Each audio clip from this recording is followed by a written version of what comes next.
main memory is not as fast as CPU. So the entire cache memory, the entire purpose is to reduce the cost of the system, because as a CPU, whenever it generates any address, it is not interested in getting the bytes, it is interested in getting the words. Multiplexer delay will be negligible, but the number of comparators required in direct mapping is only one comparator. The number of sets are 4. No, it is wrong.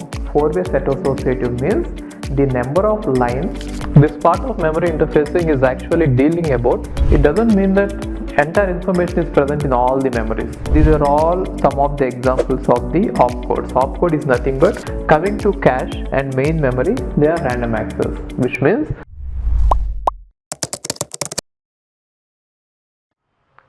we know that CPU is faster compared to main memory, and yes, main memory is faster compared to secondary memory, the hard disk, but then main memory is not as fast as CPU. So see this, assume that we have CPU and consider the architecture where CPU wants to read something. If CPU has to execute something, it has to read something from main memory and then execute it. Then the speed of the CPU is obviously limited by the speed of the main memory. In some sense you could say like this: in order to execute an instruction, CPU might take, I'm just assuming this, okay, in order to execute an instruction, CPU might take 10 power minus 12 seconds, okay, but the instructions are present in main memory, right? So now instructions, in order to fetch something from main memory, in order to read something from main memory, it might take 10 power minus 9 seconds, right? And maybe there is a hard disk, this secondary memory, sorry, following it. So CPUs be able to execute very fast, but then main memory will not be able to give the CPU instructions at that rate. Then what happens? The speed of the CPU will obviously fall down to the speed of the main memory. Now why is this delay? Because in order to get a word from main memory, we have to go on to the bus. There is something called as bus. We shall see it later, but anyway, then we have to go on to the bus, that is set of wires, and then get something from this, right? So in order to avoid this, what we generally do is we use some speed memory devices or speed memory storages. So one such storage is registers.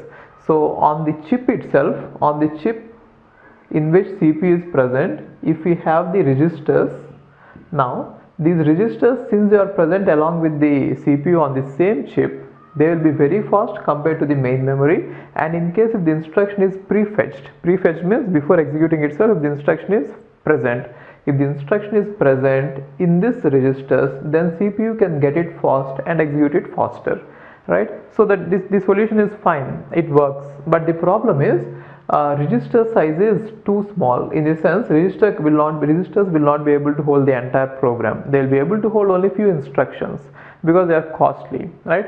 And then there is a trade-off. Then what we did is, then many people, the designers, they invented this new device called as cache. So cache is a high-speed memory which is not as costly as the registers, but it is faster compared to main memory. So cost wise it is cheaper, fast wise it is better, right? Therefore if we have something, if we have a program, at least a part of it, the process which is present in the main memory, if at least a part of it is present in cache, then CPU will be able to get the instructions fast and execute it faster, right? So now if you watch it, we are not just using one level of memory, we are having various levels of memories, right? So CPU is having registers, that is level 1, and then cache level 2, and then main memory, and then secondary memory. Like this you can have any number of levels. Sometimes what people do is they'll even have one more level of cache, right? So that cache will be cheaper compared to this cache, but it will be slower compared to this cache, which means you can have level 1, level 2, level 3, level 4, any levels of hierarchy, right? By using this hierarchy, what is the advantage we get is the overall system cost will not be as high as the maximum cost memory element. It is actually normalized, right? If you want to understand it in other way, like see this, a process will be present in the secondary memory, that is called virtual memory concept, and now a part of the secondary memory process will be present in main memory. Let us say we are using paging. Got it? And now a part of the page will be now present in the cache, right? And a part of the cache will now be present in registers, right? So CPU, if it wants anything, it will first look into registers. If it is not present, look into the cache. If it is not present, look into the paging, and if it is not present, look into the secondary memory, right? And now if the required element is present directly in the cache, okay, let's forget about registers, because the time taken to look into the registers and get something in register is negligible. So let's not talk about registers. Let's say we have three levels of memories. First level is cache, second level is paging, I mean the main memory, and the third level is secondary memory, right? So whenever we look into the cache and we are able to find out, I mean if we are able to see that whatever we require is present in the cache, that is called as cache hit. Cache hit. So cache hit is if the required element is present in the cache, that is called cache hit. And the time taken to find out whether it is present in the cache or not, that is called as hit latency. Hit latency is time taken to find out whether whether the required element is present in the cache or not. In case if the required element is not, either it could be instruction or data, if the required element is not present in the cache, it is called as cache miss. Cache miss means the required element is not there. And now in order to get the required element, we have to go to the main memory and then fetch it and then read it, right? And that is called as miss latency. The time taken to get something from the main memory and then place it into the cache and then get it, right?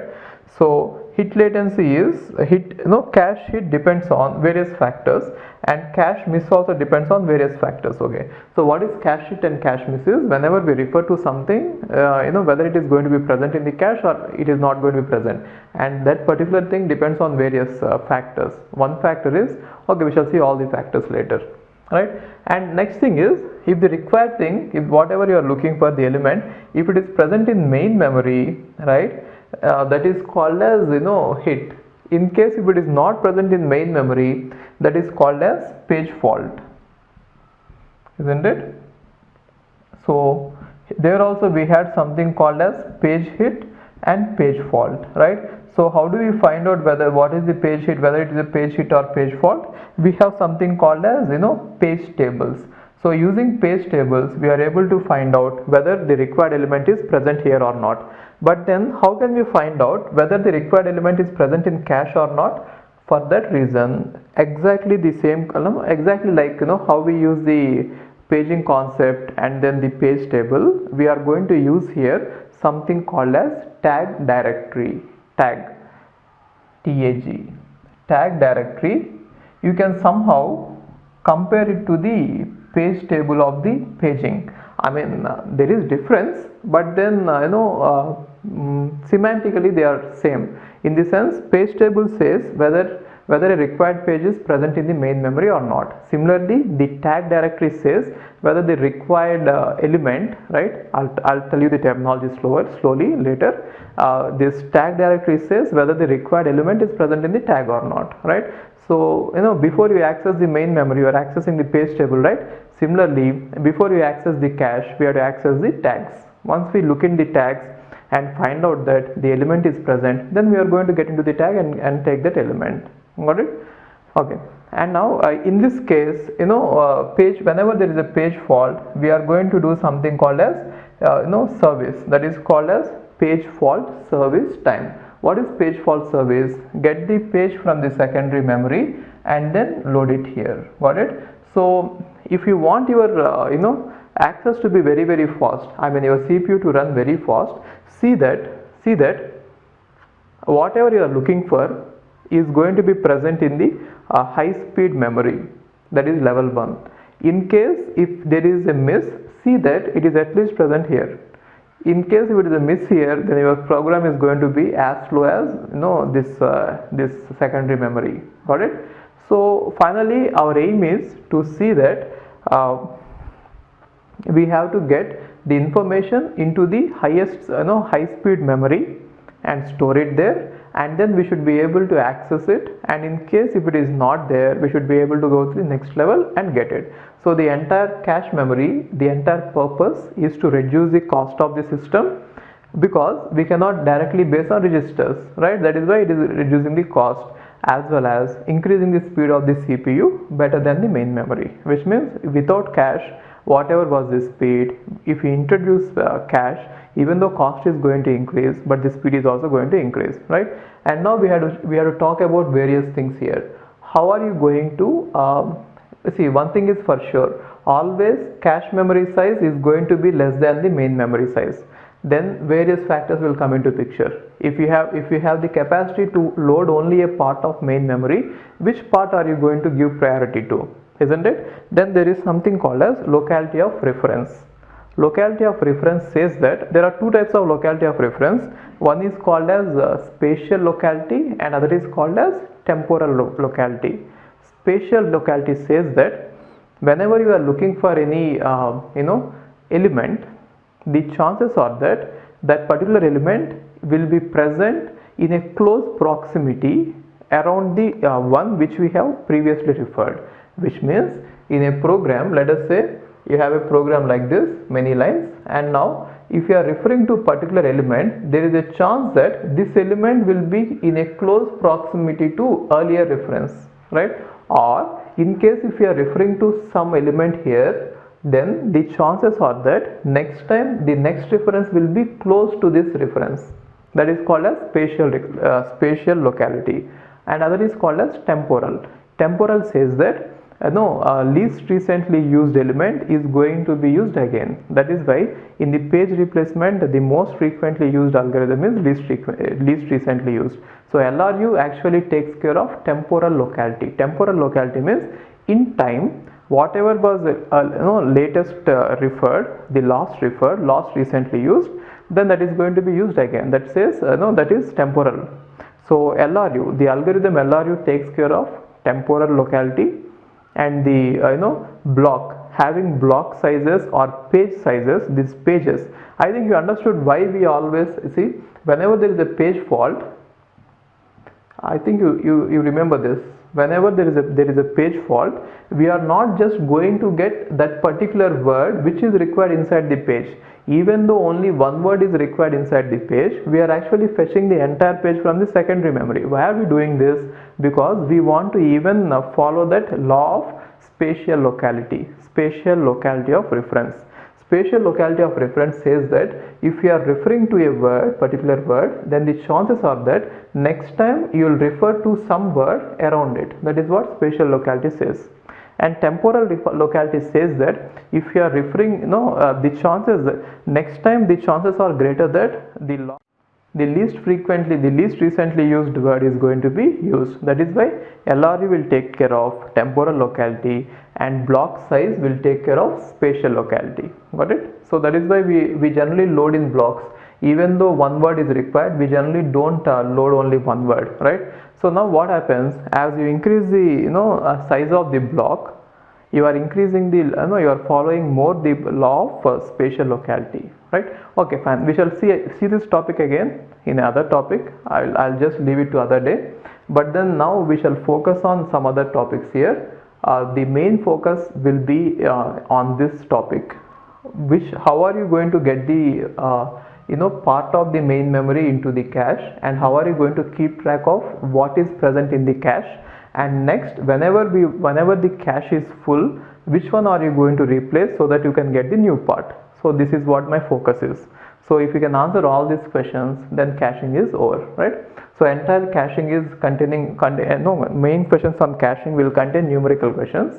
We shall see all the models, okay? And now I recommend that it is not a compulsory thing, but then if you are watching it, I really recommend that you please watch the paging section of operating systems and then come back. You'll understand it better. Okay, but then it is not absolutely needed, but I really suggest that you do it, okay? Otherwise you can continue with this also. If you are interested in caching first, yes, you can continue with this, but then you please visit, if you have time, you please visit operating systems paging and then come here, okay?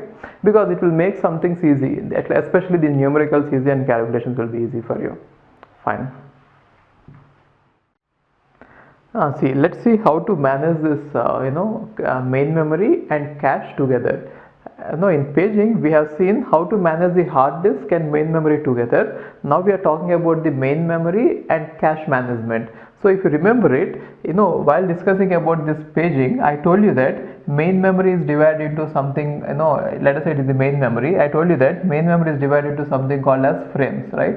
So when I said that, I really don't mean to say that we have divided physically. It is just a conceptual view, which means we didn't take any, pen and scale, and we didn't draw the lines on the main memory. The division is just conceptual. Conceptual means it is not real.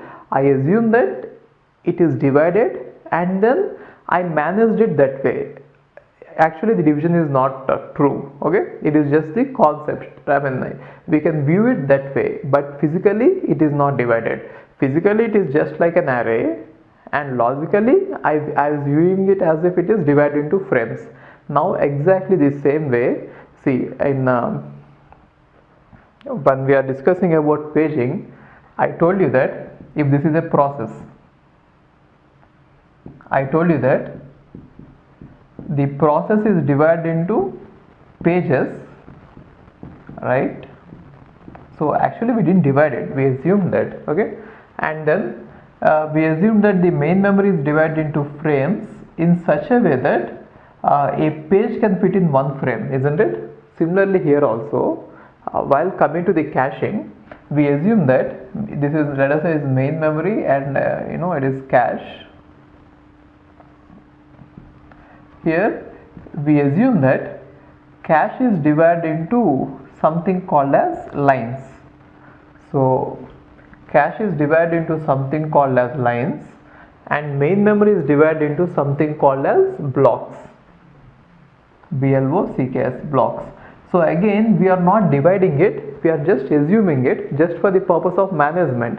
Physically we didn't do it. Now you cannot argue that already we have divided the main memory into frames, and now how are you dividing into blocks? I didn't divide it, I just assumed it, isn't it? So now since this is a different one, so while talking about the hard disk and the main memory, we are talking about the page movements, right? And now while talking about the main memory and the cache, we talk about blocks, right? So now each block size will be made in such a way that it is equal to the line size, which means we are going to divide the main memory into something called as blocks now, and then the cache into something called as lines, LINES, lines, okay, lines. And now each block size is equal to the line size, okay. Now I'll just take an example, numerical example, and then I'll show you how it really happens, okay. So one more thing is, there is, I already told you, a word is smallest addressable unit in the memory is called as word. So throughout the examples, just for the sake of simplicity, I assume that one word equal to 1 byte, which means our systems are byte addressable, okay. And now instead of using the word byte, I'll use the word itself, okay. So that in numericals, whenever they change the data, you can directly substitute in place of word the number of bytes given, okay. So now let's do it this way. Let us say the main memory is 64 words, okay. In case if word equal to 1 byte, then it will be 64 bytes, right, in terms of bytes. I am not interested in terms of bytes, I am just interested in terms of words, because it can be extended later. Or if you are confused, you can, wherever I say words for this example, you can put bytes and you could still calculate it, okay.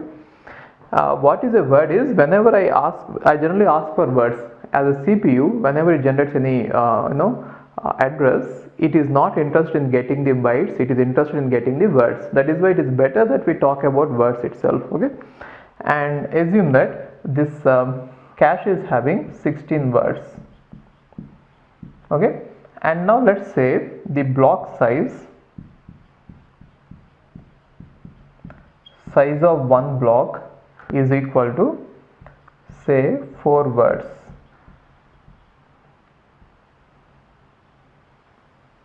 okay. Now one block is 4 words, therefore how many blocks will be there in the main memory? So you can find it out, right? Now using this, number of blocks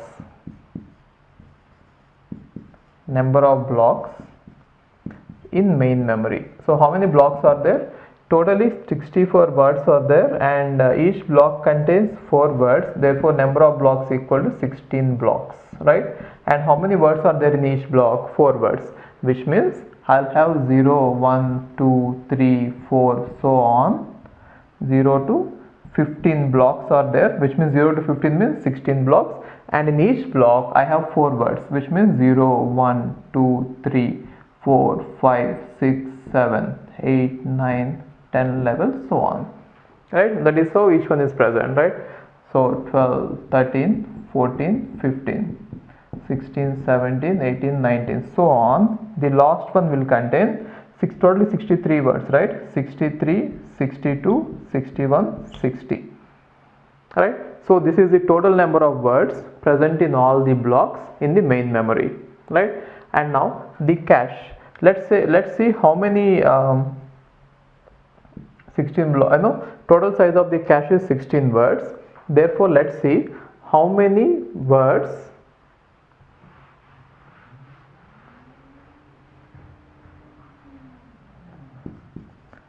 the number of blocks is equal to 16, and I want the number of lines. The number of lines, how could you calculate? There are 16 words inside the cache, and each block has 4 words. Therefore the number of lines is 4 lines. 4 lines are present in the cache, and 16 blocks are present in the main memory. Got it? So now this is the organization. This is cache and this is main memory. Now the main thing is, whenever CPU generates any address, what does it really mean? What does it want? And then how could you see whether the required word? See, CPU always wants a word. It doesn't understand anything what you are doing. CPU will generate some address, right? Or even if CPU generates a virtual address, you will convert it to physical address, and finally we have to get into the main memory and get that word. Now assume that we have finally the physical address. Physical address means the word which we want to get from the main memory. Okay, so now the concept is, CPU, let us say, is generating some word like this, some address like this. Okay, how many bits should be there in the address? If you have 64 words, how many bits should be there? 6 bits. 2 power 6 is 64, isn't it? So physical address contains 6 bits. So CPU is going to generate 6 bits. Using those 6 bits, you should find out what is the word we want, and then we should find out whether that word is present in the cache or not. In case if it is not present in the cache, we should go to the main memory and get it. Got it? That is called as cache hit and cache miss. In case of cache hit, we'll find it out from the cache. In case of cache miss, we'll go to the this main memory and get it. Okay. Now I'm saying that it is 6 bits, right? So let us say CPU has generated something like this: 0 0 0 1 0 1 0 1. Okay, so these are the 6 bits, is it? Yeah. 1 2 3 4 5 6. Okay, we need only 6. I have written 8. Okay, now we have these 6 bits. These 6 bits represents 2 power 6 addresses using 6 bits. Therefore, when CPU has generated this, what does CPU really want? CPU wants the word number 5, isn't it? You can check it, word number 5. Now how to get the word number 5? Since it is divided like this, see how many blocks are there? 16 blocks. And what is the size of each block? 4. Therefore I can divide the entire address into 2 parts. The least significant 2 bits is going to give you something called as block offset. Block offset means what is the word within the block, and the most significant 4 bits is going to give you something called as block number. Block number means what is the block in which I should look into. Right? Now if you observe this address is saying that look into the block number 1. 0000 means 0001 means it look into the block number 1, which means I have to go into this block number 1, right? And then the block offset says that look into the word 01. So inside the block, what is the word 01? If you assume that the words are starting with location 0, then inside a block, what is the word 01? 5. Understood this? So what we want is, we want to get into the block number something and then get that word. That is how you could change the addresses. If you have any doubt, let's see one more. Let us say 001010, right? So what is the block? What is the word represented by this? The word is 10, which means we want the word number 10. Then you can divide this into two parts. One part is nothing but block offset, and other part is nothing but block number. So what is the block offset here? Block number here. Block number is saying that you have to go into the block number 2. So what is the block number 2? 0, 1, 2, this one. And then the word offset is saying that, block offset is saying that inside the block we have to get into the we have to get the word at location 2. If you start from 0, 0, 1, 2 is third location. So 0, 1, 2 is third location. 10 is present here. Got it? So that is how the address can be divided. So address can be divided in such a way that we can find out the block number and then the block offset, right? And now the next thing is, we have to find out first whether that particular block we are looking for is present in the cache or not. Got it? In case if it is present in cache, I can use the block offset and I can fetch the required word. In case if it is not present, then I'll get that particular block and put it in the cache, right? Now there are various issues here. One issue is, if you observe it, we have 16 blocks here and we have only 4 blocks here. Obviously I cannot put all the 16 blocks into 4 blocks, isn't it? I cannot do that. Then how can I, or what can I put there, right? That is called as mapping, and there are various kinds of mappings proposed. The first and the simplest mapping is direct mapping. So direct mapping says that if you have to take, or if you have to put some blocks, main memory blocks, in the cache, where are you going to put it, or where are they supposed to be kept? That is what mapping says. So mapping says what is the position in which we are going to put the blocks, right? So in which line of the cache does one block of the main memory go? The simplest one is this. I'll tell you the simplest one and we shall analyze it, okay? Now the simplest one is, okay, so for this you just remember this. For this main memory, I am going to divide the address like this. Even though the address is going to contain 6 bits, I can divide into 2 parts. 4 bits is going to be the block number and 2 bits is going to be the block offset. That is what you could remember, okay? And now what is that I am trying to do is, I'll just see in a round robin manner. Let us say this this cache number is 0, okay, and this cache number is 1. This line number 2, 3. So we have line number 0, line number 1, line number 2, line number 3, right? Now what I'll try to do is, I'll go in a round robin manner, which means block number 0 will go into line number 0, and block number 1 will go into line number 1, block number 2 will go into this, and block number 3 will go into this. Again 4, 5, 6, 7, 8, 9, 10, 11, 12, 13, 14, 15. So what does it mean? I'm not going to put all these blocks at the same time in these numbers. I mean to say that whenever I have to fetch block number 0 into the cache, it is always supposed to get into line number 0. That is what is the meaning. So whenever I want to fetch block number 4 into the cache, I will always get into the cache block number, or this cache line number 0. So 0, 4, 8, 12 are mapping into line number 0. So which means it is a many to one function. So what is a many to one function? If I have like this, so you can think of it like this. I have block 0, 1, 2, 3, 4, 5, 6, 7, 8, 9, 10, 11, 12, 13, 14, 15. These are all the main memory blocks, right? And I have lines. How many lines do I have?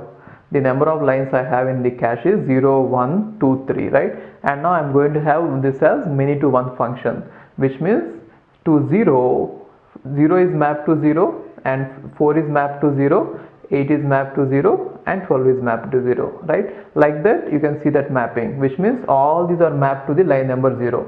So it really means, what I really mean to say is, if you ever want to get either 0 or 4 or 8 or 12, they should always be placed in the line number 0, nowhere else, right? And similarly 1, 5, 9, 13 should always be placed in line number 1. Like that I have distributed it in a round robin manner, right? So what does it really mean? So it is, what is the logic behind it? Why are we doing it? So if you can look into the addresses, it will give you some hint. Why we are actually doing it is, if you can look into the addresses, maybe you'll get the hint. Let me say the block number. How many bits are there in the block number? 4 bits, isn't it? So let's say the 4 bits are like this. These are the block number bits. 1 0 0 0 0.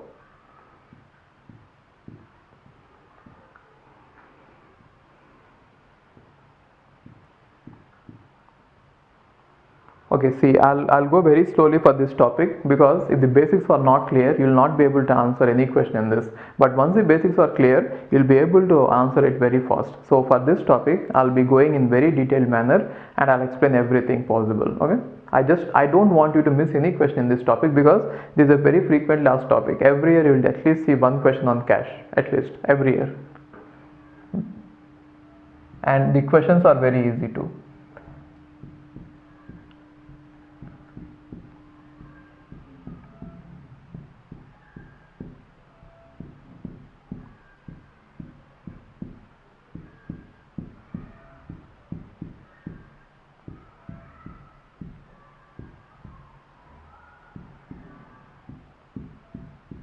Okay, there are all the 16 numbers, 16 block numbers.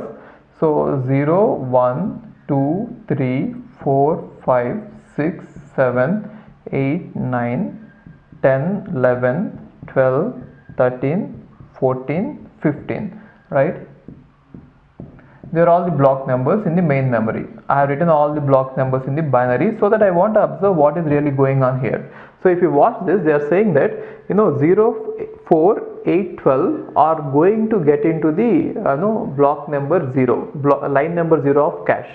So 0 4 and then 8 and then 12, they are saying that these 4 blocks are getting into the line number 0. So why should they get into line number 0? If you observe it, the least 2 significant bits of all this, the least 2 significant bits, if you observe it, they are 0 0, right? So the least 2 significant bits, if they are 0 0, if they are representing 0, it means that they are going to go into the, if they are ever present in the cache line, they will always be present in the cache line number 0, right? And now if you observe one more thing, only these 4 blocks will have the least significant 2 bits as zeros. No other block will ever have it, right? Similarly, you can observe even this 1 5 9 13, right? So if you observe 1 5 9 13, it is 1 5 9 13. Their 2 least significant bits are going to have 0 1, isn't it? That is why they are getting into the block number 1, right? And no other blocks will have the least 2 significant bits as 0 1 in the block number part. I am not talking about the entire address. Only this is only the block number part. The entire address is 4 and 2. I have taken only the block number part, right? And similarly 2 6 10 14. So 2 6 10 14, they are also going to have the same thing, isn't it? And similarly 3 7 11 14, right? So now what has happened, we are using this kind of organization because we could easily divide the main memory address, whatever the address is, the physical address, like this. So if I have 6-bit physical address, right, then the least 2 bits are going to be the block offset, because the block size is 4 words, therefore the least 2 bits are going to be the block offset. This is fine. And then how many bits are remaining? 4 bits are going to be remaining. This entire 4 bits combinedly will represent block number, isn't it? block number of the main memory. Now I'm going to take 2 bits from it, the least significant 2 bits, and these 2 bits will indicate the line number, right? And then these remaining 2 bits, isn't it, only remaining 2 bits are there, even though diagram shows it there are more bits. Remaining 2 bits is going to indicate the part which is called as tag, right? So now the block number is going to be divided into 2 parts. One is the line number of the cache in which it is going to be present, and the tag of this. Okay, why should we need tag is simple. See, every line is mapped onto 4 blocks. Therefore, if something is present inside a cache line, it could be any of these 4 combinations, isn't it? Now these 2 bits will identify which one of these 4 is present there. That is why we are going to have this. Understood this? So now the main memory, the address is going to be divided into 3 parts. One is block offset, other is block number. Now the block number is going to be divided into 2 parts. One is line number and the other is tag, right? So now let's take an example and let's observe it, how this entire thing makes sense. Now assume that at some point in time, okay, the cache, that one, I'm just writing that cache. I told you that cache is containing 4 lines, 1, 2, 3, 4 lines are there, and the tag is saying that, this tag is saying that it is 0, 0, this tag is saying that it is 1, 1, this tag is saying that it is 1, 0, and this tag, let us say, is again saying it is 1, 1, right? Now the question is, if this is the scenario, then what are the words of the main memory which are present in the cache? This is the configuration. So I am saying that this is the configuration which is present inside the cache. Now by looking at this configuration, you have to say what are the words of the main memory which are present in this cache. So how can you say it? Just look at that organization. See this? Now in this direct mapping, 2 bits of tag have to be fall here, which means if we are talking about this, I'll talk about each line one after one. So 2 bits of the tag are going to fall here, and then the next one is line number. What is line number of this? Line number is 0, line number is 1, line number is 2, line number is 3, right? So line number 0 is 0, 0, right? And what about this? This is the block offset, which contains 2 bits, and therefore we have 4 combinations there. So this entire thing put together is going to give you the block number, right? So what does it mean? The block number 0 is present in this cache. If block number 0 is present in this cache, what are the words that are present? 0, 1, 2, 3, which means the words which are present in this are 0, 1, 2, 3. If you didn't understand how I got it from this diagram, maybe word offset, this block offset, you are free to substitute all the 4 combinations. This will contain 0, 0, 0, 1, 1, 0, 1, 1. So 0, 0 followed by this is 0, 1, 2, 3. That is what is present here, right? And similarly,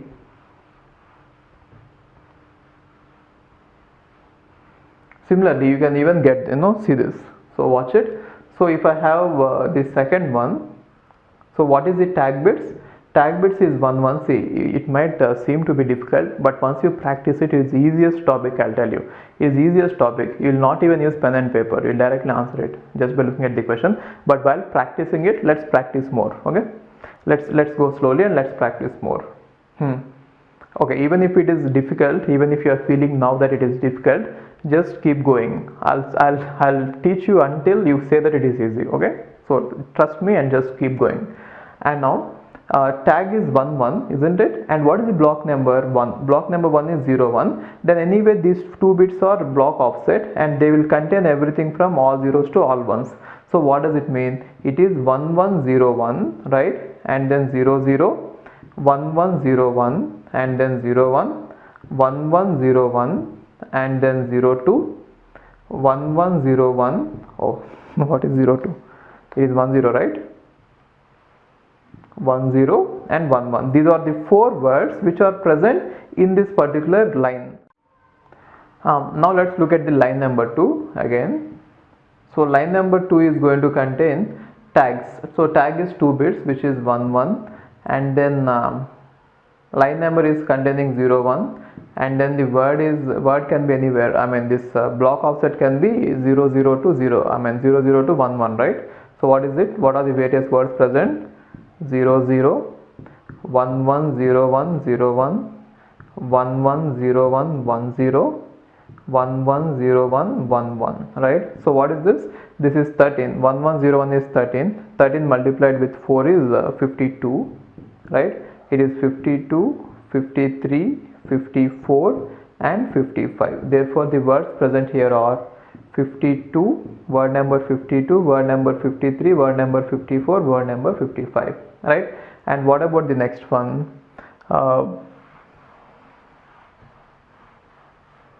If it is this one, so what does the tag say? Tag is saying that the tag bits are 1 0 and the block number is, line number is 1 0, line number is also 1 0, and then this can be 0 0 to 1 1, right? So it is 1 0 1 0 0 0, 1 0 1 0 0 1, 1 0 1 0 1 0, 1 0 1 0 1 1, right? Then what is this? 1 0 1 0 is 10. No, concatenate with 2 zeros is 4. I mean multiplication with 4, right? Which means it is 40, it is 41, it is 42, 43, right? So it is 40, 41, 42, 43. And if you look at the next one, tag bits are 1 1, right? And even the line number is also 1 1. So it is 1 1 1 1 is the block number, and the offset can be 0 0 to, block offset can be 0 0 to 1 1, right? So it is 1 1 1 1 and the block offset can be 0 0, 1 1 1 1 0 1, 1 1 1 1 1 0, 1 1 1 1 1 1. Now what is this? This number is 15. 15, concatenated with 2 zeros is 15 into 4 is 60.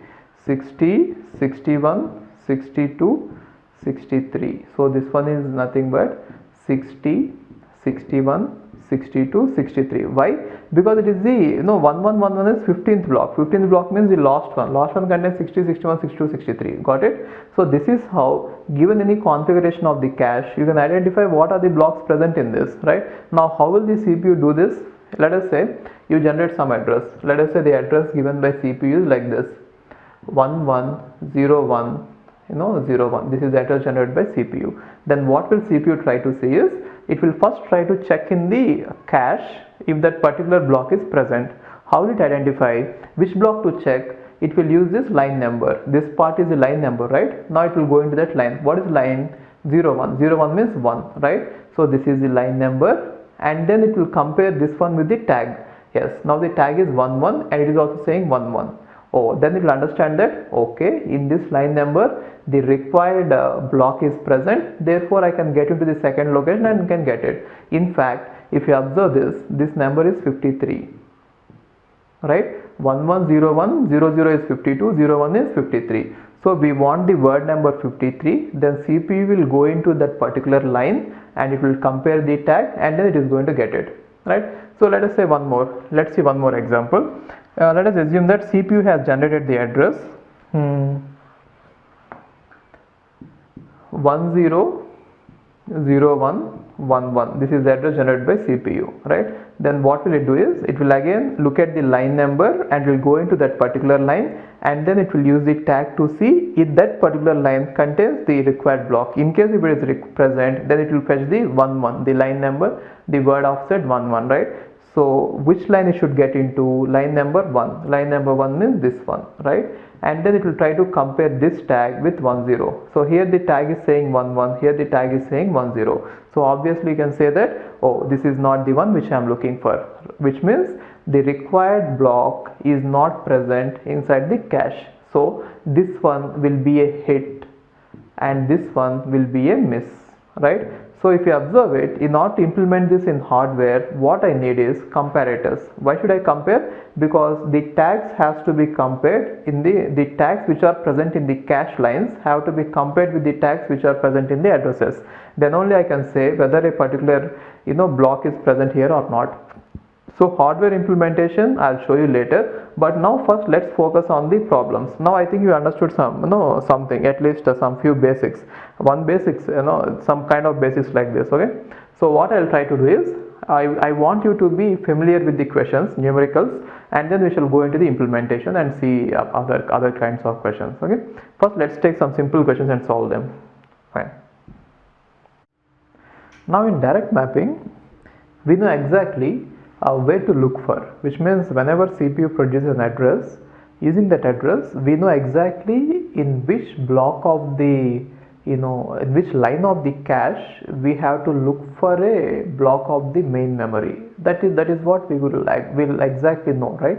Therefore we can directly go into that block, that line of the cache memory, and then take the tag and compare it with the tag generated by the main memory address, and we could finally get the we could finally know whether this is presented in the cache or not. In case if it is not present, then we'll go to the main memory and get it, right? So the entire time taken to find out whether the required block is present in the cache or not is called as hit latency. The word is hit latency. What is miss latency? The time taken to service a miss is miss latency. What happens if there is a miss? And even if there is a hit, then also there is time taken, right? So let's see how it works really. So one thing is, let us say, I'll take a small example. Let us assume that my main memory, this cache lines, 4 cache lines are present, 4 lines are present in the cache, and each line is having a tag. And for the sake of simplicity, assume that the number of tags, the number of bits present in the tag are 2 bits. Okay, and now CPU has generated the physical address. Now in this physical address we have 3 parts. One is line offset or block offset, right? Another is line number, another is tag, isn't it? Now using this line number, I can get into this tag. Okay, watch it. So let us say tag bit is just 1 bit. It is not 2 bits, it is just 1 bit. Tag bit is simply 1 bit, okay, not 2 bits. Then I'll have a multiplexer. So since there are 4 tag lines, 4 lines, I'll have 4 by 1 multiplexer. This is a 4 by 1 multiplexer, okay. And now which one among these you want to choose, you want to check, that depends on the line number. So let us say these are the input lines. So you please watch the digital videos, then you'll understand it. Now what is this multiplexer trying to do is, using the line number, it is going to choose one of the lines, isn't it? So using the line number, if you provide it, then it will choose one of the lines, right? And then whatever bit is present here, let us say here it is given as 01. 01 is the line number, which means this line number is 00, this line number is 01, this one is 10, and this one is 11.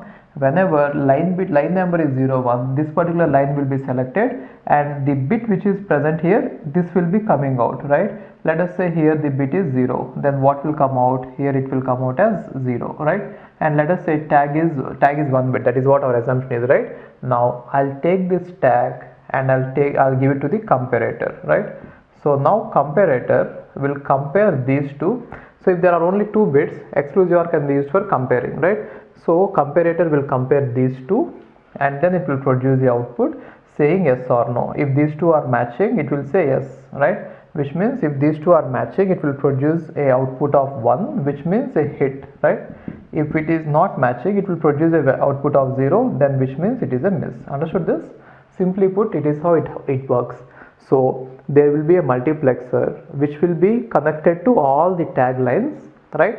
And then given the line number, we can choose one of the line, and then we can read the tag bits from that line, the tag bits using the multiplexer. And once we read the tag lines, we can compare them using with the tag lines of the given address, and if they both of them match, we can say it is hit, otherwise it is miss, right? In this case, what is the time taken in order to do this entire procedure? The time taken is the latency of the multiplexer plus the latency of the comparator. Let us say latency of the multiplexer is 1 nanosecond and latency of the comparator is 1 nanosecond. Then what is hit latency? Hit latency of this direct mapping is 2 nanoseconds. This is called hit latency. Got it?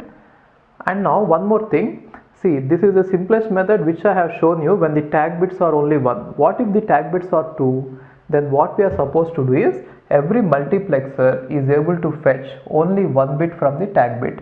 Then depending on the number of tag bits, we should have those many multiplexers, which means just one multiplexer is not enough. In parallel, we should have two multiplexers. Let us say the number of bits here are tag bits are 2, like this, something like this. Okay.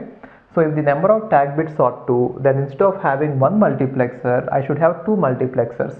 Now one multiplexer will get the first bit and the second multiplexer will get the second bit. Second multiplexer will get the second bit like this. It will be connected like this. Okay. And both of them should read the same line. In order to read the same line, both of them will be given the same line numbers, right? Now when the line number is given to both of them are going to go into the same line and get the tag bits parallelly, right? And now this is also going to give you one tag bit, and let us say here there are 2 bits. Now these 2 bits will be compared with these 2 bits, right? So depending on the size of the tag bits, the number of depending on number of the tag bits, the number of the multiplexers will depend, and the size of the comparator will depend. Now let us say the tag bits are k bits, which means the tag bits field contains k bits. Then how many multiplexers are required? Since each multiplexer is capable of reading only one bit, then k multiplexers are required, one thing, right? And then we need only one comparator. The reason is we have to search only for one tag field, or we have to search only for one line, because we are very sure that if the required block is present in the cache, it will be present only in one particular block or line, cache line. If the required block, main memory block, if it is present in the cache, it will definitely be present at only one place. Why? Because it is many to one mapping, which means many blocks are actually mapped to only one tagline, right? So what I am trying to say is, so we need only one comparator, that's it. But how many bits it should be able to compare? K bits it should be able to compare. One k bit comparator. Why should I say the k bits? Because every comparator is designed in such a way that it will be capable of comparing some number of bits, right? Therefore, if I have k bits in the tag, then the number of multiplexers required is k multiplexers, because each multiplexer will be able to read one bit. And then if I have direct mapping, see, in direct mapping always one comparator is required, and the size of the comparator required is this k bit comparator. Anyway, even though I have k number of multiplexers, all of them will be working in parallel. Therefore, just take the latency of one multiplexer and then one comparator. That's enough. You need not take k multiplexers and then one comparator, because these are all operating in parallel. Got it? One more question is, sometimes what they say is, if the comparator delay is 10 into k nanoseconds, this is how they can frame the question. So they say that comparator delay is 10 into k nanoseconds, where k is the number of tag bits, then what is the delay? And they say that the multiplexer delay is maybe 10 nanoseconds, right? So if k equal to 2, we have to substitute it. Are you understanding this? If the number of bits in the tag field is 2, sometimes they say that comparator delay is 10k nanoseconds, which means they will not give you the comparator delay directly. You are supposed to calculate it. So 10 into k nanoseconds means if there are 2 bits in the tag field, then the comparator takes 20 nanoseconds to compare it. If there are 3 bits in the tag field, then the comparator takes 30 nanoseconds. So this question is just used in so that you will even compute the number of bits in the tag. So this is a combined question. Once you find out the number of bits in the tag field, you can directly substitute that number of bits here, and you can find out the comparator delay, and then this multiplexer delay you can take it, right? Anyway, generally most of the cases multiplexer delay will be negligible, but comparator delay will be more. That is why in general in direct mapping questions they will not give you anything about the multiplexer. So in multiplexers, they generally neglect it, the multiplexer part. They will just give you the comparator part because they will be negligible. This one will be more, comparatively more, right? So in exam, if they don't give you anything about the multiplexer and if they talk only about the comparator, just go with that. So let's see one question. Let us say one small question. Let us say main memory size is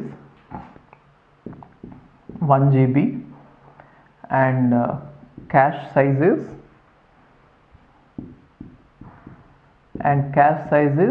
1 MB, right? And then the comparator size is 10 into k nanoseconds. The comparator delay is the propagation delay of comparator is 10 into k nanoseconds. Then what is hit latency? Hit latency is how much?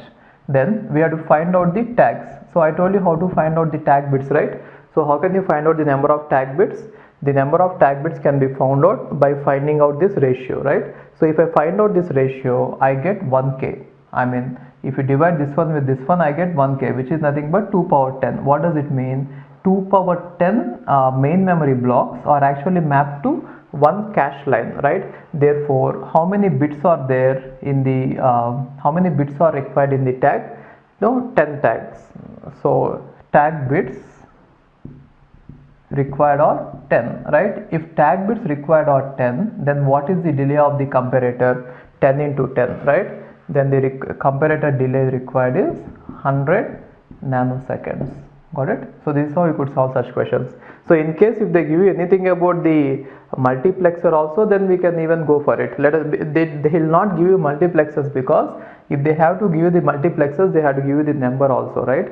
So let us say they are saying the multiplexer is so and so, then you could directly find out k. If they want you to if they want you to even solve it for k, they will not talk about multiplexers, right?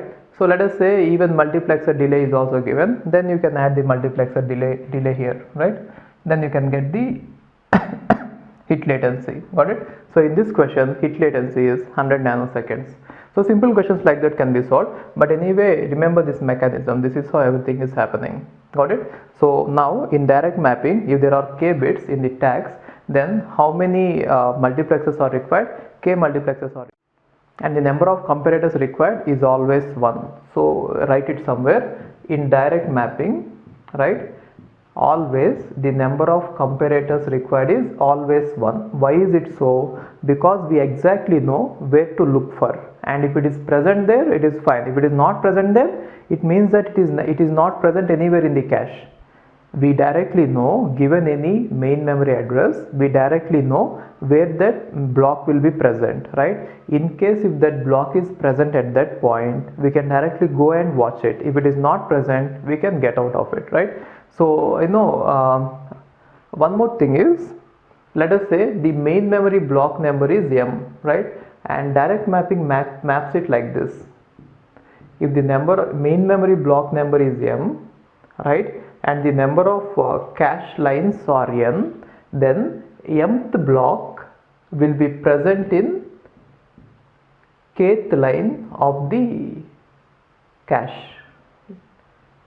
Okay, so the way we did it earlier, it can also be written like this: mth block of the main memory is present in kth line of the cache, where n is the number of lines in the cache. Okay, I'll do one thing. I'll take some problems on this and I'll explain you with some examples. You'll understand this equation. Anyway, just remember that it is very important. The number of comparators required in direct mapping is only one comparator, because we know where to look for. If it is not present there, it is not present it is not present anywhere. Got it? Fine. Now in direct mapping, if you observe how the physical address is divided, we could observe this point. So physical address is actually divided like this. One is block offset, right, and other is block number. And now let us say this block number is this block number consists of small m bits. Then what can you say about the number of blocks? The number of blocks equal to 2 power m, right? And then the least significant some bits, let us say L bits, are used to represent the line number in the cache, isn't it? Therefore, what can you say about the number of lines? Number of lines equal to 2 power L, isn't it? Now if you observe it, we have a m bit number which is a block number, right? Every block is represented as m bit number. I'm talking about the block number, not the address, right? So only this part. Every block is represented as an m bit number.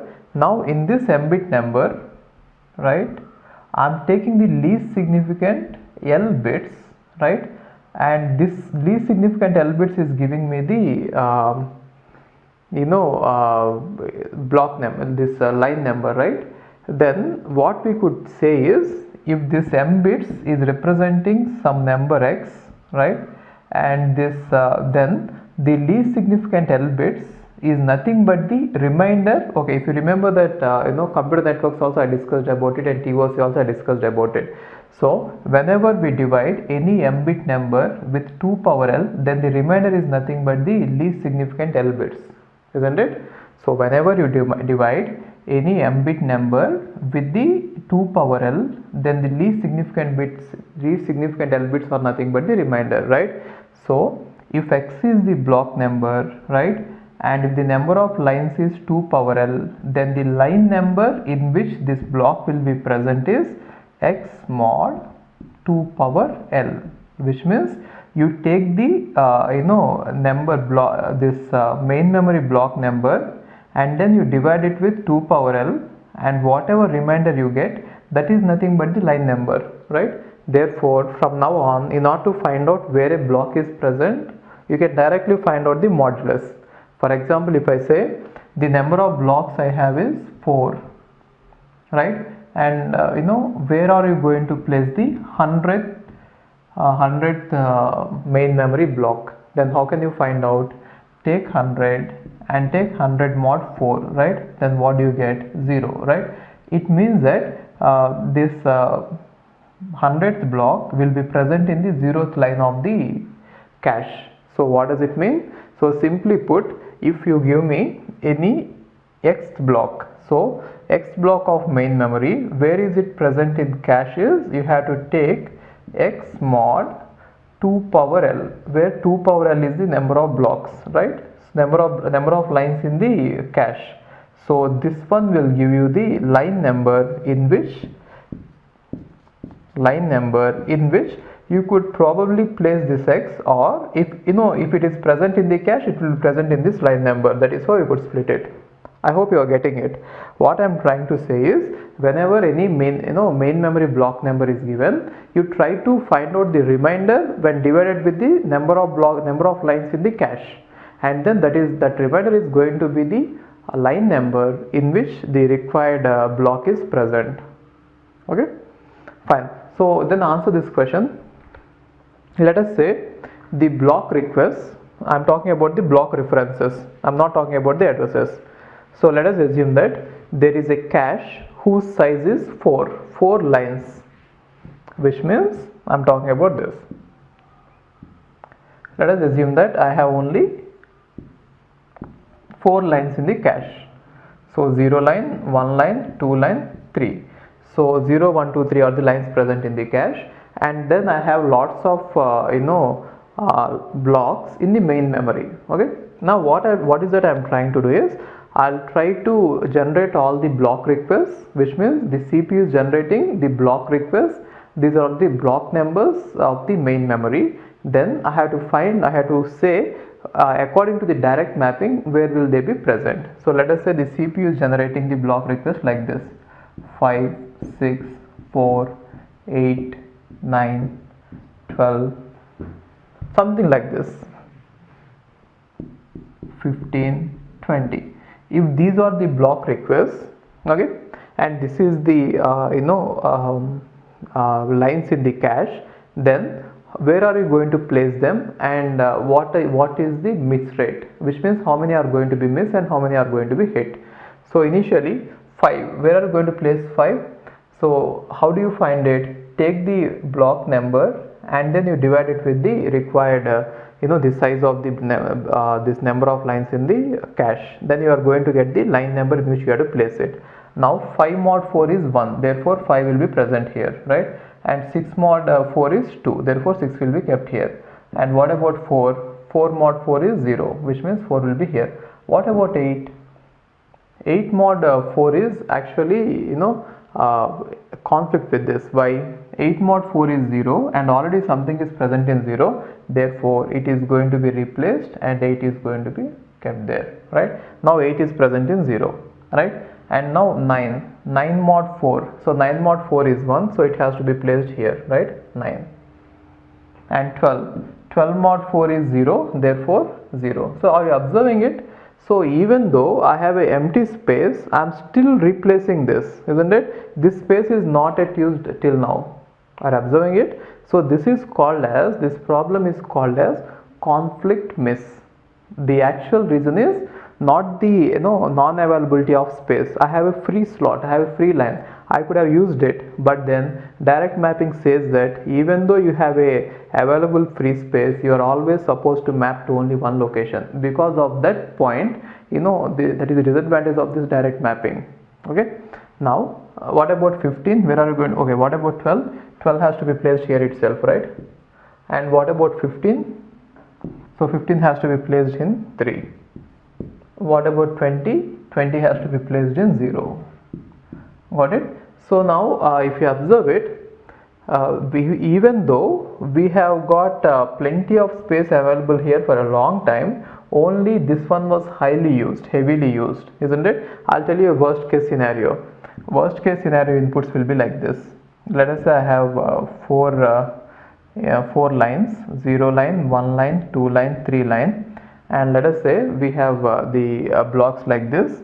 The main memory block requests are like this. So 4, 8, and again 12, again 16. I hope that you understood why I am writing these numbers, right? Now where will this one go? 4 mod 4 is 0, which means 4 will get in here. 8 mod 4 is 0, which means 8 will get in here. Even though we have plenty of space available, it is never going to use that. Why? Because we have the restriction that every block has to be mapped to only one block. It is a many to one mapping. Direct mapping is many to one mapping, right? It makes things simple, but then sometimes it complicates it if we need something like this, right? Then what about it? 12. Again 12 will be kept here only, right? And 16 will be kept here only. See this, all these are empty, vacant, but still we are not using them. We are just using one slot, right? And what about 4? Again this one will be emptied. What about 8? Emptied. What about this? Again replace it. What about this? Replace it, right? Worst case input, isn't it? So that is the disadvantage of direct mapping. Why do you think that we have come across this disadvantage? Because we have restricted the main memory blocks in such a way that they are supposed to occupy only one cache line. So not to solve this disadvantage, this is called as conflict miss. This scenario is called as conflict miss, right? So conflict miss is different from capacity miss. So capacity miss is in case if you don't have the capacity, then if you come across a miss, that is called capacity miss. But conflict miss is even though when you have lots of other space, you are not going to use that space, you are replacing a page which will be a miss later, right? And this miss is going to be, see, if this 4 would have been there, it would have been useful later, right? Now this miss was because of the conflict, not because of the capacity, right? So conflict miss is the disadvantage of this direct mapping. What about capacity miss? In case if the entire all the blocks are full, all the lines are full, then if you replace a page which is going to cause a miss later, that is called as capacity miss. We have replaced a page because we don't have the capacity to store it, then that is fine. At least that looks better, isn't it? Now in order to solve this problem, we will remove that restriction. What is the restriction? That a particular block of main memory has to get into only particular line of the cache. Now if I remove that restriction and I say that any block in the main memory can go to any line in the cache, then this is a different scenario. Now what happens? Any block in the main memory can get into any block of the cache. That is called as associative mapping. So we shall see about associative mapping now. Okay. Now to solve the problem of direct mapping, we are going for associative mapping. In this mapping, any block of this main memory can be present in any line of the cache, right? Then what happens is, I'll just take that example and explain you. Let us say we have 6-bit physical address, 6 bits physical address, and block size is 4 bytes. Therefore 2 bytes is given for block offset, and then 4 bits are given for block number, right? And now I'm saying that if you have 16 blocks, how many here? 16 blocks, right? So with 4 bits, how many blocks are possible? 16 blocks are possible, right? If you have 16 blocks, now I'm saying that all these blocks, they have the freedom to be present in any of the lines of the cache. So it is not a many to one function anymore, it is many to many function, which means all these 16 blocks can map to any of the lines of the cache, right? Then now the problem is, if any time a cache is containing, earlier what happened? Earlier when a cache block was containing some, when the cache line was containing some block, then we are sure that it is only one of the 4, right? So that is how we mapped. But now here, if a cache block is containing if a cache line is containing a block from main memory, it could be any one of 1 to 15, 0 to 15, which means it could be any 16. Therefore, how many tag lines should be there? See, tag lines say what is the possibility, or what are the how many blocks can come and sit in this line. That is what tag line will say, isn't it? So now here tags are saying that, according to this, 16 blocks of main memory can sit in any of the lines. Therefore each line has to differentiate between all the 16 blocks, isn't it? Because anything is possible here. Therefore for tag we are going to give 4 bits, which means the entire block number has to be present as the tag. The reason is simple. We don't know which block is present in which line. Therefore only way to find out is have the entire block number there. Got it? Earlier what happened, we know that exactly some particular block will go into only some particular line, right? Therefore we are not going to store that line information into the tag. We are only going to remember the remaining information in the tag. But here it is not like that. There is no method here. Anything can be present anywhere, right? That is why now the tag bits are going to be more. Now what are the consequences of this method? One advantage is there will be no conflict miss, which means as long as we have some empty space in the cache, we will never replace a page. We are going to completely use the cache capacity. If you want more blocks, that is fine. But then it has got its own disadvantages. One disadvantage is, watch it. One thing is the tags have increased, the size of the tags have increased, that is fine. Anyway, we could cope up with this. But then the main problem is, if any memory address is presented, we don't know where to go and search. Earlier we had that choice, right? Earlier what we did was we have chosen only one particular tag using the multiplexer, and then we read only those bits, tag bits, and used only one comparator and we compared it. But now, given any physical address by the CPU, we don't know where to look for. Therefore we have to look at all the tags, right? Now if I have only one comparator and if I have to compare all the tags, then what happens is I have to compare one by one, and it is going to take hell a lot of time, and the access time, that hit latency, is going to increase very much, right? Then what we do is, instead of that, what is the solution is, instead of having one comparator, we'll have n comparators, which means, let us say these are all comparators, right? We'll have many comparators, and each comparator will be connected to the tag bits. And whenever you have this physical address, then physical address is going to have block offset and block number. Now this block number will be parallelly presented to all the comparators, right? Now all the comparators will be comparing parallelly, and if any one of them, right, says yes, if any one of them says yes, then it is a hit, otherwise it is a miss. Got it? So now how is it implemented? The main problem in this associative is we get the freedom of placing anything, that is the advantage, but the main problem is, the disadvantage is, if I have k lines, let us say 1 2 3 4 4 lines, then how many comparators I need? 4 comparators I need, right? So the hardware cost is going to increase along with the freedom. And now what about the hit latency? The hit latency will be time taken for the signal to propagate to the comparator, as well as the time taken to for the signal to pass through the OR gate. Sometimes they will implement this OR gate using some other circuits like multiplexers, this OR gate, right? Then you might have to add those two. Let us solve this problem. I'll just give you one problem, then you can answer it. See, let us say the main memory size is 32 GB, right? This is main memory size, and the block size is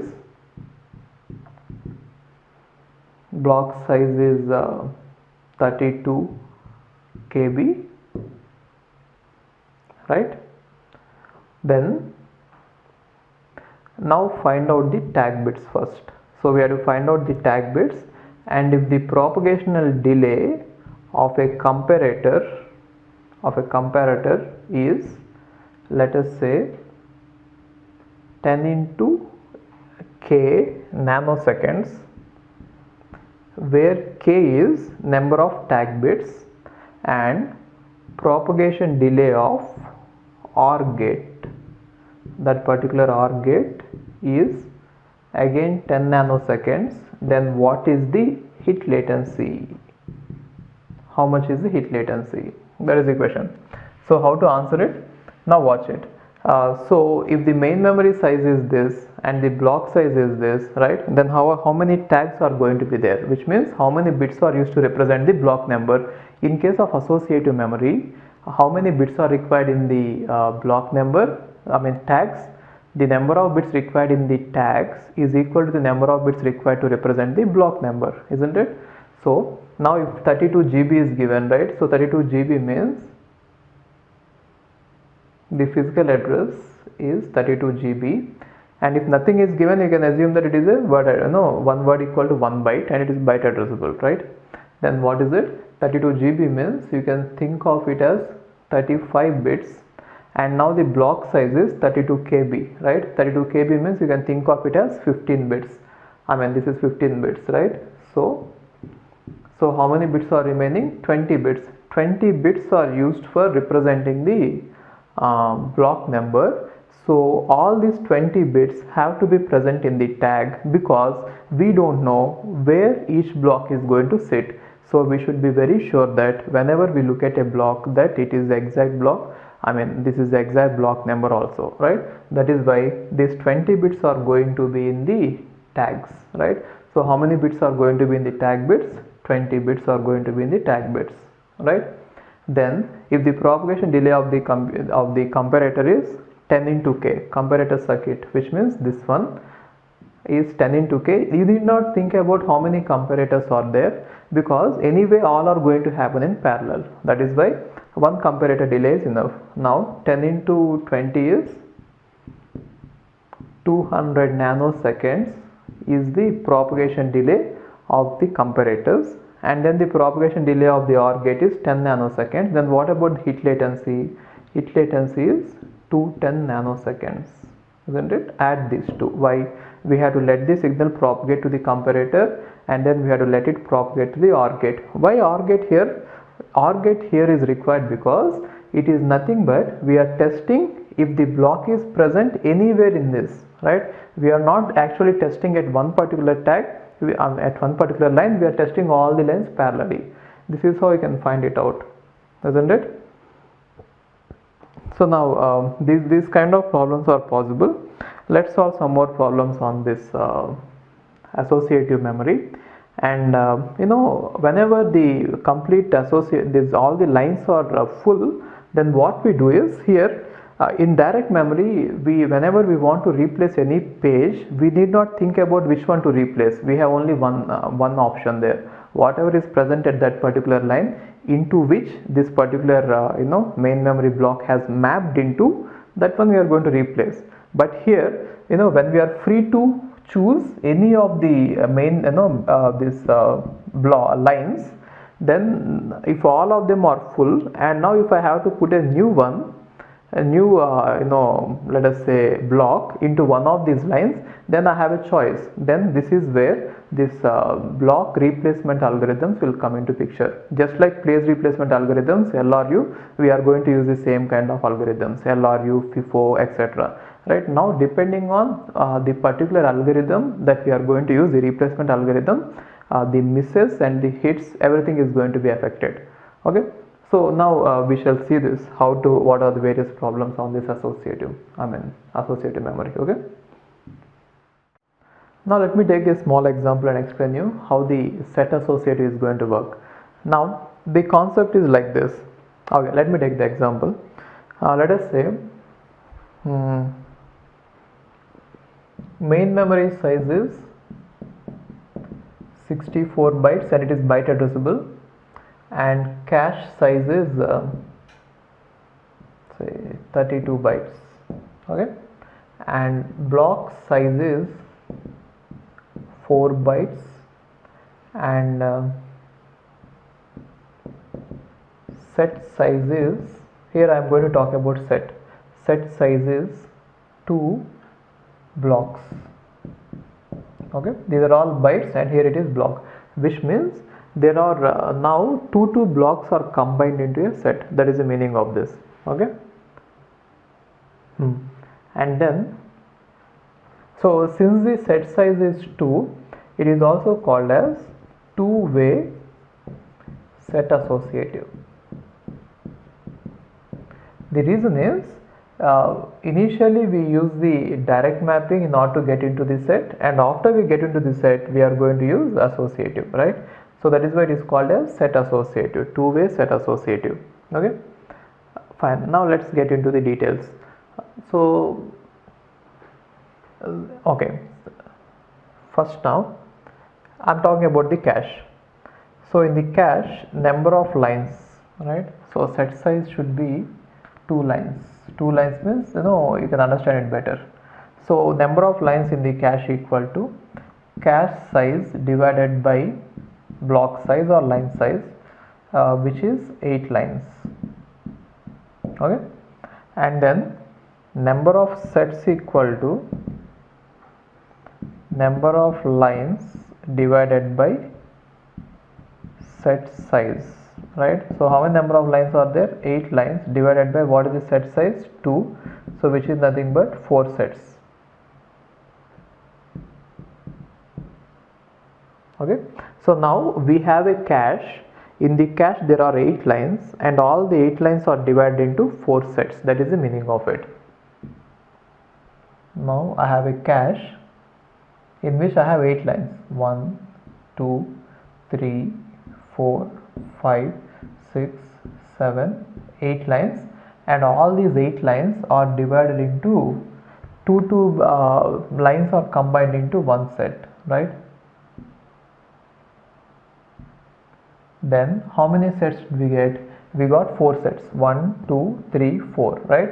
So this is set 0, this is set 1, this is set 2, this is set 3, right? And what about this?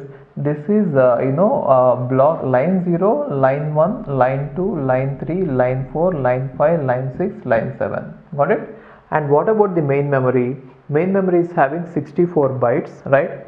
So main memory is also having 64 bytes, therefore, and in main memory we don't have sets, we have only blocks.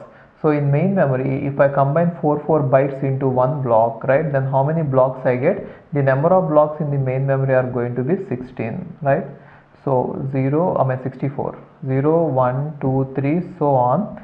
The number of how many? 16, I think, yes. The number of blocks in main memory are going to be 16, which you already know it, right? Now whenever we have any physical address, right, so physical address is going to be like this. So physical address is going to contain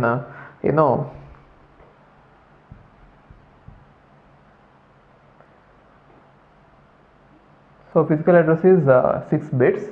In 6 bits, the least 2 bits are going to be block offset, that is there already, and then the remaining part is going to be block number, right? And if you remember the direct mapping, in direct mapping the block number has been divided into two parts. One is line number and then the tag. But here what we do is we go for set number,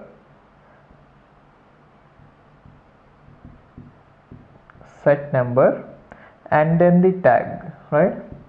So since the size of the block is 4 bytes, we know that the block offset has to contain 2 bits. This is fine, right? But then since the set number, okay, so here we have this this part called set number. Now how many sets are there? Depending on the number of sets, you decide about the number of bits required. How many sets are there? 4 sets. Therefore how many bits are required in the set number? The number of bits required in the set number is going to be 2. Got it? So now depending on this, I got the set number as 2, right? And now the remaining 2 bits are going to be tagged. This is how the 6 bits are divided. Earlier 2 bits here, and then I think how many 3 bits here if it would have been in direct mapping, right? But here now it is block offset and then the set number, and then the remaining bits are tagged. Now what is the meaning of this? Now given any physical address, you can find out what is the block number they are asking for, and then you can find out what is the set in which that particular block will be present, right? Now in every set, it will be present only in a particular set. Once you get into that set, right, in that set it can be any of the 4 combinations, which means every main memory block there is again mapped into the set, just like how the main memory block was mapped into the cache line. Mapping is same. Main memory block is here mapped into the set. Earlier in direct, main memory block was mapped into the lines, isn't it? So now what we are doing is every main memory block is mapped onto the set, and within the set it is associative. Once it is mapped onto the set, it can be present anywhere, right?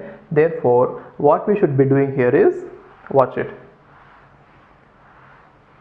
So given any line, let us say you are given any address, some address like this. Since 6 bits is the address, some address is given like this, 011011. This is the address given, that is general physical address given by the main memory, right? By the CPU. Then what we should do is find out the, first of all, find out the set number. Now this is saying that the set number is 10, which means set number is 2. So it is present in this set. Got it? Now inside this set, this can be present anywhere, right? Which means these tag bits, they say where inside this set it is present. You have to go for this first line, compare it, and second line and compare it. Therefore since it can be present anywhere inside the set, it is called as associative. Set associative means first go into the set and then search in the entire set where it is present. Now how can I search it? So since there are 2 lines in which our possible our block might be present, so you are supposed to have at least 2 comparators. So how many comparators are required here? 2 comparators are required.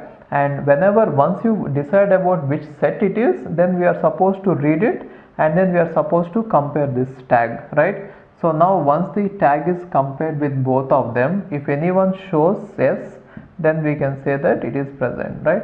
So what is the advantage of this set associative property? Finally, the advantage is that the number of comparators are going to be reduced. So the number of comparators reduced here required here are only 2. If there is no set associative, then maybe if you use direct, then 8 comparators would have been required, right? See, let us say in k-way set associative. K-way set associative means each set is containing k lines. In that k-way set associative, once we reach a set, our required block can be present in any of the k lines. Therefore you are supposed to compare with all the k lines, right? So in this case, in k-way set associative, what happens is we require k comparators. Got it? And what will be the size of each comparator? That depends on the tag bits, right? So in this particular example, we need 2 comparators. Why? Because it is 2-way set associative, and then each comparator should have a 2-bit should be of size 2 bits, because tag is 2 bits. So 2-bit comparators are required. And how many such comparators are required? 2 comparators, each of 2-bit size, right? So that is how set associative works. Let's see some numerical questions on this, and later we shall extend the concept. Okay, now let's solve these questions. It is about the set associative memory, and here also the main memory is byte addressable, which means one word equal to 1 byte. That is the basic assumption. And now, along with all the other parameters, I have even given you what kind of set associative it is, which means it is two-way. Okay, so this means 2 means two-way set associative, 4 means 4-way set associative, 8-way, like this. Okay, so this is what is given along with the question. Now we are supposed to fill in the missing parameters. Now remember that we are talking about the set associative mapping. Therefore it helps if you remember how the address is actually divided. So if you are talking about the set associative memory, the physical address is divided like this. Okay, so initially physical address according to the main memory is divided into 2 parts. One is block offset, which is nothing but the word number within the block, and then the block number, right? So it's going to give you the word number, and then it is the block number, right? This is according to the main memory. But then according to the cache, right, so block number is again divided into 2 parts. One is set number. So this part is set number, right, and this part is tag, right? So according to main memory, it is block offset and block number, and according to cache, it is set number and tag. So if you remember this, I think it will be easy to solve the questions. So first thing is, main memory size is 128 KB and cache size is this, block size is this, and so and so. Okay, and now they are saying that it is two-way. So now whenever you have to find out the set number, okay, whenever I teach this subject in the classes, people get confused at one part. They think that if it is a 4-way set associative, they think that the number of sets are 4. No, it is wrong. 4-way set associative means the number of lines in each set is 4. That is what you should be very, very careful about.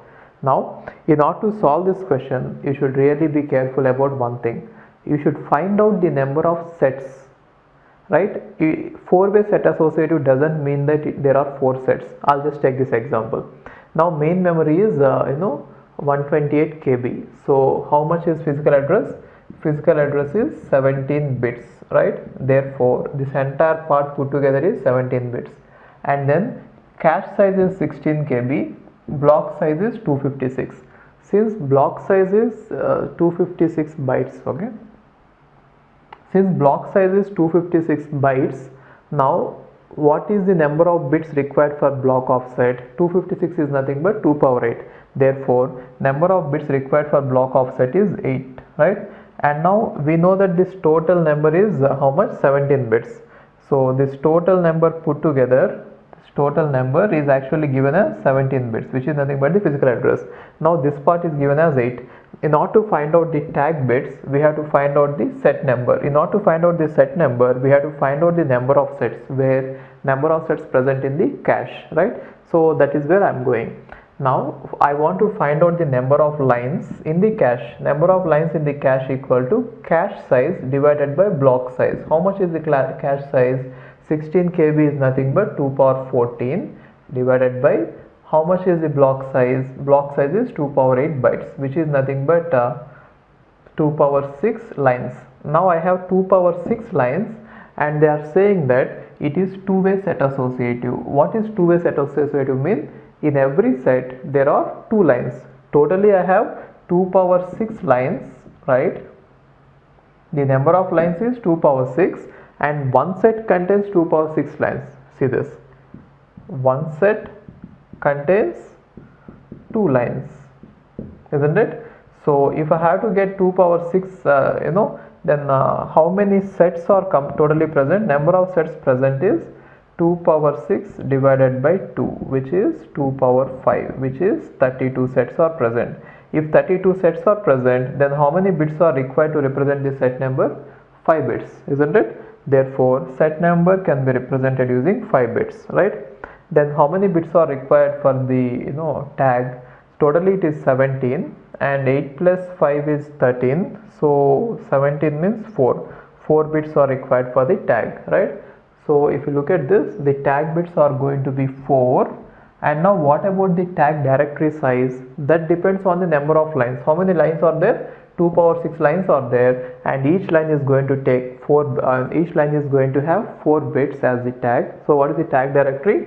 2 power 6, 4 into 2 power 6 bits is the tag directory size. Got it?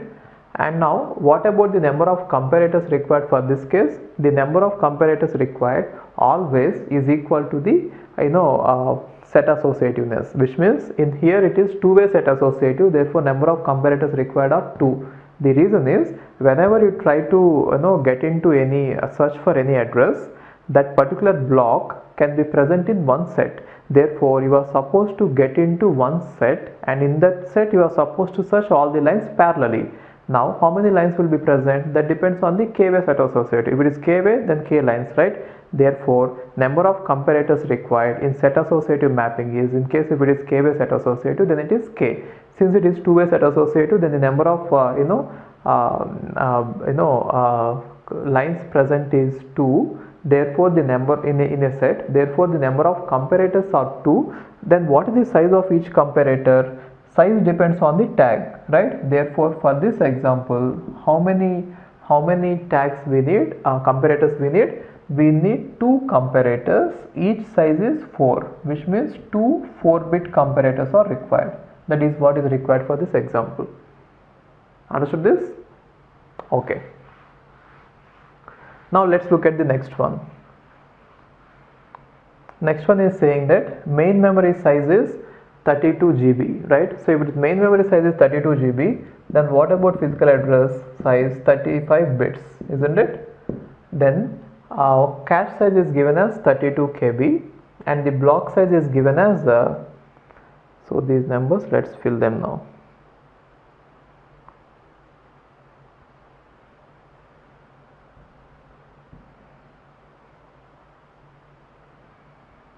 Okay.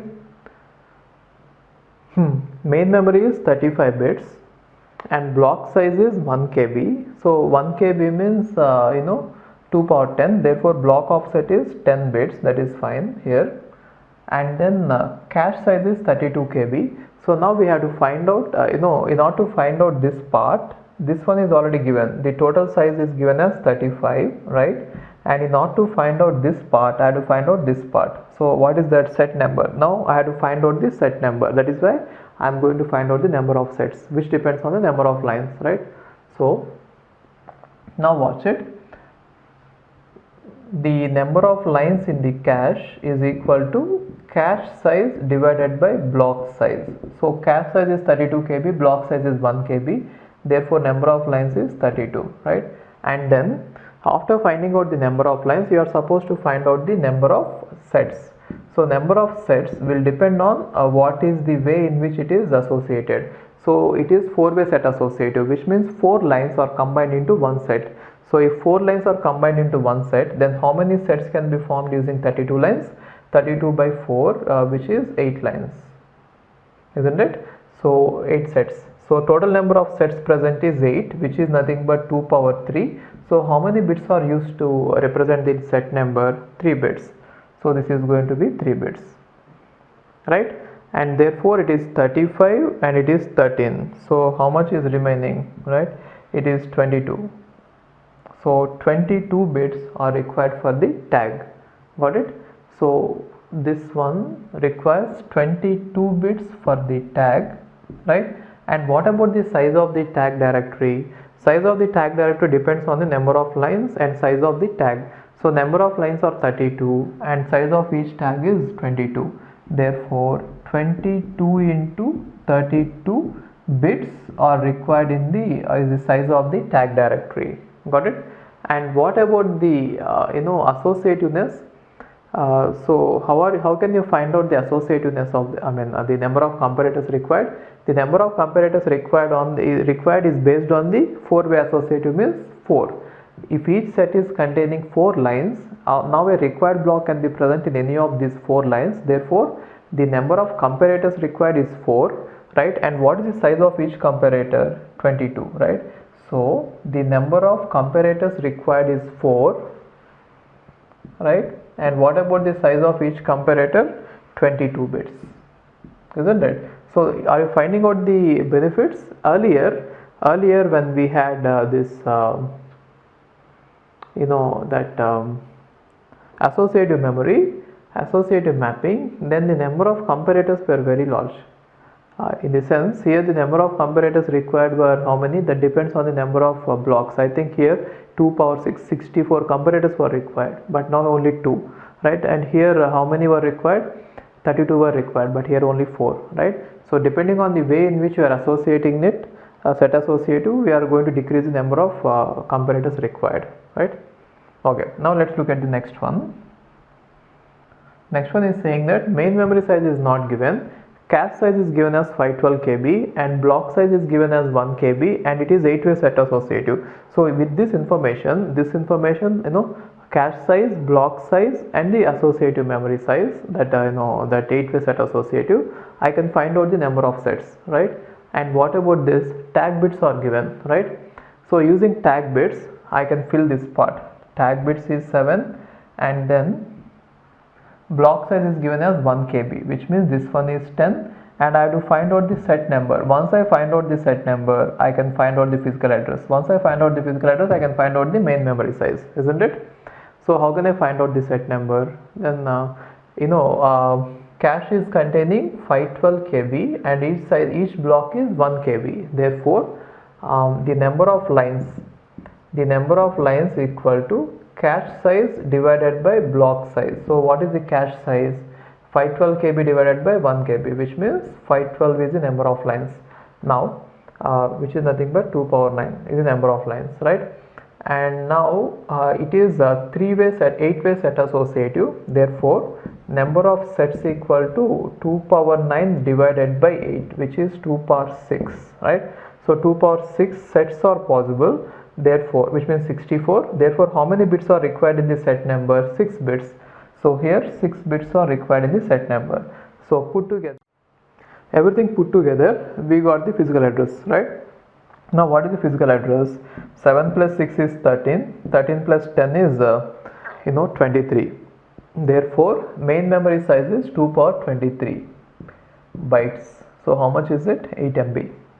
Got it? And what about the tag directory? If the tag bits are 7, then how many lines are there? Lines are 2 power 9. Tag directory size is 7 into 2 power 9 bits, right? Then how many comparators are required and what is the size of each comparator? So in this case, the number of comparators required are 8 because it is 8-way set associative, isn't it? Therefore, number of comparators required are 8 because each set contains 8 blocks, and we have to simultaneously compare all the 8 blocks, right? All the 8 tags. Therefore, 8 comparators are required, and size of each comparator will be depending on this tag size. So 8 7-bit comparators are required, isn't it? So 8 comparators are required and each comparator size is 7-bit. Without this set associativeness, if I have associative, then we need to have 512 comparators, right? Now what about the next one? Next one is main memory size is given, and then block size is given, and then tags are given, right? So we have to find out the cache size. It is interesting. See this? Now main memory size is given. Watch it. Main memory size is given. So main memory size is 16 GB. Therefore, what is physical address?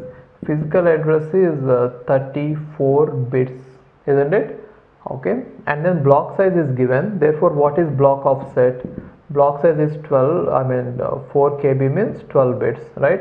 Therefore, block offset is 12 bits here, right? And then physical address, total physical address size is 34 bits here, right? And the tag is given, is it? Yes, tag is given as 10 bits. Tag is given as 10 bits. Therefore, it is completely going to make up 22 bits.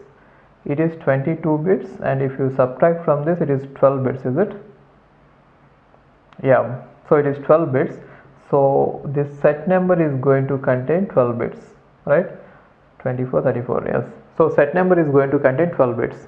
Therefore now we are supposed to guess the cache size. Now how can you find out the cache size? The cache size is equal to, I can write it like this, number of sets into number of lines per set into size of the line, isn't it? Are you following this? In order to find out the cache size, I have to find out the number of sets, and then I have to find out the number of lines which are present per set, and then I have to find out the size of each line. If I can find out these three, I can find out the cache size. Now what is the number of sets here? Number of sets is 2 power 12. And what is the number of lines per set? How many lines will be present in each set? So that depends on the way of associativeness, right? So it is 4-way set associative. Since it is 4-way set associative, right, the number of lines present per set is 4. And what is the size of each line? Size of each line is equal to size of the block, which is nothing but 4 KB, which is 2 power 12, isn't it? Then what is it? 2 power 12. 12 plus 12 is 24. 24 plus 2 is 26. Therefore cache size is 2 power 26. So cache size is 2 power 26 bytes. You please cross verify one more time, right? I'm just doing it using my subconscious mind. So you please do it one more time consciously. I'm not sure whether all these numbers are right or wrong. Maybe there might be some calculation errors. Okay. And now what about this tag directory? At least in classrooms, what happens is whenever I do anything wrong, there will be some people to point out, but here there is no one to point out, right? So okay, so you do it. Okay. Now watch this tag directory. The tag size is 10 bits. Then how many lines are there? I mean, total number of lines is number of sets into number of lines, isn't it?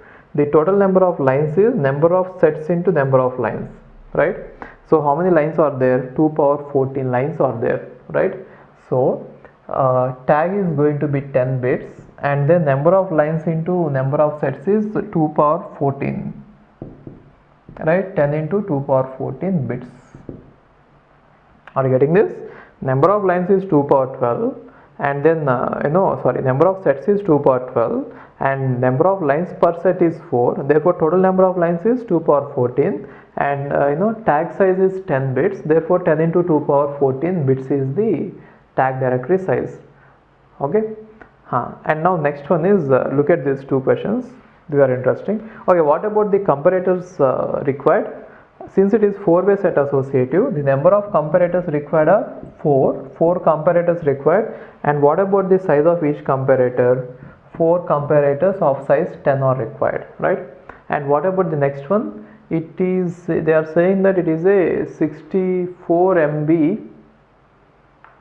Yeah, main memory is 64 MB. Therefore what can you say about physical address? Physical address is 26 bits.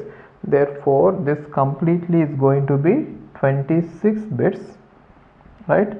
And then they are saying that the number of bits used in tag are 10, which means this one is given as 10, right? And nothing else is given. Okay. Now we are supposed to find out what is the cache size. So cache size depends on, I just told you, right? So cache size depends on many things. So one thing is so cache size depends on number of sets in set associative, number of sets into lines per set, isn't it, into line size. These are required. So line size is not given first of all, and then I cannot find out if line size is not given, I cannot find out the number of sets, and I cannot even find out the number of line per set, right? Nothing can be found out. So using the information given, I cannot find out the cache size, and I cannot find out the block size, because we have to guess these numbers, right? There is no way you can directly find them out. And if I don't have the number of lines, then I cannot find out the tag directory as well. right? And what about the comparators? Maybe 4 comparators are required, but I don't know. Oh, 4 comparators are required and the size of the comparator will be 10. That one I can tell you, because the tag size is given as 10 bits, right? That is how I could guess it. So 4 comparators are required and size of each comparator is 10-bit comparator. That one I can tell you, right? And the next one is cache size is given, which is 512, right? 512 KB cache size is given and tag bits are given. Tag bits is given and cache size is given, right? So now using this I have to find out the main memory size. Now how can I find out the main memory size? If I could find out this total number, then I can find out the main memory size. In order to find out this total number, block offset is required, but block size is not given. Therefore, I cannot find out this number, isn't it? And then I cannot find out this number also, because in order to find out the number of sets, I should know the number of lines first. I cannot find out the number of lines, therefore nothing could be found out. I cannot find out the main memory, or I cannot find out the block size, and therefore I cannot find out the number of lines, and hence this one, right? But I can find out how many comparators are required. So 8 comparators are required and each size is 7. Got it? So in these two questions some more data would have been helped, but since the more data is not given, we will not be able to find out much more about it. Got it? So this is how we could solve the questions on set associative memory. Okay. Let's see this question. Main memory is given as 4 GB, cache is given as 4 MB, and block size is given as 1 KB. So we shall see all the three mappings. One is direct, other is associative, and other is set associative. Then we shall see the difference among these. Then you'll understand how each one is different for the same question. Okay. Now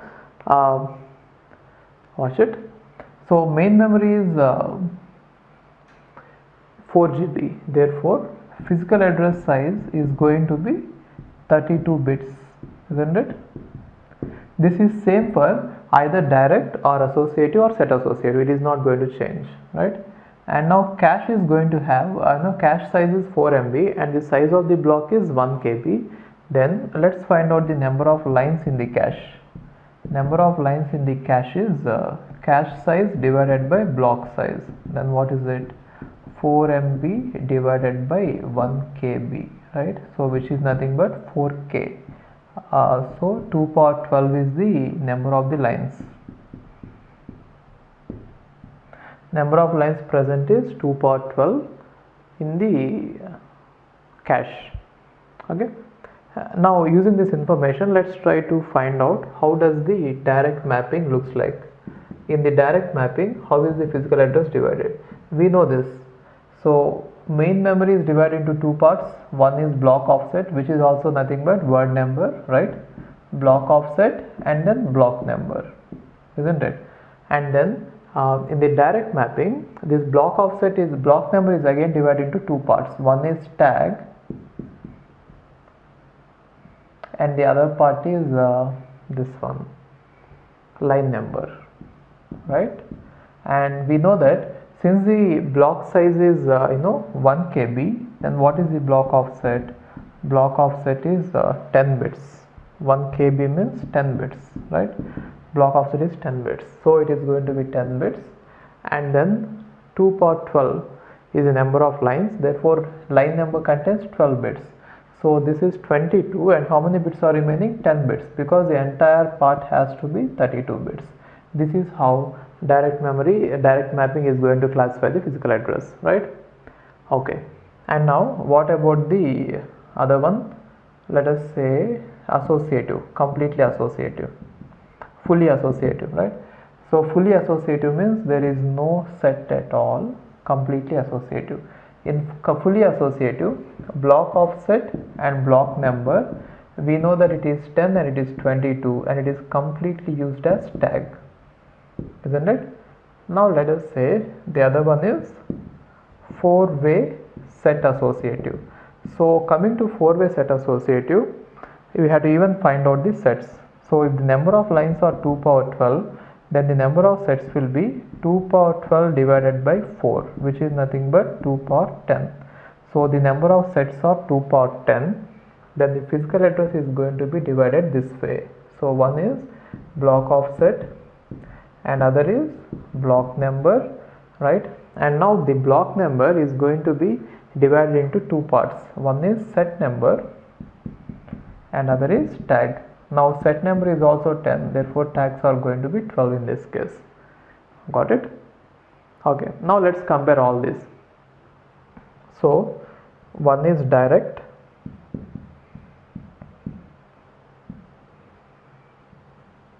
other is associative,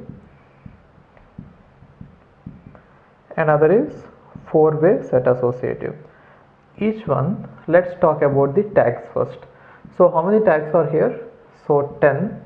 Direct associative is having 22 and set associative is having 12, right?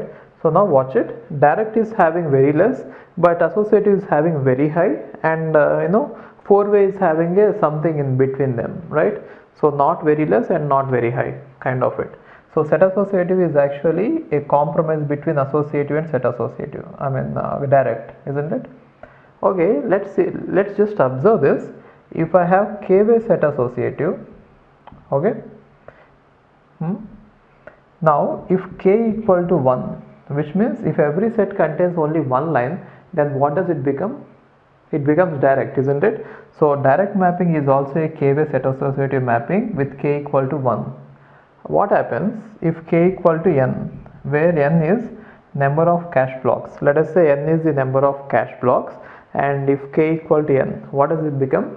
All the cache lines, that all the cache lines are present in one set. If all the cache lines are present in one set, then every main memory block will map to that one set, and in that one set it is all associative, therefore it is completely associative. So k-way set associative with k equal to 1 is nothing but direct mapping, and with k equal to n is nothing but associative mapping. I think you understood this, right?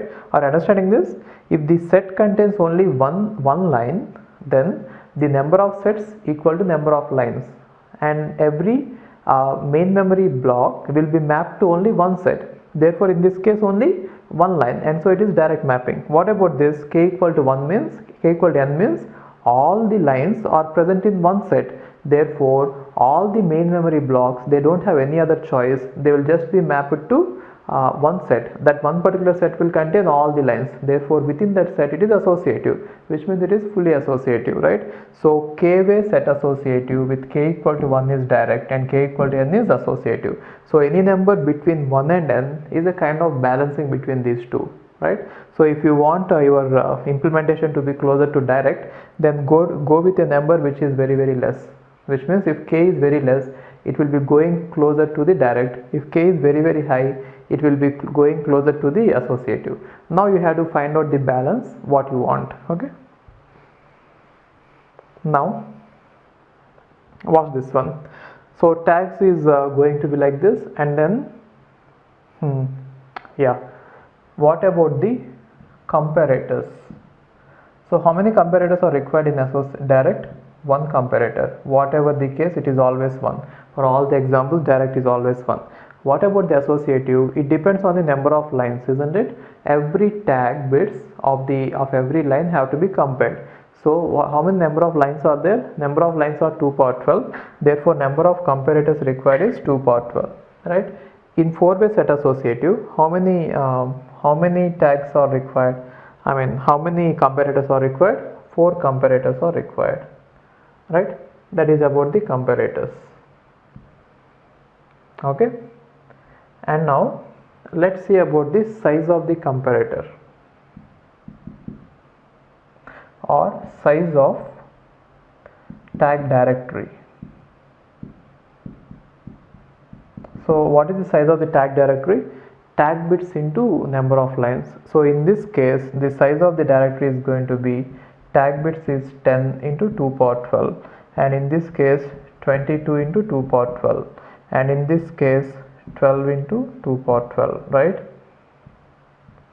What about the number of lines in the cache? So number of lines is going to be 2 power 12, 2 power 12 and 2 power 12. So whatever the associative, whatever mapping you are using, the number of lines in the cache, they doesn't change, right?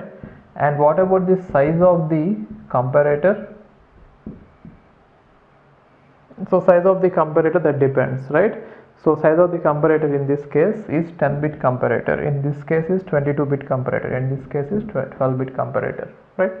So that is how you could solve these questions, and this is the relationship among all this. Fine. Now let's see about the memory interfacing. This part of memory interfacing is actually dealing about how are we going to connect various parts of the memory or various types of the memory, one to the IO devices and other to the CPU. And this one comes under the part of computer organization. So if you look at organization and architecture, the main difference between organization and architecture is, in case of organization, we are going to deal with how we are going to connect various parts of the computer and make them work. So in case of architecture, we deal with how to make use of it effectively, right? For example, if you are talking about pipelining, that comes under architecture. If you are talking about just connecting the parts, it comes under organization. So this part comes under organization. Now let's see why we need the memory at first. So whenever you try to give any input, which is nothing but a program, that will be present in a memory, and that memory has to be, that program has to be given to CPU, right? Now if you see CPU, generally the speed of CPU will be given in MIPS, which means million instructions per second. So the meaning of MIPS is that the CPU can execute 1 million instructions in 1 second. Million instructions per second means 1 million instructions per second. Now the problem is, when it is able to process those many instructions in 1 second, will you really be able to give the instructions to it at that rate? That is the main issue. Now how are you going to give the input to the CPU is mainly through memory, but then the problem with memory is its speed is less compared to the CPU. Got it? Now there are various types of memories. One is the cheapest memory available, which is hard disk. If you try to put the data in the hard disk and if you ask CPU to execute the program from the hard disk, then what happens is, even though CPU is able to execute it very fast, it will be troubled because of the slow speed of the our secondary memory, which means our secondary memory is going to be a kind of bottleneck. Then what should we do? We should place the data in a high speed memory like main memory.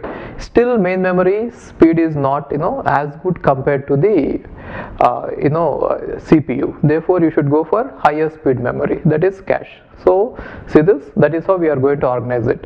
Now we have secondary memory, and then main memory, and then cache, and then CPU. Now we are connecting CPU directly to the cache and sometimes directly to the main memory.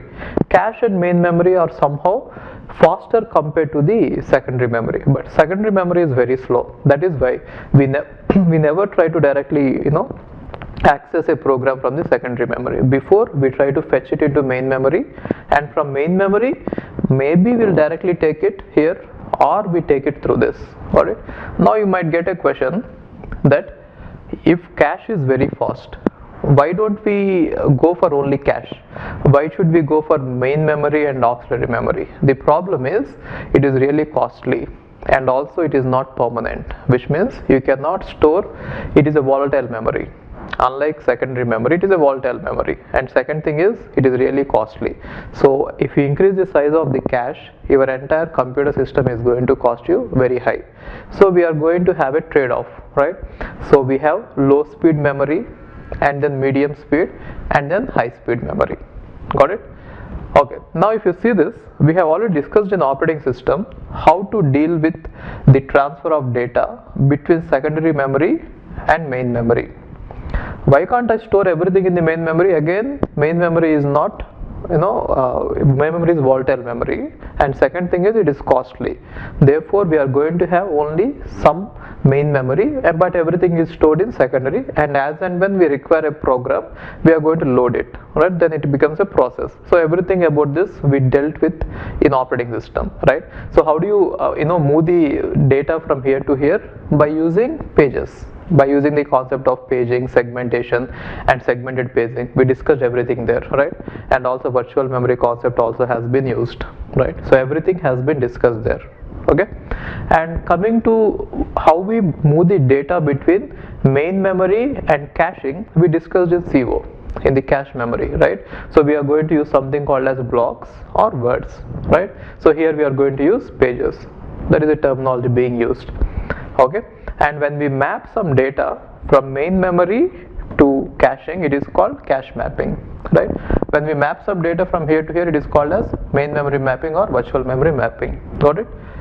Okay. Now we might have one more level of memory which is relatively less but very fast, that is called as registers.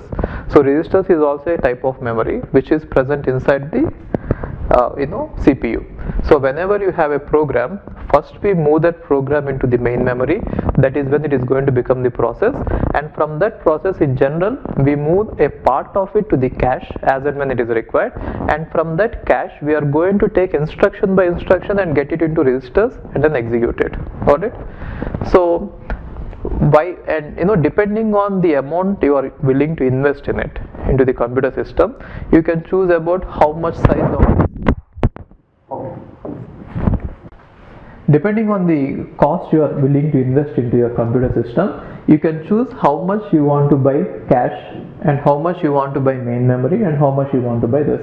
So in the next video we shall see how to use the cost, and what is the cost of each one and how much you can get within the budget. Okay, fine. Now let's see this. I have arranged all the types of memories in form of a pyramid here.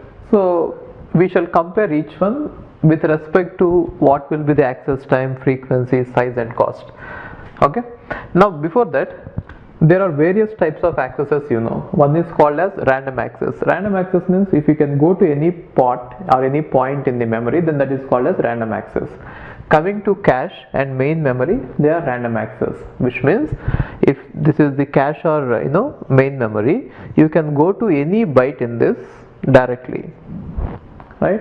But then if you look at semi-random access, it means that example is magnetic disk. So semi-random means you will not be able to go to every byte directly, but then you will be able to go to some parts directly, and from there you might have to go sequentially. For example, in a magnetic disk, if you say this is the block, we can go to the block directly, right, or a track directly, we can say. See, if it is a track, we can go to the track directly, and then after going to the track, I might have to wait for some time so that the required byte or the block comes under the read-write head. Therefore, it is not random access, it is semi-random access. And coming to the magnetic tape, so magnetic tapes are not really used these days. They were used very long back. Maybe you can think of the cassette as a magnetic tape, the cassette which you used to have the audio on it, right, if you had seen it. Now coming to the cassette, what happens is, if you have to go forward or backward, you have to gradually turn it, right? You have to gradually let it pass under the read-write head. Therefore it is completely sequential. So now coming to the access times and all, I am arranging everything like this, right? So first thing is, if you observe it, access time means what I mean to say is fastness, that gives the fastness in which you can access it. So if the access time is less, it means that the memory is faster. If the access time is more, it means that the memory is slower.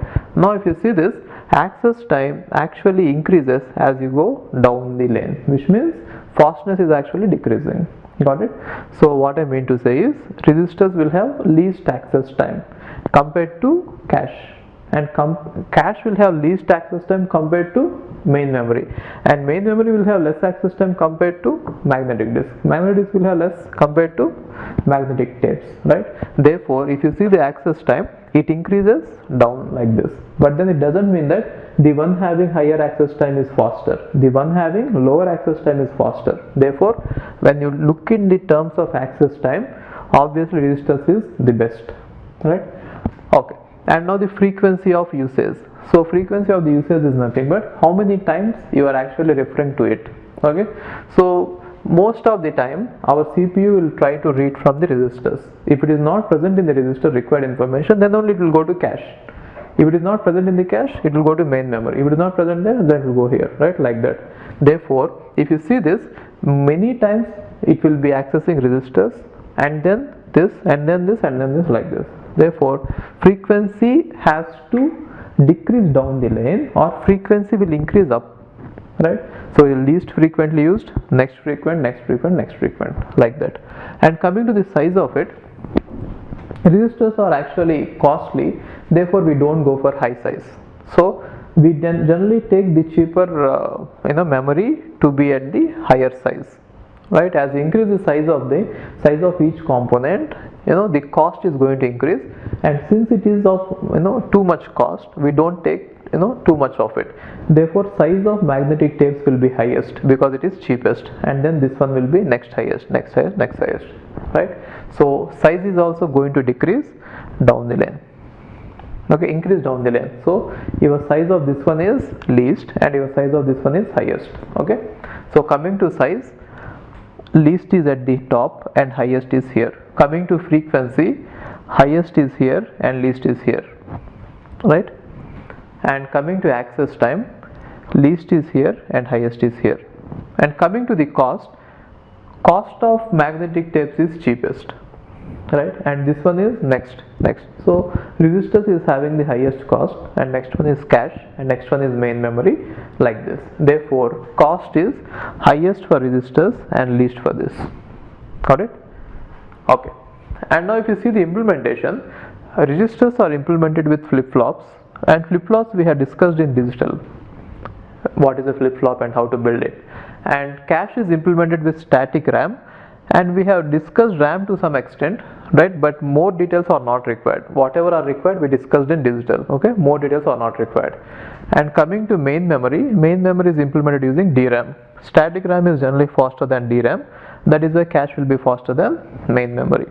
And whatever details are required, we have discussed them in digital, and whatever is not there in the syllabus, don't worry about it, okay? So we are not interested in implementation in this part. We are just interested in connecting them, okay? Fine. Now the purpose of the memory hierarchy is to bridge the speed mismatch between fastest processor to the slow memory at a reasonable cost.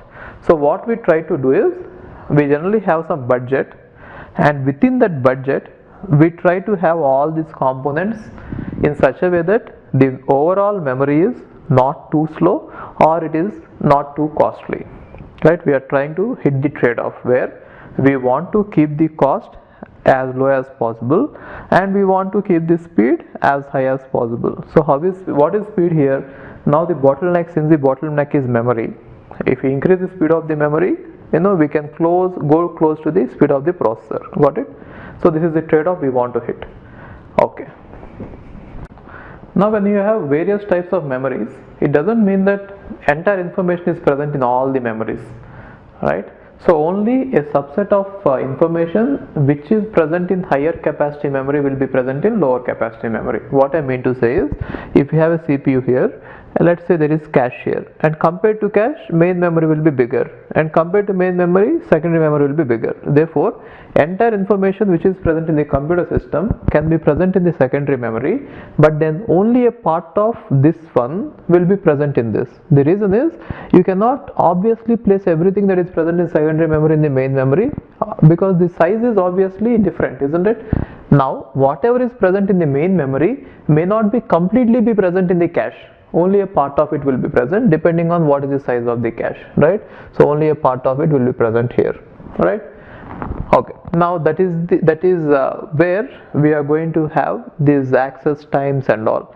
So whenever we are going to, let's say, if you are searching for some item, let's say 1 byte, and if that byte is not here, then you are supposed to go to this and again get into this and again get it.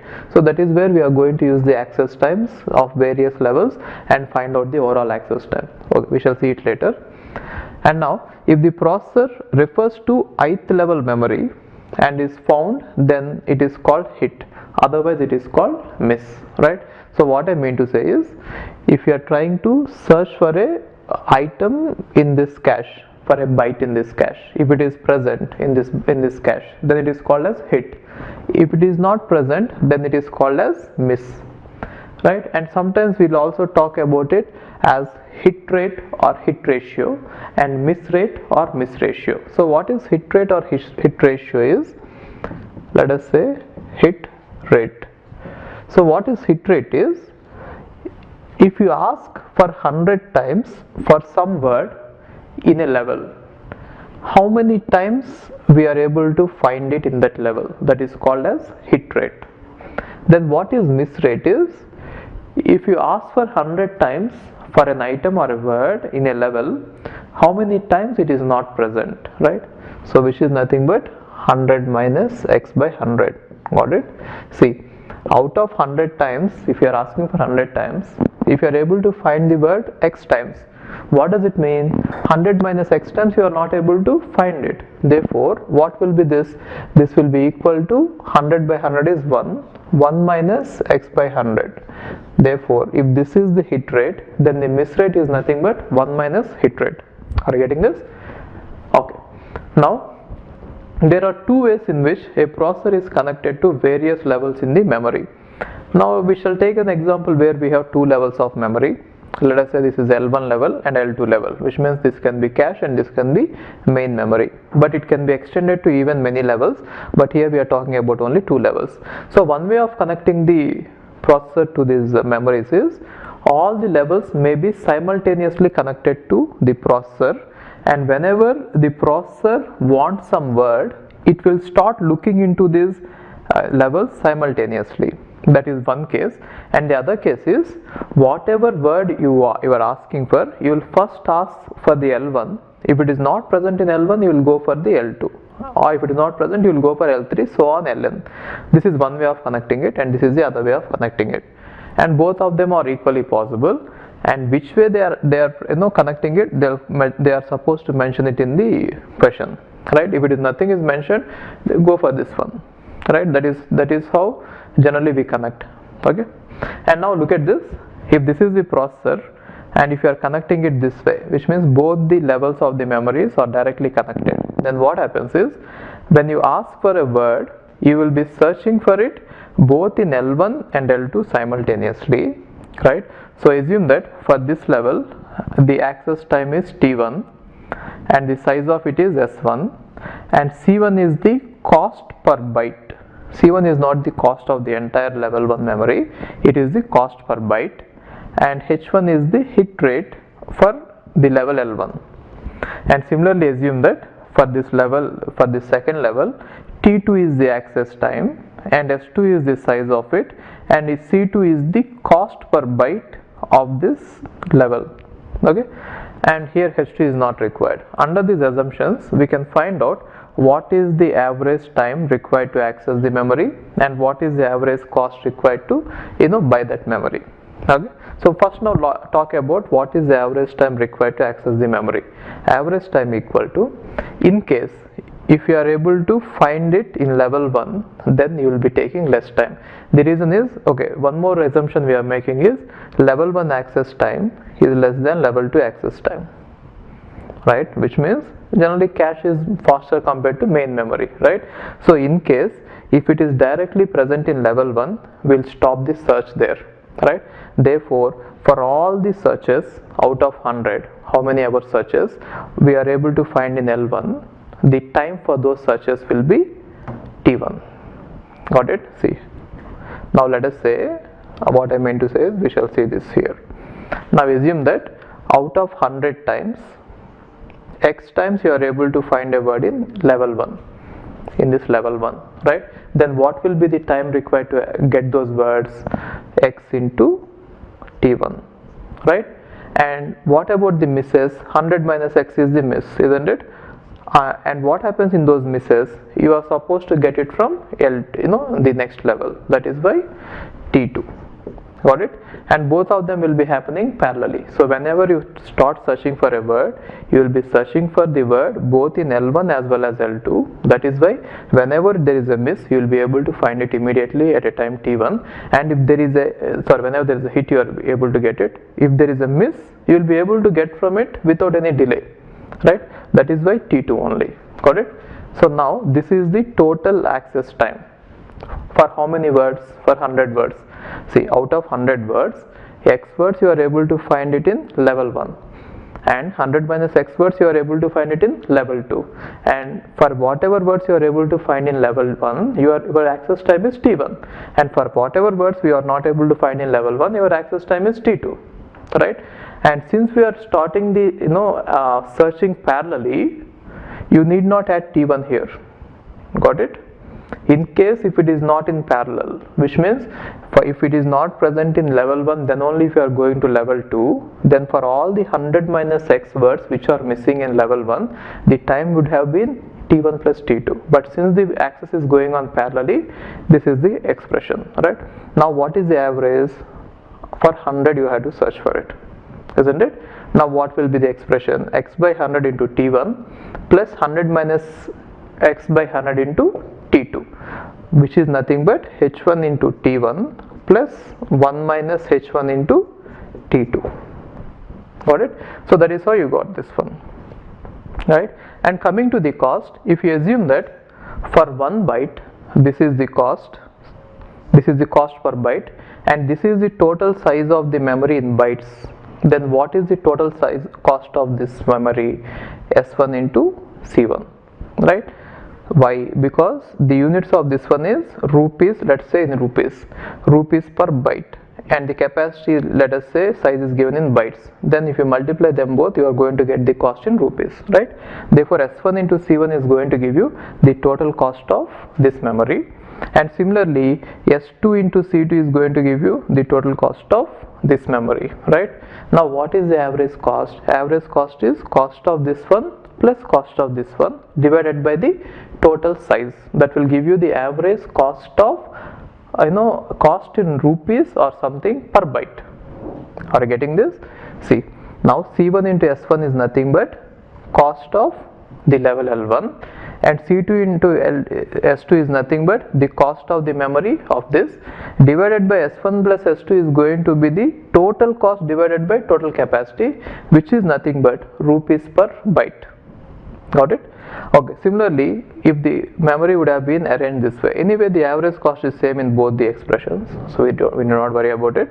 Now looking at the access time, see, depending on the way in which you connect the memories to the processor, the average cost is going to change, right? So in this case, what happens is, the main difference is, whenever a word is present in L1, we are directly going to get it in time T1, but if a word is not present in L1, the access time is going to be T1 plus T2. The reason is, you have to first search L1 and decide that it is not present there, and then only you are going to L2, right? Therefore here the time is going to be more, right? Here this access is in parallel, but here the access is not in parallel. If it is present here, then we get it from here. If it is not present here, we are going to get it from here, right? Then what happens is, then T average is going to be, right, T1 H1 means if it is present here, it is T1. If it is not present here, 1 minus H1, T1 plus T2. Got it? So this is the average time in this case, and this is the average time in this case. So in most of the questions they will tell you how the processor is getting the words from the memory, then you can get it directly. Otherwise you can assume this case and get the answer. Okay, fine. Now let's extend the previous case to 3 cases here, 3 levels. So earlier we have seen what happens with 2 levels. Now the same examples we are going to see using 3 levels. Now assume that for this one, all the levels are connected parallelly to the processor. Therefore processor will start searching for a word in all the 3 levels in parallel, and whenever it finds a word, it will stop the search. For example, if this one, let us say level 1 is having access time of T1, assume that it is less than the access time of T2, it is less than the access time of T3. So what I mean to say is, if a word is present in L1, we will be able to get it fast. If it is not present in L1, or if a word is present in L2, the time required to get it is more compared to time required to get the word in L1.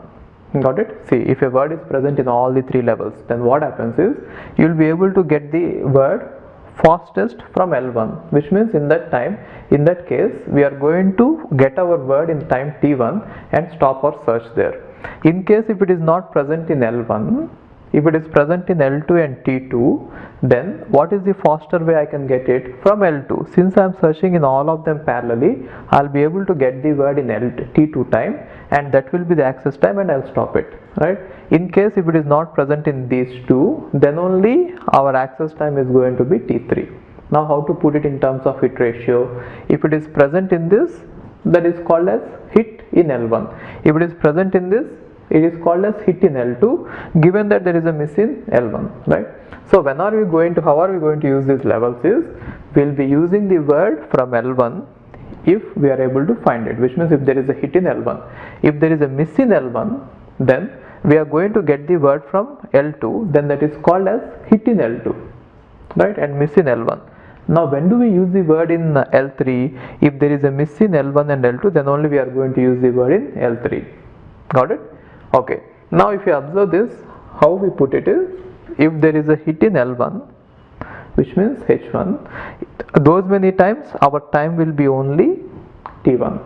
Out of 100, if these many times I am able to find it in level 1, then the time will be this much for those many times.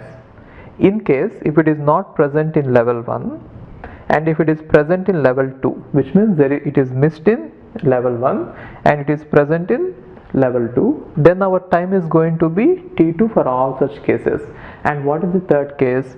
It is not present in L1 and it is not present in L2, then only we are going to get the word from L3. In that case, the time taken is T3. Therefore, in this case, in worst case, if a word has to be received, what is the worst case time?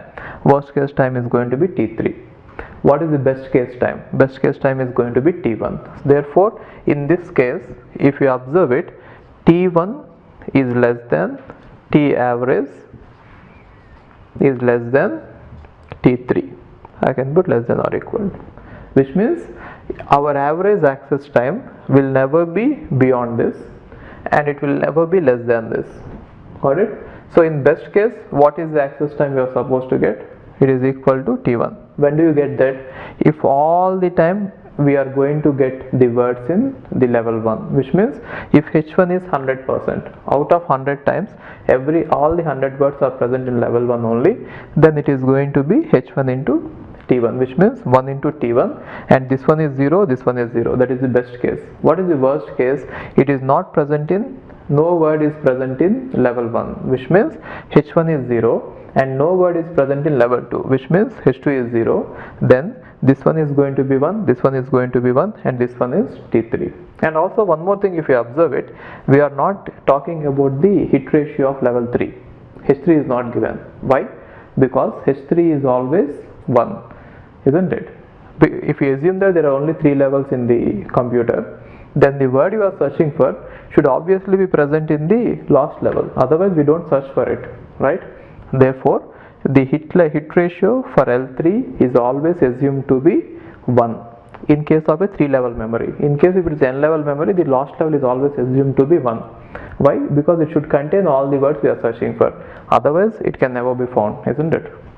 Okay. And similar way, if you assume that the cost per byte of level 1 is C1 and the size of it in bytes is S1, then what is the total cost of level 1 memory? C1 into S1.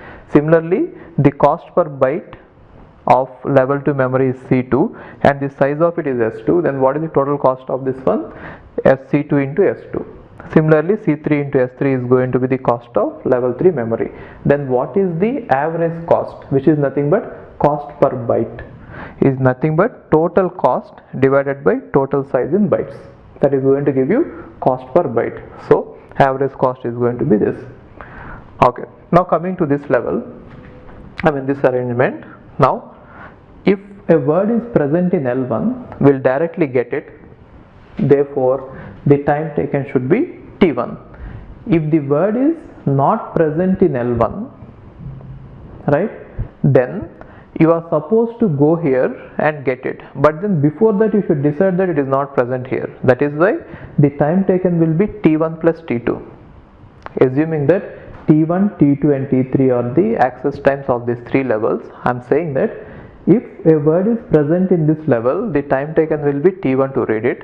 If a word is not present here, then the time taken will be t1 to decide that it is not present there, and then we have to go here and again start this search. Therefore, in this case, if the word is not present here, if it is present here, the time taken will be t1 plus t2. If the word is not present here and here, just to decide that it is not present here and here, the time taken will be t1 plus t2, and after that you have to go here and search it. Therefore, it is going to be t1 plus t2 plus t3. Therefore, in this one, what will be the access time will be, if it is present in first level, it is t1. If it is not present in first level, which means 1 minus h1 means that it is not present in first level, which is nothing but miss in first level. If it is present in second level, then the time taken will be t1 plus t2. If it is not present in first level and second level, then the time taken is t1 plus t2 plus t3. Right? Now just compare with this. If it is not if it is present in this first level, it is t1. If it is present in the first level, it is t1. If it is not present in the first level, if it is present in the second level, here the time taken is t2, because we are starting the search parallelly.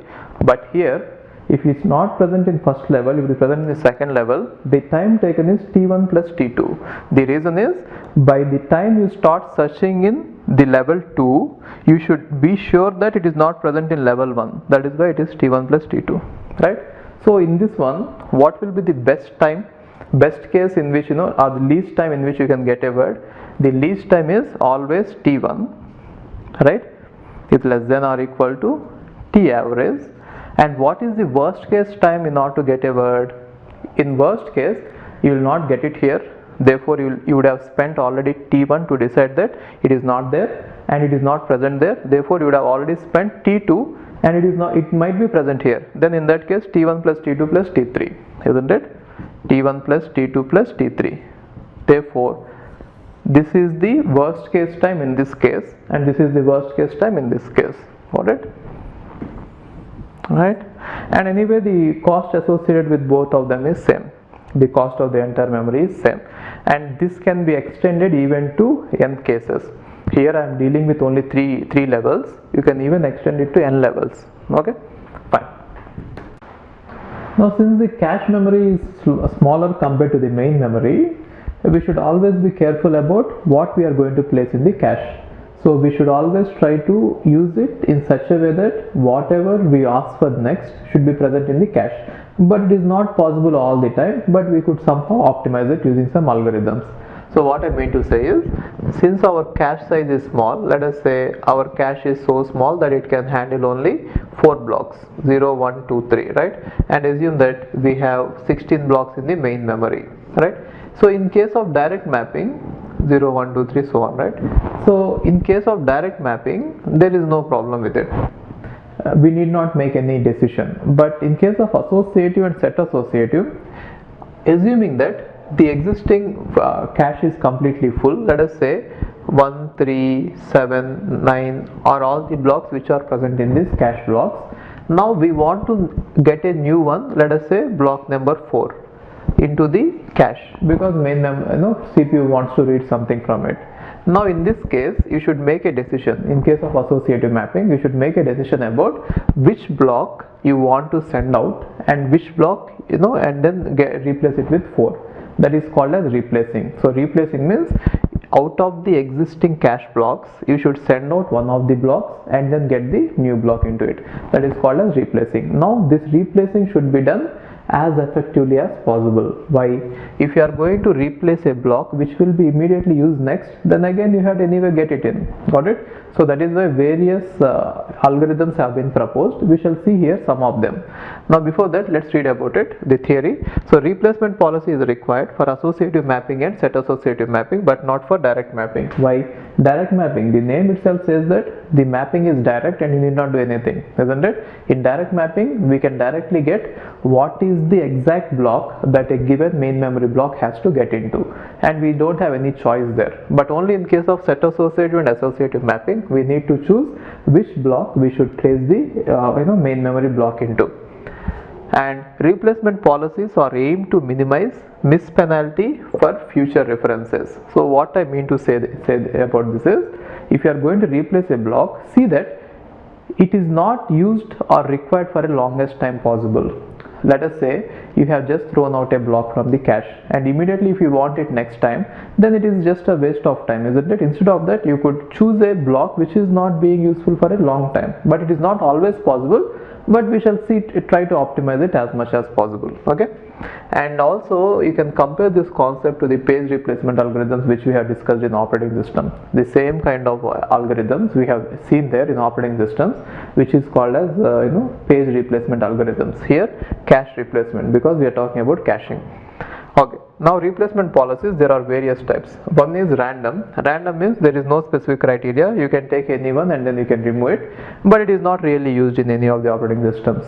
Now next one is first in first out. This one says that the block which entered first is the candidate for the replacement, which means whichever block has entered our cache first, we are going to replace it first.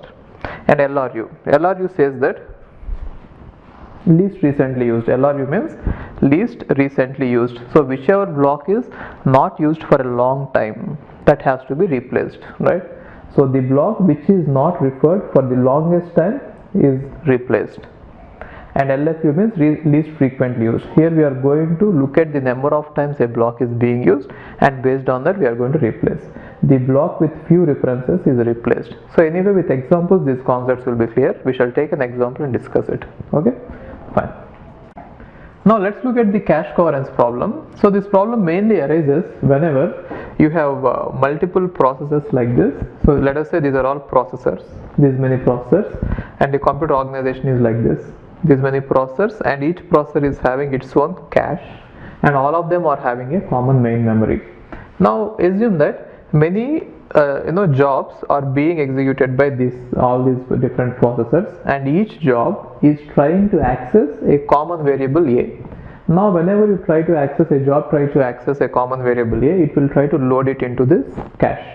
Okay, let's say it has been loaded. Now if this particular job which is working on processor P1 actually updates this value of A, before this value of A is updated here, some other job which is running on processor P2 might try to read it, right?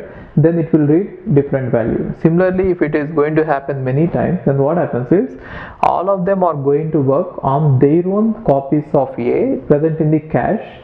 Therefore, the changes made by each one will not be visible to the others, right?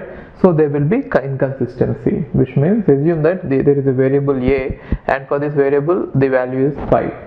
Now let us say there is a job J1 working or executing on processor P1. Now if it tries to increment it, then its value is going to be 6, right? And the same value, if it is being read by other one at the same time, and if it decrements it, its value is going to be 4, right? But actually if one job has incremented it and other job has decremented it, the value is supposed to remain at 5.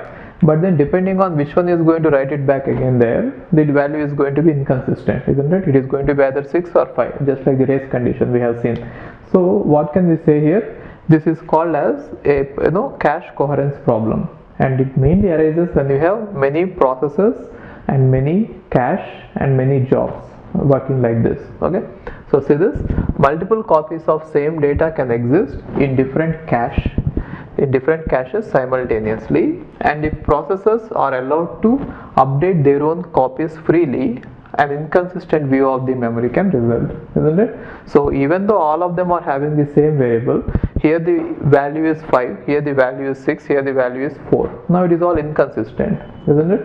Okay, so how to deal with them? We have various solutions. We shall see them one after the other. Okay. Now there are 4 ways in which we can deal with the cache coherence problem.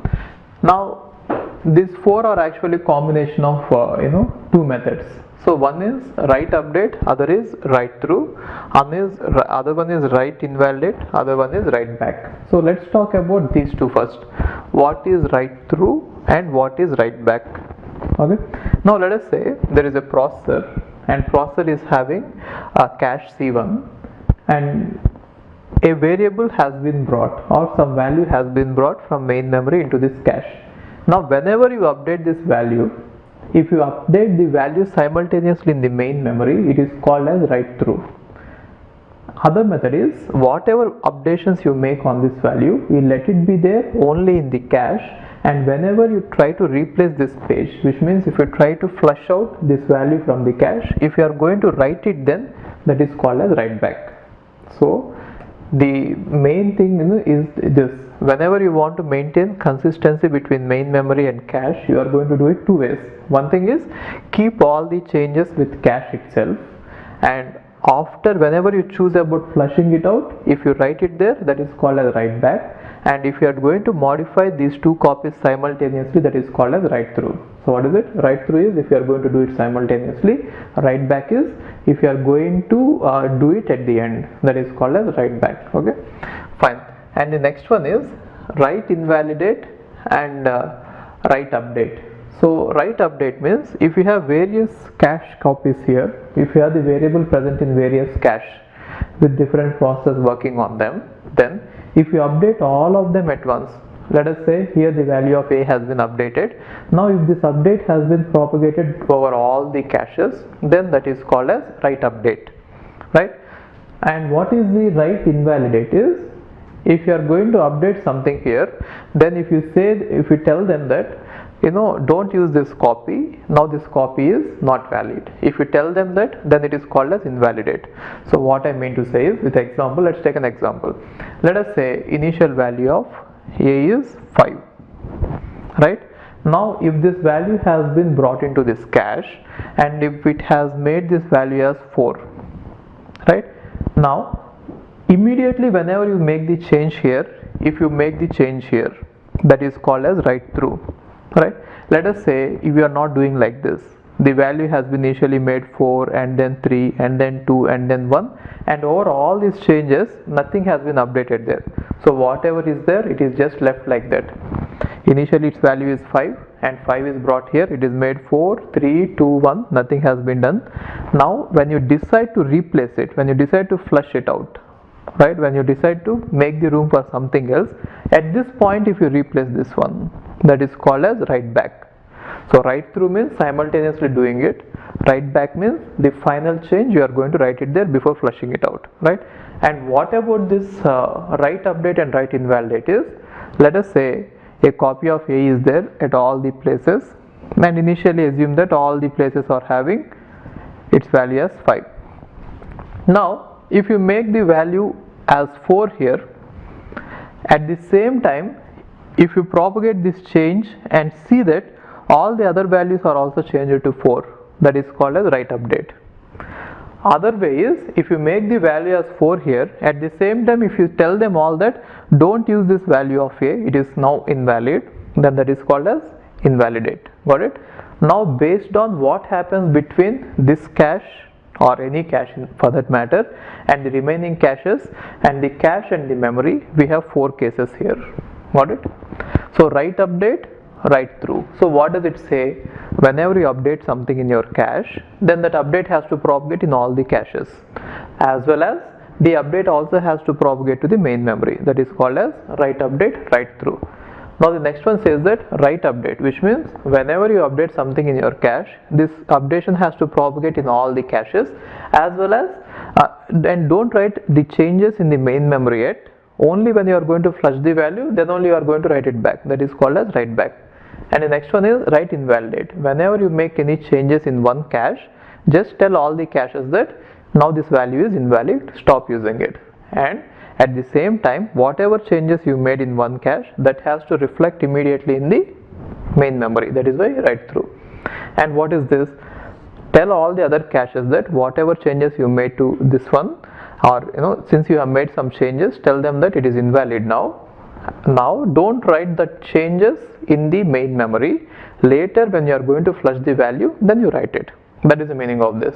So depending on this two interactions, which means interaction between the cache and the main memory and the interaction between one cache and the other caches, you can divide entire thing into four ways. Alright? So these are the 4 methods which are used to avoid cache coherence. Which one is better? That depends on which one is going to give us better performance and which one is easy to implement. Anyway, we are not going to get into those details.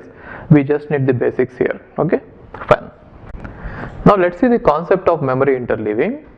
So what we mean by memory interleaving is, assume that we want to read generally how a program reads some data is, it is not going to ask for just one word. It generally asks for a consecutive words, let's say k words, or let's say 4 words or 10 words. Now what happens is, we in general don't refer to just one word from the memory. If we are going to get a word, then we will be getting many, we request many words, like let's say this is word number 1, word number 2, word number 3, word number 4, right? Now if all the 4 words are present in single memory module, then our program is going to be slower. The reason is, you have to read word number 1 and then word number 2 and then 3 and then 4, one after the other, right? So if you see this, let us say access time, memory access time is maybe 100 nanoseconds, right?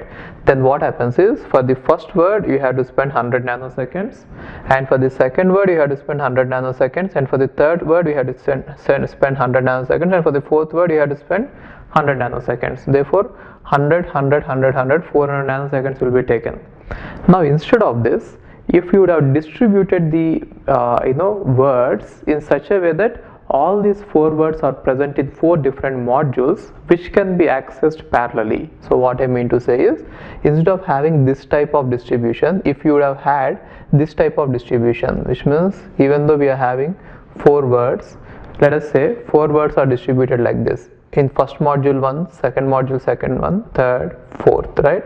And then 5th word is here, 6th word is here, 7th word is here, 8th word is here, something like this.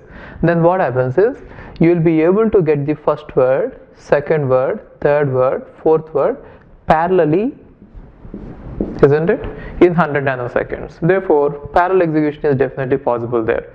So that is what is the concept of memory interleaving. Memory interleaving means we are going to have various memory modules, and on each module we are going to place, we are going to distribute the words in such a way that when I operate them parallelly, I'll be getting efficiency. Now the same concept can also be implemented in the hard disk as well. In the hard disk, I hope that you remember the concept of the cylinders, right? So at the end we are going to talk about it again, but still I'll just give you a brief overview here. Now in a cylinder, let's say hard disk is composed of many surfaces or platters. Let us say there are many platters like this, placed one upon the other. Now instead of putting the data completely from 1 to 100 words in one platter, if we can distribute first word on the first platter, second word on the second platter, third word on the third platter, fourth word on the fourth platter, and if every platter is having its own read-write head, then just during the time in which you read one word from one platter, you will be able to read all the 4 words from all the 4 platters if you have those many read-write heads. Got it? So this is called as memory interleaving. Now let's see the concept here. So what is the main advantage of memory interleaving is, it reduces the average access time and it improves the data transfer rate, isn't it? Now in case if you want to implement this memory interleaving concept, you are basically supposed to have some memory modules, which means the entire memory has to be divided into various modules. Let us say module number 1, module number 2, so on, module number k, or 0, 1, 2, so on, m minus k. Now whenever an address is generated by the CPU, now CPU need not know where and how the memory, the words are saved. It will just generate an address. Now that address has to be interpreted by the implementation, and it has to be appropriately matched up with the words. So what I mean to say is, given an address, you should be able to resolve it in such a way that you should be able to get the memory module number in which that particular word is present, and within that module where is the word present. Got it? See, so what I mean to say is, you should divide the address into 2 parts in such a way that some part of the address is going to identify the module in which that particular word is present, and the second part is supposed to find out what is the word in that particular module, right? And now this module which is giving us the memory module number may either be at the beginning of the address or it may either be at the end, right? Now let us say it is at the beginning. Then what happens is, first we give this part to the decoder. Now decoder is going to take some time, let's say 4 nanoseconds in this case, and decoder is going to generate which memory module, from which memory module we should be reading the data or writing the data to. Now once that particular module is selected, then it will take the memory access time for that particular module to read that word. Now let us say memory access time required by each module is 100 nanoseconds. Then the total time required in order to read one word is going to be 4 nanoseconds plus 100, which means 104 nanoseconds. But it might feel that this 4 nanoseconds is a overhead, but when you think about reading many words in parallel, you will see the performance here, you will see the efficiency here. Now just see this. Now in order to read the first word, what happens is 4 nanoseconds will be spent decoding the address, finding out the module, and then identifying the exact module and giving it the read write request. And 100 nanoseconds is spent by that module in order to read or write the data. And once you have done this, now your decoder is free and you can send the request for the second word, in case second word is not in the same memory module. And also we are going to organize the words in such a way that consecutive words are not going to come onto the same module. That is what we are going to do. And now for the second word, if it is not present in the same module, then 4 nanoseconds will be given to to find out which module it is in, which means for the decoding the address. And then 100 nanoseconds will be spent by the second module in order to get that word, right? So see this is the performance improvement we are getting. Earlier it was 100 after 100 after 100 like this, right? Now if you see this, we are able to overlap. Now how is this overlapping being done? Because this is from one module and this is from another module, therefore I can do it, right? So it is same as pipelining concepts, which you will see later. And now the next one is again 4 nanoseconds and again 100 nanoseconds, right? And for the next word is again going to be 4 nanoseconds and again going to be 100 nanoseconds. Likewise, if you are going to read let us say k words, then what is the total time taken? The total time taken will be equal to, see this, so 4 plus 4 plus 4 plus 4 so on, k times you will be getting this 4 nanoseconds overhead. And after this k times, for the last word you have to count this, isn't it? See, in this case, in order to get 4 words, you have spent 1 2 3 4 4 into 4, 16 nanoseconds plus 100 nanoseconds. Got it? So how many ever words you are going to read, it is just simply going to take k into those 4 nanoseconds plus 100 nanoseconds in this example. And if you are changing these numbers, you have to change these numbers. Got it?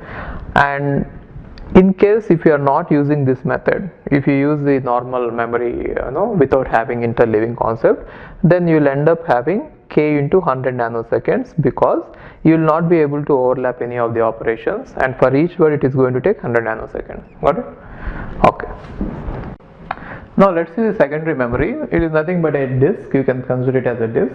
Generally what they do is, in one disk, once we know about it, later they are going to place one disk above the other, and they are going to call it as a cylinder of disks. Okay, we can extend this concept to that as well. First let's see the basic here.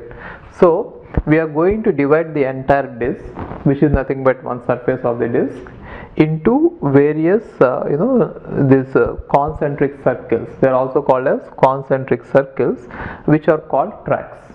So if you see them, all the tracks are concentric, which means they are all having the same center. Okay, and now after dividing it into tracks, we are going to divide it into sectors, right? So what is a sector is, this one is a sector, this one is a sector, this one is a sector, and this one is a sector. And generally almost all the hard disks are going to have 512 bytes sector sizes 512 bytes. This is the standard that we are using, and based on this we will be having some other standards, like what is the page size. Page size is going to be 512 bytes, right? Now this is the smallest unit of data that we generally transfer between hard disk and other units like main memory. Okay, so you can consider it as if it is the smallest unit we generally transfer. Okay, now what are the various things that we need to know is, one thing is, even though the size of the how to find out the total capacity of the hard disk is, or one disk is, how many sectors there are, how many tracks are there, and in a track how many sectors are there, which means sectors per track, and what is the size of sector in blocks, which or in bytes, which means number of bytes per sector. Are you getting this? The total capacity of the disk is going to be how many tracks we have in it multiplied with how many sectors are there per track. Now you are going to get all the sectors which are present there and how many bytes is present in each sector. Now what do you get? You are going to get the total capacity of the hard disk in terms of bytes, right? And now, even though the size is going to be something, we might not be able to use it to the full capacity because we might have to leave some space for formatting. So that is called as inter-sector gap, something like that. Now some of the space is going to be wasted for formatting. Why is formatting required is we might want to sometimes save what is the sector number, what is the track number, and whether it is full or whether it is empty or is it free to be used. So we want to save some information. You can assume it as if it is some header. So header which is going to describe the entire sector. So for that reason some of this space is going to be wasted for formatting. And now if they say that for every sector some space is going to be wasted for formatting, you have to find out the total space wasted for formatting, and from the total capacity if you remove that formatting space, then you can see how much usable data can be stored on that, right? Okay. And then in order to read or write data, we are going to have something called as a read-write head. Okay, so a read-write head will generally be present at some point, and in order to read or write some data, you have to move it from one sector, one track to other track, right? So that time taken to move the read-write head from one track to other track is called as seek time. Okay, and after you move to the required track, then the time taken for you to wait for the required sector to come under this read-write track, that is called as rotational delay. So how we do it is we generally move the read-write head onto a particular track, and once we reach the track we are going to stand there and we let the disk rotate. Now whenever it rotates, then the required sector is going to come under that particular read-write head. Got it? So the time taken for you to move the read-write head from one track to other track is called as seek time, and the time taken for you to wait for the required sector to come under the read-write head is going to be rotational delay, right? And after you get it, then you are going to start reading right from the beginning, right? Now how much time does it take for you to read the data or write the data? That depends on what is the speed at which the disk is rotating, right? Now if you know that the time taken for the entire rotation is, let us say, 10 seconds. I'm just giving you a rough figure. It is not in seconds, generally it will be nanoseconds or milliseconds. Now let us assume that time taken to rotate the entire disk is 10 seconds, which means if I leave the read-write head here, then it will be able to read or write the entire track in 10 seconds, right? And if you know that there are 10 sectors on the track, then what does it mean? In order to read or write one sector, the time taken is going to be 1. Got it? Therefore, the access time for the hard disk is going to be, one is the seek time, other is the rotational delay, and the other is time taken to actually read or write the data. Got it? So you can write it this way: the average access time for a hard disk or hard disk is going to be, one is the time taken by the read-write head to move on the on the disk in order to move to the corresponding track, plus the time spent by the read-write head waiting for the sector to come under it, so which is nothing but the rotational latency or rotational delay, plus the time taken to actually transfer the data. That depends on how much data you wanted to transfer, right? Now for the entire track, time taken will be equal to the time taken for one rotation.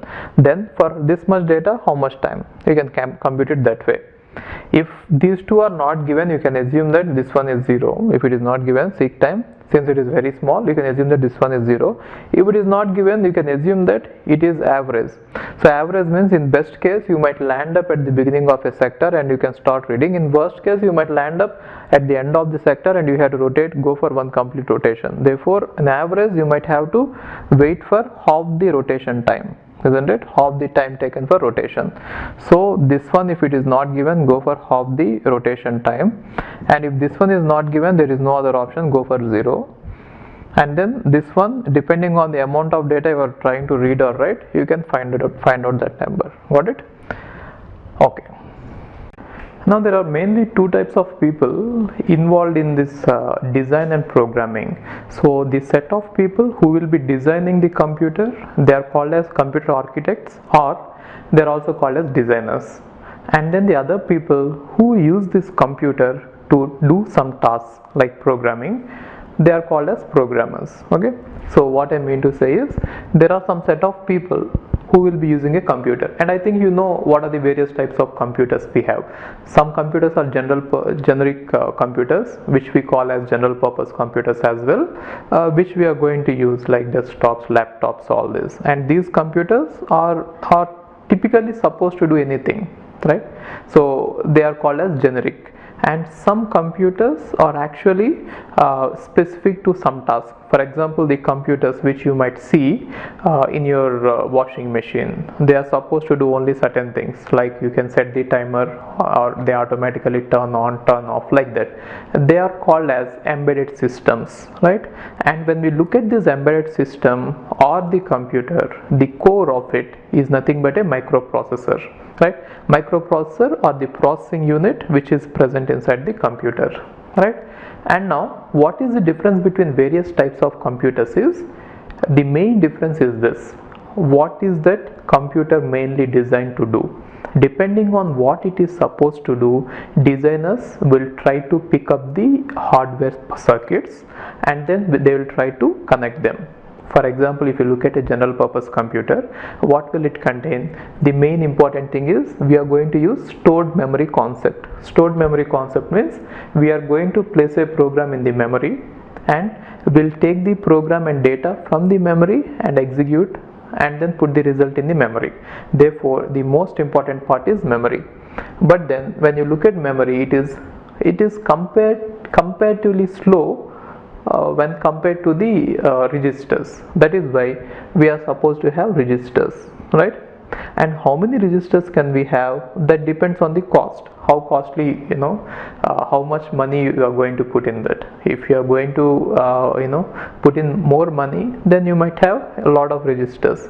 In case if you have many registers, then your program might be small. In case if you have less number of registers, then most of the instructions will be required to move the data into the registers and out of them. That is called spilling, which is not in the syllabus, but just think that the program size is going to vary depending on the number of registers we have, because the instructions are going to vary. See, I'm just trying to give you an overview. I'm not going to explain everything in this video, so don't worry. Simple things I'm saying.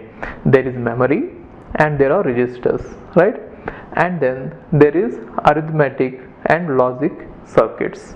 So arithmetic circuits are supposed to perform the arithmetic operations like addition, multiplication, subtraction, division, and logic units are supposed to do the logical operations like logical and logical OR, like that. Let's call it arithmetic and logic unit. Now the main purpose is we have to move the data from here into the registers and from registers into this, and again the results have to be moved here and the results have to be moved here. So to make all this happen, we have to apply certain signals at certain timings. Therefore, we need those signals called as control signals at particular instances of time, right? For example, if you want to move the information, some data from, let us say, register R1 to register R2, why do you want to move? Let's say there is some task which requires it. Then we have to give this write control signal to this and read control signal to this at the same time. Then only the data will move from here to here, isn't it? Therefore, so what I mean to say is we need a special unit called as control unit which is supposed to give the signals to all these components. Now the entire purpose of a designer is to select all these components. How to select them? Depending on your cost, they are supposed to select them, right? For example, if you have 16 registers, then in order to select one of the register, we need a decoder. Then what should be the size of the decoder? 4 by 16, right? And let us say your memory is 1 kilobyte, then whatever the size of the decoder required, 10 by 2 power 10 decoder, right? And similarly, your ALU operations, if you want to add 2 8 bits, then we are supposed to have 8-bit adder. Therefore, depending on what your cost is and what you are trying to achieve, your designers are supposed to choose the hardware and then connect them somehow which will decrease the time, right? So how to connect them all is the second issue.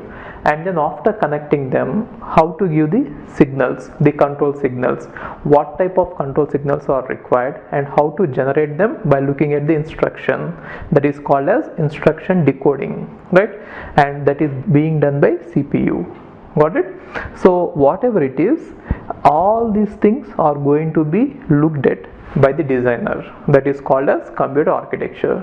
Now how will the designer design all this is depending on what the programmer wants to perform. Therefore, there is designers who are trying to design the computer, who are trying to select the hardware and connect them, and then they have to keep in mind about the other people who are going to use the computer, and depending on the other people who are programmers, they have to design.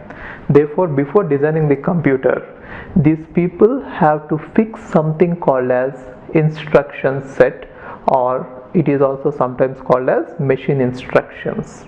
So first they will decide about the instruction set, which is machine instructions, which will depend on what the programmers will need or what the programmers will think they require in order to write the programs, right? And so they design the instruction set first. Based on the instruction set, they will choose the hardware and then connect them. So the most important thing, or the place at which these two people are going to interact, is going to be instruction set. That is why instruction set has to be discussed first.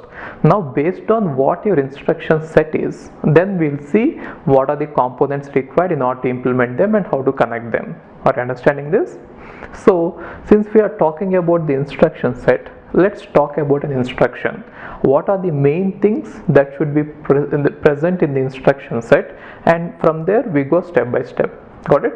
So this design and all we shall see later. First we'll discuss about the instructions and the addressing modes, and then we shall discuss about the design. So while designing a computer, we'll take a small basic example and then I'll show you how the actual computer is designed. That is the entire purpose of the course. Okay, now let's see how the instruction will look like.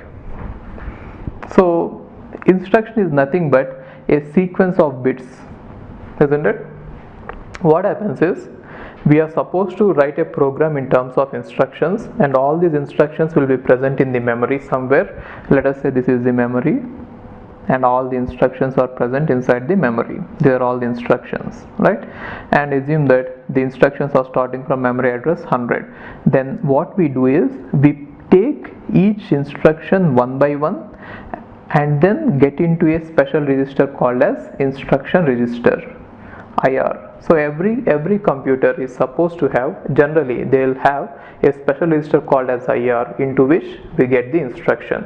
Now after getting that instruction, our CPU should understand how to interpret this, how to generate the timing and control signals in order to execute this. That is why our instruction is again going to be divided into various parts, right? So mainly the main parts that we should have is, one is what is the mode, and what is the opcode, and what are the operands. Got it? So now what is this mode is, we shall discuss after we discuss about the operands. Now what is the opcode is, what is your instruction supposed to do. This opcode may be you want to add, or you want to subtract, right? Or you want to increment, or you want to multiply, or you want to branch. So these are all some of the examples of the opcodes. Opcode is nothing but what is this type of instruction that is being specified by this opcode. And now the operands are nothing but what is the data, where is it present, and on that data you are supposed to perform this operation that is specified by these operands. Now there are various ways you can give the operands. Now whatever number is present here, how to interpret this is being given by this mode. For example, sometimes you might want to use no operands at all, right? Then that is called as zero address instruction. And sometimes your instruction might contain one address, that is called as one address instruction. And sometimes it might contain two addresses, that is called as two address instructions, right? When there is no address at all, fine, we need not talk about the mode at all. In case if there is an address present, now it depends. So whenever this address is given, so is this directly the address of the operand in the memory, or does it specify a register in the register set, or does it specify an address where if I go I can find the address of the operand? So there are various ways we can specify it. Therefore we shall first discuss about the addressing modes, and then we'll discuss about the types of instructions. There we'll discuss about the opcodes, and then we can discuss about the design, right? So are you understanding how I'm trying to teach this subject? First I'm going to talk about the modes, which means given an instruction and the operand, how do you want to interpret this number? Is this number directly the operand, or is this number the address of the operand, or is this number a register, right? And depending on that we have to get the operand from that address. That address is nothing but the effective address. Got it? So we'll discuss about the modes first, and then after that we'll see what are the types of opcodes possible. That depends on what are the types of operations possible in a normal computer. And once it is done, then we can go to the design. Then what I'll do is I'll take a small computer, an example, which will contain only a subset of the instructions, probably like this, and then I'll show you in order to implement these instructions how to design the computer. Got it? So let's go step by step. Now let's discuss about the addressing modes. Okay, see this, depending on the type of computer organization, our instructions will vary. For example, a computer might be designed so in a simple way, in such a way that it will not have any registers at all other than the most basic registers required. Why do you do that? Because we want to keep the cost of the CPU as minimal as possible. So if you are looking at such type of computers where we don't have a lot of registers, then what we are supposed to use is we'll use one register, and along with that we'll use the other operand from the memory. For example, I'm talking about the simplest type of computer, which we'll see later. We'll see even its design also, but for now just see the required parts here. Let us say this is the arithmetic and logic unit. Now what will arithmetic and logic unit do? It will perform some operation like addition or anything, and then it will store the result. And for storing the result, let us say most of the computers, they will have a register, special purpose register called as accumulator. Let's denote it with AC, accumulator. Why is it called accumulator? Because it is supposed to accumulate the result, right?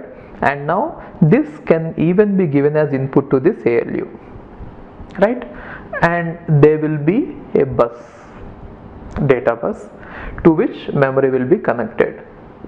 Okay, now memory is connected to this data bus, and assume that ALU is also connected to this data bus. It is the simplest type of architecture where we don't have a lot of registers, we have only few registers, and maybe some other registers which will be present are going to be program counter. This program counter is nothing but it will say what is the next instruction that has to be fetched from the memory, and maybe instruction register which will get the instruction and save it here so that it can be interpreted and control signals will be given. Now in this type of architecture or in this type of organization, so it is called as single accumulator organization, which means we don't have a lot of registers, we have only one specific register like accumulator. In this, what happens is we will not be using lot of register names in the instruction. So in the instruction, if you see, they will be like this. So one will be what is the mode, the addressing mode, I'll discuss it shortly, and the other one is what is the opcode, and the other one is what is the operand. That's it, only these three. So and this operand is going to be a single operand. So in this one we are especially going to use single address instructions, right? So single address instructions, we are going to use all single address instructions, which means in all these instructions we'll have either one address or zero address. So why zero address? Maybe if we have sometimes some instructions like increment accumulator, for that there is no operand required at all. The operand is already implied in the definition of the instruction, isn't it? If I say increment inc accumulator a, let us say this is an instruction in a computer. What does it mean? You have to go to the operand, which is nothing but the AC, and increment it. Now there is no need of specifying what is the operand separately. It is already included in the definition of the instruction. That is why it is called as implied. Implied means it is already present inside. In that case, no addresses are required. Therefore, in single accumulator organization, either we will have single address instructions or no addresses also. So what is the example of a single address instruction is, maybe you might write something like this: add x. That's it. Generally, what is that we are supposed to have? We are supposed to have two numbers to add, isn't it? But I am just giving only one operand. What does it mean? The other operand is already present in the accumulator. The meaning of this particular instruction is you take x. So what is x? Is it directly an operand or is it something present in the memory? That we don't know. We'll discuss about it later when we discuss about the addressing modes. For now, just assume that x is the address in the memory in which the operand is present. Then what will be the operand? The operand is nothing but whatever is present in the memory at address x. When I write like this, assume that it is nothing but the operand which is present at address x in the memory. M is the memory and x is the address in the memory, and m of x means it is the operand which is present in the memory at address x. Now we have to get this, and then we have to add it with whatever is already present in accumulator. What does it mean? It means that earlier, before you perform this, something has to be present in the accumulator. Therefore, the previous instruction will either produce something in the accumulator or it will load accumulator with some operand. For example, the previous instruction might be load y, which means you are loading the accumulator with something which is present in the address y. Got it? And now whatever is present in the accumulator, we are adding it with the memory. Now what will be the destination? The destination is going to be AC itself. See, normally in every instruction we are supposed to provide three things. What are they? One is what is the destination, right? And what is the operand 1 and what is the operand 2. Right, and this is the operation. So this is what has to be provided by every instruction. When we have two operands, then what is the destination? We should provide this. But in case of this single accumulator organization, what is happening is already one operand is going to be loaded by the earlier instruction. Therefore, that instruction will be single address instruction. Loading is nothing but a single address instruction, isn't it? Just load this operand. That is a single address instruction. After that is loaded, then we are going to use this one. So for this one, we are going to combine this add and this both of them. Now for the destination, we are going to use accumulator itself. That is why we need not provide three instructions, three addresses. We could just provide one address. So you might also ask me, what are we trying to achieve here? Why are we trying to reduce the number of addresses in the instruction? The reason is simple. if you try to reduce the number of addresses present in an instruction, we effectively can reduce the size of the instruction. Once we reduce the size of the instruction, the space required to move the instruction as well as store it is also going to be reduced. Therefore, we can simplify many things, including the cost of the computer. That is the only reason, right? If you try to put lot of operands here, you can easily write a program. The program will be simplified, but then the hardware cost will increase, right? That is why we are trying to reduce it. Got it? So what I mean to say is, in case if you have simple register organization like accumulator, then we need at most one address in the instructions. Example like this. Got it? I hope you understood this, right? So now next one is general register organization. In this one, what happens is, we'll have an ALU, arithmetic logic unit, and along with ALU we'll have lot of general purpose registers like R1, R2, R3, like this, right? We'll have lot of general purpose registers, R4, like this. Then what happens is, when we have these many registers, then we can easily go with a lot of these registers in one instruction. For example, you can write an instruction like this: add R1, R2, R3. Maybe the meaning of this instruction could be, it could be interpreted like this: you add R1 and R2 and you place the result in R3. You could interpret the instruction like this. Getting this? You add these two and you place the result in R3. So you can directly assume it like this. Now what is the advantage of this? Advantage of this one is, the size required or the number of instructions that are required to write a program are going to be very less. In case if you can replace these two instructions with the operands, see, now let us say the operand 1 is present in memory and operand 2 is present in memory. Then in this register, what we are supposed to do is, we have to load one operand first and then add it to the second operand. That is why we require maybe 2 or 3 instructions here, right? Because we have to even store the address, the result back. But in this case, we need not have those many instructions. In just one instruction it can be done. But what is the disadvantage? You are supposed to have these many registers first of all, and also your instruction size is going to be big, and therefore your instruction register size has to be big, and when you are fetching the instruction, the bus size has to be big. Got it? So, but what is the advantage? Even if you are putting that much money, if you are, if it is going to be costly, it is going to be fast as well. Got it? So anyway, that all depends on what is the type of computer you are designing. Most of the general purpose computers, they follow this general register organization, which means they are going to have lot of registers, right?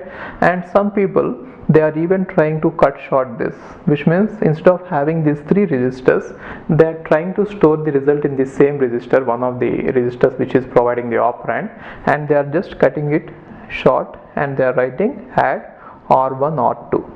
So this way we'll have the flexibility of smaller register size but 2 addresses. Therefore, in the general purpose organization or in the general register organization, we can have 2 address registers, 2 address instructions, or 3 address instructions. Both are possible, right? And now what about these numbers given? Are they actually the registers, or is one of them going to be a memory address and other one is going to be register, or are both of them going to be memory addresses? That depend on the modes. We shall discuss about it later. Got it?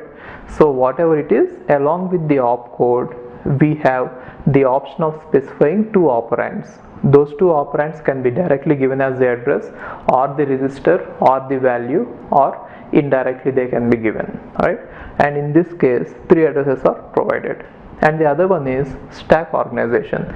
In the stack organization, we have 0 address instructions possible. In this case, we have 0 address instructions possible except for push and pop. So we know what a stack is. We have already seen what a stack is in data structures, right?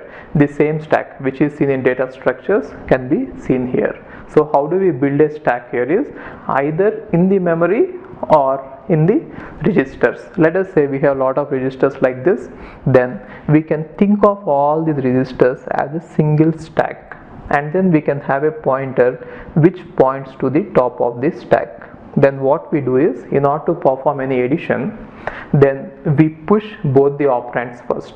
We first push, let us say this is the top of this, assume that top of this stack is here, right here. Now we push x, one of the operand for addition, and then we push y, the second operand for addition, and in the third operation we will not provide any operands at all. We directly provide the opcode, which means we say add. So when we say push x and then push y and then add, so what will this add do is, it will take these two instructions, these two operands from the top of the stack, add them and then store the result in the top. Therefore top will contain x plus y. Therefore here if you observe it, no operands are provided, which means zero address instructions other than this push and pop. This push and pop are the two instructions which are required to get the operands onto the stack, and once we get the operands onto the stack, we need not provide any operands. Directly we can say the opcode, which is add. So zero address instructions are possible in the stack organization. So this is one type of organization.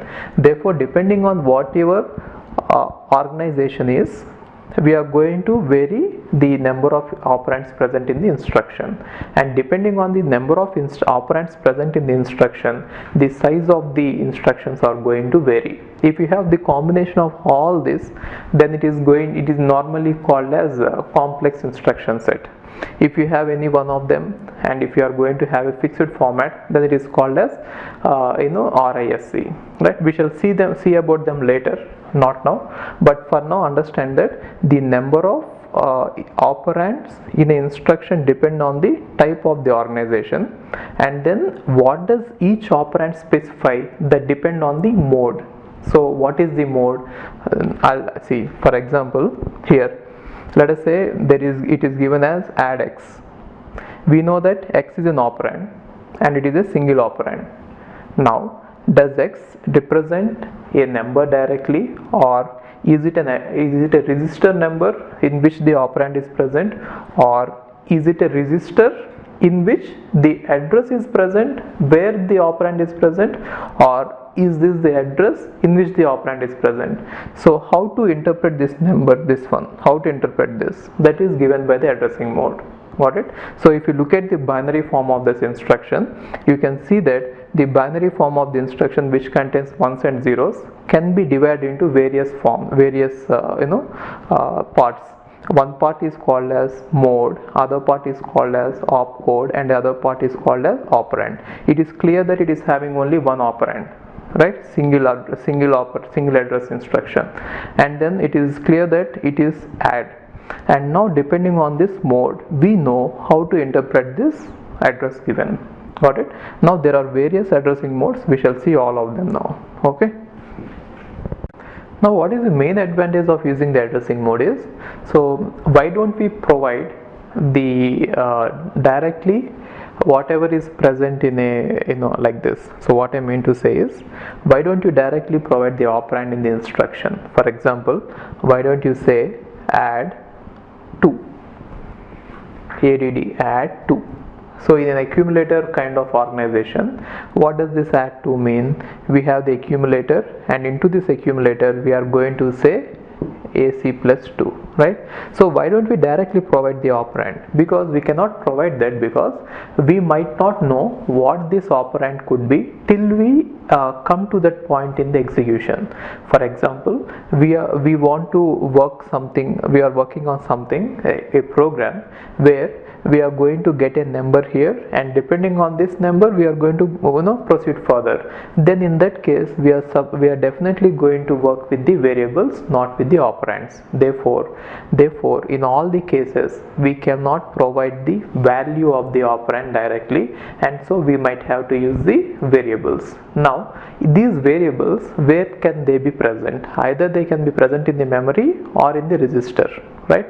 So if they are directly present in the memory, then we might have to provide the address of the memory. Sometimes the address of the memory can be very big, right? But if they are present in the register number will be small. Therefore, having them at different places is going to change the size of the instruction. See this. To reduce the number of bits in the addressing field of the instruction. For example, if you have a memory which is 1 kilobyte, 1k by 16, this is the memory you have. So what does it mean? It means that we have nearly 1024 locations and the size of each word is 16 bits. Got it?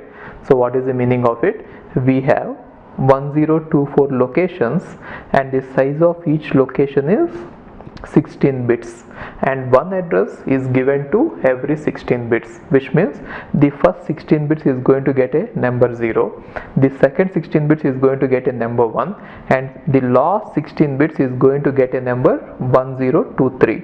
Now if the required operand is present in the memory, and if you are trying to give the memory address in the instruction, then you are supposed to give the address which contains 10 bits. Therefore, if you are trying to give any number in this, we are supposed to put 10 bits in the instruction, right?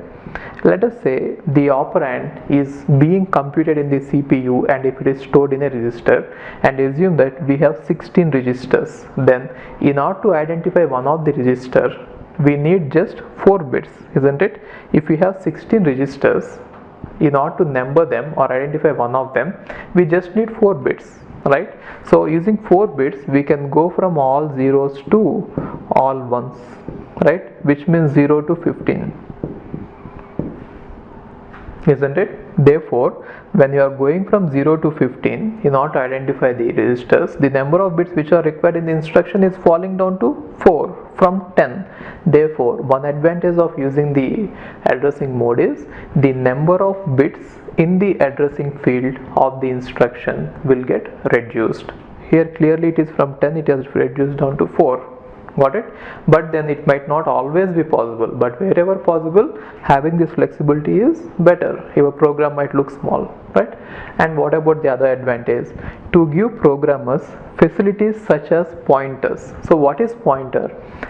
We don't directly give the memory address, we give some address, and once we go to that address, we find the actual address where the operand is present. That we call it as the effective address. So I'll just introduce a term called as effective address here. So effective address is where the actual address is present, or where the actual operand is present. Try to remember this word, effective address, this term. We are going to use it in this addressing mode. What is the meaning of this effective address is, this is the address where the actual operand is present. The address given in the instruction might not always be the same address where the operand is present. We might have to sometimes compute or do something with the address given in the instruction to get the address where the actual operand is present. So the address where the actual operand is present, we call it as effective address, and we have to compute the effective address from the address which is given in the instruction. Got it? So we call the address given in the instruction as normal address, and using that, when we are trying to compute the actual address at which the operand is present and from which we have to fetch the operand, we call it as the effective address. Therefore, the entire purpose of addressing mode is to compute the effective address from the address given in the instruction. Got it? So see this. Now what is the advantage of having the addressing mode is to give programmers facilities such as pointers. What is pointer is, whenever the address is given in the instruction, that is not the effective address. We go to that particular address, and in that particular address we find the effective address. So what I mean to say is this one. So assume that we are given add x, and along with instruction it is said that we are not giving the address x, it is indirect address, or some kind of term is given. Now how to evaluate this one is, in terms of pointers, is this address x let us say this address x is 200. Now we go to the address 200. Then in this address a number 300 is present. Now we see this number 300. This number 300 is not the operand. This is actually the address at which our required operand is present. So this address, this is the actual operand, and this is the effective address because our operand is present at this address. Getting this? So simple. Whatever address is given in the instruction, let's call it as the address itself, and using this address we might have to compute the effective address. So in this case it is not the same in all the cases. In this case, what I mean to say is, your address in the instruction is giving us a different address, and once I go to that address, the operand is present there. Using this concept, we can implement the pointers. So that is one of the advantages of having the addressing mode. In this case, the effective address happens to be 300. Got it? So one thing is we can implement the pointers, and the second thing is we can implement counters for the control loop. So what do I mean by counters for the control loop is, most of the programming languages have the construct of loops. For example, a for loop for I equal to 0 something, I less than n, I plus plus. In this case, what we want is, we want a facility in which I will be incremented after every time we finish these statements. Got it? So that can be implemented if you have something for incrementation and decrementation automatically. For that, we can again use the addressing modes and implement this. So this facility is also given. And next thing is indexing of data. So we know what an indexing is. For example, if you have an array A, right, then we want a index pointer which will point to to data or an element in the array. And why do we want to have it? Because we want to keep moving it to the right or to the left. If that has to happen, we should have a addressing mode by which we know that this particular thing is a index. So if it is an index, then how do we compute the, let us say this is A and index is 0, and index, this one is 1, this one is 2, this one is 3, this one is 4. If the index is given, how do you compute the effective address? You take the base, which is A, and then you add the index, then you will get the address of the element. Got it? Again, here also we have to do something in order to get the effective address. Effective address is not directly given. Got it? So that can be done using addressing mode. And again, program relocation. So we have seen in operating system what program relocation is. If you are having memory and if you are having a program in the memory, we will not always load the program at the same point. We want to move it from one point to the other point. Then what we need is, whenever we move it, all the addresses inside the program, they also should be moved appropriately. For example, if you have this program is loaded in 100 and there is an address 150, and now there is a statement here saying that jump to the location 150. Later, when this program is entirely moved to some other address 300 to 350, right, and if you still have that instruction jump to 150 here, that will go to a different location. So when you are moving the entire program, all the addresses inside the program also have to be moved. That is called as program relocation. In the case of program relocation also, we need the help of addressing mode, where we have to compute the effective address using some other addresses. Got it? One address will be given in the instruction and one address will be stored somewhere, and we have to do some operations on this in order to get the effective address. Got it? So for that reason also we are going to use addressing modes. Now what we shall see is, I'll introduce you to various names or the terms given to indicate each of these facilities, and then we shall discuss about the problems in each of them. Okay? Now let's see these addressing modes. So what the main thing about these addressing modes is, it doesn't mean that every computer should have all these addressing modes. Some computers will use all these addressing modes, or some of them will use only few of them.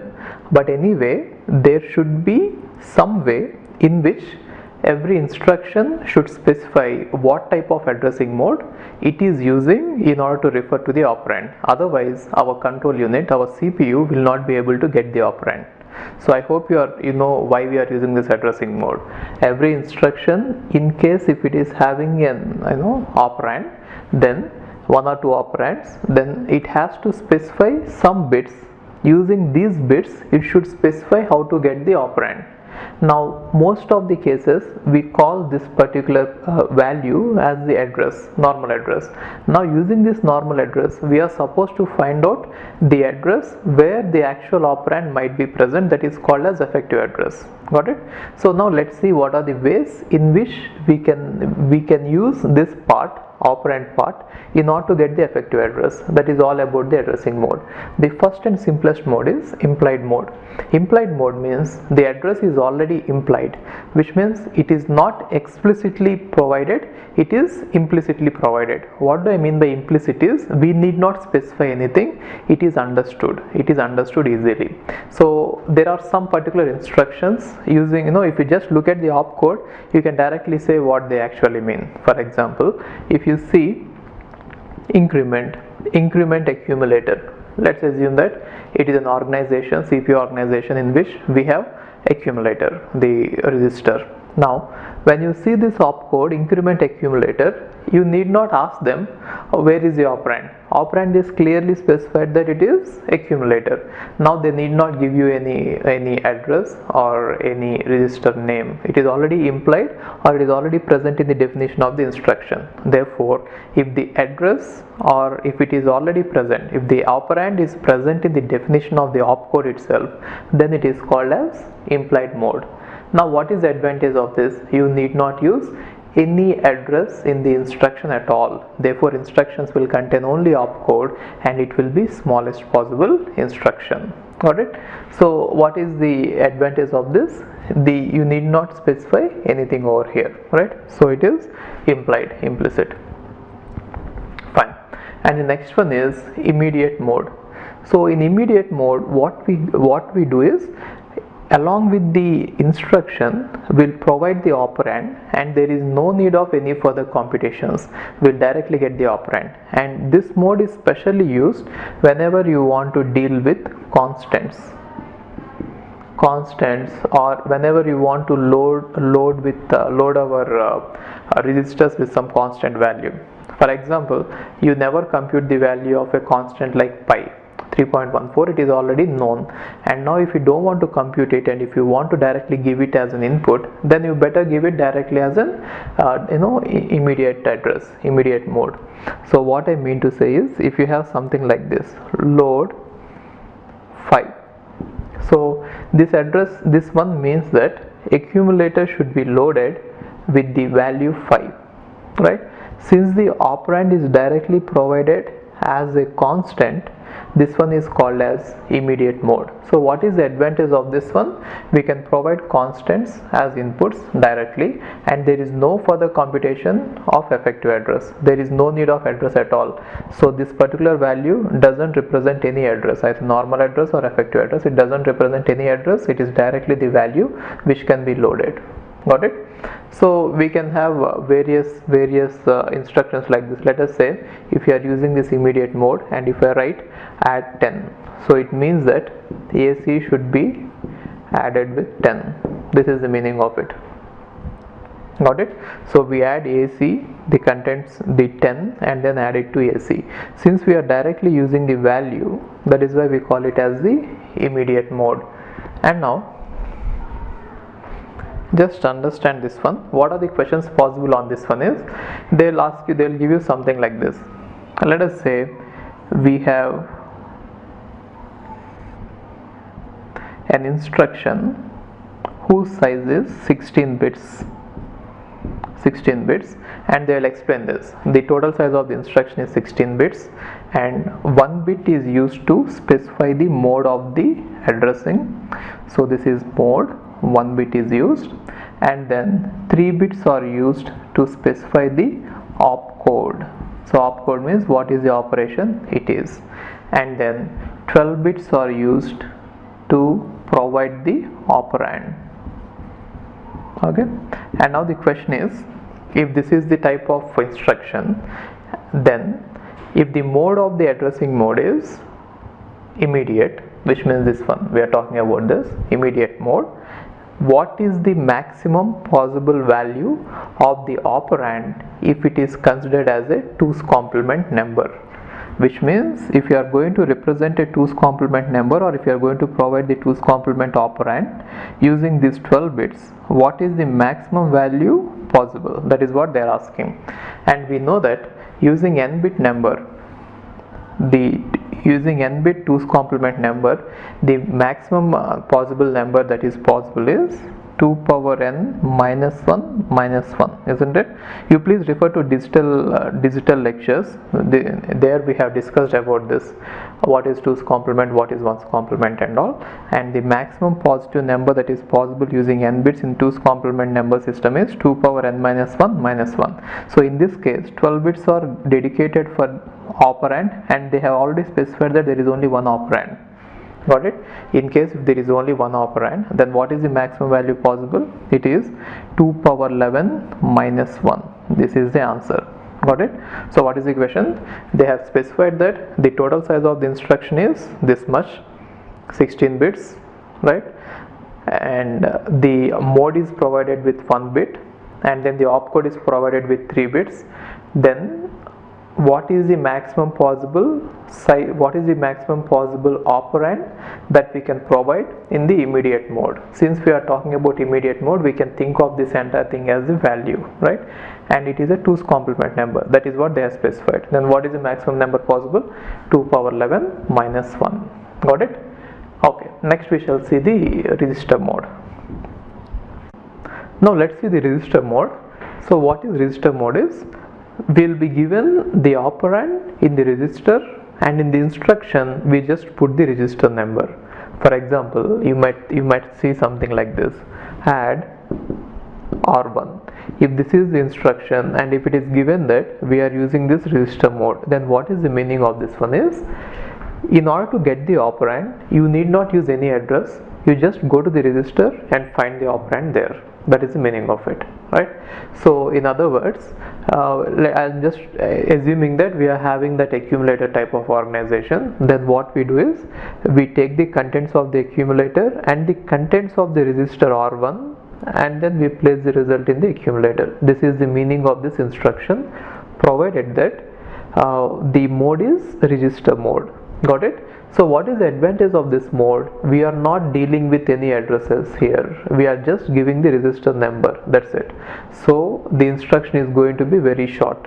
In case if you have, let's say, 16 registers, in order to supply one of the register as the input or the operand in the instruction, we just need 4 bits instead of having a long address. Sometimes if it is a 1 kilobyte memory, then it is going to take 10 bits, right, for the address, but here it is short. Therefore the advantage is, instructions are going to be short because only register numbers are mentioned there, and the other advantage is execution is fast because you need not go to the memory to fetch it. But then in order for this instruction to happen, prior to this instruction you are supposed to load this particular register R1 with the required operand. Either you load it explicitly by using the load command, or this could be, R1 could contain the result of some other instruction which is going to be used as the input here. Got it?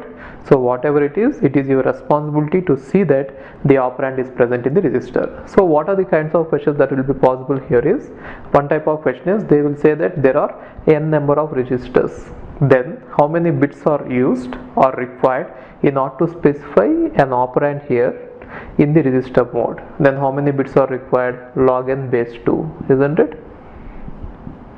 Seal. And the other question is, they'll say that the size of the register is n bits, size of the register. Then if the operand is specified in 2's complement number system, then what is the maximum size of the, or what is the maximum magnitude of the operand possible?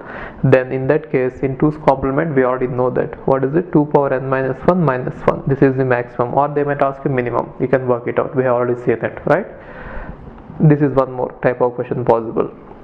Or they will give you that the instruction size is so and so, and the number of registers are so and so, which means they will say one operand is being provided as the register mode, then the number of bits required here will depend on the number of registers possible, because we are going to provide the register number as one of the inputs. Got it? And then they will ask you how many bits will be available to provide the opcode if some bits are dedicated to specify the mode, or they will ask you how many different operations can be provided, or how many different operations are possible in this architecture. That depends on the number of bits given for the opcode. So all these questions may be possible on this mode, register mode, right?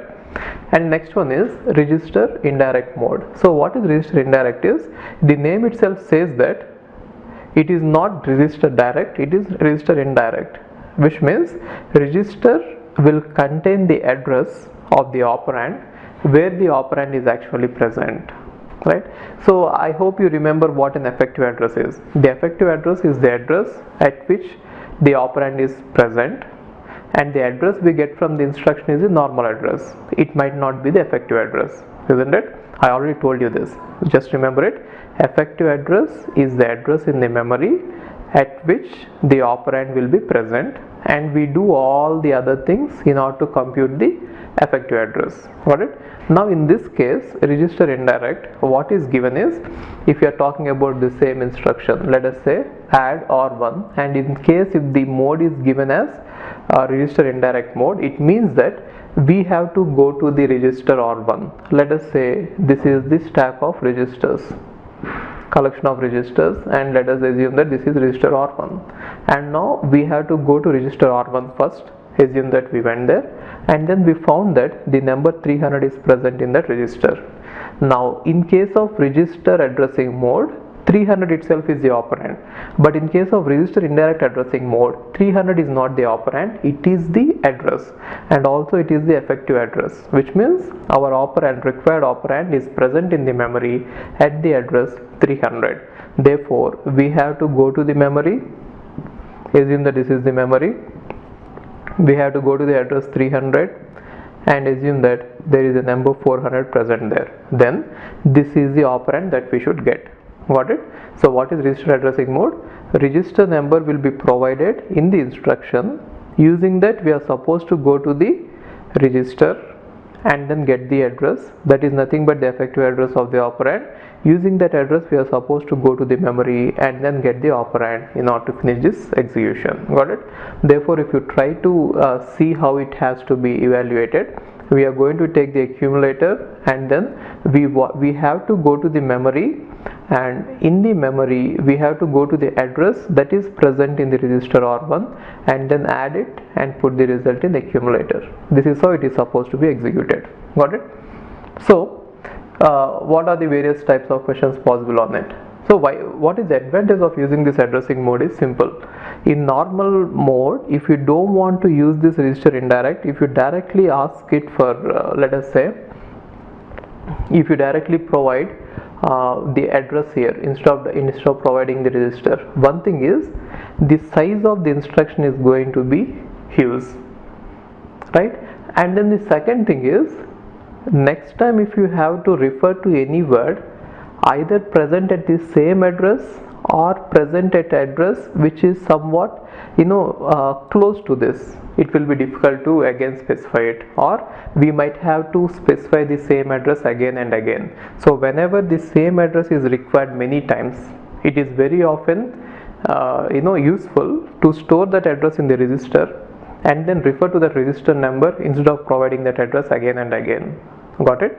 So therefore, one advantage is that the size of the instruction is going to be reduced, but then it comes with a penalty. We have to go to the register and then we have to go to the memory, but then it has got its own advantages. We'll see it later, we'll see it in the next. Okay, so what are the various questions possible on this? Then they will ask you, if the size of the register is so and so, if the size of the register is 8 bits, then how much address can we actually refer to?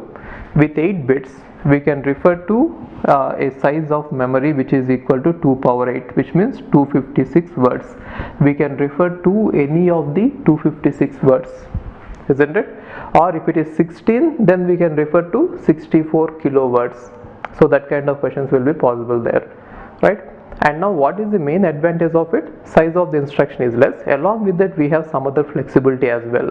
So what happens is, along with this register indirect mode, some of the architectures, some of the computers, they also include one special type of mode called as auto increment and auto decrement. Let us say we are having a table of data and our program needs to access all the values in this table one after the other. Assume that the first value is present at 300 and the second value is present at 301, third value is present at 302, 303, so on. You can assume it as a simple array also if you wish to, but then in generic form we call it as a table. Now assume that our program has to execute, has to access this one first, and then this one, and then this one, and then this one, and so on. Now if I have to write a program in which I have to fetch the values from these addresses in the memory, then every instruction should contain this address 300, right? And then 301 and then 302. So just to cut it short, what I'll try to do is, I'll first load this particular address 300 in the register R1. Let us say any register, just for the sake of example I'm saying R1. I'll just put it there, and then using the next mode, see this mode is over, this mode is simply accessing the memory which is present in this address, right? That is over. Now I'm talking about auto increment and auto decrement. Now this is related to register indirect itself. Some of the computers are providing a flexibility where you are going to have register indirect mode. Along with that we have this additional operation also possible. So what we do there is, we go to the memory and access the address, this part present at 300. After accessing, either we increment or decrement, that is called as auto increment or auto decrement, right? So auto increment or auto decrement will help us in moving the address to the next word or the previous word, as long as your program needs it. Got it? It will be very useful when you are trying to implement a stack. Got it? In a stack, what we do is, whenever we push, we have to increment it and then do the pushing, or we have to decrement it and do the popping. So such operations will be possible by using auto increment and auto decrement operations. Got it? So this register indirect mode, when combined with the other operations like this, will give us a new mode which is called as auto increment or auto decrement. Now incrementing and decrementing a register need not require a CPU. Think about it.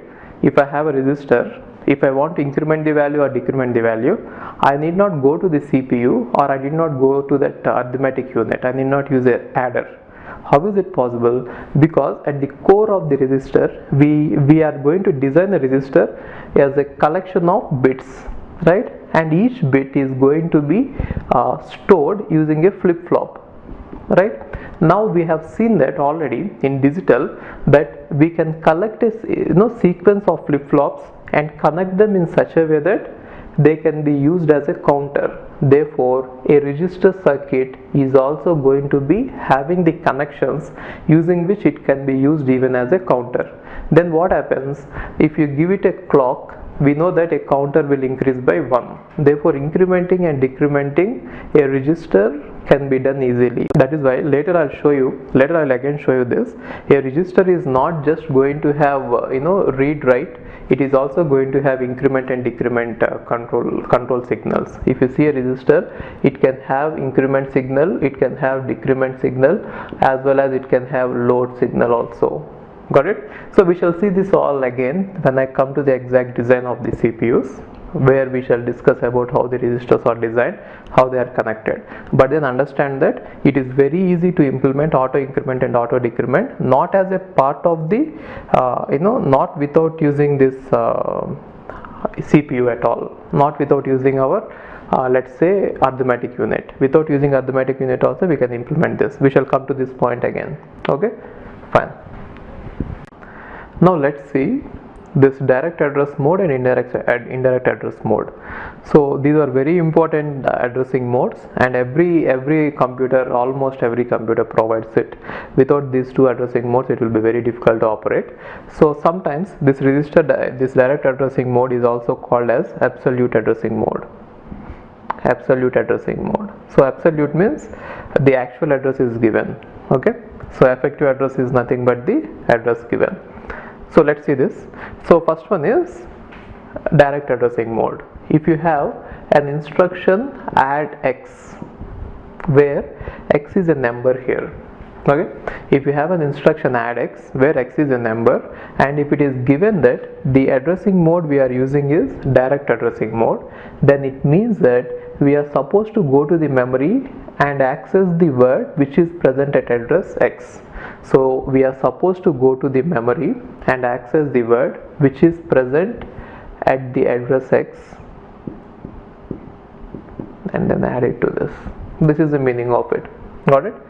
So what is the advantage of it?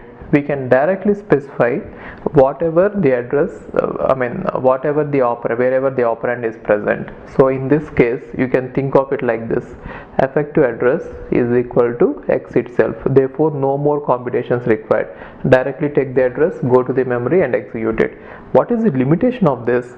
If you have an instruction of some fixed size, right, then the size of the operand is going to be fixed. Therefore, the address that you have to provide as in the part of the instruction should occupy a part of the instruction itself. Let us say we have only 10 bits allocated for this part. Then what is the disadvantage of it? We can only specify an address within a range of 0 to 1023, isn't it? 0 to 2 power 10 minus 1. This is the disadvantage of this. But what is the advantage?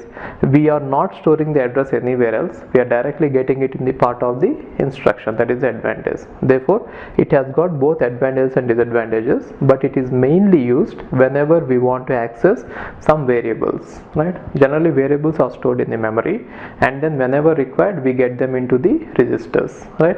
In that case, it is going to be useful. Okay. And the next one is indirect addressing mode. So indirect addressing mode is very important, using which we can implement the pointers, mainly the pointers, and sometimes we can even implement passing the parameters. So where we are going to pass the address as a parameter, right? Sometimes in C language, if you look at it, if you want to pass arrays as a parameter, we are not going to pass the array, we are going to pass the address of an array. Right? Okay, without talking about it, I'll just take the example and explain you. Now what is indirect mode means is, let us say you have an address, you have an instruction add x. Now if it is given that this instruction is following the indirect addressing mode as a part of the opcode somewhere, if it is already given, if you know that, then the meaning of this part is, assume that this number x is 300. Okay, now it means that you are supposed to go to the memory and you have to go to the address 300, and then there you are going to find some number, right? And this number is not going to be the operand.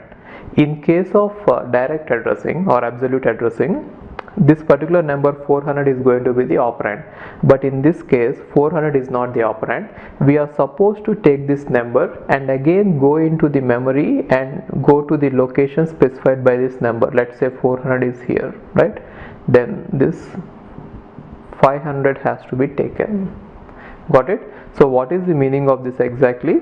We have to go into the memory and get the word which is specified at x, which is nothing but 400, and again we have to go into the memory and then get the word which is specified by that 400, which means we'll get 500 then. So 500 is the operand, right? So that equal to, sorry, plus accumulator equal to accumulator. Now what is the disadvantage of this? Disadvantage is we are accessing the memory 2 times, right? So it is going to take a long time compared to the other instructions, because 2 memory accesses are required in order to get the operand. Therefore the time taken will be more. But what is the advantage of this? Using this we can implement the pointers, isn't it? So what is a pointer? Pointer is a variable which contains an address to some other variable, isn't it? In this case, this particular space is actually pointing to some other word. Therefore it is acting as a pointer, right? And also we can use it to pass the parameters. Whenever you want to pass the address of a array to some other, let us say, function, then we can use this functionality. In C programming language, in fact, we are going to use this in order to pass the parameters whenever we want to pass the pointers, as well as in order to implement the pointers. So without this functionality, pointers are not possible, and therefore this is the most basic addressing mode which is used in all the computers. And there are a lot of questions on this. Almost every question will be on this whenever they ask about this addressing mode. Okay, fine. Now let's see this one, relative addressing mode. So the name itself says that the addressing mode is relative to some point, right? So why is it useful? Where it is useful is, I'll just take an example and explain you. Let us say we are having program. A program is loaded in the memory like this, and assume that this each column represents this, each row that I'm drawing, it represents a word, and the instruction is loaded there. And say the address here is 300, it is 301, it is 302, it is 303, so on. Let's say it is 320 somewhere, and 321, something like this. Now say we have an address here. See, program is starting somewhere here. Say we have an instruction here which is a branch instruction. Okay, branch instruction. Let me write it as BR.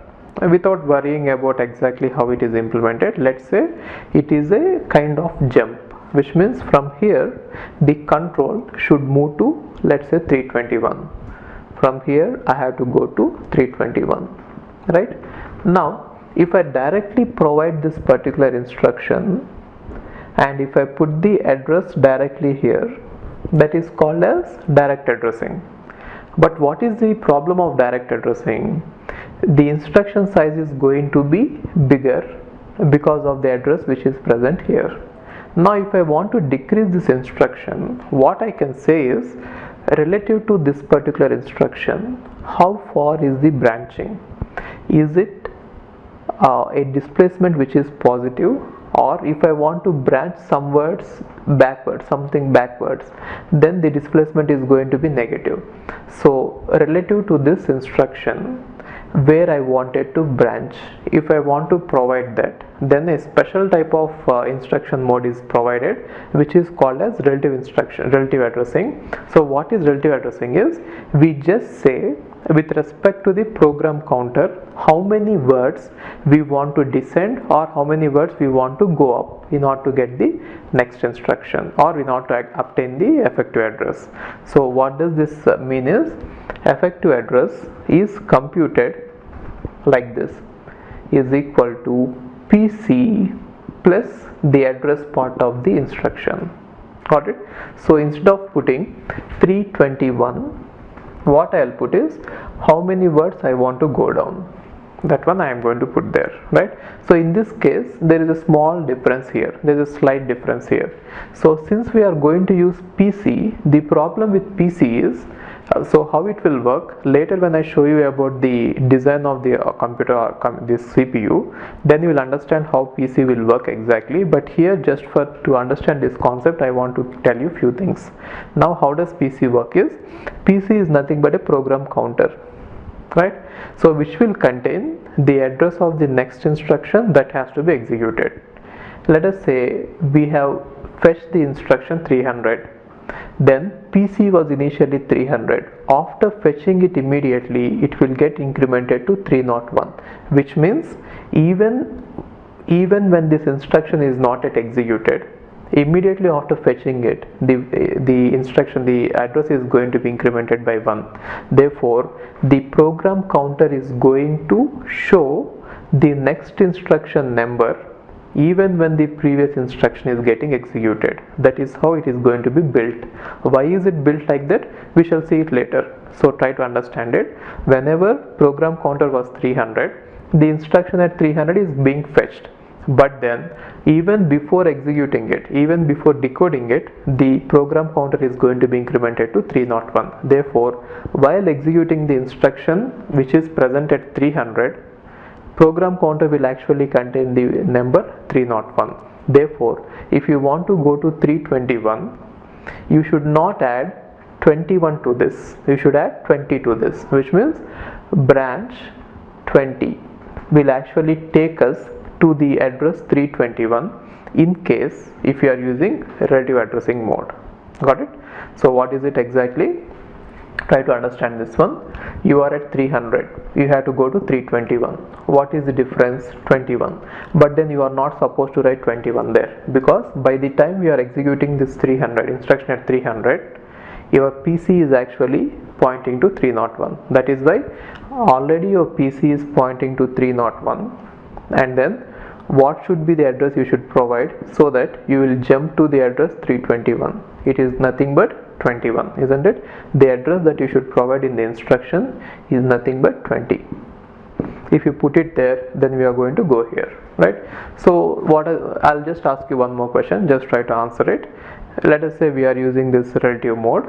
In this relative mode, if we are executing an instruction which is at address let's say 300 itself, right? Then if it is relative mode and if it is branch minus 10, then where do you think you will land up, or what do you think will be the effective address? Then effective address, we know in relative mode, is equal to program counter plus the address given in the branch instruction, right? Now what about the program counter? Since we are executing the instruction at 300, the program counter must be pointing to 301, assuming that the instructions are taking up exactly one word, right? So in that case the program counter is going to be incremented one by one. So in most of the cases it is true, right? So program counter is, unless they specify it, okay? So program counter is going to be 300 here, plus what about the this one, minus 10. Oh, program counter is going to be 301, and what about this, minus 10. Therefore effective address is 301 minus 10. Got it? It is not 300 minus 10. So that is the use of relative addressing mode. So what is relative addressing mode is, it is especially used whenever you have this branching instructions.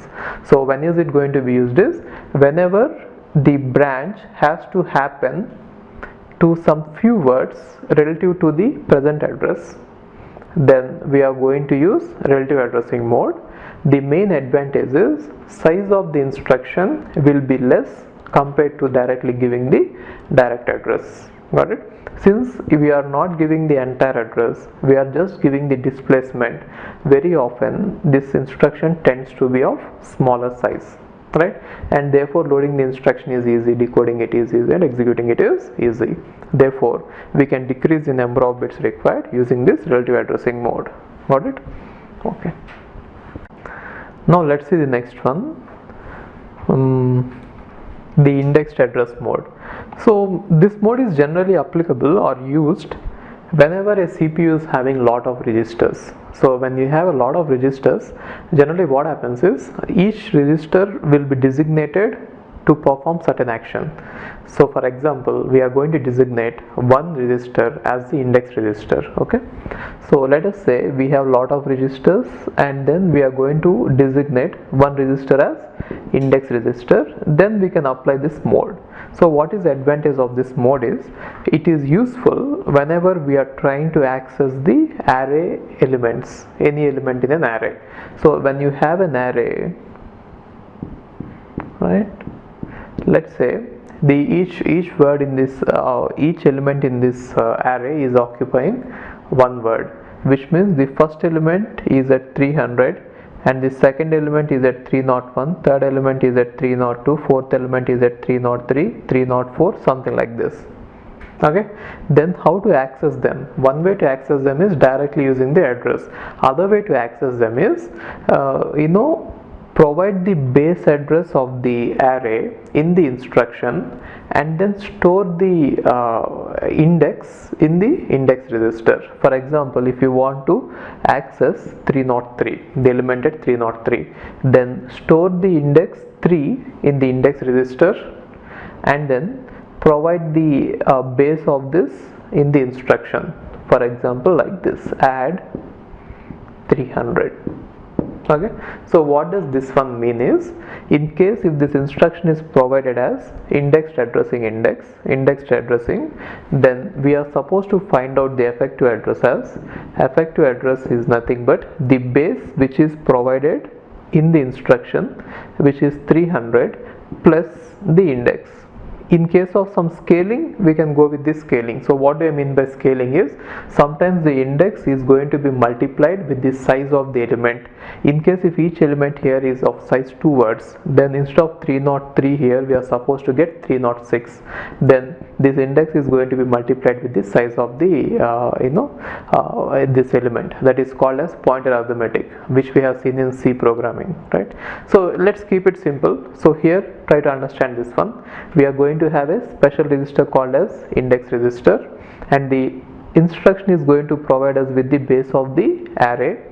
So whenever you want to access any element of the array, the same instruction is going to be used. That is the beauty. We are always going to access any element in the array with the same instruction. This number is not going to be changed. Only thing that is going to change is the index. As long as you keep on changing the index, you can use the same base address in the instruction and access any element in the instruction. Got it? So you can access 302, 303, anything, as long as you change it. So the main advantage of using this index in this one is in accessing the arrays. So array implementing is very simple here. Okay. Now let's see this base addressing mode. It is also called as base register mode, or sometimes called as base offset register mode, or base offset mode. There are various names, but you will see the word base. So the main advantage of this one is, whenever you have this multi-programming environment, like we have seen in operating systems. What is multi-programming environment? We'll be running many processes at the same time, one after the other. Even one gets finished, before that we want to run some other. Then what happens is, sometimes we'll get out of the memory, we'll run out of the memory. Then we might have to move a process out of the memory and then get some other process into the memory. Also sometimes we'll move a process from one part of the memory to the other part of the memory, and when we are trying to move this, right, then what happens is, there will be some absolute addresses or direct addresses which will be present inside the memory. In that case, if you are using the direct addresses, it is going to lead to a lot of problem. So instead of using these direct addresses, we'll use a base addressing mode. So I'll just take an example and explain you what I exactly mean here. Let us assume that you have a program, and this program is loaded from address 200, right? And then there is an instruction here. Assume that we don't have relative addressing mode here. Assume that in branch statement, let us say this is branch. So we are having branch to location 250, and say here somewhere we have the address 250. So what does it mean? The next instruction to be executed should be picked up from the location 250. That is the meaning of this statement, right? And now let us say this program is moved from 200 to 300, which means this program is now moved, this entire program is now moved, instead of it is moved out and then moved in. When it is moved in, it is placed in the address 300. Then the same address, if it remains, let's say this is branch to 250, right? Then what happens? Instead of going to somewhere here, this one will try to go out and point to some other process which is not a part of this process at all, which is illegal, right? Then in order to save this, we will not use the absolute mode here, right? We will not use the direct addressing or absolute addressing here. Then what we do is, we'll always try to save the starting of the program in a register called as base register. The name of the register given is base register. Almost all the computers are using it. So base register mode is present in almost all the computers, right from the basic microprocessors, right? So there is something called as base register.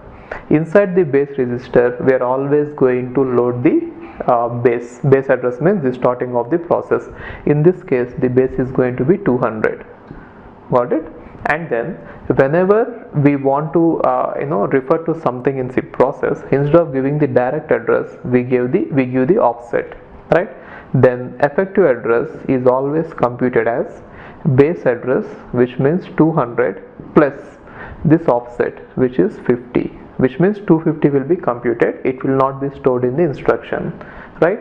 The beauty of this method is, whenever you try to shift or move this into some other region, see, let us say this program is now moved to region 300, then 50 is still going to be here, right? So 50, it need not be changed at all. Then how does it know that now the next address is 350? Because we are going to change the base address from 200 to 300. Now when we change the base address from 200 to 300, then what happens is 300 is going to be present in the base address.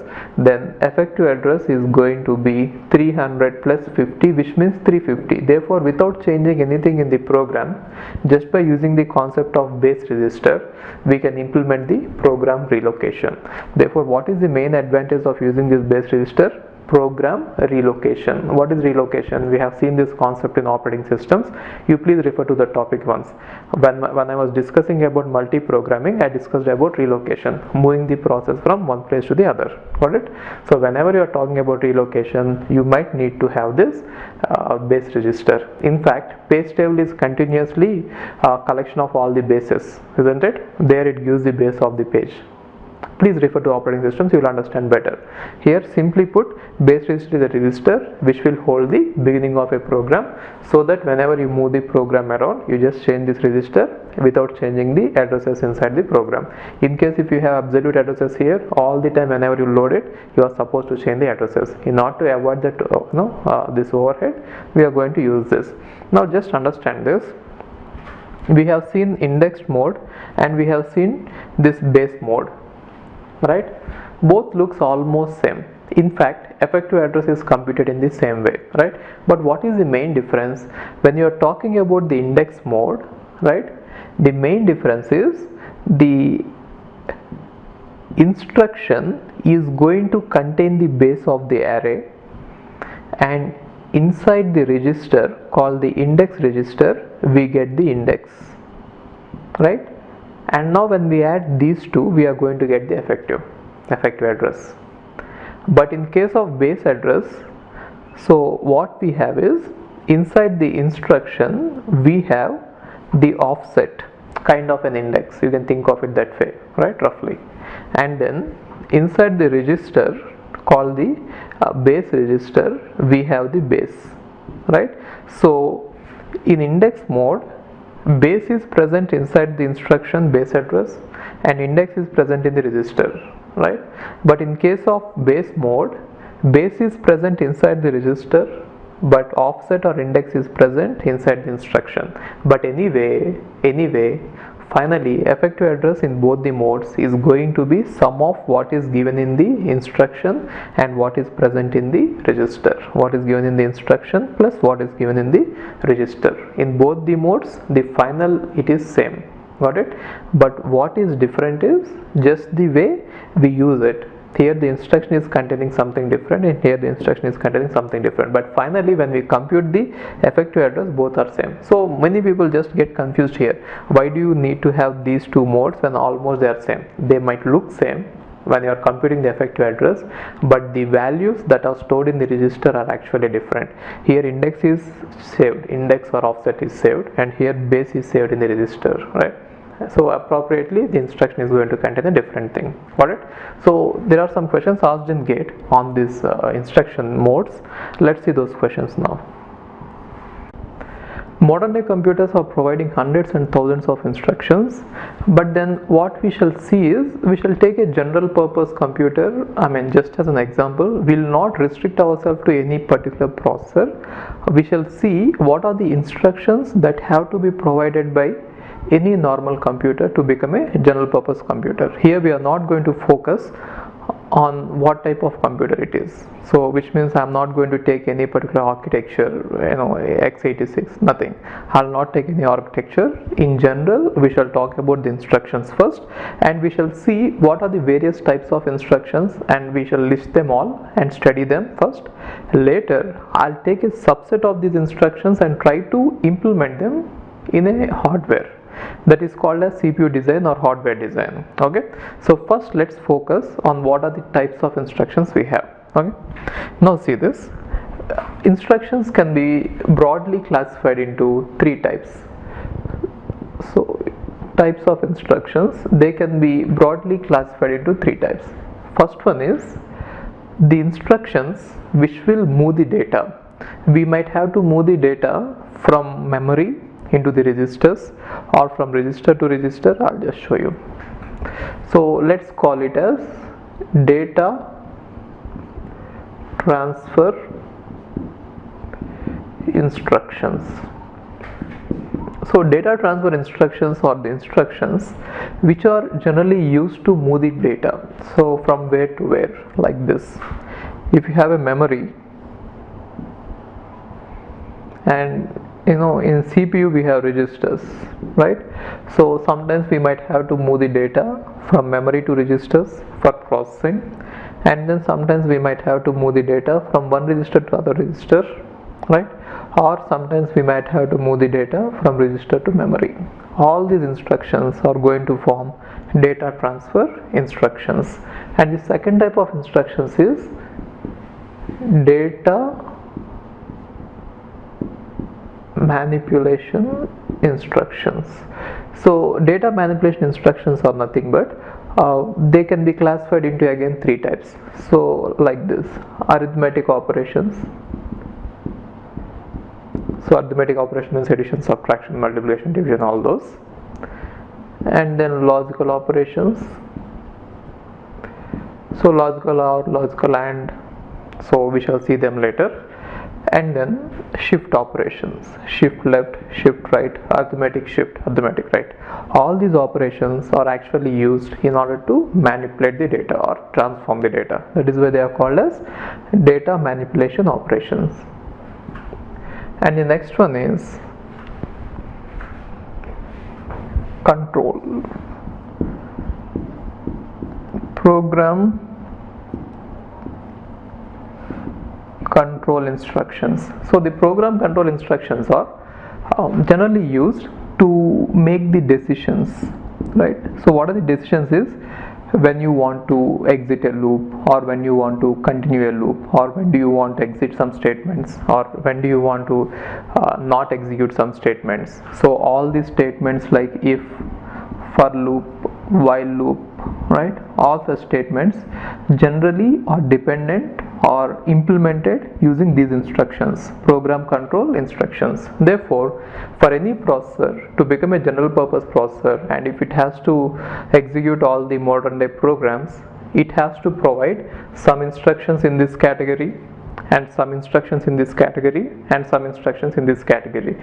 Now we shall take each category separately, and we shall see what are the types of instructions that are being provided by most of the computers. Without restricting ourselves to a particular computer, we shall see what are the types of instructions provided by most of the computers, and later we shall take a subset of them and try to implement them in hardware. Okay, so this is very important, or the most important topic in computer architecture. We have to understand what are all the types of instructions first.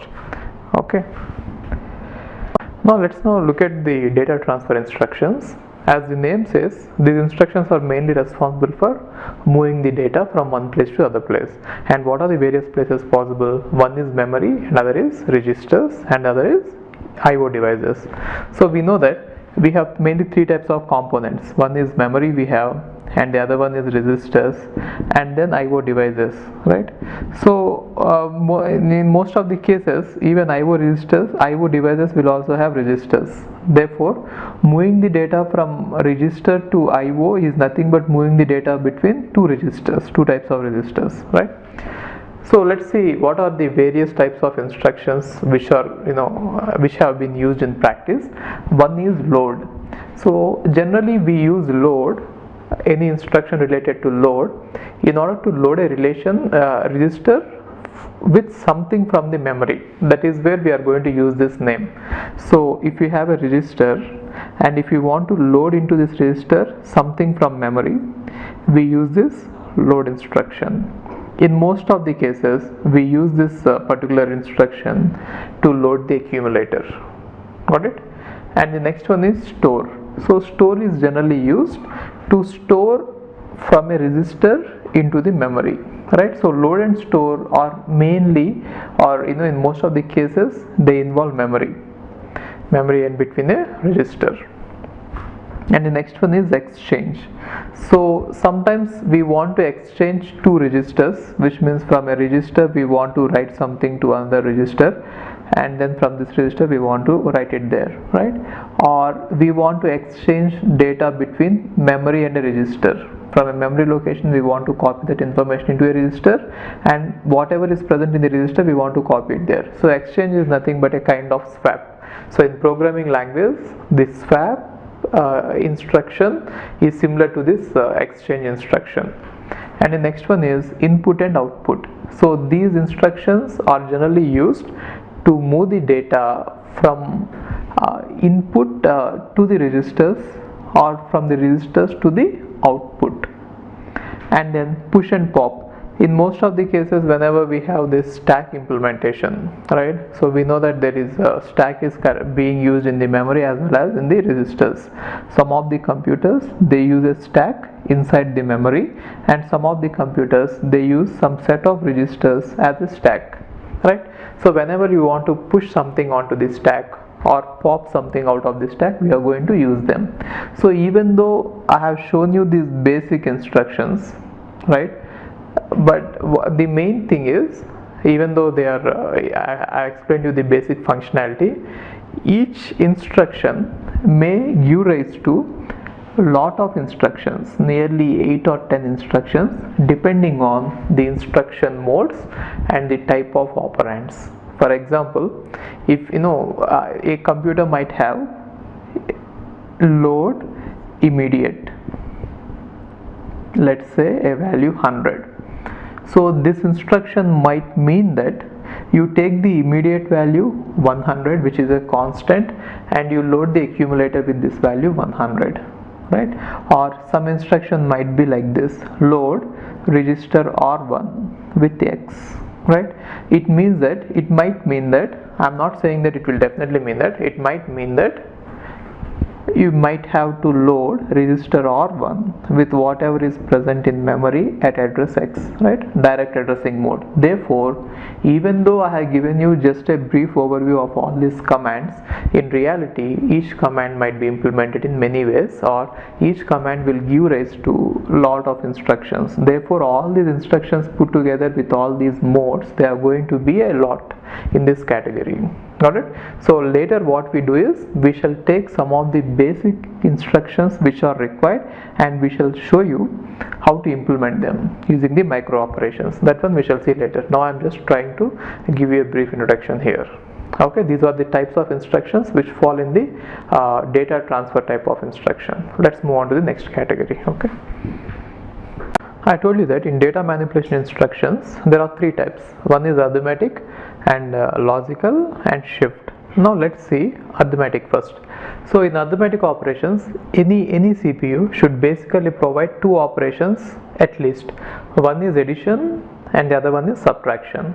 Now using addition and subtraction, we can implement everything. For example, if you have a circuit, hardware circuit, which can do only addition, then what we can do is, we can write a loop, software loop, in order to convert it into a multiplication. Similarly, if you have subtraction, you can implement division. Repeated subtraction is nothing but division, right? And repeated addition is nothing but multiplication. So if you have a costly hardware in such a way that you have even multiplier and divider also as hardware circuits, then it will make things easy, and with just one instruction, instead of having a program, you will be able to divide and multiply. And these are the four basic operations that almost every computer will provide now: addition, subtraction, multiplication and division. Now using these functions, you can implement any other mathematical function like logarithm or exponentiation or all these functions. Any mathematical function you can perform. So these are actually functionally complete when it comes to implementing any arithmetic operations, right? So most of the computers are providing this. Now let's see one by one. Increment, we know it. Increment and decrement, we know it. And one good thing about increment and decrement is, in the design I'll show you again, right? But just try to understand here. A resistor is nothing but a sequence of flip-flops, and now flip-flops are connected in such a way that they are going to even act as a counter. Now since they are a counter, they are acting as counter. By supplying them a clock pulse, you can increment the value or you can decrement the value, right? So I have already shown you how to you implement a counter using flip-flops, and now register is a sequence of flip-flops. Therefore these two instructions are provided directly as a single instruction, because just by triggering the required circuits of the circuit of that counter, we can implement these two. And then addition and subtraction, these okay, one more thing. Even though I am saying that these are just one simple instruction, it doesn't mean that in just by doing one simple operation you will be able to perform this operation. No. What has to happen is, if you have to add two numbers, first you have to fetch the instruction from the memory and then decode it. While decoding it, there will be various things involved. You have to find out what is the addressing mode involved. Depending on that, you have to find out where the operand is actually present, and once you find out where the operand is present, then only you can fetch the operands, and then you have to perform the operation. In order to perform the operation, you have to the actual circuit, the hardware circuit will come into picture in the arithmetic logic unit. So before providing the inputs to this arithmetic logic unit or the hardware circuit, we have to do a lot of things. Therefore, even though I am saying that they are simply one instruction, there are various steps involved in this, and all those steps are called as, generally the name is micro operation or micro instruction. So later when I am discussing about the design, we will again get into those. So for now, even though I am saying that it is simply one instruction, it is not actually one instruction. It involves a lot of phases. We shall get into that slowly. Okay. So addition you know, and subtraction you know, multiplication is normal multiplication and division. But the problem here is, it is not just about the addressing modes. Apart from this, the numbers are also various types. So which means sometimes we are trying to add two integers, sometimes we are trying to add two floating point numbers. So depending on them, we might have to have different instructions as well as different hardware circuits also. Therefore, most of the computers, they provide various versions of each instruction, right? So each instruction will vary depending on, one is addressing mode and the other one is type of data. For example, adding two integers is different from adding two floating point numbers. We need a complete different circuit. And also we have to decide about the precision. The precision is nothing but the symbol. Let me explain you. Let us say a register is having n bits. Now using n bits, we can represent only 2 power n numbers, because we have 2 power n different patterns, and each number can be represented, or if you give one pattern to each number, we can only represent 2 power n different points in the number line. But then if you see the real number line, it has got infinite number of points. Therefore, we cannot cover all the points in the real number line using 2 power n combinations.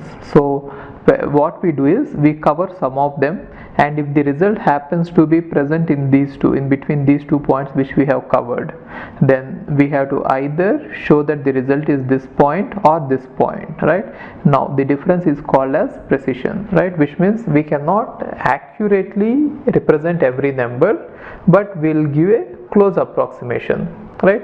And also depending on what type of approximation you want, again the instructions will get multiplied. Therefore, even though I am just writing a small category here, or in small in a brief manner, if you look at the manual of any computer, you will see hundreds of instructions related to just, let's say, addition or subtraction. You will see hundreds of these arithmetic operations. Even though the basic operation is simple, because of all these addressing modes and types of operands, you are going to get hundreds of instructions. But then we are not going to implement all of them in our examples. I'll just take a subset of them and implement it. Okay, for now just focus on what is being done here. And the next one is add with carry. So what happens is, we'll have a special flip-flop or a bit called as carry and a bit called as borrow, right? So whenever we perform an operation, sometimes we might get a carry, and for the next operation we might have to use the carry which is generated in the previous operation and add along with that. Which means, let us say you have just performed an operation c equal to a plus b, something like this. Now by this addition we have generated some carry, and next time when you are performing in next addition, let's say c equal to a plus d or something like this, we might have to add this carry to this, and we might have to add all these three and put them in c. So for that reason, some special type of instructions like add with carry will be useful. So what does it mean? Whatever is present in the carry, take it and add along with the operands. And the next one is subtract with borrow. So sometimes whenever we subtract, a borrow might be produced, and next time when you are subtracting, we might have to subtract along with the borrow, right? So that is called as subtract with borrow. And the next one is negate. So negate is nothing but taking the getting the negative number. If you have 10, you are supposed to get minus 10. So it is nothing but 2's complement. So for implementing 2's complement also, we might have a hardware circuit, and in order to send the operands to that circuit, we might have to use this instruction, right? So these are the brief overview of all the types of instructions possible. But when we get into details, each instruction will give rise to lots of instructions. Okay, so if you see the manual, you will see hundreds and thousands of instructions just for arithmetic operation. To just keep the thing simple, we have taken only a few examples. Okay, whenever we take the data as a sequence of bits, and if we try to manipulate the data at the bit level, for example, incrementing a number is not actually working only on a particular bit. It is actually working on the data as a whole, right? But then if you take the data, convert it into bits, pure bits, ones and zeros, and then try to manipulate the data by using the bits, then such operations are generally called as logical operations. Since again we are manipulating the bits and so the data, the logical operations will also form a part of the data manipulation instructions. Therefore, every computer will generally provide some instructions in order to handle these bits. Sometimes they are also called as bit twiddling operations. Twiddling means changing. So let's see what are the available operations, and then we can go ahead with that. I'll show you how they are used. So the basic operations which any computer will provide is logical ANDing and logical ORing. So we know logical AND and logical OR like this. So logical AND and logical OR are simple. So if I have 0 1 1 0 1 1 0 0, if you talk about logical AND and logical OR, this is 0 0 1 0, logical OR is 1 1 1 0, right? So these are the logical AND and logical OR. So these two operations are going to be provided in all the computers, and using these we can actually implement all the other types of operations. Okay, let's see here. Now we have one more logical operation called as clear. So clear is generally done at the register level, and we know that every register is made of flip-flops. Flip-flops have already a control called as clear input, right? So whenever we have, if you look at this SR flip-flop or JK flip-flop, if you give the input as 0, the output is going to be 0. Therefore the flip-flops are going to have within themselves this clear option. Therefore we need not separately implement it. It is already implemented. So clear is nothing but changing all the bits to 0. If you apply clear input to a register, it means that all the bits of the register have to be changed to 0. And the next one is complement. So complement means we know that taking the ones complement is nothing but complement. So how to implement the complementation operation is by using exclusive OR. I'll come to that point. Okay, so we have one more operation called as exclusive OR. It is not the basic operation, but it is provided by most of the computers.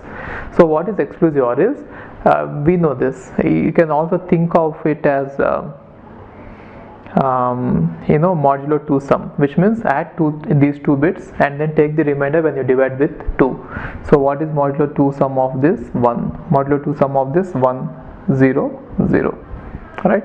So for these inputs I have shown you all the three operations. Now assume that these three are provided. Now using these three we can actually manipulate any part of the data. For example, if we have the data like this 0 0 1 1 0 0 0 1, something like this, and now we want to make this particular part as all ones. Only this part I want to fix them to all ones. Then what I can do is, for the remaining positions I can take 0, and for those positions I can apply 1, and then I can apply logical OR operation between these two operands. Then what happens? Automatically all these three will be set to 1. In case if you want to mask these bits means if you want to make them as zeros and leaving the other bits as it is, then what I can do is I can use 1 1 1, and in this place I can use 0 0, and I can use 1 1, and I can take these two operands and apply logical AND. If I apply logical AND, 0 ANDed with any of this is going to be 0. Therefore using such manipulations, using these basic operations AND and OR, what I can do is I can take data and manipulate any part of it or the entire thing, right? If you want to set everything to 0, for example, if you don't have clear, if you want to set everything to 0, then you can use AND, and you can AND everything with 0, and you are going to get the result as all zeros, right? Or load it with 0. Similarly, you can even complement the entire data. I'm talking about one's complement. You cannot do the complementation of the entire data or a part of it using exclusive OR.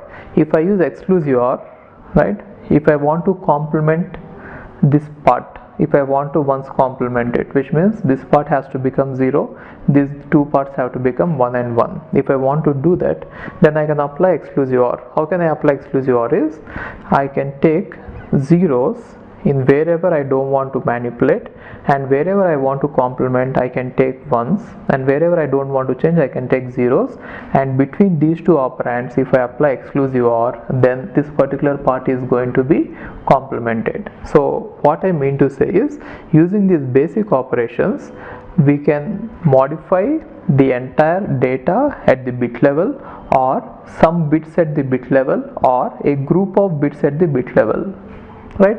So all these are actually related to bit manipulations. That is why they are called as logical operations.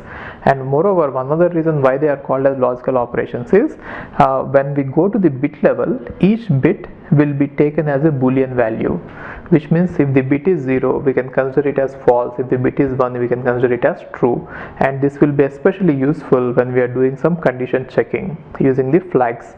A flag is a single bit. So we have something called as a flag. A flag is 1 bit data, and based on the value of a flag we again perform various operations. Okay, and next one is clear carry. Carry is a flag, as you remember. Carry is a flag which will be generated when we are talking about addition. And after addition, if you get a carry, if you want to clear it before performing the next addition, then you can apply this input. Clear input, clear carry means whatever value is there, you have to make it as 0. That is the meaning of it. And since carry is a flag which is nothing but 1 bit, which is implemented using flip-flop, we already have an input to the flip-flop to make it 0. That is about the implementation part. And set carry is nothing but we can purposefully make the value of the carry as 1. So why do we do this? I have already shown you that in order to perform subtraction, it is nothing but, if you want to perform a minus b, it is nothing but a plus 2's complement of b, right? Then how do we implement it? A plus 1's complement of b plus 1. Where does that 1 come from? From the carry, right? So it was discussed already when I was discussing about the implementation of addition or adder, implementation of adder in digital. You please watch the digital videos once. Okay, and next one is complement carry. So whatever value is present here, we can complement it. Some of the instructions will need that.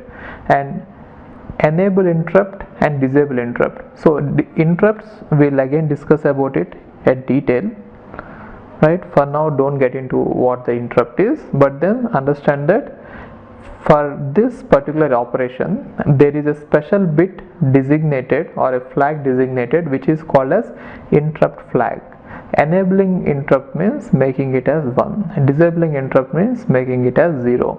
So some of the instructions or some of the operations programs will need to enable or disable the interrupt before they go ahead. Then using these instructions we can do that. So whether this control is given to user or not, that is secondary, but then there are instructions, either operating system can use it, or if given the liberty, users can use it, end users can use it, but the functionality has to be provided by every computer. Almost every computer is providing that functionality. Okay, so whatever it is, all these operations which we discussed are actually applied at the bit level. The data is converted into bits and we operate on the bits. That is why they are called as logical operations. Since we are manipulating it, they form a part of the data manipulation operations. So first one is arithmetic, next one is logic, and next one is shift. We shall see shift next. Now the third part of data manipulation operations is shift operations. So shift, by the name itself you will get it, right? Shift is nothing but shifting the bits of the register. Generally we load the operand into the register and then we perform these operations on the register itself. And in most of the cases we are going to design the registers in such a way that shift operation is going to be easy. So you know how does the shift work? I mean, in shift registers we have already seen it. There are certain kind of connections between the flip-flops. Therefore, at hardware level itself, we have the facility to give some signals and then implement this easily. Okay, so let's see what they actually mean. I mean to say the meaning of the operations. Later we shall see the implementation also. Okay, not now. Now let's see the meaning of each of them. So first one is logical shift right. So shift right means we have to shift to the right. And what do I mean by logical? So observe these words. Logical is written and then arithmetic is written. So logical shift right, logical shift left, arithmetic shift left, arithmetic shift right, rotate right, rotate left, rotate right through carry, rotate left through carry. Okay, just observe this difference between these are important. Logical shift right, let us say we have a register like this.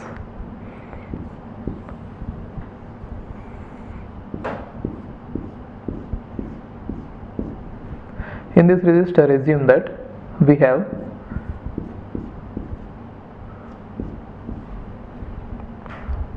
this 8-bit register and we have some data. Now if I apply logical shift right, then I have to shift all the bits to one position to the right. Got it? One position to the right. As a consequence, what happens is the rightmost bit will fall off. Therefore, when I shift one position rightmost bit, it will fall off, and this bit will enter here, this bit will enter here, like that. Okay, so what happens is, see this bit will fall off, Okay, this bit will come here, this bit will come here, this bit will come here, this bit will come here, this bit will come here, this bit will come here, this bit will come here, and now the leftmost bit, there is nothing there, so we are going to fill it with 0. Got it? So this is called right shift, logical right shift. So we are going to shift all the bits to one position right, and in the most significant bit we are going to fill 0, right? So that is called shift right. Okay, and the rightmost bit we are going to lose. Got it?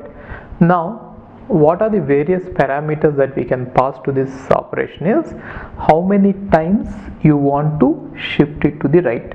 If you say this is nothing but shifting one time, if the operation is given in such a way that we have to shift 2 times, then what happens is after shifting one time we get this. Again from here we have to shift 1 time, which means this one will fall off and again everything has to be moved right. Understood that? Now similarly, left shift will work the exact opposite way, which means we'll shift all the bits to the left. Okay, this is right and this is left. Now this one is shifted left, which means this one will fall off and this one will move here and this one will move here. Therefore if you look at the shift left, how does it look like is this will fall off, so this one will come here, which means the 0 will come here and then 1 will come here, and then the next one will come here, 0 will come here, 1 will come here, 1 will come here, 0 will come here, and finally there is nothing at the end, therefore 0 will be appended. Got it? So in case of right shift, 0 is appended at the most significant bit. In case of left shift, 0 is appended at the least significant bit. Got it? So this is called as logical left shift, logical right shift. You have to also see how many times they are asking us to shift. Depending on that you will get the answer, right? And the next one is shift, arithmetic shift right.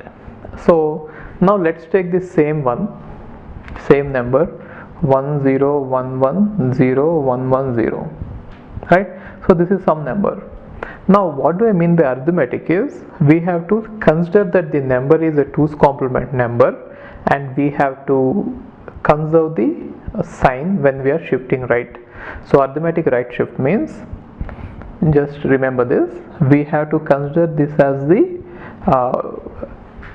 I'll just take the resistor. Now you'll understand it. Now you have to consider it as if it is a 2's complement number and we should not change the sign at all, which means this particular bit will not change at all. So when you are trying to do this arithmetic right shift, the sign bit will never change. Sign bit is going to be as it is and everything else is going to be shifted. Got it? So what do I mean by that? So from here this one is going to be shifted here, 0, this one is going to be shifted here, this one is going to be shifted here, this one is going to be shifted here, 1 is going to come here, 1 is going to come here, and the 0 is going to fall off. Now what are we going to fill this with? This one is going to be filled with this sign bit itself, which means sign bit is going to be filled here, but this time sign bit even stays here. Got it? So since this is a bit different one, let's see one more example on this. Let us assume that we have a 8-bit resistor like this, 1 2 3 4 5 6 7 8. Number is 0 1 0 0 1 1 0 1. Let's say some number is like this. Okay, and now I want to perform arithmetic right shift. As I told you, when I'm doing this arithmetic right shift, the sign bit does not change, but all the remaining bits will move one position to the right, which means the sign bit 0 does not change and all the remaining bits are going to move one position to the right. this one is going to fall off, and this place sign bit is going to be filled in, right?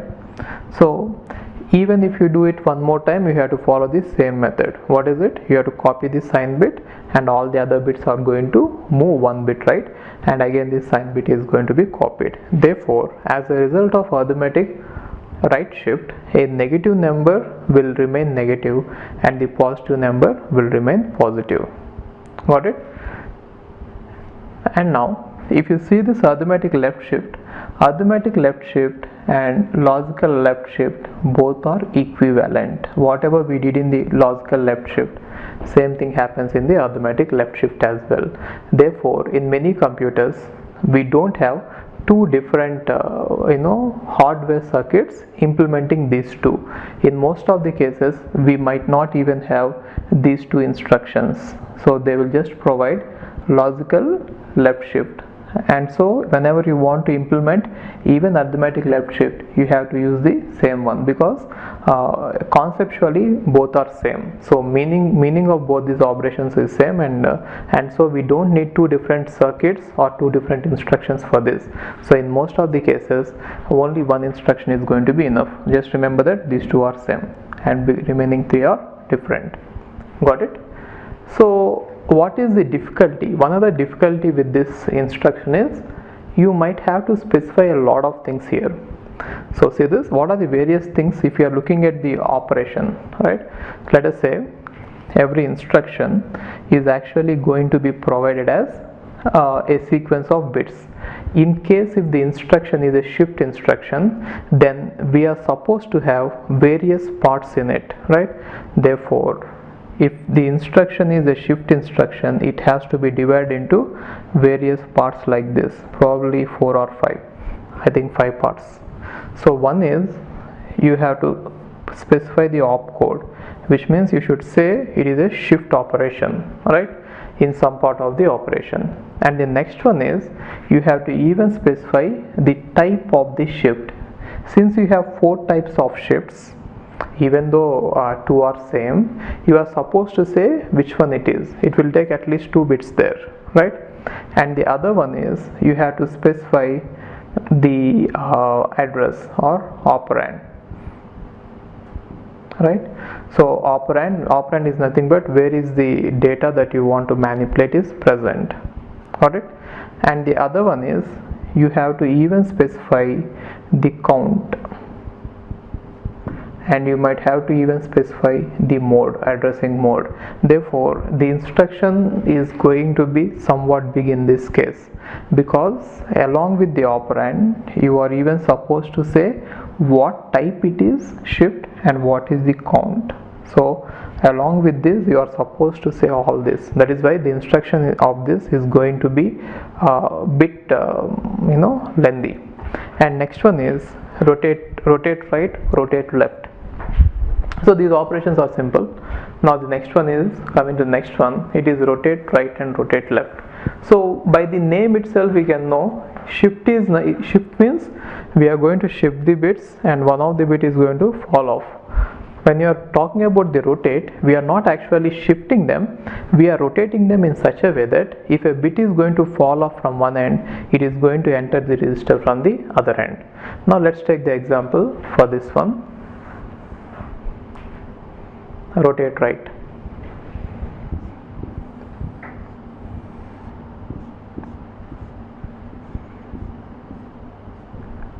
Let us say 0 1. Okay, and if I want to rotate right, actually shift right means this bit is going to fall off and all of them are going to move that side. Rotate right is nothing but we have to take this bit and this bit will enter from here and all the bits will adjust simultaneously in such a way that no bits are actually lost but all their positions are shifted one right except the last one, right? Therefore what happens here,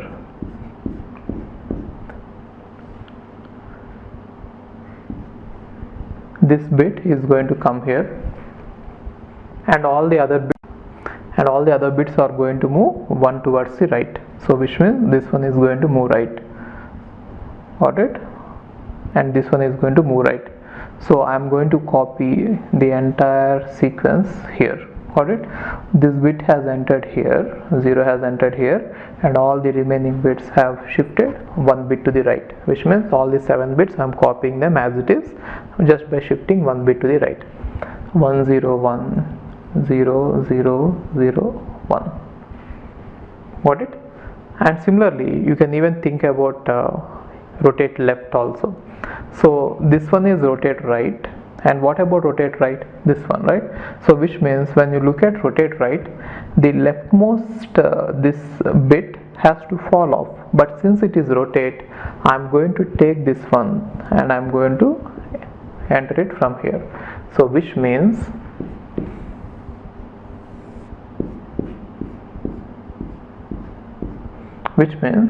this bit is going to enter here, right, and all these 7 bits are going to shift 1 position to the left.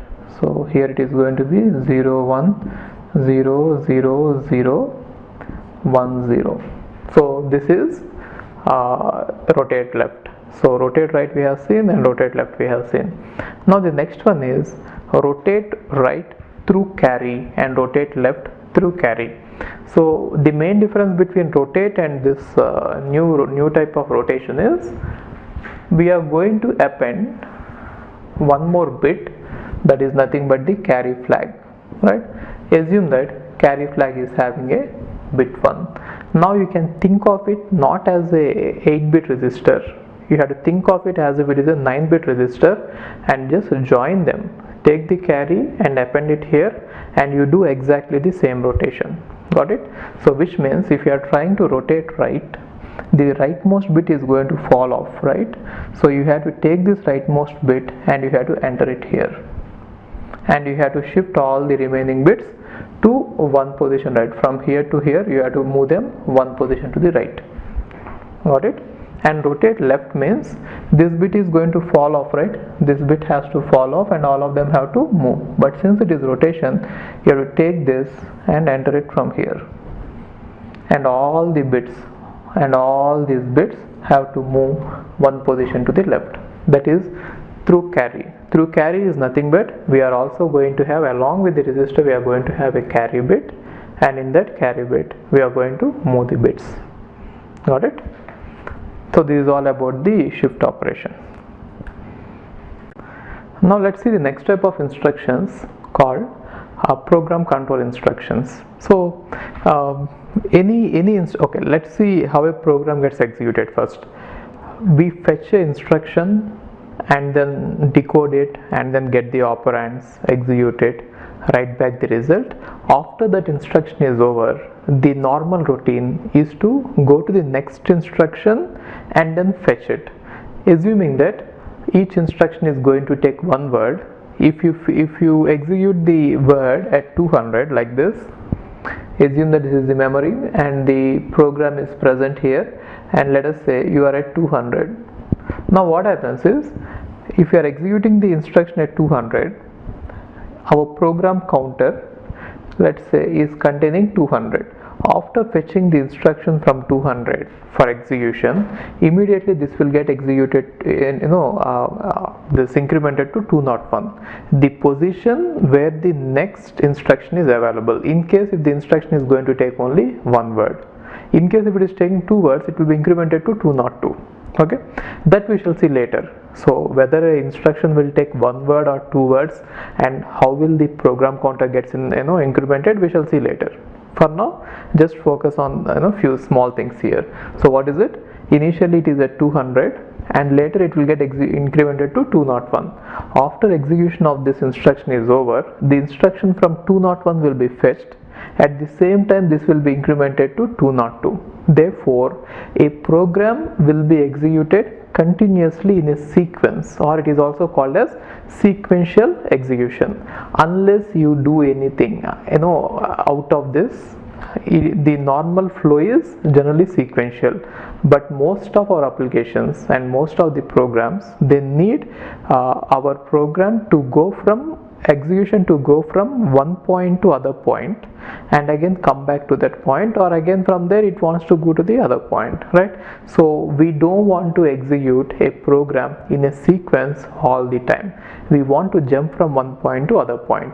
Therefore all the instructions which support this, what is it? All the instructions which will change the flow of execution from sequential to non-sequential, and all the instructions which will help in it, even though they are not directly going to do that, even if they help in it, we put all those instructions under this category called as program control instructions. The main aim of these program control instructions is to modify the program counter. Why? Because if you want to change the flow of execution, you are supposed to change the program counter. If you change the program counter, automatically the instruction will be fetched from a different location. Let us say your program counter is now 202, which means you are supposed to get the instruction from the location 202.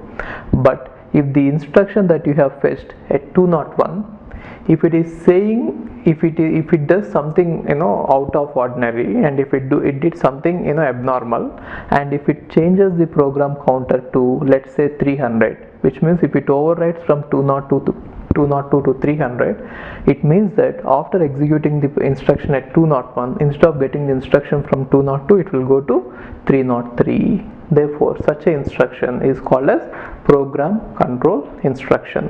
So there are certain instructions which will directly affect the contents of the program counter, and then there are certain instructions which will help them. Therefore we put all those instructions together into a class called as program control. Now we shall see an overview of them, and later I'll show you how they are again divided into various types. Let's see the overview, brief overview. So the first type of instructions is branch instruction. So the name itself says that from this point you are supposed to branch to some other point, and then there will be various types of branch instructions called as conditional branches and unconditional branches. Unconditional branch means without looking at any condition, directly go to certain address.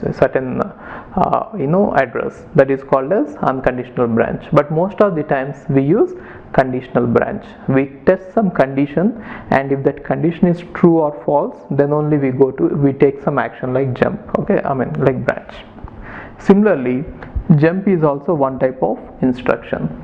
So most of the computers, they will either have branch or jump, because both of them are none or less the same. What I mean to say is, both are actually going to affect the program counter. If you say branch unconditional, then also it is going to affect the program counter, or jump unconditional, it is also going to change the contents of the program counter. Then why do some computers have both these ways? They generally want to distinguish based on the addressing mode, that it is branch or it is jump. So in some of the computers, if both are provided, then the difference between both the instructions will be in the type of addressing mode. Generally, branch will be given in the absolute addressing mode or direct addressing mode, and this one will be given in indirect addressing mode. But anyway, that is computer dependent. But one thing you have to understand is the meaning. Whatever they do, eventually, conceptually, both are going to do the same. But then the way they get the operands may be different. That is why sometimes some computers use both of them, but most of the computers will stick to any one of them. And the next one is called skip. So what is skip is, wherever skip is written, then the next instruction is generally skipped. So let's say you have a program here, the address is 200, and here there is skip instruction, and then this is 201, 202, 203 is there. Alright, now what is the meaning of skip is, assume that initially program counter is 200, which means this instruction will be fetched and executed. So after this instruction is fetched, the program counter will be incremented to 201, which means this instruction will be fetched. When this instruction is fetched, program counter is automatically incremented to 202. Fetching and incrementation will go simultaneously. That is why I am writing that.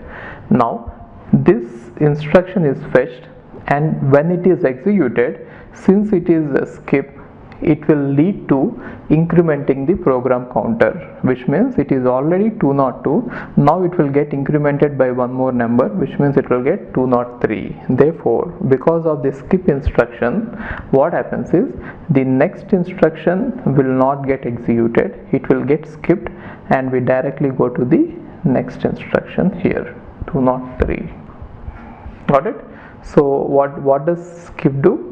Normally program counter is going to be incremented by 1, but whenever it sees skip, it will get incremented by 2, or skip will simply increment the program counter, which has already been incremented once in the program fetch cycle, that instruction fetch cycle. Okay, so using a skip, we can actually skip some statement here. Got it? And now what is the advantage of skipping such a statement is, sometimes skip will be done in a conditional manner, right?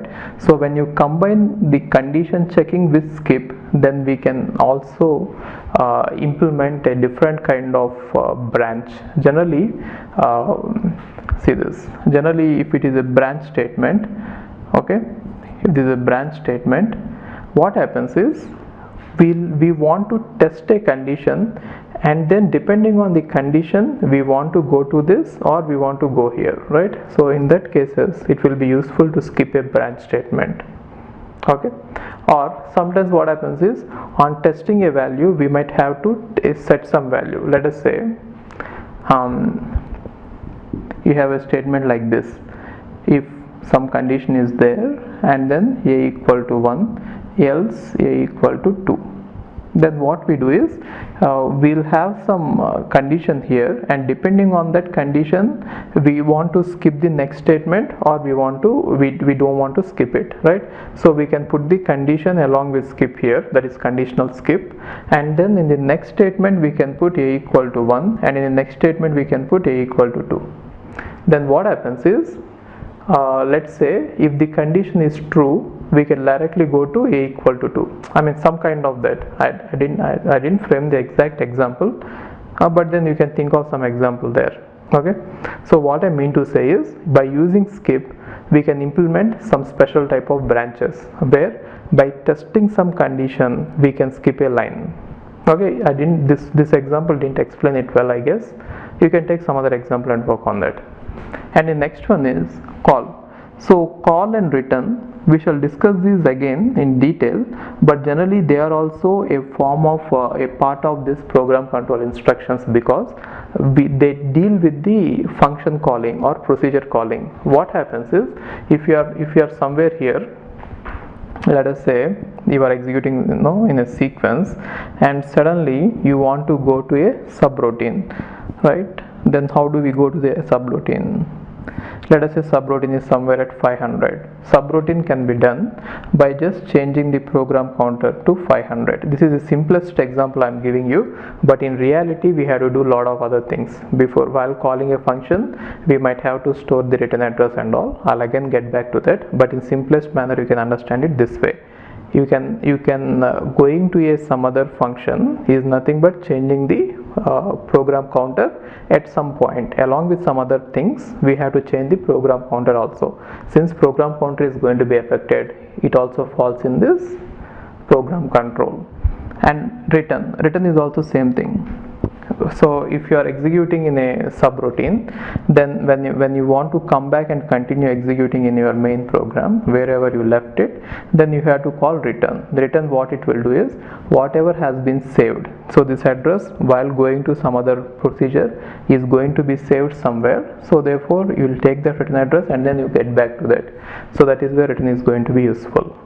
Okay, and then compare and test. So these two instructions, they are not exactly going to affect the program counter directly, but then they will help in taking the conditional branches, or they'll help in making some decisions. So how it will be done is, I'll just take an example and explain you. So when I say compare, what is that we are comparing? Two operands. Let's call first operand as A and second operand as B. Then A minus B will be performed. Depending on what happens, we can know whether A is greater than B, or A is less than B, or A is equal to B. And depending on what is the type of relationship between these two, some of the branches can be conditioned. They are directly not going to be useful, but when combined with the conditional statements like conditional branch, they will come to use. And similarly, test is also going to be the same. So test is generally used not directly to affect program counter, but it can be used to test any bit in the data. For example, if you want to know whether the fourth bit in the data is 0 or 1, and depending on that, if you want to take a branch, then test will be useful.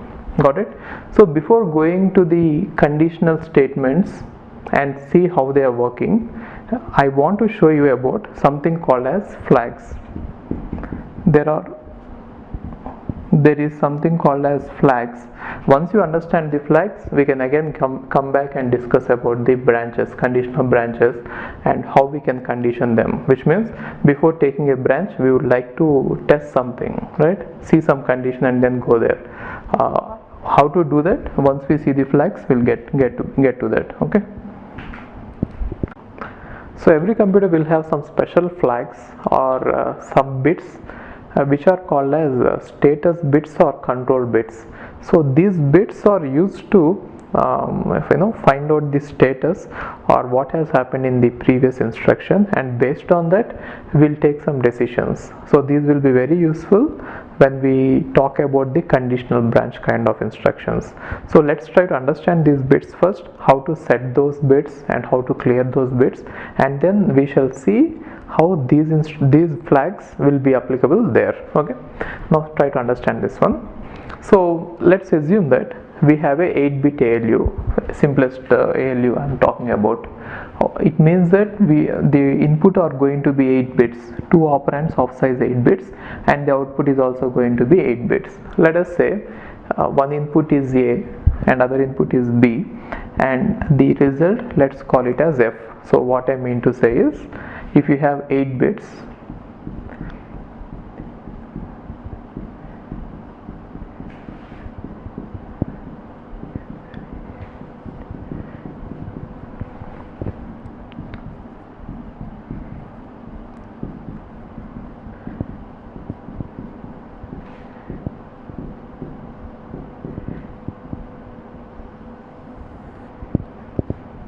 and now the result produced whatever the operation is. We don't care about the operation. Operation could be either addition or subtraction, multiplication, or even the operation could be logical operation like ANDing, ORing, whatever. Let's say the result is going to be like this: F0, F1, F2, F3, F4, F5, F6, F7, right? In case if it is represented as if it is interpreted as a 2's complement number, we know that this is the sign bit of the result. This is sign bit of A, sign bit of A, sign bit of B, and sign bit of the result. Okay, and then assume that the carry which comes from this stage and goes into this stage. The carry which comes from this stage and goes into this stage, let's call it as C7. C7 is nothing but the carry into the most significant bits, and the carry that comes out of this stage, let's call it as C8.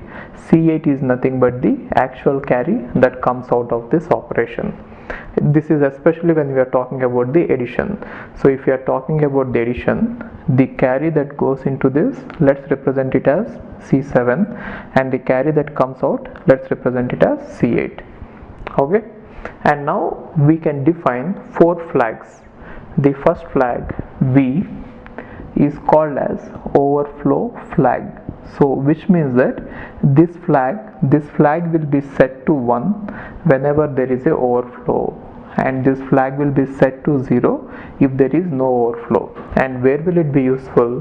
Whenever we are talking about 2's complement addition. So what is overflow? We have already seen this overflow in digital while discussing about 2's complement number system. You please refer to the examples there. Okay, so how to identify overflow is, one way of identifying the overflow is, okay, what is overflow? Whenever the result is a number which cannot sit in that given bits. So for example, if you are thinking of it as a 8-bit arithmetic, it means that we can represent numbers only using 8 bits. Using 8 bits, what is the minimum 2's complement number possible and what is the maximum 2's complement number possible is, the minimum number is minus 2 power 8 minus 1, and the maximum number is 2 power 8 minus 1 minus 1. So this is the minimum number and this is the maximum number. Now if you interpret it, if you convert it, it is going to be minus 2 power 7, which is minus 128, and it is 127. Therefore we can only store numbers ranging between minus 128 to 127 inside these 8 bits. We cannot store any number beyond that. Now if the result happens to be a larger number, let us say the result happened to be 130, then it doesn't fit there. Then the overflow flag V is going to be set to 1. Got it?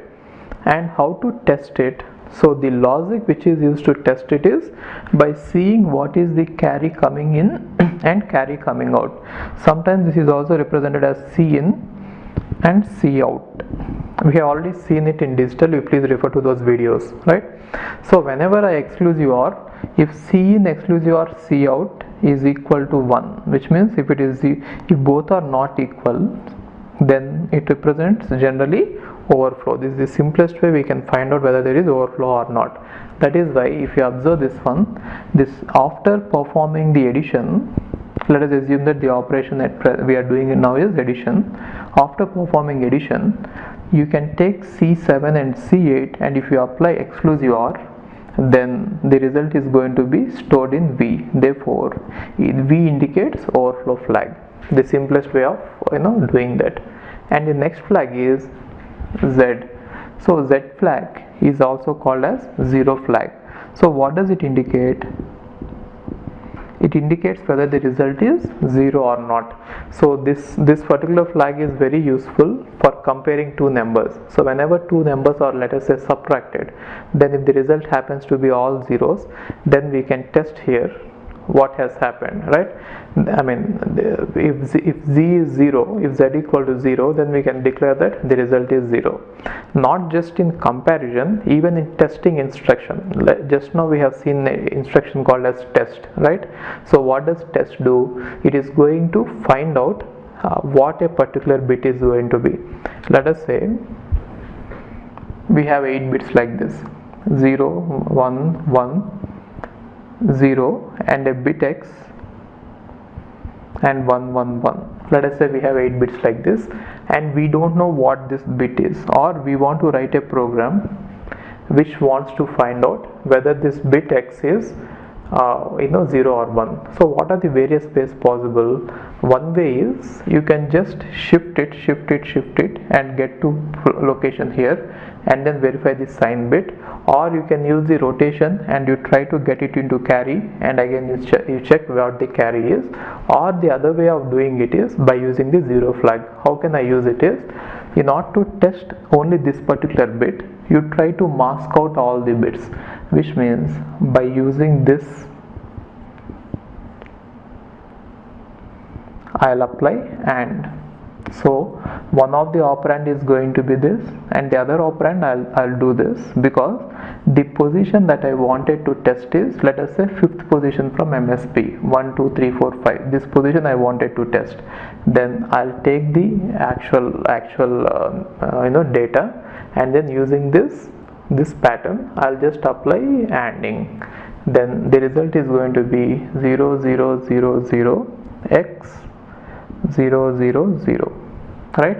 And now if x happens to be 0, if x, the original x, if it is 0, then what happens is the entire pattern is going to be 0 and the 0 flag is going to be set.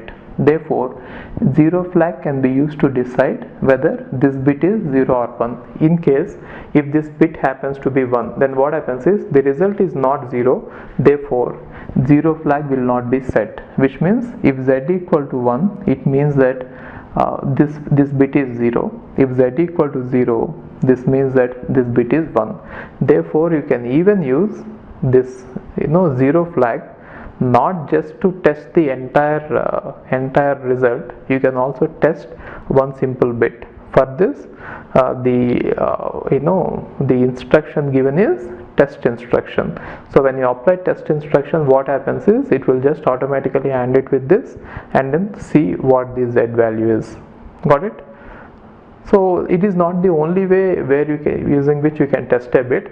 You can use it, you can even do it using other methods like rotation. So let's see it next.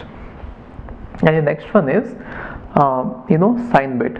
So why sign bit is used is in order to find out the sign of the result. So we know that if it is a 2's complement number, the most significant bit is going to be this sign bit, right? So see this, it is by taking the most significant bit f7 that is passed into sign. Therefore if f7 equal to 1, it is negative number, s will be set to 1. If f7 equal to 0, it is positive number and it will be set to 0. Why will it be useful is there will be certain kind of branches which will be like branch if positive, branch if negative. So what does it mean is whenever you perform any operation, you just see what the sign of it, and the next operation, if it is branch if negative, then if the result of the previous instruction led to a negative number, then we are going to take a branch. If the result of the previous instruction is a positive number, we will not take a branch. Got it? So all the time what happens is we perform some arithmetic and logic operation, and after that operation we'll invoke the branch. Now that particular branch statement, if it is conditional branch, will check these flags. They will not go into the result and compare it. Only by using these flags they are going to take the decision. Got it?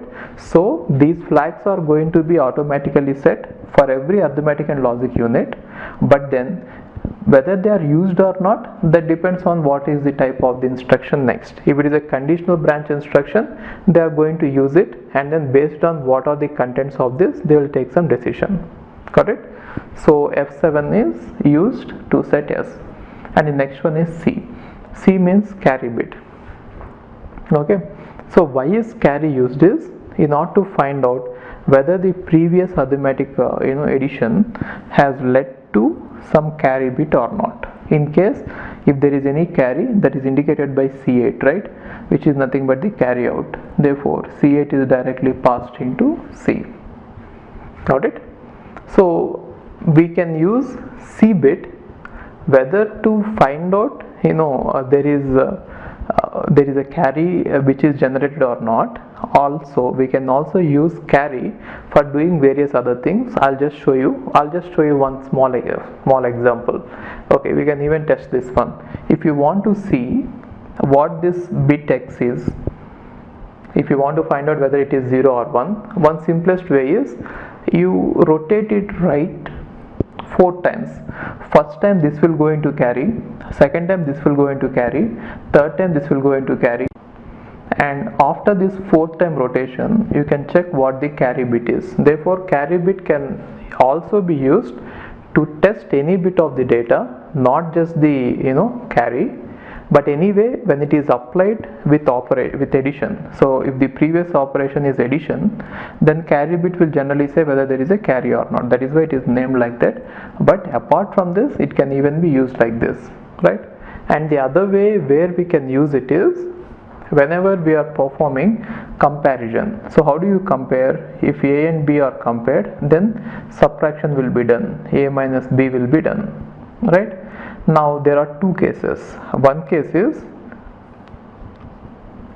when A and B are signed numbers, right? And other case is when A and B are unsigned numbers, right? So what happens is, if A and B are signed or unsigned, if in this case of signed, if A equal to B, then what happens is Z will be equal to 0. By using this condition, we can test or we can declare that A is equal to B. Even in unsigned number also, if A is equal to B, then output will be 0, the result will be 0. Then we can say that it is both, both are equal. Otherwise, if A is greater than B and if it is a signed number, we know that the result is going to be positive. So the result is going to be positive means the sign bit is going to be positive, and the 0 bit is going to be 1, 0 flag is going to be 1, and 0 is going to be 0. So if you see this, in case of signed, what does it mean? I performed A minus B and then I got this sign as 0, which means I got a positive result, and the value of 0 flag is 0, which means both are not equal and the result is positive. Also you can include one more flag here, right? The overflow flag. If the overflow flag V, let us say, is 0, which means there is no overflow. There is no overflow and the result is 0, then we can say that A is greater than B, right? So if this one fails, we can say that A is less than B. Now in the unsigned number, if in order to know whether A is greater than B or not, then what should happen is, we'll test the carry. If carry is equal to 1, okay, then we can declare that, and Z equal to 0, then we can declare that A is greater than B. I'll show you with examples what does it mean. Okay, so now we shall see examples about how to compare and how to use these flags to come to some conclusion. So what is it I'm trying to say here? These flags are not just going to be useful to do one task. They can be used in order to perform various other functions depending on how you want them. So one important application is how to find out how to compare two numbers. Generally we compare two numbers by performing this subtraction, and after subtraction, instead of looking at the result, we can look at the flags, and then we can know which condition it is. Depending on what condition it is, we can apply some other branch statements, right? So we know what the branch statements will be like: branch if equal, so that will be hit whenever A equal to B, or branch if not equal, or branch if A is greater than B, or branch if it is less than. So for all such conditions we have to compare. So for comparison, these flags will be useful. Now I'll take some examples and I'll show you. Okay, now what is it that distinguishes the general purpose computer from a embedded system? If you look at an embedded system, let's say like a calculator, or maybe washing machine, or TV, or refrigerator, they all have computers inside them, right? Small microprocessors. Now these microprocessors are already hardwired and they cannot perform everything that you need. They are programmed in such a way that they can do only specific tasks on pushing a button. Now the main difference between those computers and the general purpose computer is the programmable way. Users can change the program, and then by changing the program we will be able to accomplish different things using the same machine. Got it? So the main difference between other computers and the general purpose computer is the programmable memory, or there is the memory in which we are going to store the program, and by changing the program we will change everything, right? It is also sometimes called as stored program architecture. So now we are going to discuss about the general purpose computer. We should be able to perform anything that we like, that should be computable. If something is not computable, even computers will not be able to do that. Okay, let us say something is computable, then you should be able to program it. Got it? So what are the main elements that we need? In the previous session we have seen about the instructions that are required, and now we are looking at how to implement these instructions, or how to implement at least some of these instructions. So if you look at a computer, what are the main parts that you need? So if you are looking at the parts, the first main part that comes to my mind is memory, right? You can think about it. You can think about all the possible things required in order to build a computer. So the first thing that comes to my mind is memory. So why is memory required? It is definitely required in order to store the program, and now in that program our CPU has to execute line by line, isn't it? And then when we want to change the program, we should be able to change it. For that reason we need the memory, right? Memory is going to take a new program and it is going to execute it. After its execution, we are going to take the next new program, correct? So first thing is we need the memory, okay? And now what does the program contain? Mainly it contains instructions to perform arithmetic actions or logical actions or shift operations. Therefore we need a circuit or the hardware which should be able to perform arithmetic and logical operations, right? So let's call it as ALU, arithmetic and logical unit, right? So what do I mean by this? We should be able to have this circuit which should be able to perform addition, right, subtraction, multiplication, division, maybe ANDing, ORing, right, exclusive OR, masking, so everything. So there are lot of instructions, and all these instructions are supposed to be performed by this arithmetic and logic unit. And how to design this? About the memory we have already discussed in digital. What is a memory and how to design it, and the decoder and the RAM matrix, everything we discussed it when we talked about this in the digital topic. You please go to digital and then see about this. And then coming to this arithmetic and logic unit, there we have discussed about the adder. Using the adder we are going to perform even subtraction also, and using the adder and subtractor you can perform multiplication and division, right? And also we have discussed about the circuits which are required to do ANDing, ORing, exclusive OR, all these operations. So how to build this, we know them, right? So how is ALU designed? We know it internally. How is it organized? We know it. It is going to contain the circuits which are nothing but the combinational circuits. We have already seen it. Now what are the other things that we need? If you have ALU and memory, is it enough that we can just execute the instructions? It is difficult. The reason is these circuits, this hardware is faster and memory is slow.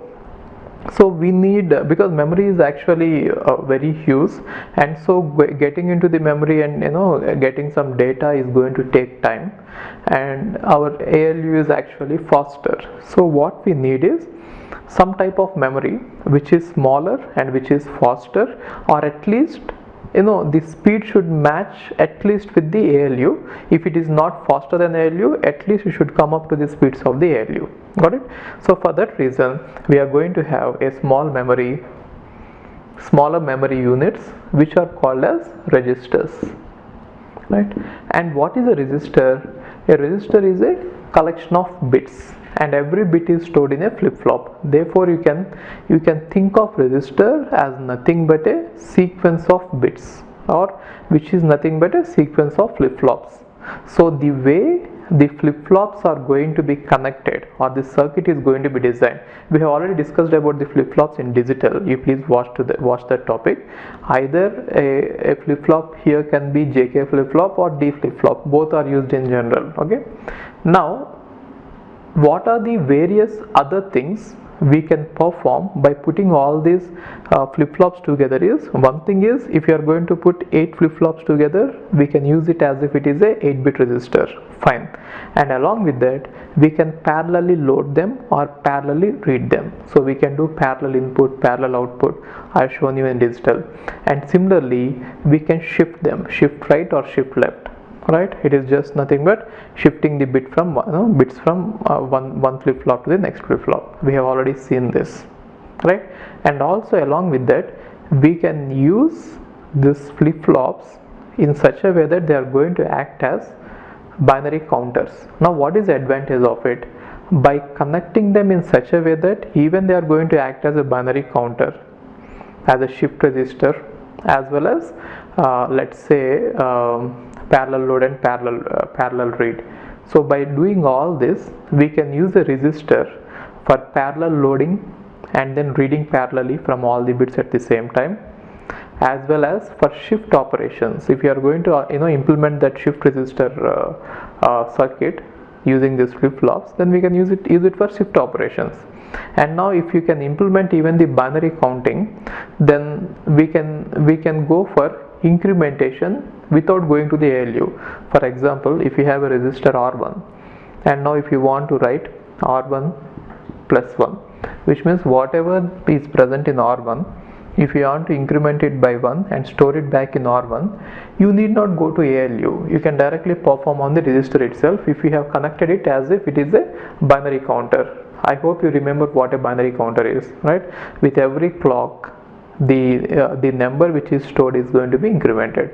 Let us say the number stored is 10, right? If you change this collection of flip-flops into that mode, and if you call that operation, right, if you just trigger the required circuits inside these flip-flops, then the number will be incremented automatically. Therefore, if you look at a resistor, you can perform one thing is load,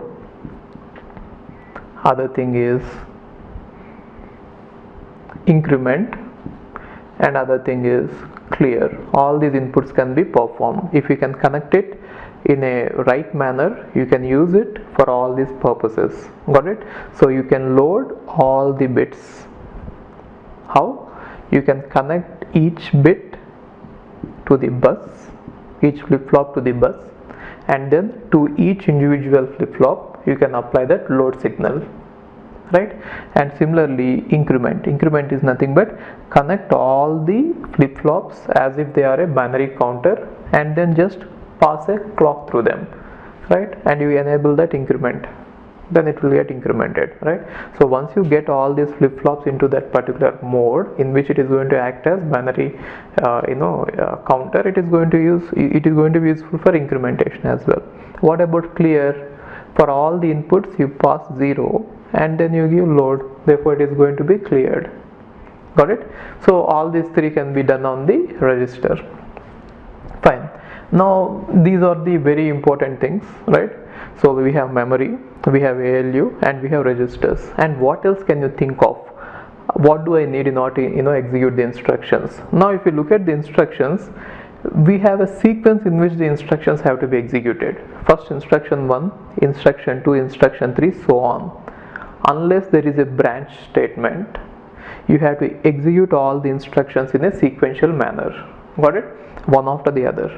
And moreover, while you execute an instruction, it is not just execution. There are various phases in the instruction cycle, right? So we have to fetch the instruction, and after fetching we have to decode it, and after decoding we have to execute it, right, in the simplest way. Now you cannot decode it before you fetch, or you cannot execute it before you decode.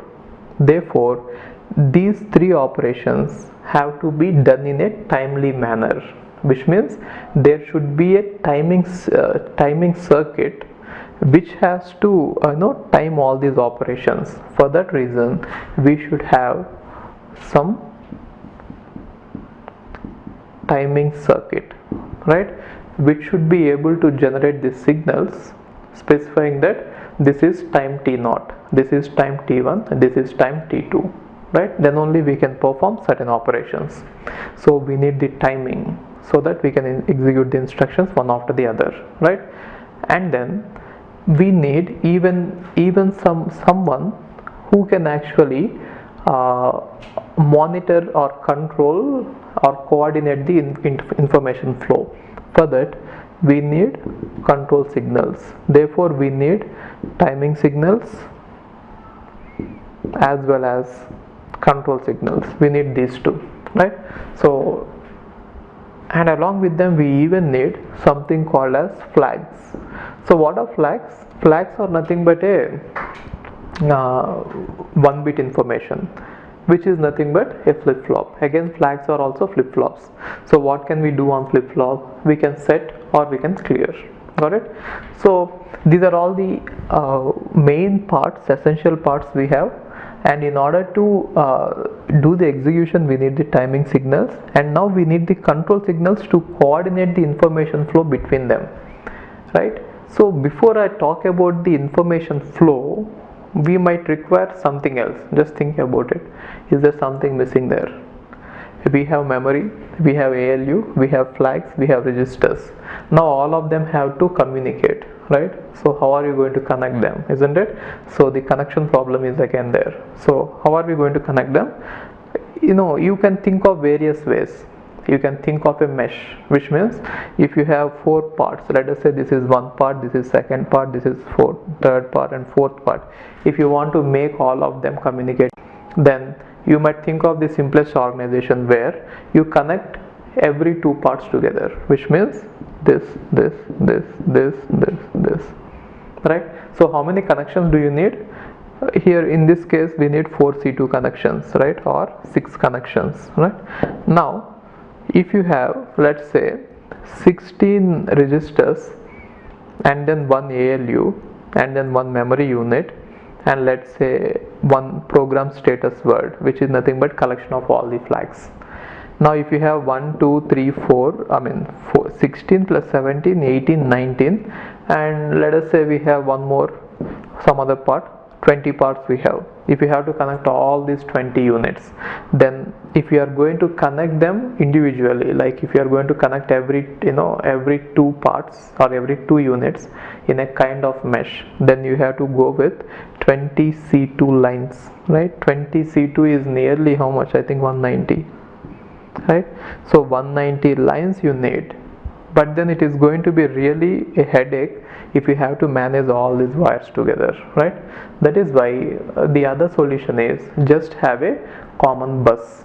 So what is a common bus? We have already seen it, right? So common bus is a common channel running to which we connect everything, right? Now what is the disadvantage of this type of bus? At any time only 2 parts can coordinate. Now there has to be someone who has to monitor their activities. See, if you are going to have a point-to-point connection, then you need not monitor, you need not worry about who is using the channel. There need not be any monitoring, because if 2 parts are, if you are transferring data from here to here, at the same time they too can also transfer. But in this case, if you are connecting it using a bus just to reduce the complexity, the problem is if these 2 are transferring some bits, at the same time some other 2 parts cannot coordinate or they cannot communicate. Therefore there has to be a leader who has to control the information flow between them. For that reason we need someone to produce the control signals. Now why are these control signals required? Mainly these control signals are required to give the inputs to registers, right? So to all the parts basically. So these control signals are required to select the registers, right? Either for reading or for writing. We have to select the registers. Also we have to select and enable certain circuits in ALU. For example, if you want to add 2 numbers, then you have to enable the adder. Got it? And similarly, you might have to read something from the memory or write something onto the memory. Got it? For that also we have to send the signals, one for read and other for write, and we need control signals to set or reset the flags. So for all these activities we need someone to produce the control signals, and now these 2 things are mainly taken care by the hardware, and the part of the hardware which will be responsible for these 2 things, it is generally called as control unit. Got it?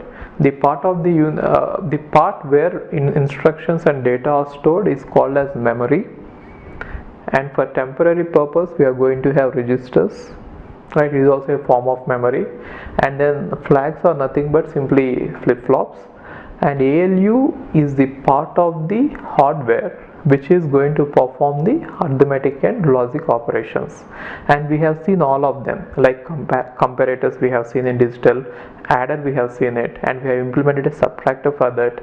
And similarly you can use the adder and you can create a multiplier also. Similarly you can create a divisor, right? So like that, all the hardware which is doing such activities will be present in this circuit, which is called as ALU. So we have one unit called as ALU and other unit called as control unit, and the other one is memory, and we have registers, right? And we have a common bus which is connecting all of them, right? And now who will decide what has to be pushed onto the bus and who has to read it from the bus? Again, the control unit, right? Using the timing and control signals. Got it? So how to use all of them? So how are all these designed? How are they made? Is you can just think of it this way. We'll again get into details one more time, but here I'll just give you a brief overview. So flags are nothing but flip-flops. Memory, we have seen it, and ALU, we have seen it. Using the logic gates, we are going to design the adder, comparator, subtractor, all this. And registers is nothing but sequence of flip-flops. And timing signals, for this timing signals mainly we use that sequence counter. Okay, so what is the sequence counter is? Again, we have discussed this in digital, right? So the sequence counter is going to give us outputs like it. You can assume that it is a 3-bit sequence counter. Then it is going to be from 000 to 111, which means from 0 to 7 it is going to generate all the numbers. Then you can use 0 as time 0, and then time 1, time 2, time 3, time 4, so on, time 7, and after it is over, again we go to the T0. So these will be used for one instruction, and then the next sequence will be used for the next instruction. If one instruction needs only, let us say, 4 time cycles, then after it finishes its execution, the first instruction, it is supposed to clear these to all zeros so that the next instruction will start at time 0. Got it? So we'll have a sequence counter for implementing this timing signal. And what about this control signal? Again, we'll use the logic gates to design these control signals. Okay, and what about this bus? So the bus can be designed using a multiplexer. So what I'll do is I'll explain you clearly how multiplexers can be used. And what is a multiplexer? We have already discussed it in digital. You please watch it there. And I'm going to use multiplexer as a building block for a bus. So how a bus is implemented using multiplexer, we shall see it now clearly. After that, again we'll put everything together and we'll explain. Okay, fine. Now let's see how to design a bus. What is the need of the bus? I just told you that if you don't have a bus, if you have to connect every 2 parts which are present, then it is going to take a lot of wires and it's going to be very confusing also. So the circuit design is going to be complex. Just to simplify the things, we want to collect all the wires together and put them at one place. That is the main intention of the bus. Okay, so assume that we have 4 resistors like this.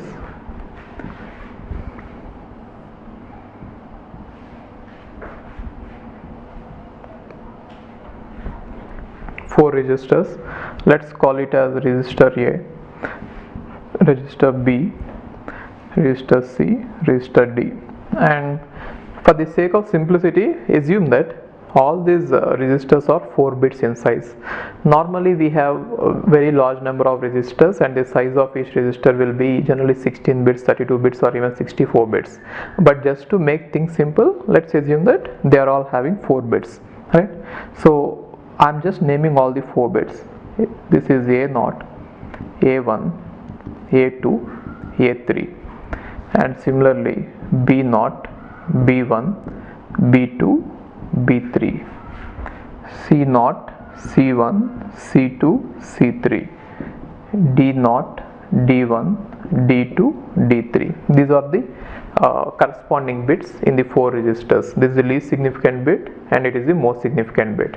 Okay, and now what we do is we'll use a multiplexer. In fact, we'll use 4 multiplexers in this case. How many multiplexers are required and what is the size of each multiplexer, you'll understand, but I'll directly take 4 multiplexers in such a way that size of each multiplexer is a 4 by 1. So assume that this is a multiplexer, and then this is a multiplexer, this is a multiplexer, and how a multiplexer is designed and what are the gates used inside, that we discussed in digital. Please watch digital before you watch it.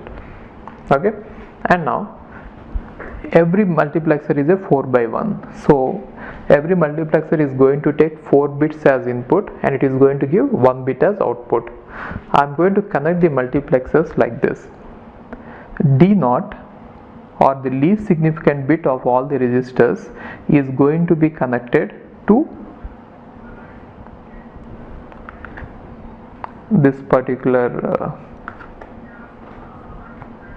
multiplexer. Okay, I'm going to connect all the least significant bits to one multiplexer. Got it?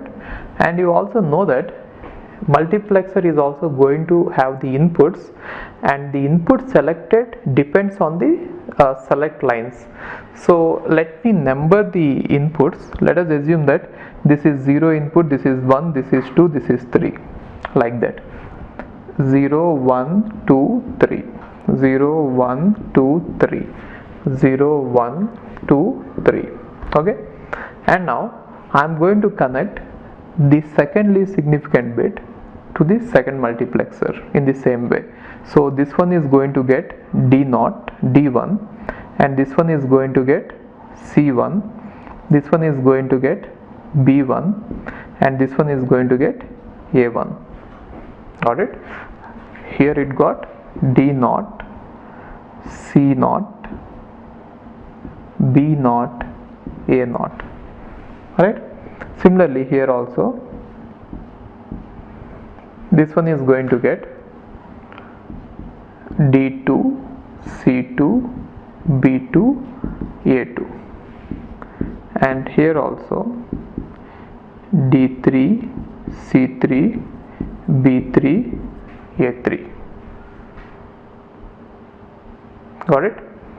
Okay, now we are going to get the output here.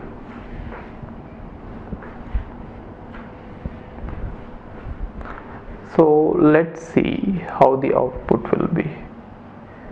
So this is the output from one, and this is the output.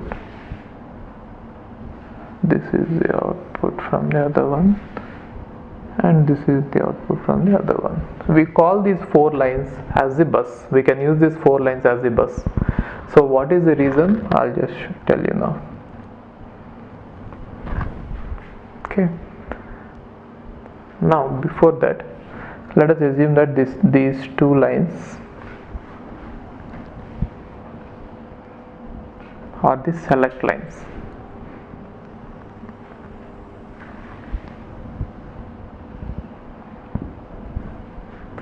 Let us say this one is S1 and S0. 2 select lines should be there. Why? Multiplexer should have 2 select lines, isn't it?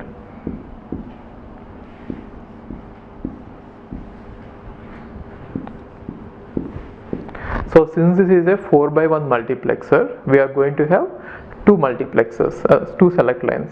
For every 2 power n by 1 multiplexer, we need to have n select lines. Remember that.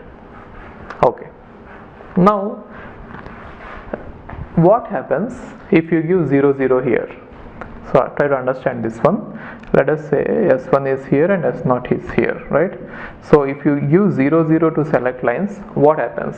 So if you give 0, 0 here, the input 0 will be selected across all the multiplexers, isn't it? If you give 0, 0 here, the input 0 will be selected across all the multiplexers. Then what will appear on the output? Output means in these 4 lines. If 0 is selected, what will come out of this? D0 will come. What will come out of this? D1, this D2, this D3. Therefore what will you see here? You will see here D3, D2, D1, D0. Got it? In case if you give 0, 1, then what will be selected in all the multiplexers? The one selected will be C, right? Why? Here you will get C0, C1, C2, C3, which means on the bus C0, C1, C2, C3, right? And similarly, if you give 1, 0, then what will be selected? B will be selected. On the bus, B will be selected. If you give 1, 1, what will be selected? A will be selected, which means on the bus you will get A. Right?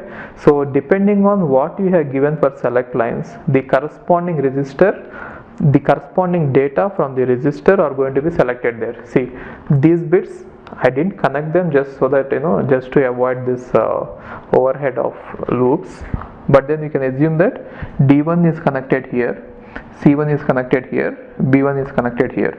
Therefore, depending on what you give for these select lines, you can select a register. Understood this? And now, how can I make data to transfer from one register to the other register? Simple. You take this bus,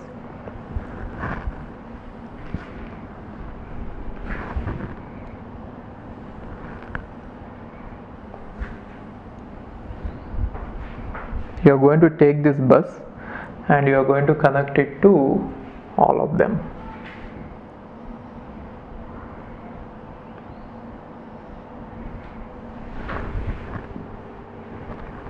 D2, which means the second significant, and D3, right?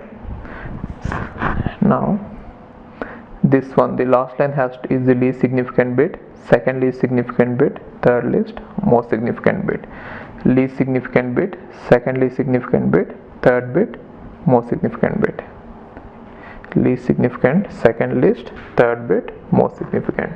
Got it? So now let's see a small operation where I want to transfer the data from D into the register A. I want to perform this. Whatever is present in D, I want to write it to A. For that, what I should be doing is, first you give the select lines so that the data from D will be selected onto the bus. So how can I give the select lines here, right? So just now I have shown you that if you select 0, 0, which means if you use 0, 0 here, the data from D will come onto the bus, right? So by giving the select line 0, 0, the data from D is now present on the bus. Therefore, it is now connected to everything.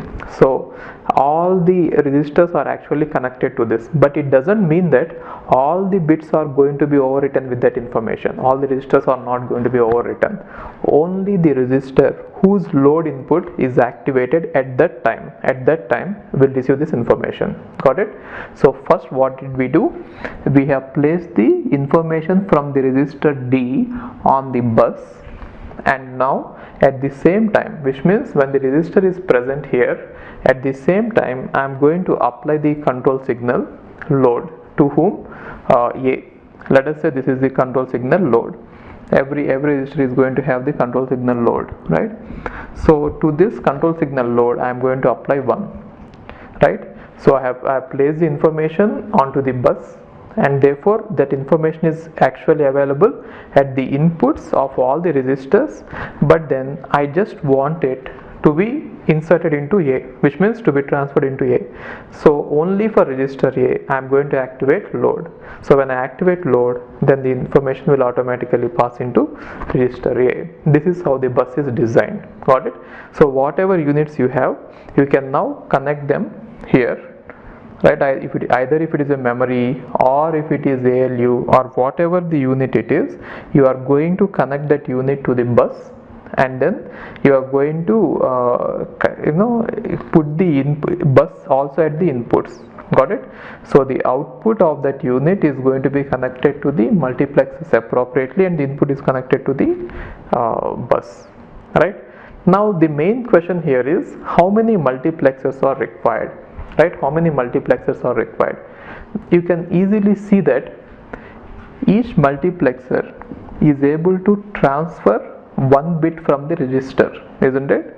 Each multiplexer, for example, if you see this multiplexer is responsible for transferring 0th bit of the register, first bit, second bit, third bit, Therefore, the number of multiplexers required will be equal to the number of registers. You can note it down. Okay. The first point is number of registers, the number of multiplexers required is equal to size of the register or the number of bits in the register. Got it? And the next one is what should be the size of the register, right? How many what should be the number of inputs? So the size of the multiplexer will be equal to the number of registers present, because a multiplexer has to accept one bit from every register. Got it? Therefore, we can say the number of inputs required for a multiplexer is equal to the number of registers. Got it? So the number of multiplexers is equal to the size of this one register, and the number of inputs for a multiplexer is going to be equal to the number of registers there. For example, they might ask you a question like this: there are k registers, each of size n bits. Then how to design the bus using multiplexers, which means how many multiplexers are required, and then what should be the size of each multiplexer. So see this. Now for every bit we need a multiplexer, isn't it? The reason is every multiplexer is going to provide into the bus one bit from the register. Since there are n bits, how many multiplexers we need? We need n multiplexers, right? And then what should be the size of the multiplexer? Each multiplexer is going to take one input from every this register. Therefore, we need k by 1 multiplexer. Size of each multiplexer should be k by 1, and the number of multiplexers required should be n. So we need n multiplexers, each of size k by 1, in order to implement the bus here. Got it? So such questions may be asked, but anyway, I hope you understood how the bus is designed, right? It is not just we are going to connect the resistors, right? We can even connect the other units also. For example, we can connect the ALU. The output of the ALU will be connected to the bus, and to the input we give like this, right? And similarly, we can have the memory unit, right? And for that memory unit also, the output of the memory unit will be connected to the multiplexers, and the input to the memory unit will be from the bus. Got it? So that is how all the whatever units we have, all the units can communicate using this bus, right? In general, we will have a 16-bit bus. So what is a 16-bit bus? Which means we are going to have 16 registers, right? And if the size of each register is 8 bits, then what should be the size of each multiplexer, right? So if the size of the let us say there are 16 registers, then how many what is the size of each multiplexer? It is going to be 16 by 1 multiplexer, right? And if the size of each register is 8 bits, then how many registers, how many multiplexers we are supposed to have? 8 multiplexers, and the size of each one has to be 16 by 1. Got it? Now we shall see how in practice how they are connected, right? How the actual registers are connected to the bus. Okay. Now let's try to design a small computer with as small memory as possible and as few registers as possible, just to keep it simple, so that you will understand what is going on in a computer. Let's take a small computer like this. Assume that the computer that we are going to design has a memory, and the size of the memory is 4096 by 16 bits. So meaning of this one is the number of words present in the memory is 4096, and we know that 4096 is nothing but 2 power 12, right? So 2 power 12 is 4096. Therefore, in order to address a particular word in this memory, the number of bits required will be 12. So the address has to be 12 bits. Got it? And what is the second part? This means that size of each word is 16 bits, right? So whenever you either issue a read or write, you will be doing it in units of 16 bits, right? You will be trying to write 16 bits in one memory cycle or read 16 bits in one memory cycle. Got it? And along with this memory, we are supposed to have the registers, right? So just for the sake of simplicity, I'll take as few registers as possible to implement a computer with as little instructions as possible, which will give us the rough idea about how a general purpose computer is designed and it works. Okay, so assume that I'm going to have these registers. One is DR, the data register, and other is AR, address register, and the other one is AC, accumulator. So let's talk about one by one and then we move ahead. So data register is a register which will be used to hold an operand which you get from the memory, right? So what should be the size of it? Since we are going to access the memory in 16-bit units, the size of this register has to be 16 bits. Therefore assume that size of this register is 16 bits. So why is it used? Data register is used to store the operands which we fetch from the memory, so that we can pass these operands to the ALU. Got it? So it will be connected to ALU directly, right? So what is ALU? Where the operation will be performed. Got it? And now the next one is address register. So AR means address register. This register is used to store the address using which we will access the memory. Got it? So address register has to contain all the address bits. Now in this case, the number of bits required for addressing is 12. That is what we decided, right? So 12 is the size of this register. Got it? Now this register is having 16-bit size and this register is having 12-bit size. Now when you connect all of them to a common bus, what happens is the bus size is going to be 16. Then how will the transfer happen from here to here? Then anytime when you are talking about a 16-bit bus but a register is having only 12 bits, then the least significant 12 bits are transferred onto the bus as it is, and in the most significant bits which are required, which are not present in this register, they will be filled up with zeros. Got it? So which means if you are trying to transmit any information onto 16-bit, the least significant 12 bits will be filled up with the data which is present in AR, but the most significant 4 bits, they will be left as 0000. Got it? And the next one is accumulator. AC means accumulator. In most of the cases, we are going to have a processor is going to have a specific register which is called as accumulator, which will hold the output of any operation that is performed in the ALU. For example, if you have performed an addition, now the output of the addition will automatically be stored in ALU, this accumulator. The reason is ALU will not be connecting to the bus directly. Therefore, if you have to transmit the result of an operation from ALU to the bus, we are going to transmit it to the accumulator, and from accumulator we are going to transmit it to the bus. Got it? So anyway, when I show how it is connected to the accumulator and bus, you will understand, the ALU and bus, you will understand its actual operation. So assume that it is also 16-bit. And the next one is IR, instruction register. Now generally instruction register is used to store the instruction that we fetch from the memory. Got it? Why should we store it is because we have to store it and then analyze it and understand what that instruction is. That is called as decoding. So in order to do the decoding, we have to store it in a register, and now that register will be connected to a decoder directly, so which will say what this particular instruction is doing, and the size of this register should be equal to the size of the instruction, or at least it should be equal to the size of the maximum instruction that can be present in the computer. So in this case, let us assume that we are using the instructions of size 16 bits. Okay, assume that we are using instructions of size 16 bits, 0, 1, 2, 3, so on.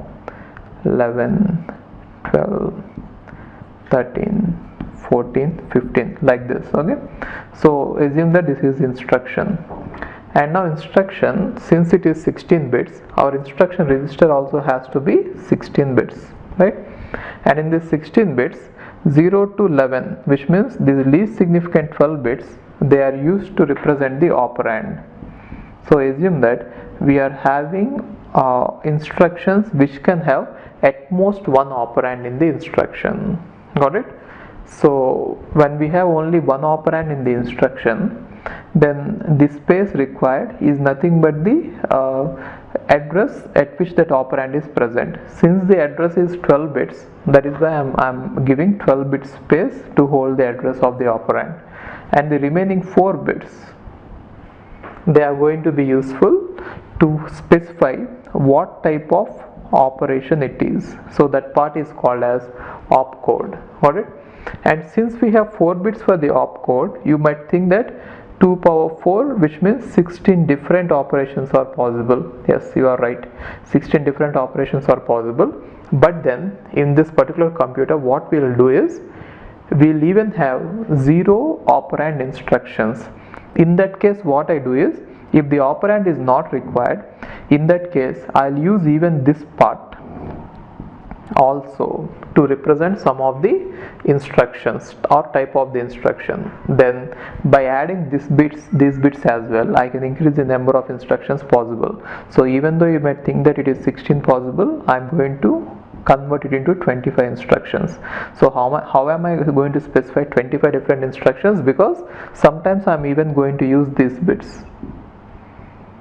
Try to understand this. Sometimes I'm even going to use these bits, and that is how I'll get 25 bits, 25 instructions. I'll tell you what those 25 instructions are. First, try to understand the registers first. Okay, and the next one is program counter. Now what is a program counter? It is a pointer which will say from where should we be loading the instruction from, right? So your program is always going to be stored in the memory, right? Stored program architecture we are going to use, and assume that you have to start your program from here, 100. Then initially we load 100 here, the address of the first instruction. Now we fetch from this place, the instruction will be fetched into instruction register, and then at the same time it will be incremented to 101, and it will get ready to fetch the next one. Therefore program counter will always point to an address in the memory where the instruction is present, and since the number of bits required to point to a particular thing in a memory is 12, the size of this program counter has to be 12 bits. Got it? So in our computer we are going to use this address register, which is going to specify address of an operand as 12 bits, and also program counter, which is going to specify the address of an instruction, also 12 bits, because our memory is 4096 by 16. That is the reason. Got it? And the next one is TR, temporary register, which is used to perform some temporary, which is used to store some temporary data. So whenever we need to store some temporary data while computing something big, we are going to make use of this. Okay, and along with these are the main registers which will be useful in execution of a program. Along with that, if your computer doesn't have the capability to input and output data, it will be useless. That is why I am going to have one input register and one output register. This input register will read or will get a byte from keyboard, and then it will pass it on to the CPU, that particular ALU, and from ALU it will get processed and get out onto the accumulator. From accumulator it will go and get stored in the memory, or it can get into the output register. Got it? So input and output. So input, let us assume that we are going to get it from the keyboard, and output, let us assume that we are going to write it on the screen, or we are going to print using a printer. So anyway, I'll assume that both are 8 bits, just for the sake of simplicity. That's it. So now I'll assume this basic thing, this basic memory and this basic registers and then instead of using a full-fledged ALU, arithmetic logic unit, I'll use adder logic unit. So which means I'm not going to perform all the arithmetic operations like multiplication, subtraction or exclusive OR. I'll just perform few operations, so like addition. So I'll perform addition and some few logic operations. Therefore let me call that unit ALU as adder logic unit. So just to keep them as simple as possible so that you'll understand everything, right? I cannot take a modern day computer and then try to explain you what is happening inside it. Taking a small computer and explaining is very easy. That is the reason. Okay. So now this is the entire things required. So we are going to connect all of them together, this memory, these resistors and that ALU. We are going to combine all of them together, and then we shall decide how to apply the timing signals and the other part like control signals, how to do that in order to do the manipulations. Okay, fine. Now let's see how to put all these things together and build our computer. Okay, so we assume that we are having the memory which is 4096 by 16, and the same one we are going to have here, and then we have seen all the resistors AR, PC, DR, AC, input register, and then instruction register, temporary register and output register. These are all the registers that I have explained you just earlier. And then instead of having arithmetic logic unit, just to simplify the matters, we are just going to have adder. Using that adder we can even perform the subtraction also. So if you want to implement multiplication and division, you will have to use the add operation many times. Anyway, having this will simplify the circuit. Okay, so instead of using arithmetic and logic, I am just using adder and logic. Okay, and how is it all connected? If you see this, the connections are mainly by the bus, and the bus is implemented using multiplexer that I have shown you earlier. I think you remember it, right? So we are going to apply multiplexer to connect all the registers, right? And now how many registers are there? 1, 2, how many registers are connected to the bus? That is what is important. Okay, so how many registers outputs are you going to connect to the bus? See this, input register is something which will get the input from the keyboard, not from the bus. It is directly connected to the keyboard, and then it will go into the ALU. That is why there is no output required from input register. Got it? And then output register is something which will get the input, and then it will get connected to the printer or that monitor. So it will not go through the common bus. Common bus is used only for the communication between these parts, right? So if you remove out input register, this input register and this output register, and you have to connect all the remaining registers. So 1, 2, 3, 4, 5, 6 registers are connected to the bus, which means you have to read or you have to connect these bits to the inputs of the multiplexers, right? So the multiplexers will be connecting to the inputs of this, and also you are going to connect this memory to the bus. Got it? So how many units are connected to the bus? Totally 7 units are connected. So if you are having 7 units which are connected to the bus, then how many bits are required to select them? 3 bits. Why? Using 2 bits we can select only 4 items, right? So by using 3 bits I can select 2 power 3, which is nothing but 8. So I can select any one of the 8 units, but then 7 units are there. That is why one of the combination is not assigned to anyone. Now if you look at this, here the numbers are given. See this, memory is given the number 7. So it means that whenever you apply read signal, and when you choose 7 here, okay, then if you put the address from which you want to read here, that particular word will be transferred onto the bus. That is the meaning of it. And whenever you apply to this particular signals the number 1, then this particular data will be transferred onto the bus, the data which is present in AR.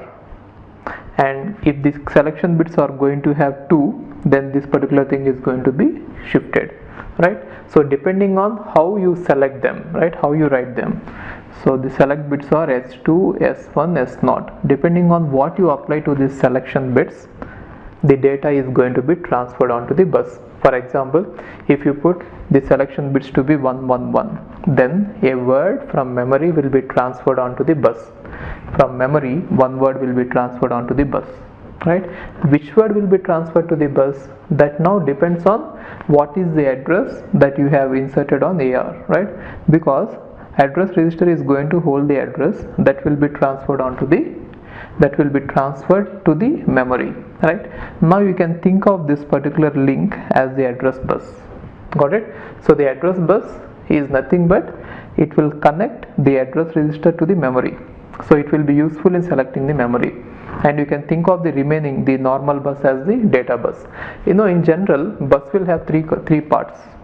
Every bus will have 3 parts. One is data bus, and other is address bus, and the other is control bus. Data bus is mainly useful for transmitting the data or communicating, just sending the data from one point to other point. And in our case, this entire bus, whichever we are using, is actually a data bus. Nothing else is being transmitted. And then address bus is normally used to send the address to the memory. For that reason, we are having a dedicated register which is called as address register, and in the address register we are going to put the address, and from there the address is being transmitted to the memory, right? So between this address register and the memory, we are operating this bus, special bus, which is called as address register. You can think of this special bus as nothing but a point to point connection. Let's say there are 16 bits, then there will be 16 wires from address register to the decoder of memory.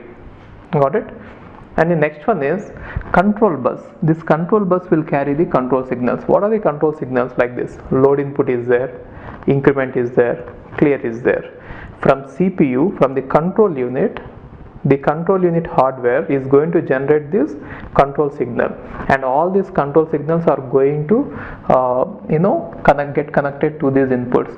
Since they are actually individual lines. Control lines are actually individual lines. Therefore, using the word control bus is not actually right, because they are not a kind of bus. They are actually lines, individual lines, which come from the control unit, and they will be given as inputs to this control inputs to all the registers and memory. Got it? So what are the control inputs? For example, if you take memory, the control inputs are read and write.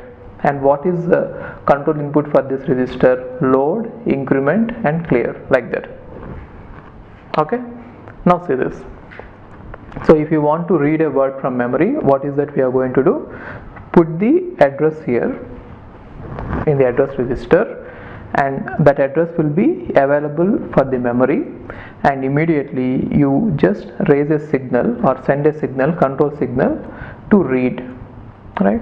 Therefore, this particular data at that particular location will be put on the bus. For example, if you want to read a instruction, then what will happen here is, see this, simple. First thing is, the program counter will contain the address of the instruction which has to be fetched. Let us say it is containing 100, right?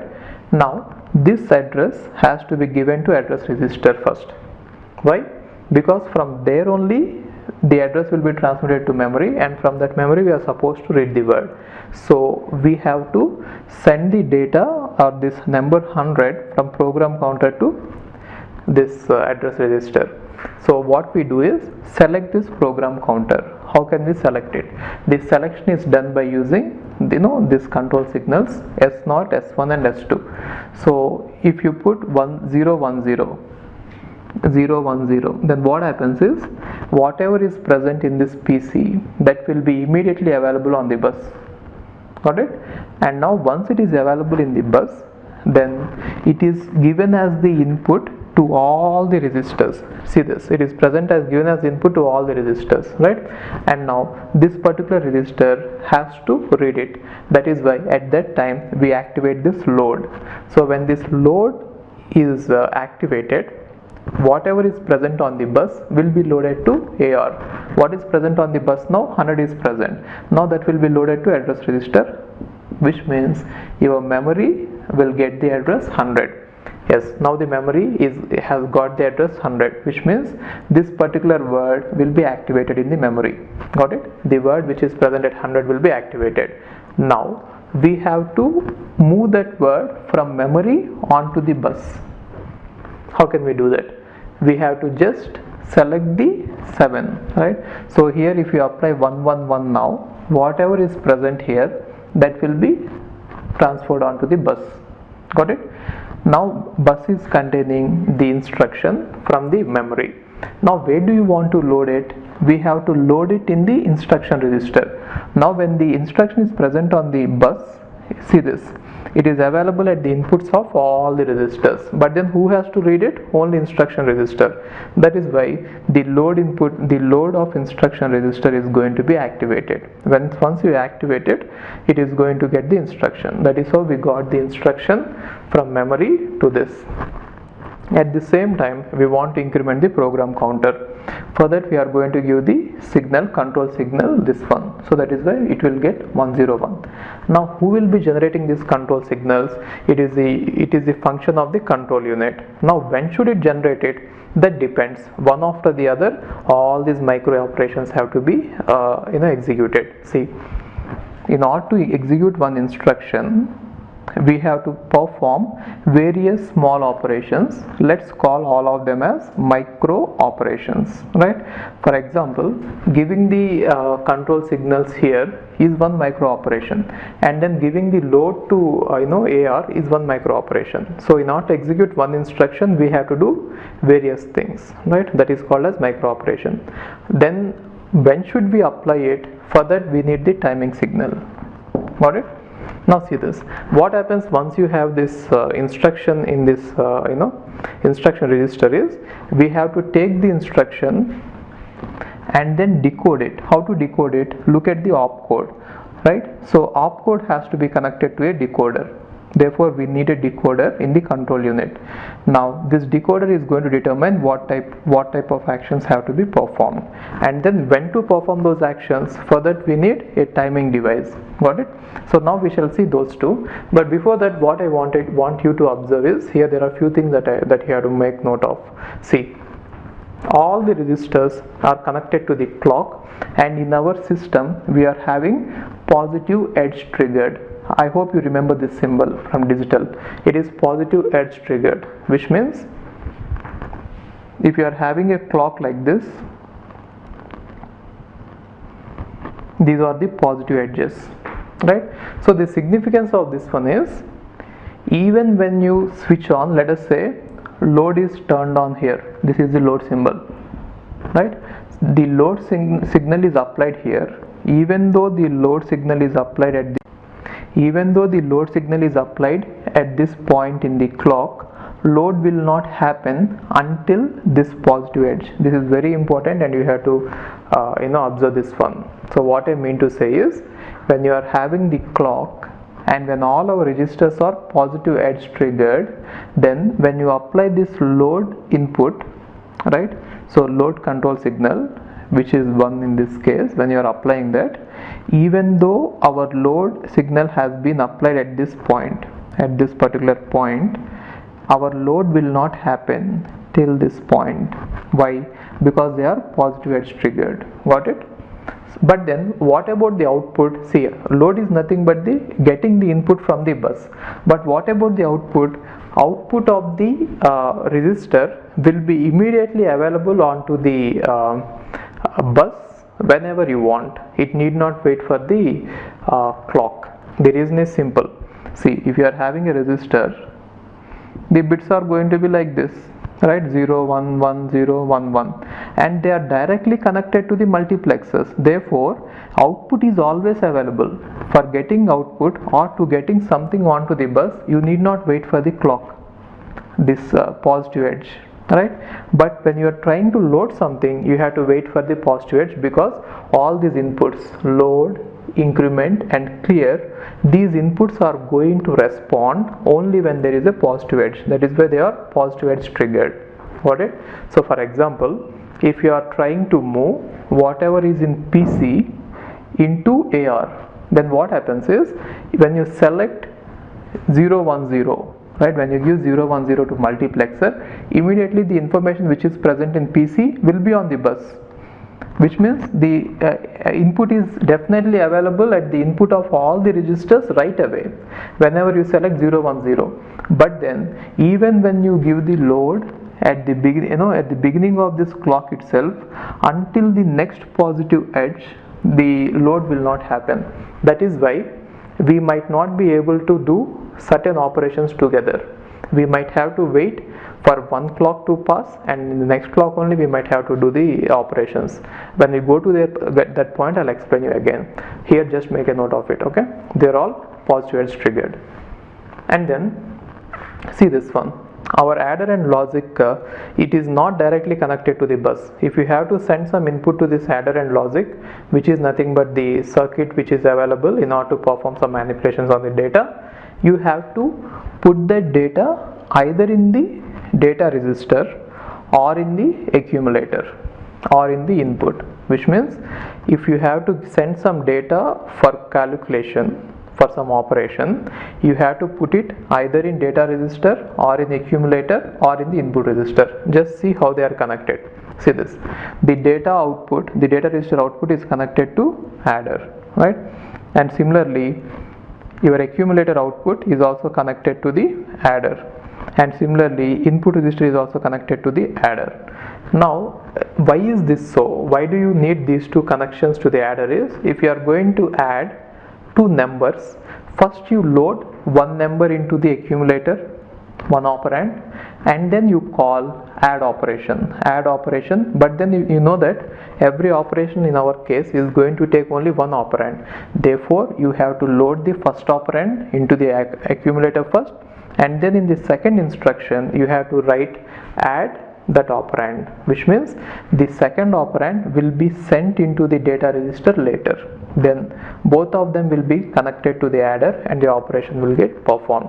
So since our instructions are single operand instructions, if you have to provide two operands, you load AC first and then load DR. Loading DR is, it can be done while loading the instruction, which means along with the instruction you can provide the second operand, right? And then there are operations to load the accumulator also. Got it? And if you look at it, the output of this is always stored in the accumulator. From accumulator you can move on to the bus and you can send it anywhere. Got it? And now every register is having load 1 and then increment and then clear. Load, increment, clear, right? But instruction register is not having increment or clear, because instruction register need not be incremented at all. There is no meaning in incrementing a instruction. Instruction is not actually a number that we want to increment. That is why it is not required. And in input and output we generally don't do anything on those registers. That is why there is nothing there. Got it? And then what are the other things that you might have to see is, look at this input register. Now input, it is getting the data from the keyboard, and then the data will be transmitted into the circuit. From there it will go anywhere you want, right? If you want to send this data to, let us say, memory, so it has to come from keyboard to this register, and from this register to this ALU, and through ALU it has to go to accumulator, and from accumulator it has to go to bus, and from bus it has to go to memory. Got it?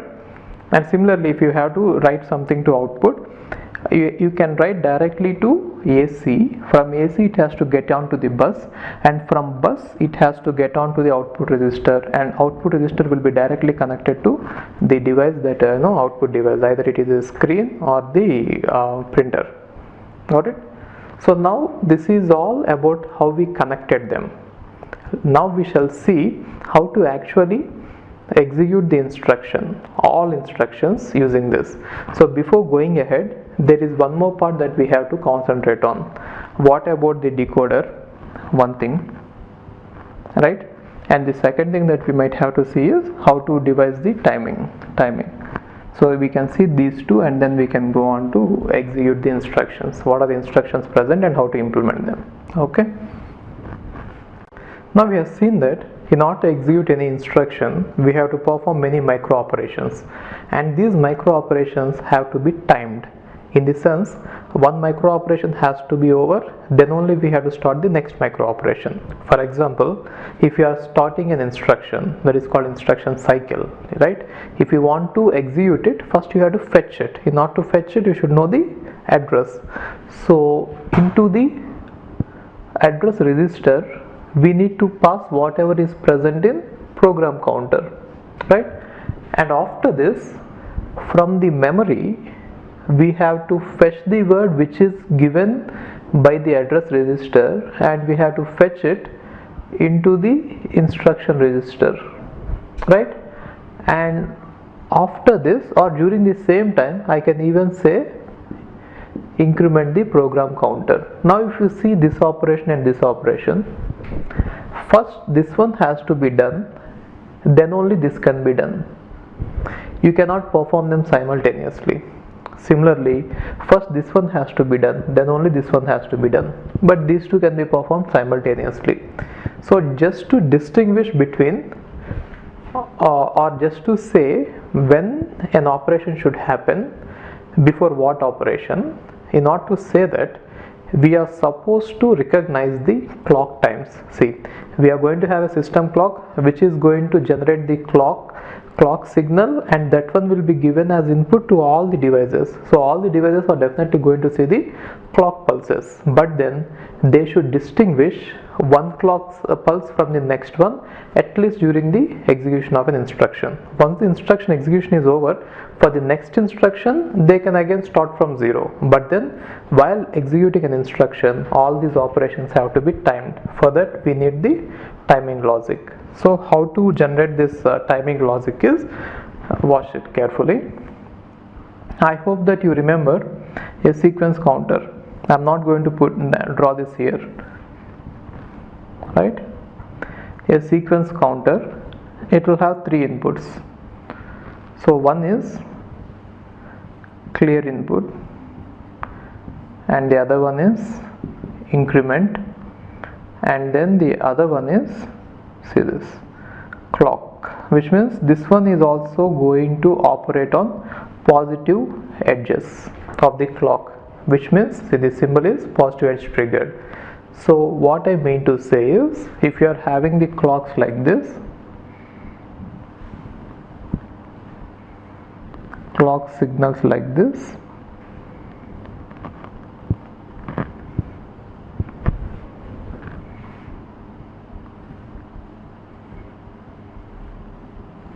right? Now this one is a positive edge, positive edge, positive edge, positive edge, positive edge. So at those points, this particular sequence counter is going to increment the count. That is the meaning of it. Positive edge triggered means.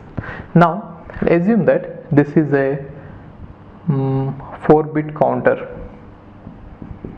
Just for our whatever computer we are implementing, 4-bit counter is enough, right? So when we have this 4-bit counter, it means that we are going to have 4 bits here, right? With a 4-bit counter, it is going to count from 0 0 0 0 to 1 1 1 1, which means from 0 to 15 it is going to count. Got it? Then this one is going to be applied to a decoder. This decoder is nothing but 4/16 decoder. Generally decoder will have n inputs and 2 power n outputs, right? And at any point only one of them is going to be highlighted.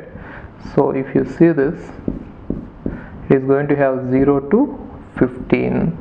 So now we have these, we are going to name them as T0, T1, T2, so on T15. This is going to be useful, or it is going to be used as the timing device. So how is it going to be used is, see this, initially assume that we are having 0 0 0 in the sequence counter, right? So initially we will have T0 activated. Okay, which means this signal will be 1 during the first clock, and whenever we see this particular positive edge, T0 will go to 0, because here see, after the first clock what happens is, from 0 this counter will go to 1, right?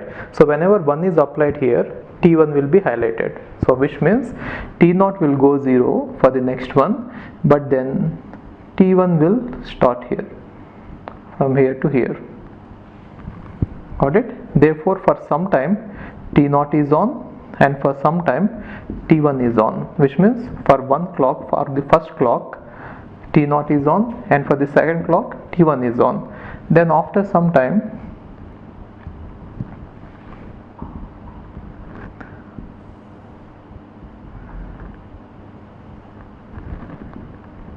for the third clock T3 is on, right? And then for the next fourth clock T4 will be on, T4 will be on, and so on. Got it? So T0, T1, T2, T3, T4, and so on, it goes till T15, and again T0 will start. Now what is the advantage of having such a circuit is, because of this we can design the hardware in such a way that at T0 this particular operation will take place, right? And similarly at T1 this particular operation will take place, something like this. If you want this particular operation to take place at T0, then what we should do is, we should take this T0 and then apply it. So see this, so what should happen, when it is T0, PC should be selected, so that the contents of PC will be on the bus, and then load of AR should be selected. So we take AR address register, and to the load input we connect it. Got it? And if you remember the the selection bits for PC, I think PC is 0, 1, 0, right? Which means when S1 is 1, it will get selected. Therefore this T0 will also be applied to the bus. In the bus to S1 it will be applied, and S0 and S1 will be left out. Therefore by having this, what happens is, whenever it is T0, then we go and select the S1 onto the in the bus. Therefore PC will come onto the bus. At the same time that will enter AR address register.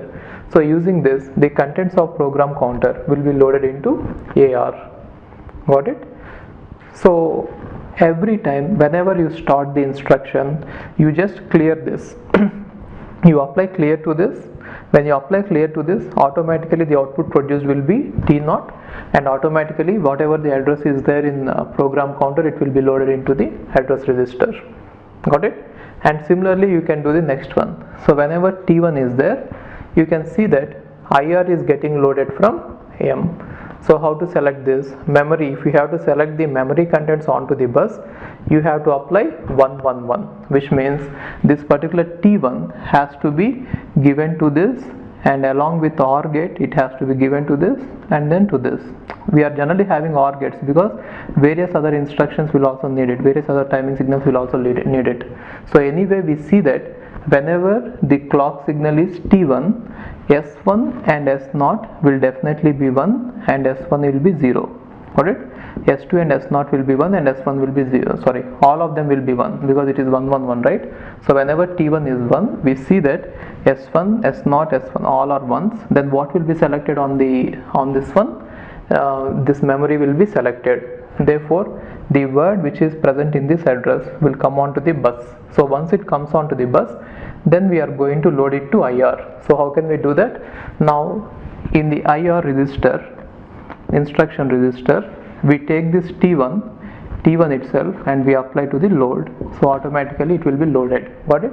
Therefore at T0 address is moved on to the address register, and at T1 instruction is moved into the instruction register. Got it? And at the same time you want PC to be incremented, right? That is why to the program counter also we are going to connect this, right? So that is how these control signals are generated by this circuit, which will be a part of the control unit, and these signals will be transmitted to the appropriate control inputs. Got it? So that is how automatically everything will happen by the hardware, since we are implementing everything using the hardware, isn't it? This entire thing is a hardware logic. Since we are doing everything with the hardware, it is also called as hardware program control unit. Got it? And now the next one is what is this? This is one part of the, this is one part which is required in the control unit, and the other part is once you get the instruction we have to decode it. For that we need the decoder. We shall see it now. Okay. In the previous video we have seen that we are going to have the timing circuit or the sequence counter in order to generate the timing signals like T0, T1, T2.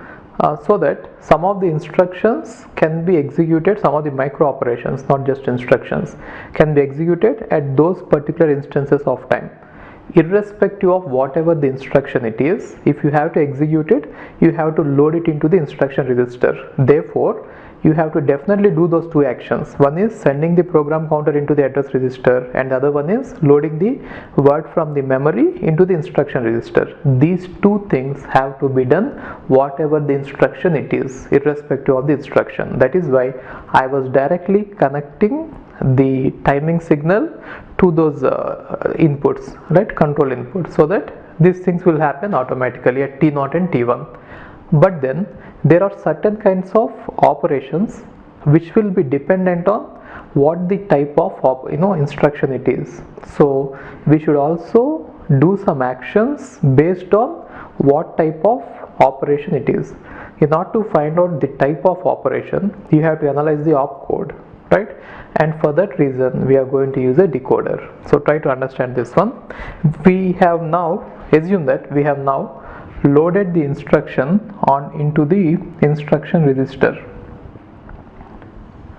Assume that this is instruction register, okay, and we know that a part of it is operand 0 to 11, which means this 12 bits is going to contain operand, and then 12, 13, 14, 15.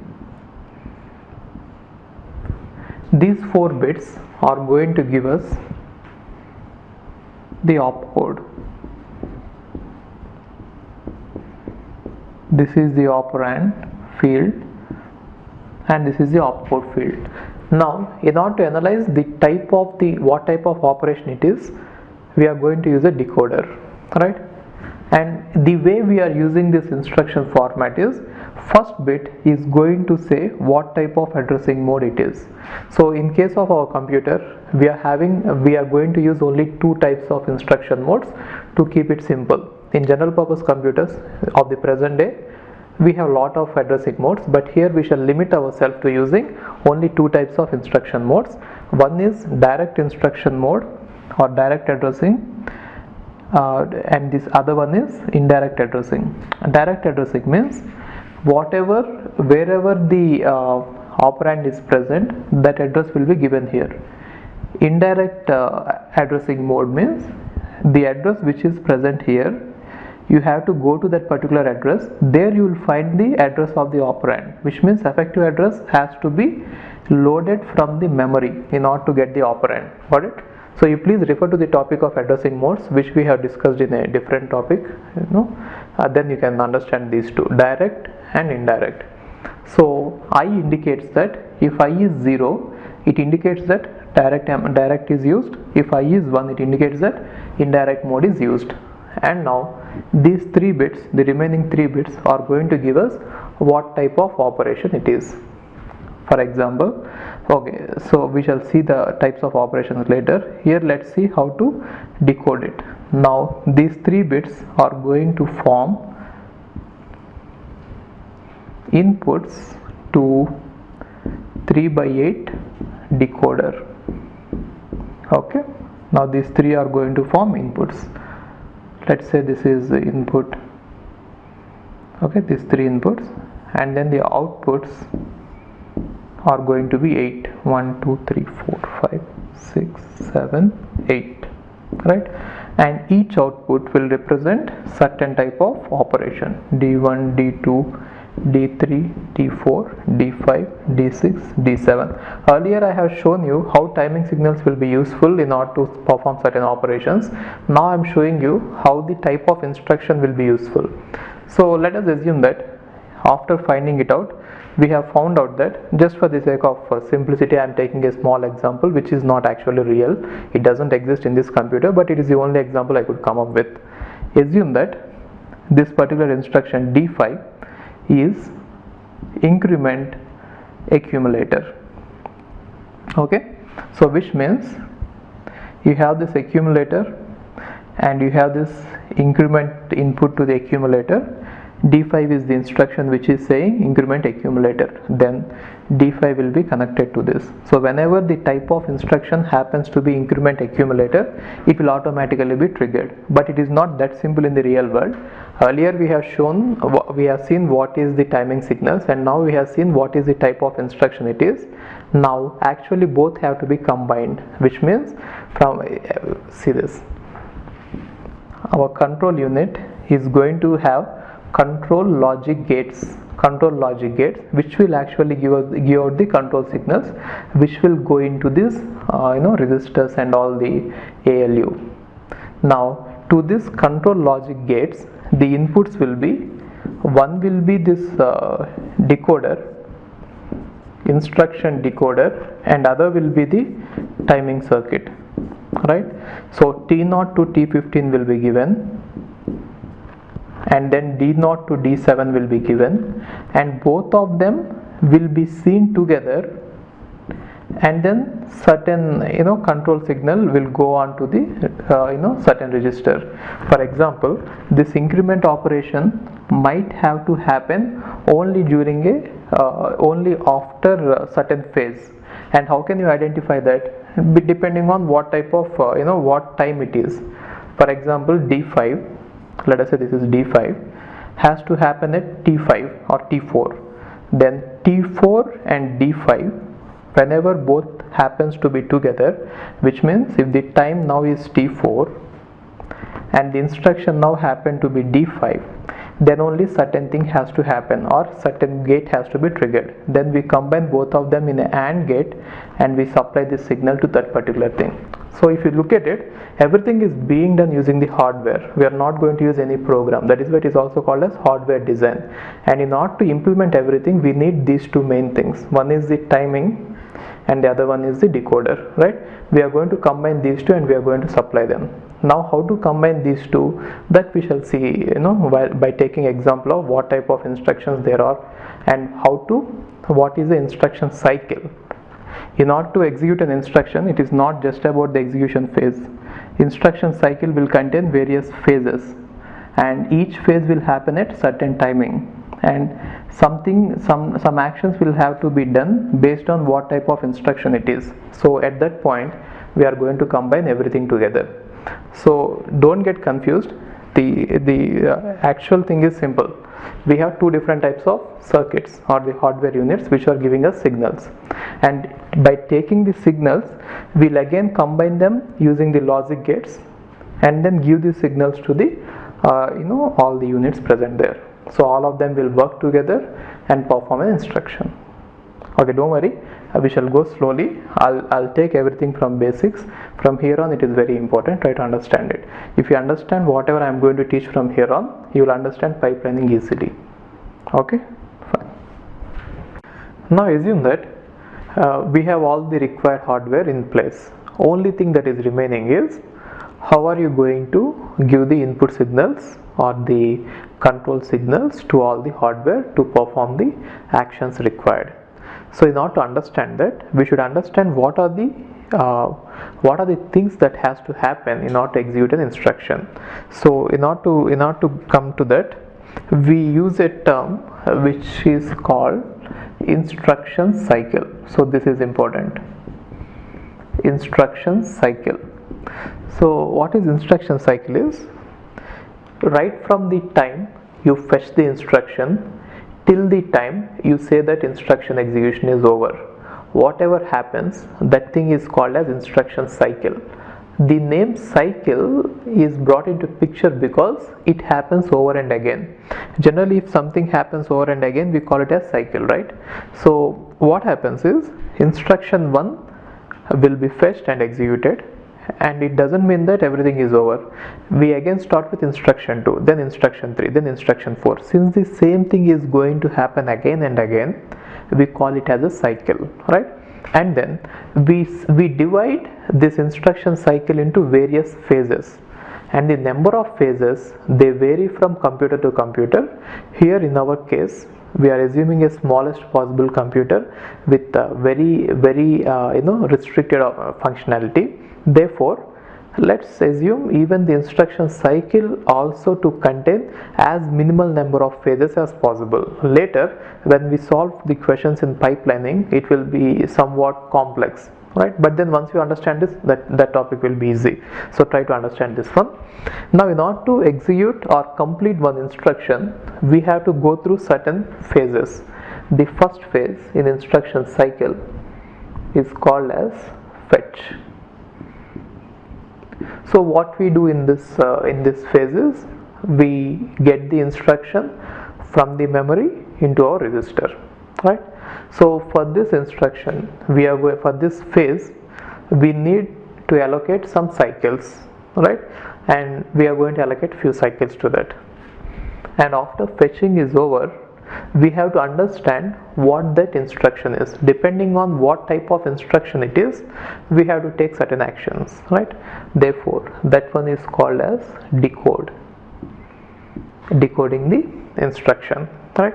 And after that, in our basic computer, in the computer that we are going to design, we initially assumed that we have only two types of addressing modes. One is direct and the other one is indirect. In case of direct address, we don't do anything, because in case of direct address, effective address is equal to the address part of the operand. We need not do anything to get the effective address. But in case of indirect address, we have to compute the effective address by going to the memory and fetching that address which is present in the address given in instruction. So what I mean to say is, in case of direct address, see this, assume that this is the opcode, okay, and assume that the first bit here is 0. If the first bit is 0, it means they are using the direct addressing mode. So in case of direct addressing mode, whatever number is present here, if 100 is present, then you can directly go to the main memory to the address 100, and whatever is present here, this is the operand itself. Therefore, effective address is equal to 100 itself. Got it? So in case of direct addressing, the effective address is nothing but the address part of the operation, right? And in case of indirect addressing, how do you know that first bit will be 1 and there will be some opcode, and whatever is given here is not actually effective address. Let us say it is containing 100, right? In this case, you have to go to the memory and then get whatever is present there, and this is the address where the operand is present, which means operand will be present at address 200, right? So in this case, this is not the effective address, this is the effective address. Got it? So computing the effective address of the operand depends on what type of addressing mode it is. In our case, we are using two addressing modes. One is direct and other is indirect. Got it? Therefore, depending on what it is, we have to compute effective address. So in this case, we have two cases. One case is, if it is direct, then nothing is required, right? In case if it is indirect, then what should we do? We have to access the memory, right? Access the memory to get the effective address. Therefore, this phase is actually not required in case of direct addressing mode, but this case is required because you have to access the memory and get the effective address. Got it? Now how do you know which one it is? Depending on the first bit. Okay, and then finally we are going to execute the instruction, right? So every instruction has to go through these 4 phases. So we always start from T0 and then allocate a certain number of clocks to each phase depending on what type of instruction it is, and by the end assume that we have reached T7. So from T0 we started and assume that by T7 we have finished the execution. Then what we do is, at the end, after execution is over, we trigger the clear input of the sequence counter, which means from T7 it will go back to T0 and again this cycle will repeat. Got it? Whenever it is T0, this cycle will repeat. Right? Now let's see how to execute the fetch. Now we have seen how the IO is done. So if you see the way our devices are connected here, the units are connected like this. We have this ALU, addition and logical unit, and ALU is connected to accumulator is resistor, and accumulator is connected to the bus, isn't it? And now there is an input resistor, and input resistor is connected to the accumulator, right? And ALU is also connected to the accumulator, and then there is data resistor, and data resistor is also connected to the ALU like this. It is also connected to the bus, and it can also take the input from the bus, right? And there is this output resistor, right? And output resistor is connected to ALU like this.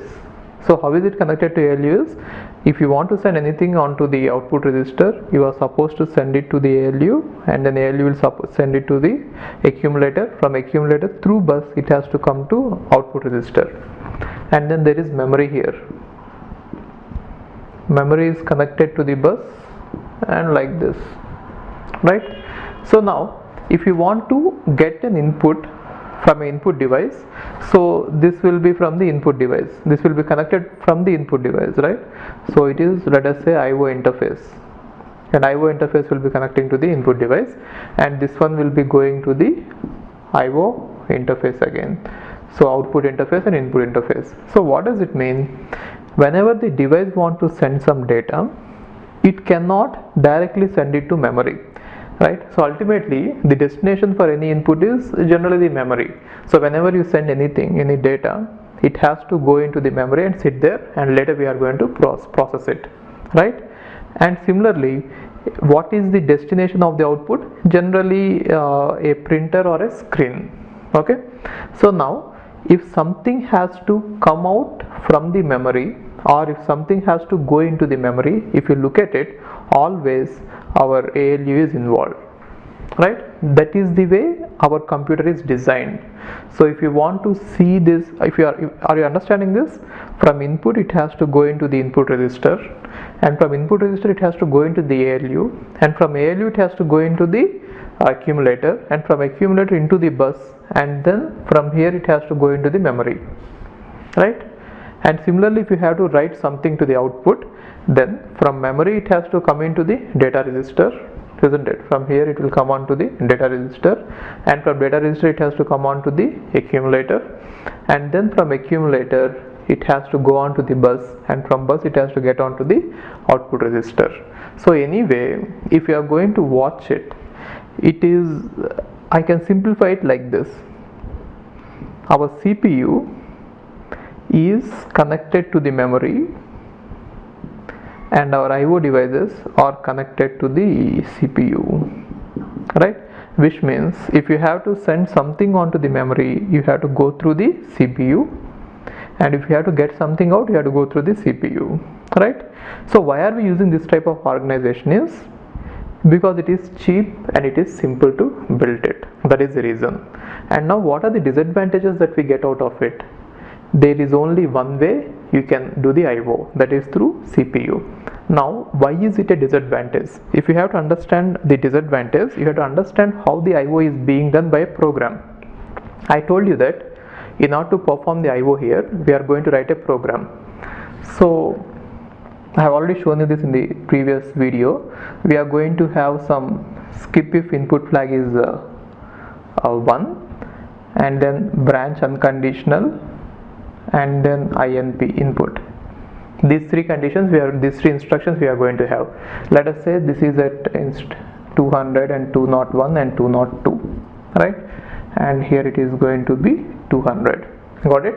So as long as data is not available, so how do you know that data is available? If the input flag is 1. So we are going to have a flag. As long as this flag is 0, we are not going to skip this instruction, which means as long as it is 0, we'll see this condition, we'll test it, we'll come to here, and again we go back, which means we keep on testing it. And whenever data is available, this one will be made 1 by the IO device. Then only we are going to read that particular data from the input register, right? And we have seen this in the previous video. Now what is the disadvantage of this one is, if you have to understand this, see this, it is IO program. Let's say IO program, right? And the way that you are going to transfer the data using this IO program, that has got a name. It is called as programmed IO. Programmed IO, right? So the disadvantage is simple. Assume that in order to execute one instruction, the entire instruction cycle, instruction fetch, and then instruction decode, execute, all this, everything put together, let us say, is going to take 1 microsecond. Just an assumption. On average, in our computer, assume that in order to execute one instruction, the time taken is 1 microsecond, right? 1 microsecond means 10 power minus 6 seconds, right? So for one instruction, we are going to take this much time. Then in 1 second I could actually execute 10 power 6 instructions, which means 1 million instructions. That is also sometimes symbolically written as MIPS, million instructions per second, right? So that is the capability of our simple computer. It can execute 1 million instructions in 1 second, right? And now if you are struck with this IO program, let's see what happens. Now assume that the input is being provided by a typer through the keyboard, and the rate at which the input is being generated is, assume that 10 characters per second. Okay, so we are actually trying to transfer 10 characters in 1 second, right? Which means we actually need to execute only this particular instruction 10 times. See, every time you execute this instruction, one character will be moved in, right? But then in a time in which I could have read 10 power 6 instructions, I had to perform 10 power 6 instructions, which means this particular instruction could have been, we could have performed this particular instruction 1 million times, which means we have a capability to read the input at 1 million characters per second, isn't it? So try to understand this. Using this particular instruction, I could easily read 1 character from this input register into the ALU, right? Using this particular instruction, I could read 1 character. And now I have shown you that in 1 second I could perform 10 power 6 instructions. If every instruction is able to read 1 character, it means that in 1 second I have a capacity to read 1 million characters. But then input is being provided very slow. So input is only 10 characters per second. So in a time in which I could have executed 1 million instructions, or I could have read 1 million characters, I am just reading 10 characters because the IO devices are very slow. That is the case with most of the devices. So our CPU is extremely fast, it has the capacity to do the work very fast, but our devices are very slow. In such cases, writing this program is, of course, obviously a disadvantage. The reason is simple. Try to see this one. Now after we get every character, this particular flag is going to be set to 1. Now if 10 characters are being done in 1 second, then not to get 1 character we are going to have 0.1 second, right, which is nothing but 10 power 5 microsecond, isn't it? 0.1 second is nothing but 10 power 5 microsecond, 10 power 5 into 10 power minus 6. So it means that we are actually getting the data at a very slow rate, right? But then we are checking these flags continuously. So what happens is, in order to execute one IO, in order to move one word from the input register into the ALU, I have to continuously be executing these 3 instructions, right? So if you see this, out of the total time, I'll be executing these 2 instructions over and again, and I'll be completely wasting the time. So this one is also called as continuously checking the flag. This one is also called as busy waiting. Busy waiting. So busy waiting is a term you might have already seen it in operating systems, right? Or you can refer to that operating system syllabus, there I have explained it. So busy waiting is nothing but CPU is not doing any useful work, it is simply checking this flag, isn't it? So how many times will it check? It will keep on checking the flag until we are going to get a input in the input register. And how long is it going to take an input? 0.1 second. In 0.1 second, how many instructions would I could have executed? 10 power 5 instructions I could have executed, and now 10 power 5 instructions are executed, and all the instructions are these 2, isn't it? Which means out of every 10 power 5 instructions, I am just transferring only 1 word. So these many instructions are getting wasted. Are you getting the picture? By using this method, in order to transfer just 1 word, I am executing 10 power 5 instructions, and these instructions are simply these 2, right? So this instruction will be executed 10 power 5 by 2 times, and this instruction will be executed 10 power 2 times. Then only 1 input will be moved. So instead of wasting these many instructions, what is the better approach is, let the CPU execute the normal program, and whenever there is an input present in the input register, then let the input device interrupt the CPU. That is called as interrupt driven IO. So what is it? Now our CPU is not going to wait till the IO device is going to provide the input. CPU will be doing something else. Instead of busy waiting, CPU will be doing some useful work, and now whenever there is an input available in the register, it is the responsibility of the IO device to interrupt our CPU, saying that, see, a word is available, you please execute that input function. Then only our CPU is going to get the execute the input function. So that one is called as interrupt driven. So this one is called as programmed IO. Later again I will talk about this programmed IO. And now the next one is interrupt driven. Interrupt driven. So if you remember, in the last video while I was discussing about the IO, there were also interrupt instructions. There are 2 instructions at the end, ION and IO off, right? So these 2 instructions are used to modify a flag which is called as IEN, interrupt enable. So whenever this interrupt enable flag is 1, it means that the program which we are running can be interrupted, and if interrupted, that program will stop there, and we are supposed to go to the interrupt, process it, and again come back. In case if IEN equal to 0, it means that the program which we are running now should not be interrupted, and it has to be completed, then only interrupt will look at it. So why is it useful is, whenever you are running the program as a normal user. See, in our computer we are not going to have some specific, we are going to use the interrupt only for IO. In general, interrupt is going to be generated because of various conditions. So one condition may be the temperature sensor. So whenever the temperature in your CPU is very high, then that might lead to an interrupt, and that will be given the highest priority, right?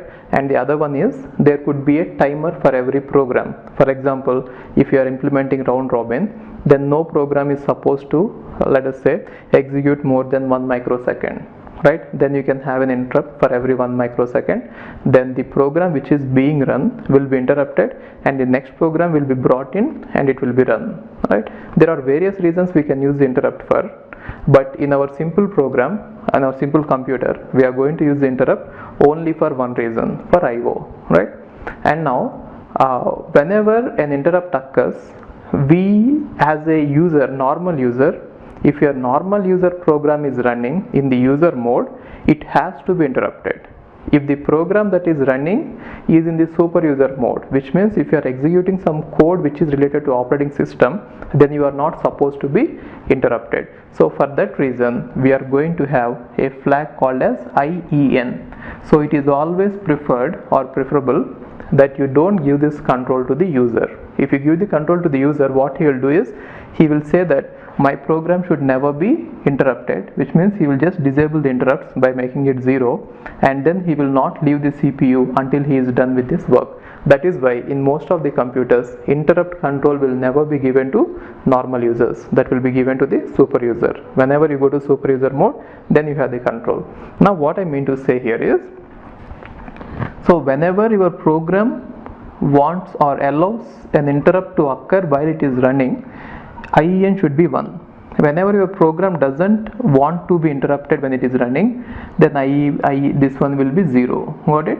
And assuming that we are giving the control to the user to set it, these two instructions will allow a user to set the IEN flag on or off.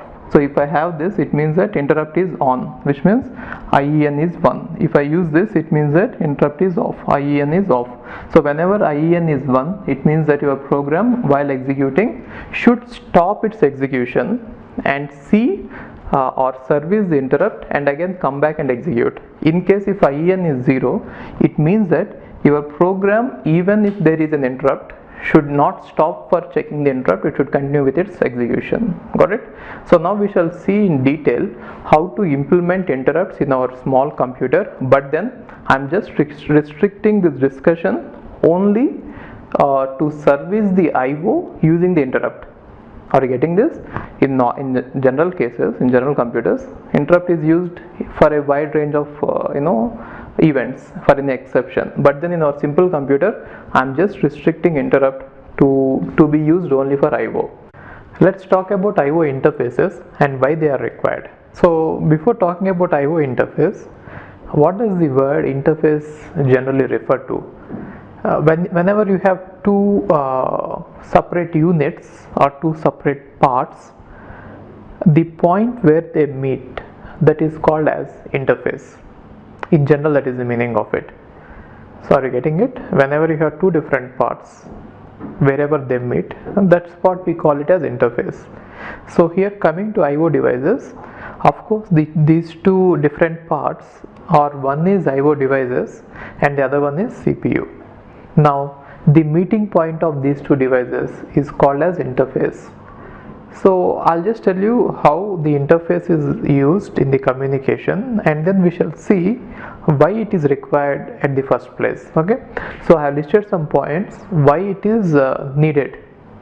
Now let's see where it is needed, and then we shall see why it is needed, and then later we shall see how it is designed. Got it? So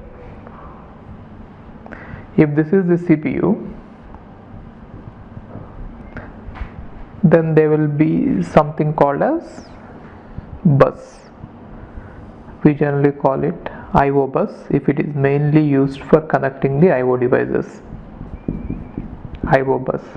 So internal bus is different from this bus. Internally, CPU is going to have one bus which is used to communicate between the registers, memory, and the control unit and the logical unit, and this bus is different, which is used to connect the IO devices, right? And now we have various devices. So one example of the device is keyboard and maybe monitor,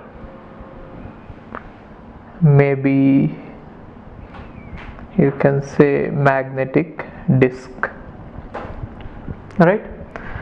And now for every device there will be something called as interface. So this is an interface, and again this is an interface, and this is an interface. So CPU and the peripheral will meet through interface. CPU and peripheral meeting through interface. CPU and peripheral meeting through interface, right? And as with every bus, there are three types of lines here. So one bus inside this, one small part, it is called as address bus, and the other part is called as control bus, and the other one is called as data bus.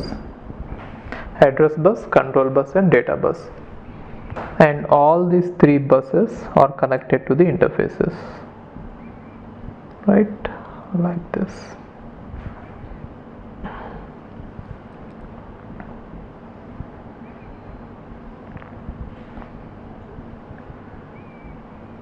And now these interfaces are connected to the devices, right?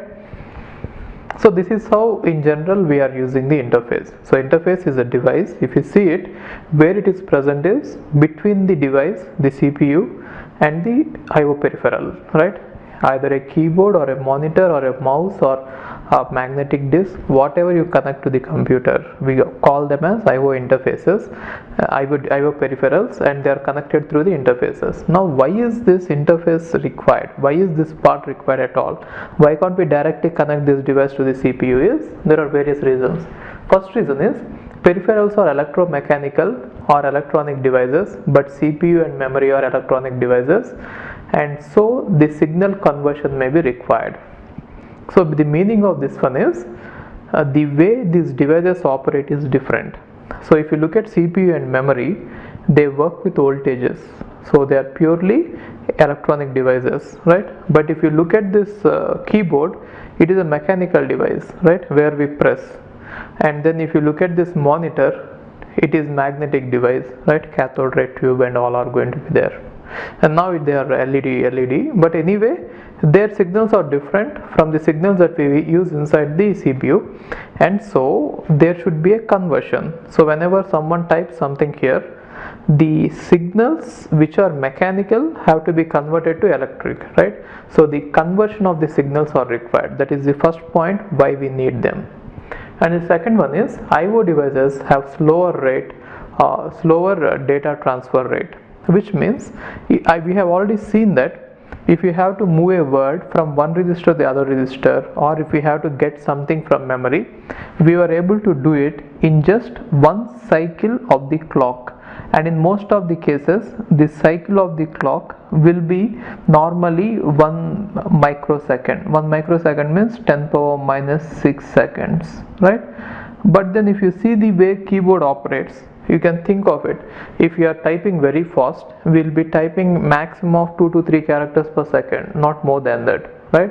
So in 1 second, this keyboard will be able to transfer only 2 to 3 characters, right?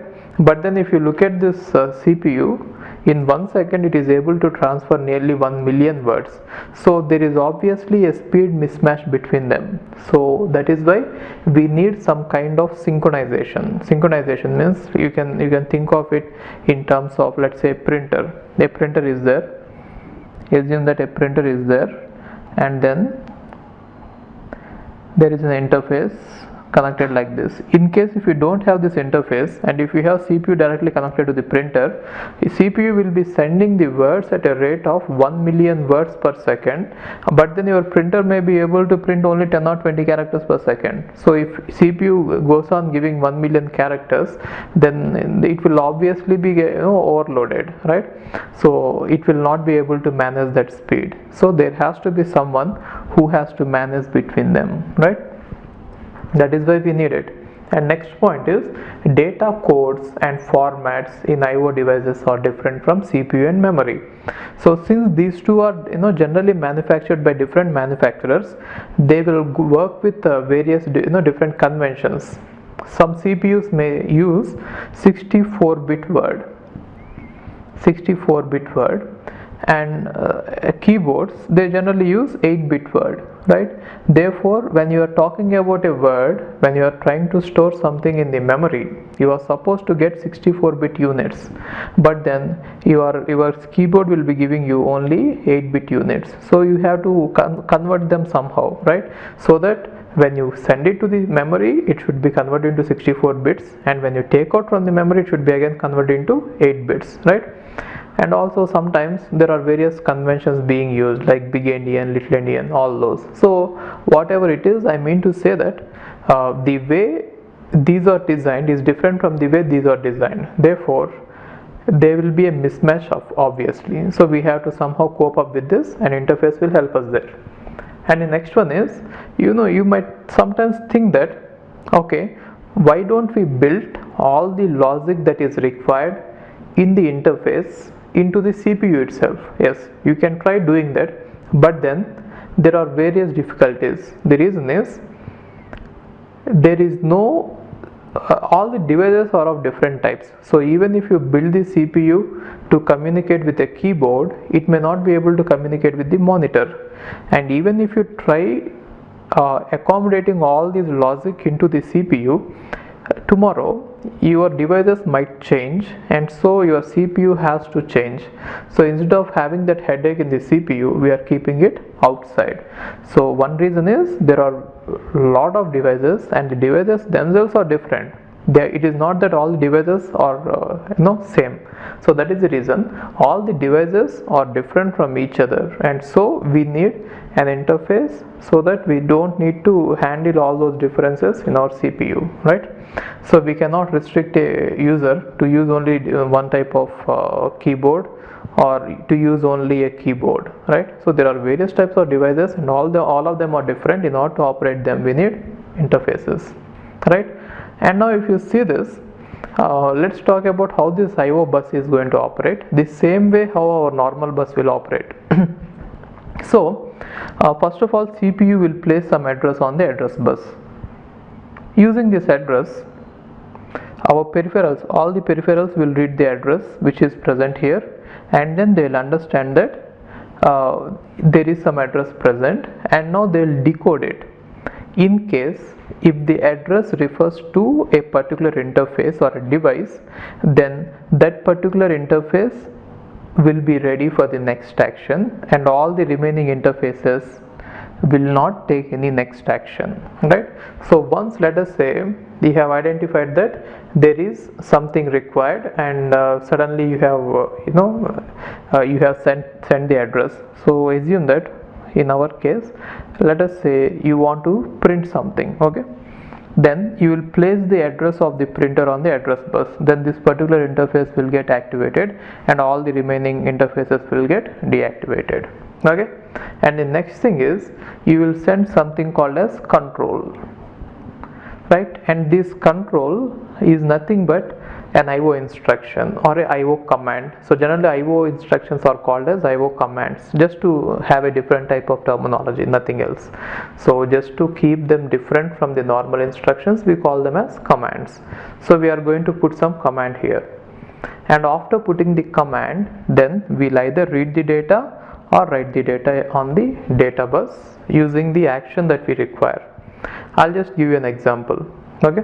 See this. Now let us say we have selected the printer, and now there are various types of commands that you might give on the control bus. So one type of command the one type of command is called as control command. Control command.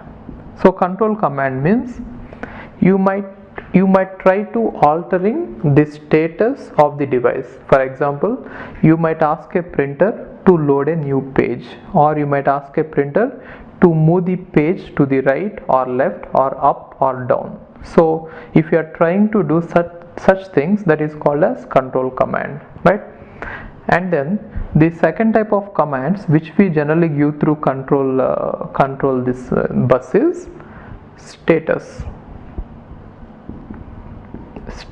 commands. So status commands are generally used to find the status of the device, to know whether the device is switched on, or to know whether the device is ready to accept the data, or to know whether there has been an error in the previous transaction, right? So anyway, status is just used to find out what is the present status of the device, whether it is ready or it is not ready. And after finding out, there are two types of actions or commands that we send based on the type of device it is, right? So we give the commands to read the data or to write the data, which means input command and output command. So input command is used to read the data from the device, and output command is used to write the data to the device. If I give input command, it is not applicable in case of a printer is only output device. Let us say if it is a magnetic disk, if I give input command, it means that you please place the word into the register in the interface, and we will read the word from the interface into our memory. If you are talking about output command, it means that you are sending some data on the bus and you are supposed to write it outside. Got it? So this is how we are going to have IO bus, and then along with the IO bus, the interfaces, and CPU is going to send some instructions by which we are going to execute the commands.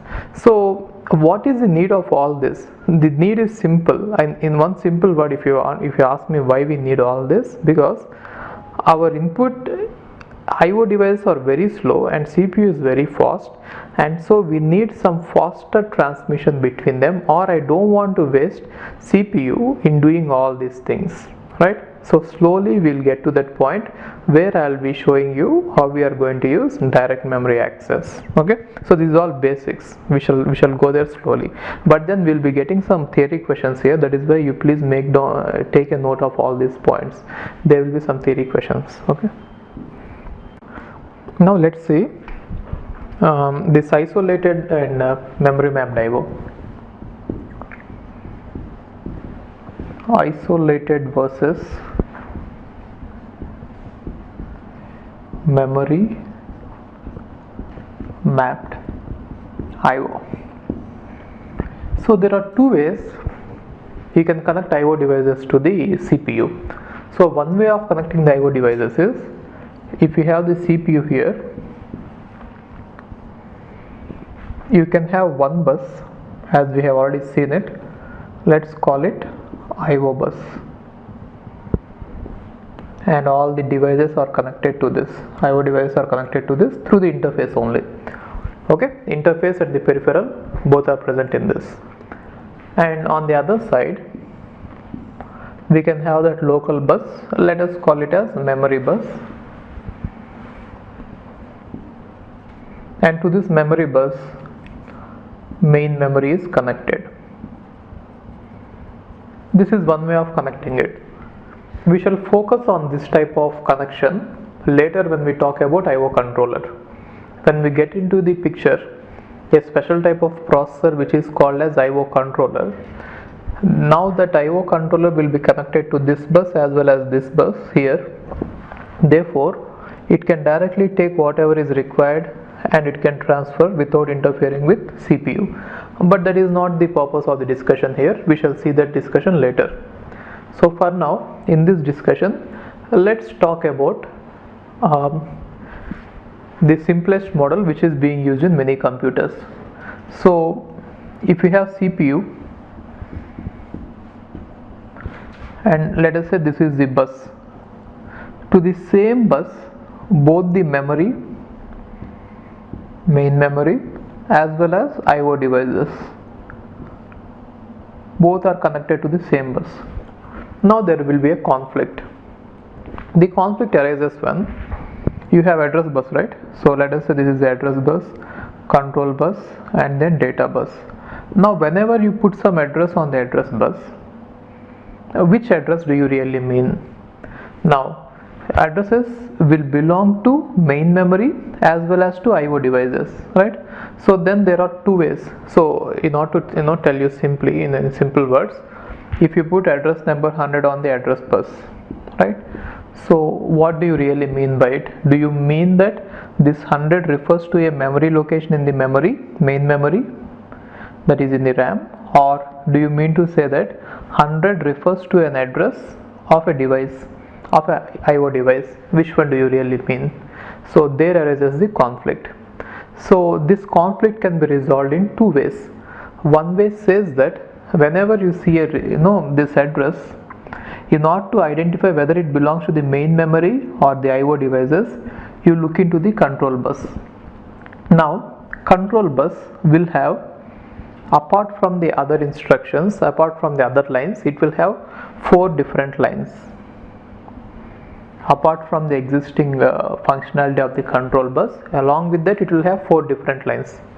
So these 4 different lines are, one is IO read, IO write, memory read, memory write. Now when you put address number 100, if you mean that, or if you want this 100 to be identified with the IO device, then you have to identify one of these two.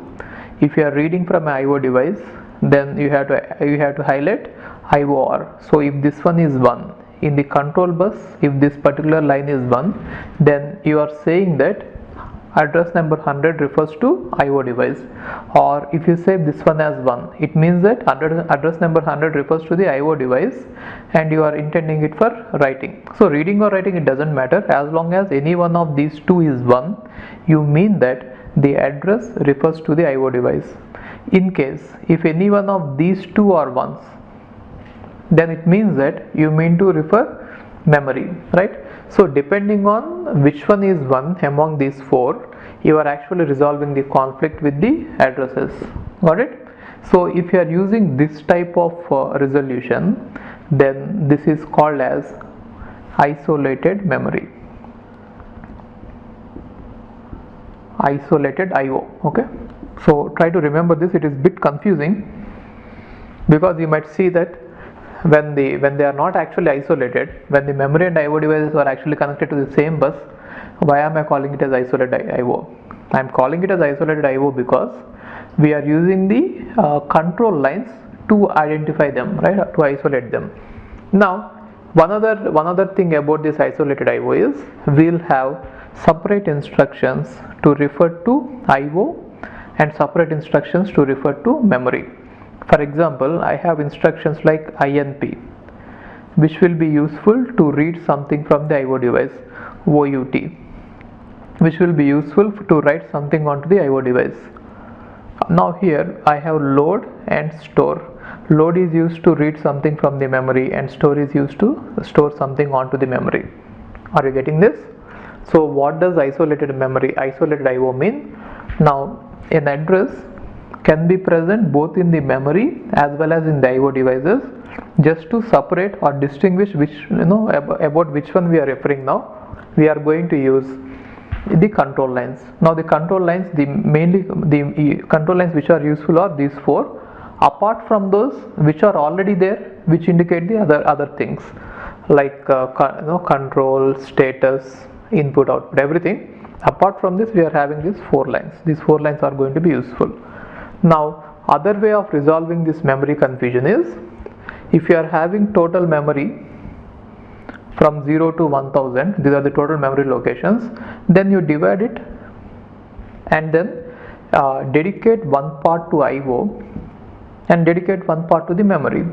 Therefore whenever you give, let us say 0 to 200 I used for memory IO, and from 201 to 1000 I used for memory, then whenever the address is from 0 to 200, then memory will never get activated. So you need not here use these 4 lines. It is self-evident, right? So whenever you see the numbers different, then you can identify whether it is IO or memory. And now in this case, we will not be having 2 types of instructions. So in this particular, so this one is called as memory mapped IO. right? So in this particular case, we will not have special instructions to perform IO. The same instructions which are used to perform memory operations like load and store, they will be useful, or they are also used to move the data between IO registers and the CPU, right? So here no extra instructions are used. The same instructions which are used to refer the memory like these instructions, they will be used internally to move the data, right? So one advantage of using this type of methods is, or this type of mapping is, in most of the computers we will have lot of instructions for dealing with the memory words, and since the same instructions are used for IO as well, now we can apply a lot of instructions to the IO registers as well. Now you might be wondering, what does addresses have to do with the IO? So if you understand what is present inside the IO register, IO devices, then you will understand it. I told you that there is something called as IO interface, and to the interface IO device is connected, right? So inside the interface we are going to have many registers, and these registers will get the addresses. Just like how the memory words get the addresses, these registers will get the addresses. For example, the address of this register is 101, 102, 103. Now when you place the address 101 on the bus, it means that you are talking about this particular register, where in case of memory mapped. In case of isolated IO, if you put 101 on the bus, then it can mean either 101 register or the main memory, in case if the register with 101 exists. Then how do you resolve it? By using the control lines.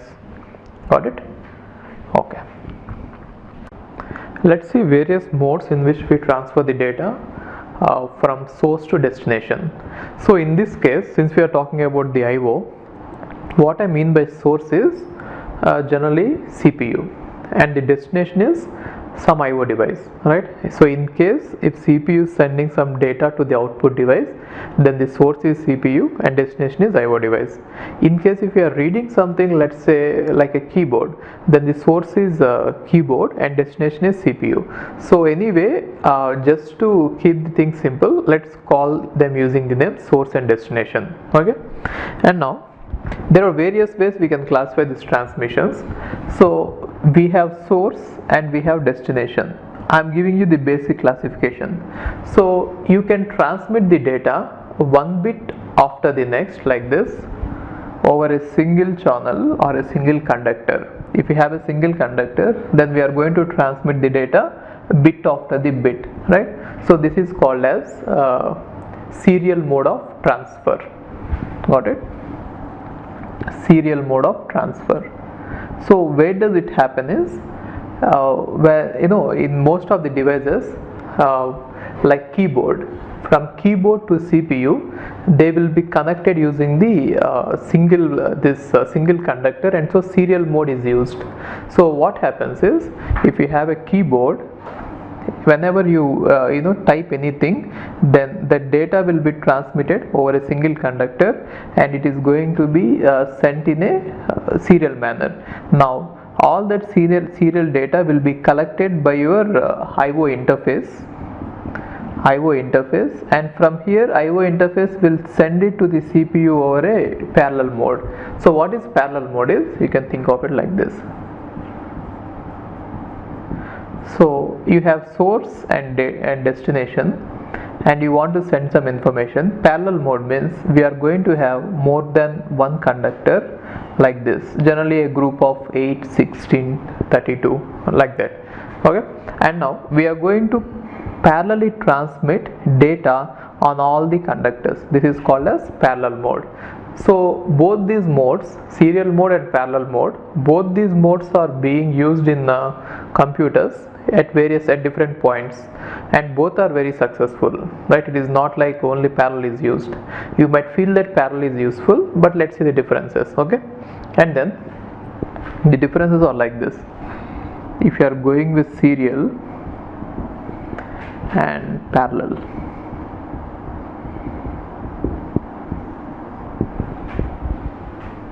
right? The differences is, First one is, in order to implement serial mode of transmission, we have to have something called as shift registers. Shift registers. So you please refer to digital for the topic of shift registers. There I discussed what a shift register is. So the advantage of shift register is, if you are having a register which is a collection of flip-flops, you can give the data from one side and you can keep on shifting the data like this, so that a serial data can be given one by one, and then the entire data can be stored inside a register, right? So shift registers are required, and here no need of shift registers, because you can directly give the data to all the registers in parallel. That is why no need of shift registers there. And then coming to the type of errors, here we are going to get in serial mode something called as burst errors. Burst errors. And here we generally get only bit errors.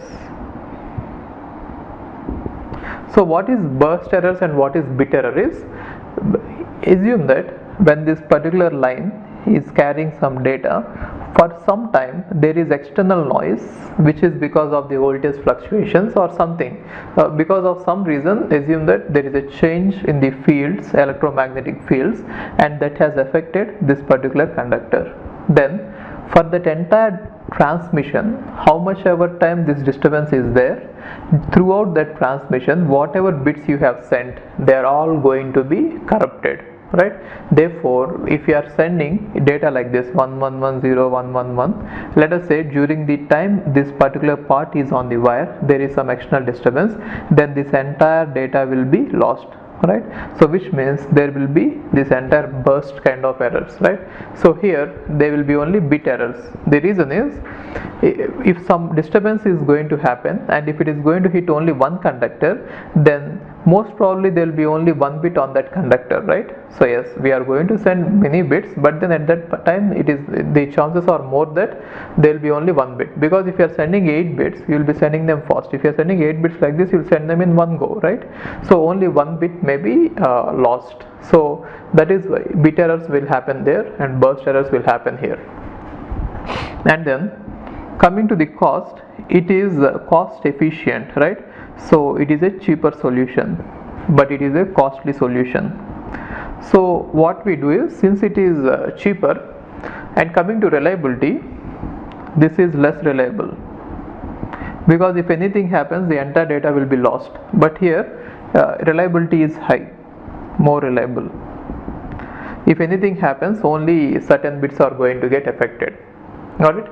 So we are going to use this type of parallel transmission only under protected areas, or only for shorter distances. Shorter distances means, if you consider the distance between two registers in a CPU, or the distance between the memory and CPU, the distance is going to be less, right? So in such cases we are going to use the parallel. So parallel communication is used generally when the distance is low, right? So less distance, it covers a less distance, because if you want to go with a larger distance, you cannot do with this, right? And parallel, serial is used, serial is used for more distance, and it is for less. If you want to cover many kilometers, then we generally go with serial, because it is less costly. If you want to cover a less distance like CPU and memory and all that, then we are going to have this one, parallel mode. Got it? And one simple example is our bus. Generally a bus is a collection of wires, right? So generally in case of bus, we are going to have parallel communication. Got it? So both are being used. So this is one way we can distinguish, or this is one way we can classify the modes of transmission. Then the other way we can classify the modes of transmission is synchronous and asynchronous. We shall see it in the next video. Now I want to explain you the difference between synchronous and asynchronous mode of transfer. To understand this, I'll take a small example. You might have had this assembly gathering in your school, right, in which a PT, that physical trainer, he will be saying attention and stand at ease. and whenever he shouts attention and stand at ease, everyone is going to change the positions, right? So whenever he says attention, everyone will change the position in one go, and whenever he say stand at ease, everyone will change the position in other go, right? So like this, if everything is synchronized, if everyone is trying to do at the same time, or if everyone is trying to follow someone from the outside and take the actions depending on them, that is called as synchronous. In synchronous, we know when to do certain things. In asynchronous, there will be no monitor at all, right? So if you leave the kids like that in the ground, and if we ask them to play, they will not be playing synchronously, they will be playing asynchronously, right? So synchronous and asynchronous means if someone is monitoring you, then it is called generally synchronous. If all your actions are based on certain thing, then it is called synchronous. So why is it useful here is, the way we are doing this transfer, assume that there is a resistor, there are two resistors, this is resistor A and resistor B, and if both are using the clock, the same clock, let us say this is the clock is applied to both of them, so which means single source is coming, and they are connected to the bus. Okay, now if you want to transfer whatever is present in A into whatever is present in B, first you will try to select the resistor A, then the data which is present in A will come on to the bus. Therefore data in A is present at both these points, right? Which means in the bus the data A is present. Now at this time if you apply load input to this, then exactly at this particular point, whenever there is a positive edge, right? So whenever there is a positive edge, this particular transaction will happen, or this particular loading will happen. So one good thing about using a clock is, you will be sure that by this time the transfer of the data into B has happened, and so you can use the bus for the next transmission, right? So it gives you, by using a clock, it will give you exactly how much time you should leave the data on the bus, or when can you release the bus and use it for the next operation. Let us assume that there is no clock, right? Then we'll never be sure when the data has been moved to B, right? So why is this useful is, since it is all happening in the CPU, generally all the units which are present in the CPU will be using a single clock, and so everything will be synchronized. But then if you have source and destination at a larger distance, the distance between source and destination is, let us say, very large, then we cannot use the same clock. Let us say we have the clock here, right, and this clock is being provided to the source as well as to the destination. Even though you are providing it this way, there will be certain gaps between the clock here and between the clock there. It is called as clock skew problem. Clock skew problem, because since the distance from the clock to the source is very less, whenever there is a positive edge, that will immediately be seen by the source, but then the positive edge has to go after some time only the positive edge will be available at the destination. That is why in most of the cases we will not be able to operate or synchronize the communication using the clock. That is where we go with a synchronous mode of transfer. So simply put, if you are going to use a clock, that is called as synchronous mode, and if you cannot use a clock, then it is called as asynchronous mode. So if you didn't understand this, I'll just tell you one example. Let us say you are having this assembly ground. In a ground, all the students are standing in a lane, and there are various lanes, and the PT is standing in the front of the ground, and from the front, let us assume that he is shouting attention.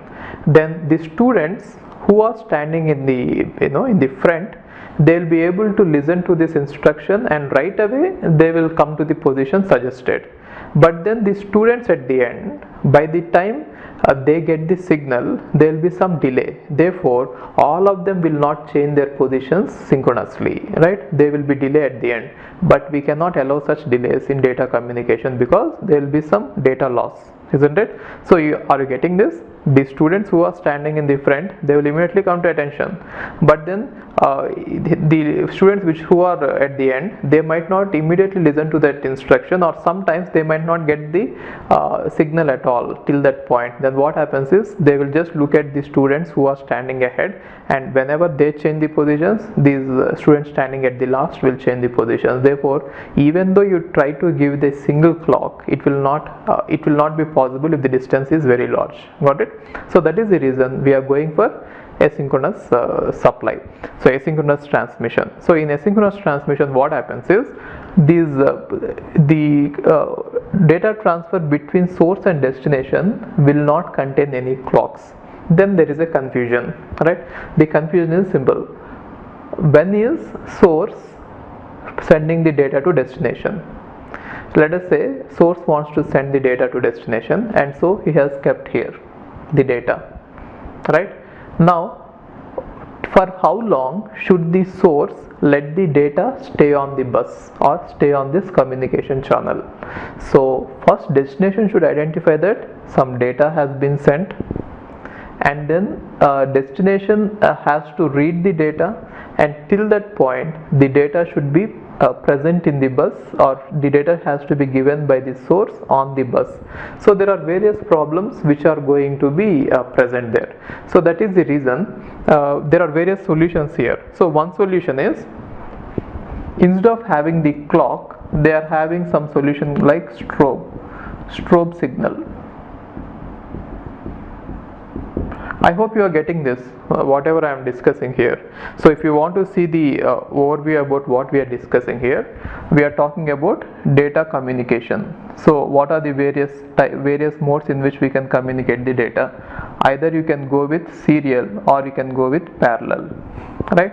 That depends on how long are you going to transmit the data.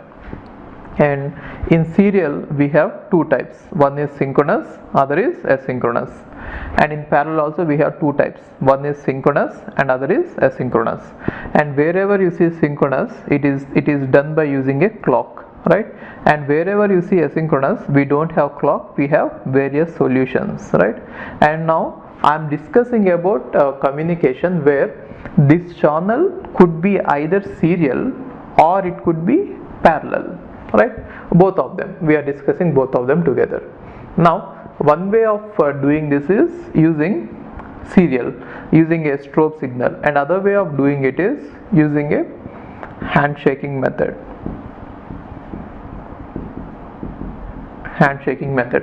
So what does this strobe signal say is, if you have a source and destination, if you are going to propagate the data across this channel, along with this you are supposed to have one more line, and this line is going to tell the destination that I am placing some data. So what will source do is, let us say this is the strobe and this is the data line. For the simple, we can apply this data line, either it can be a single data line or it can be a parallel data line, but let's keep it simple. Let's assume that it is a single data line. And now what will source do is, on the data line it will place some data,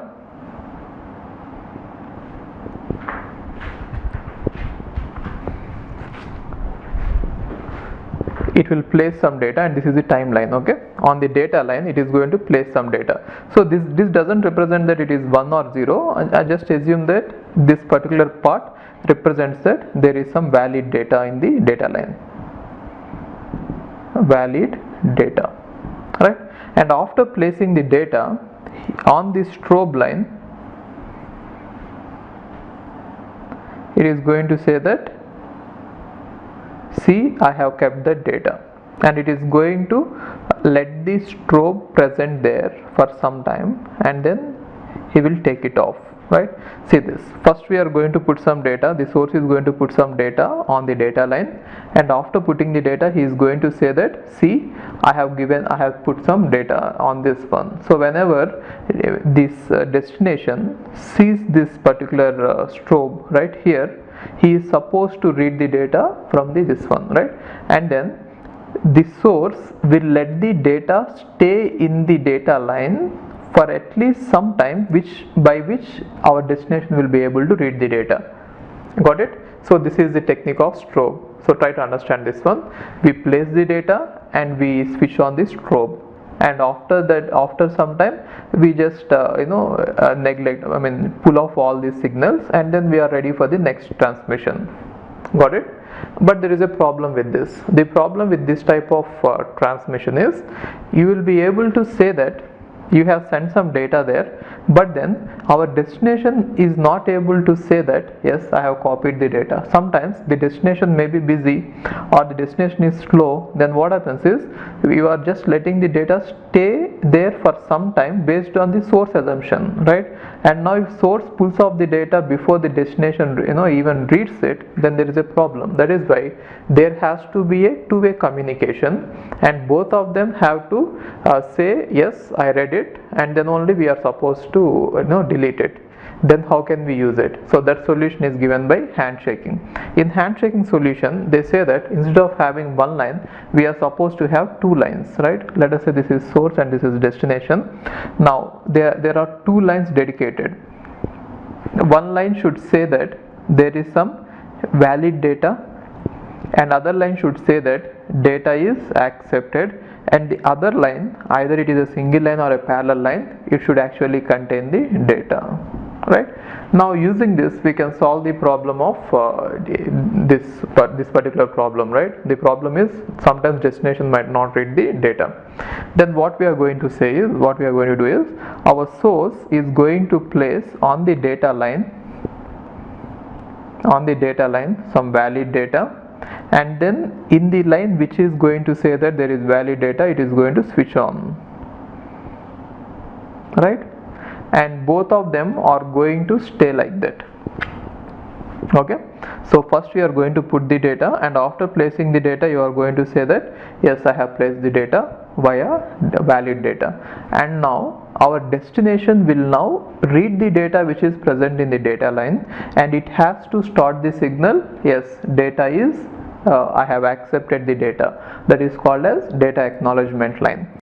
So on the data acknowledgement line, our destination is going to say, yes, I have accepted the data. See this, first data is placed, and then data valid line is enabled, and after that data is being acknowledged by the data acknowledgement line, right? So immediately after seeing this one, you can delete this one as well as this one. Both of them will be deleted.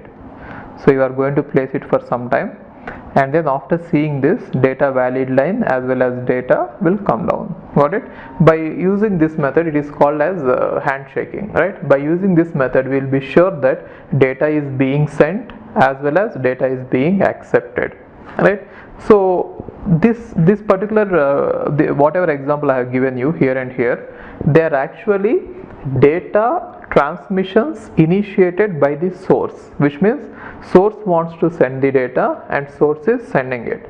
Sometimes what happens is, data can be requested by the destination as well. That is why these two lines are actually bidirectional. So sometimes destination can first raise the request for valid data, which means first this one will happen from destination, and then data will be sent by the source as a response, and then acknowledgement will be sent by the destination, right? So either a source can initiate the transfer or the destination can initiate the transfer, and these lines will be used appropriately.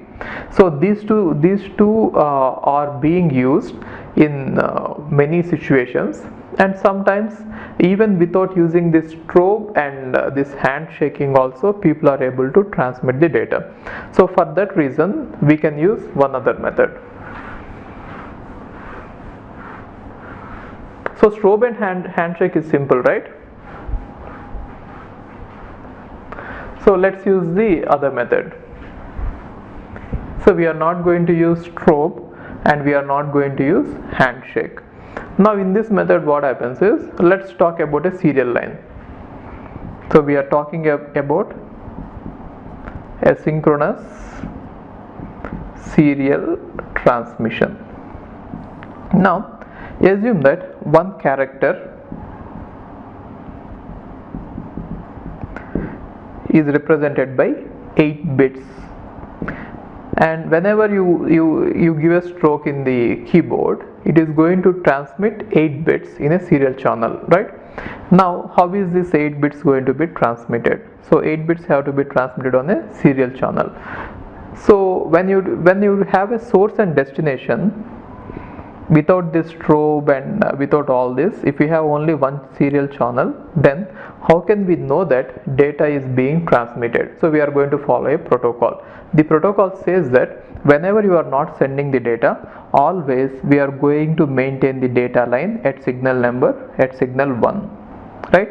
And before you start the data, if you want to start sending the data, you are supposed to make it to 0, right? And after that you are supposed to send the data based on whatever data it is. Let us say you want to send the data 110 11001, something like this. Okay, now 1 1 0 and then 1 and then 1 and then 0 and then 0 and then 1, right? And after you are done with the transmission, you are supposed to leave 2 or 3 blanks. That is why you will be sending 2 or 3 ones, and then you will be sending the next data. Got it? So the concept is, if you are sending a character using 8 bits, if you are not sending anything, always send 1. Then the destination will understand that nothing is being sent. And if you want to start sending some data, always send a 0 first, right? And after transmitting these 8 bits, you are supposed to put 2 ones at the end. Got it? So by using this type of transmission, serial data can be transmitted. So if you see this, for sending 8 characters, you are actually sending 11 bits. Sorry, for sending 1 character, you are actually sending 11 bits. If the question is like this, if a typist is typing at a rate of 10 characters per second, what is the data rate that our channel should support in bits per second? If you are sending 10 characters per second, each character is taking, see this, one character is taking 11 bits, therefore 10 characters will take 110 bits. If all the 10 characters have to be sent in 1 second, then 110 bits have to be sent per second. Therefore the total the data transfer rate has to be 110 bits per second. Got it? Okay, we shall see it now. So you should understand one difference here. Asynchronous transmission doesn't mean that we are not going to use the clocks at all. Okay, in asynchronous transmission also we have to use the clock, and we have to measure the time for each bit.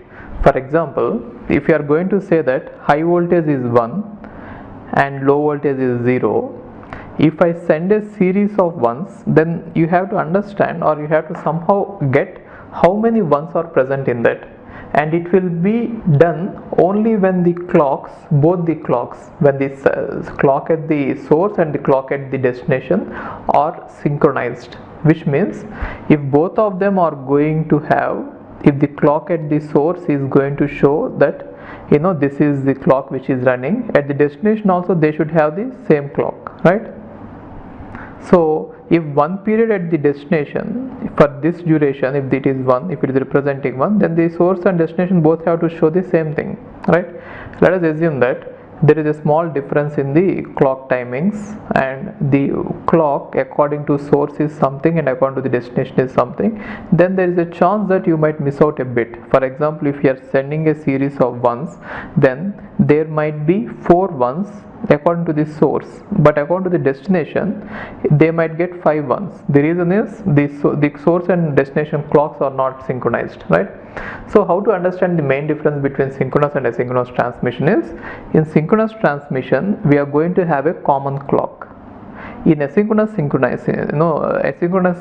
mode, we are going to have the clocks, but then they are 2 different clocks, and somehow we have to again synchronize them, right? Both of them have to start generating the clock pulses at the same time, so that we can measure the bit durations exactly, right?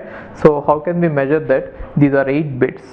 Only we can do that when the source and destination clocks are showing the same types of clocks and they are synchronized, right? So whenever we have these rules, the first rule is, whenever always we are going to have 1 when we are not sending the data, and whenever we are sending the data we are sending a 0, right? So why this 0 is, whenever this 0 is ending at this part, both the source and destination will start their clocks at that location, right? Especially the destination has to start its clock at this duration, then only let us say this is the destination clock. Now according to the destination clock, this is 1, right?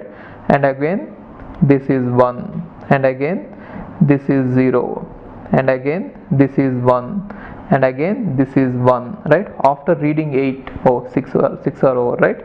And again this is 0, this is 0, this is 1, right? So like that, again after reading 8 it will exactly know that yes, a character has been read, and the remaining ones it will leave off, right? So that is why we are going to have the clocks, but then the clocks are not the common clocks. So in case of asynchronous transmission, we have clocks but they are not common, right? But in case of synchronous, we are going to have the common clock for all the units. Got it? So in this way, without using the strobe and that handshaking protocols, we can use these bits and we can send them. So especially in asynchronous serial transmission, we are going to append some bits at the beginning of the character, and we are going to append some bits at the ending of the character. Therefore, the total number of bits that have to be sent are actually greater than the actual characters that we wanted to send. Even though we have one character is having 8 bits, if we have to send 100 characters, then we are supposed to send only 800 bits, right? But because of this method, we will be ending up sending 1100 bits. Got it? 3 bits will be sent extra for every character that has to be sent, but then we have to pay this fine, right? So this is the way it is being sent.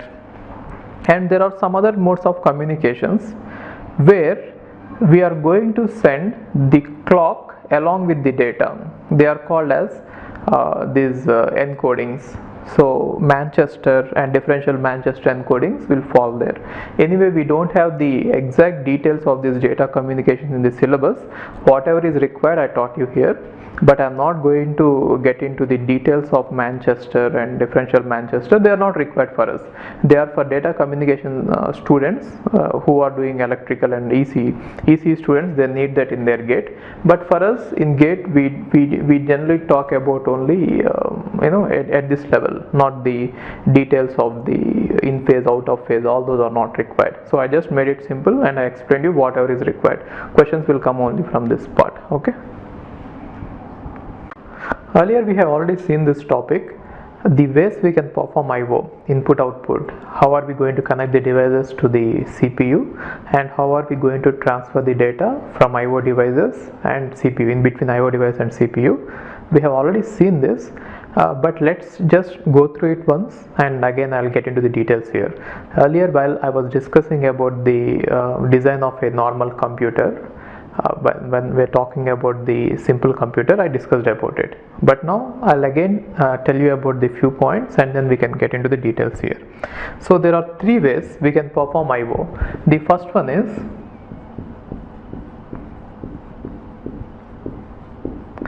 programmed I/O, and the second one is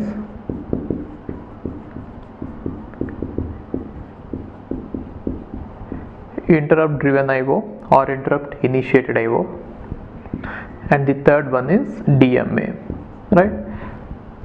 And what is programmed IO is, in every programmed IO setting, CPU is supposed to execute a program, right? And every word, in order to move a word or some data from one register which is in the IO, between IO register and the CPU registers, we have to execute at least one instruction in case of programmed IO. The problem with that is, if you are writing a programmed IO, we have to have a program like this. See this. In this program, we are going to have three steps. First one is read the flags, read the status flag. So every device is going to have a status flag saying whether new data is available for transfer or not. Okay, and step 2 is, if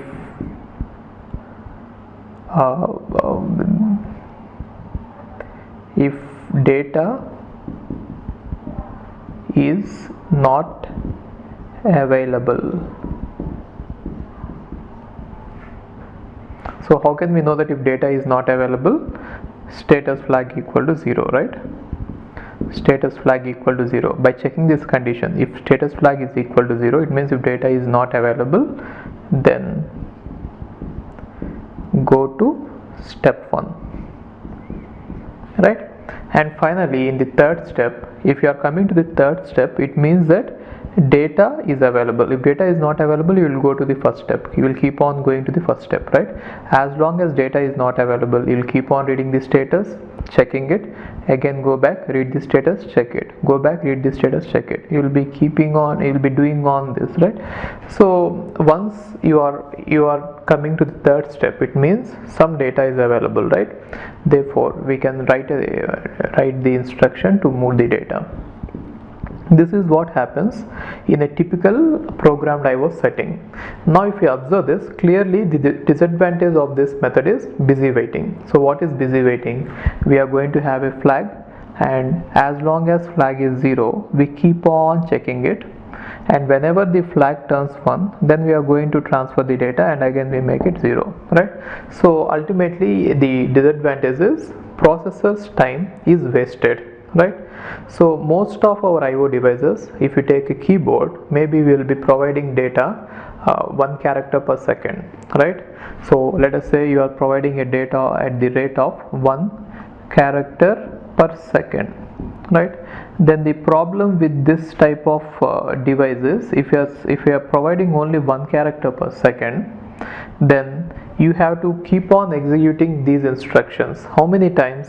In 1 second, CPU, most of the CPUs have a capability to execute 1 million instructions, right? MIPS, 1 million instructions. Generally CPUs will be power will be given by MIPS, million instructions per second, right? So if you assume that instruction cycle takes 1 microsecond, which means in order to complete an average, if you assume that the instruction is going to take 1 microsecond to get completed, it means that in 1 second I could have executed 1 million instructions, right? Now instead of executing those 1 million instructions, I'll be stuck doing this, which means I'll be completely doing these 2 instructions for 1 second. So therefore this is obviously a disadvantage of this method. So no one is actually using this method currently. Earlier it was used. Right now we are not using it. So right now we have moved on to the next method, these 2 methods. So the next one is interrupt driven IO. The concept of interrupt driven IO is, whenever there is a requirement or whenever the data is ready, our IO device is supposed to interrupt the normal program flow, and our CPU, it will then stop the normal execution of the program. Let us say it is the normal execution of the program is going on, then suddenly your IO device, whenever the data is ready, is supposed to interrupt you. At this point, CPU will stop executing the current program, and it will go and execute the instruction, this interrupt service routine, ISR, which will typically contain the instruction to move the data apart from some other things, and then you are supposed to come back and resume with your normal execution. So the advantage with this method is your program is not being stuck in a loop. You are simply executing a program, and whenever there is an interrupt, you are going back, and again you are coming back, and again you are resuming your execution. So the overhead is less compared to the programmed IO. In programmed IO, overhead is very high, right? So in fact you are not doing anything else. So efficiency of CPU is 0. The reason is it is not doing anything else, anything useful. But here if you look at this, yes, there is some overhead. The overhead is whenever there is an interrupt, you have to save the context of this program and then go there to the interrupt service routine and then see why the interrupt has occurred and then take the required action and again store the context back. Therefore it is going to have some overhead, but the overhead is very less. It is not going to be 1 million instructions as in this case, isn't it? In this case, in order to move one character, you are actually wasting 1 million instructions, but ISR will not be 1 million instruction code. Therefore, even though for every character transfer, here also we are writing a program, but the program is not containing 1 million lines, right? So the overhead will be less in case of interrupt driven IO, right?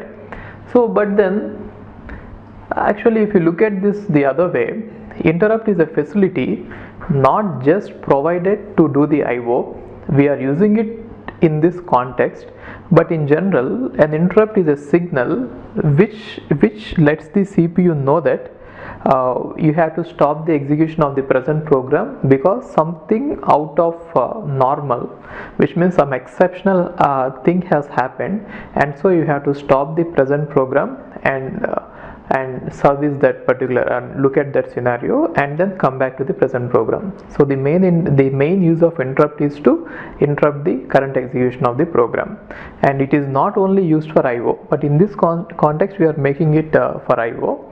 Let me tell you briefly about what are the various reasons we might get an interrupt in general. So if you are looking at the interrupt, there are various reasons we might get the interrupt. Sometimes it will be triggered by some sensors. So to tell you an example, let us say your program is executing something, your system is on and something is going on, and suddenly you are trying to hit the power button, press the power button and shut down the system. Then what happens is when you do this, when you suddenly when you are trying to turn off this computer all of a sudden, right, then the RAM or the RAM, the status of the memory, it has to be saved in the hard disk. Otherwise later when you try to reboot it, you'll not be able to get your present work. So all the current work has to be saved, right? In that case, whenever you try to turn off the computer, there will be a trigger, there will be a sensor there. So your CPU will be triggered with this particular sensor, and it will say that someone is trying to switch off the power, or let us say you suddenly power is off suddenly because of the power cut or something, external disturbance, suddenly the power source is not giving you the power. Then suddenly this sensor will trigger the CPU, and within those microseconds, that gap before the system turns off completely, within those microseconds of time, your entire image has to be saved somewhere, right? So for that reason, again we'll be using the interrupt. Whatever program is going on, that program has to be stopped and the entire memory image has to be saved in the disk before our program could shut down, or at least you have to do certain things which will help you when you are rebooting the computer again, right? So that is why this sensors will trigger the interrupts. And one more example of a sensor is, and these are of highest priority, which means if at the same time if more than one interrupt happens, generally this sensor triggered interrupts will be given the highest priority. And the other one is sometimes not in the present computers, earlier computers, they used to generate a lot of heat, and in order to avoid the circuit getting burnt up, whenever the temperature rises above certain limit, there will be a thermometer and it will trigger a signal, right? And that is also a interrupt. And whenever that interrupt happens, your CPU is supposed to slow down and probably halt for certain amount of time, so that the temperature will cool down. So again, these sensors, whatever these will be given highest priority. When there are two or more interrupts, the interrupts which are triggered by these sensors will be given the highest priority. It is not a mandatory thing, but it is being followed as a convention, right? And then certain other things, sometimes the other thing like timers will also give you interrupts. So what is the main advantage of using a timer is for implementing some scheduling algorithms like round robin. So you don't want to have a particular program run forever. We want to allocate it some time slot, and once the time slot is over, we want to schedule the next process, right? So for that reason, we are going to have a timer, and whenever a program is executing, our timer will give a hardware signal, and that signal will lead to context switching and then the process switching, right? So it also has to be given the highest priority. Generally, the second highest priority will be given to this sensors and then timers, right? And then other reason why you can get the interrupts is because of some traps. So there are traps, means some programming errors. Your program is trying to do something, and because of which either the result is going to be corrupted, or something else which is unexpected is going to be affected. For example, if your program is trying to divide a number by 0, then you will never be able to divide a number by 0 and store infinity in a result, right? So that is one exception. Or your certain registers might overflow because of a multiplication or addition. Then these are all exceptional conditions, or some traps are even severe. Sometimes every process will be given certain amount of memory or certain range in the memory for its access. Now a process, while executing, it might try to access the memory which is not allocated to that, and because of this action, the other process might get corrupted. So we don't want any process to execute or to get into the memory where it is not supposed to enter, right? That is called as trap. So whenever such things happen, we'll have a hardware trap, right? So software trap and hardware traps. Software trap is whenever you try to divide a number by 0. Hardware trap is whenever you try to access the memory which is not yours. Or sometimes you might get into a infinite loop, right? Then you might use up all the space allocated for the stack. So as you know, there is heap, stack, and then data, and all these areas in the process, right? So whenever you are overrunning the memory, then also it will lead to some trap. So whatever it is, there are traps possible, and because of these traps, they will also generate the interrupts, and they will be given the third highest priority. So again, I am saying that it is not a fixed rule that you should always allocate the priorities like this. Priorities, they might keep on changing depending on how you want your system to behave. Some people may say that I want the traps to be given the highest priority. Whenever there is a trap, you want the operating system to take the control over your system, even if others are there. But then conventionally, people are following this. And the last type of events which will trigger the interrupts are IO events, right? In case if you are using interrupt driven IO, then IO will also be responsible to create the interrupts. Therefore, interrupts as such is not an invention, or is not only useful to deal with IO. We have all the other things for which interrupt will be generated, and based on what has caused the interrupt, right, our system has to analyze it and take the correct action. Got it? But then in this topic, in this discussion, we are not going to get into details of these things. They are not required for the syllabus. No one is going to ask you about this, but you are supposed to know about the IO type, this interrupt related to IO, because we have this interrupt driven IO in the syllabus. So coming to this interrupt driven IO, in a computer we don't have just one IO device. We'll have lot of IO devices. For example, a hard disk is a IO device, right? A keyboard is a IO device, a mouse is a IO device, printer, monitor, all these are IO devices.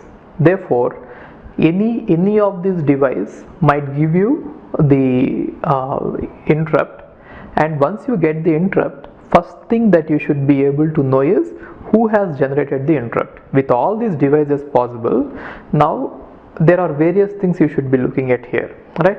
So let's get to that point slowly.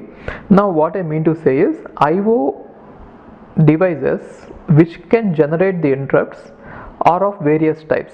What are all the IO devices that can generate the interrupts is all the IO devices that are connected to your computer.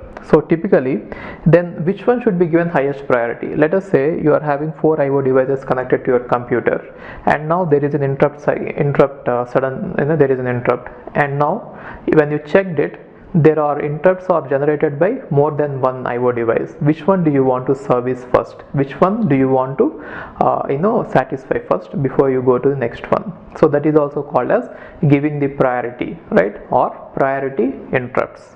Now in general, we see the thing is simple. When do we get the interrupt? Whenever data is ready or the IO device is ready. Now let us say you have a keyboard which is in which someone is typing, and then you have a memory hard disk and it is transferring you some data. Which one is faster?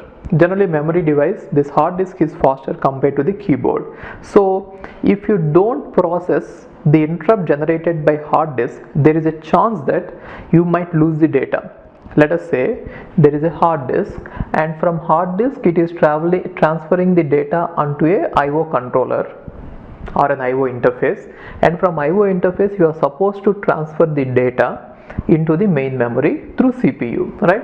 Now if CPU does not respond immediately, there is a chance that our hard disk might overwrite the existing data. Therefore the faster devices have to be serviced first.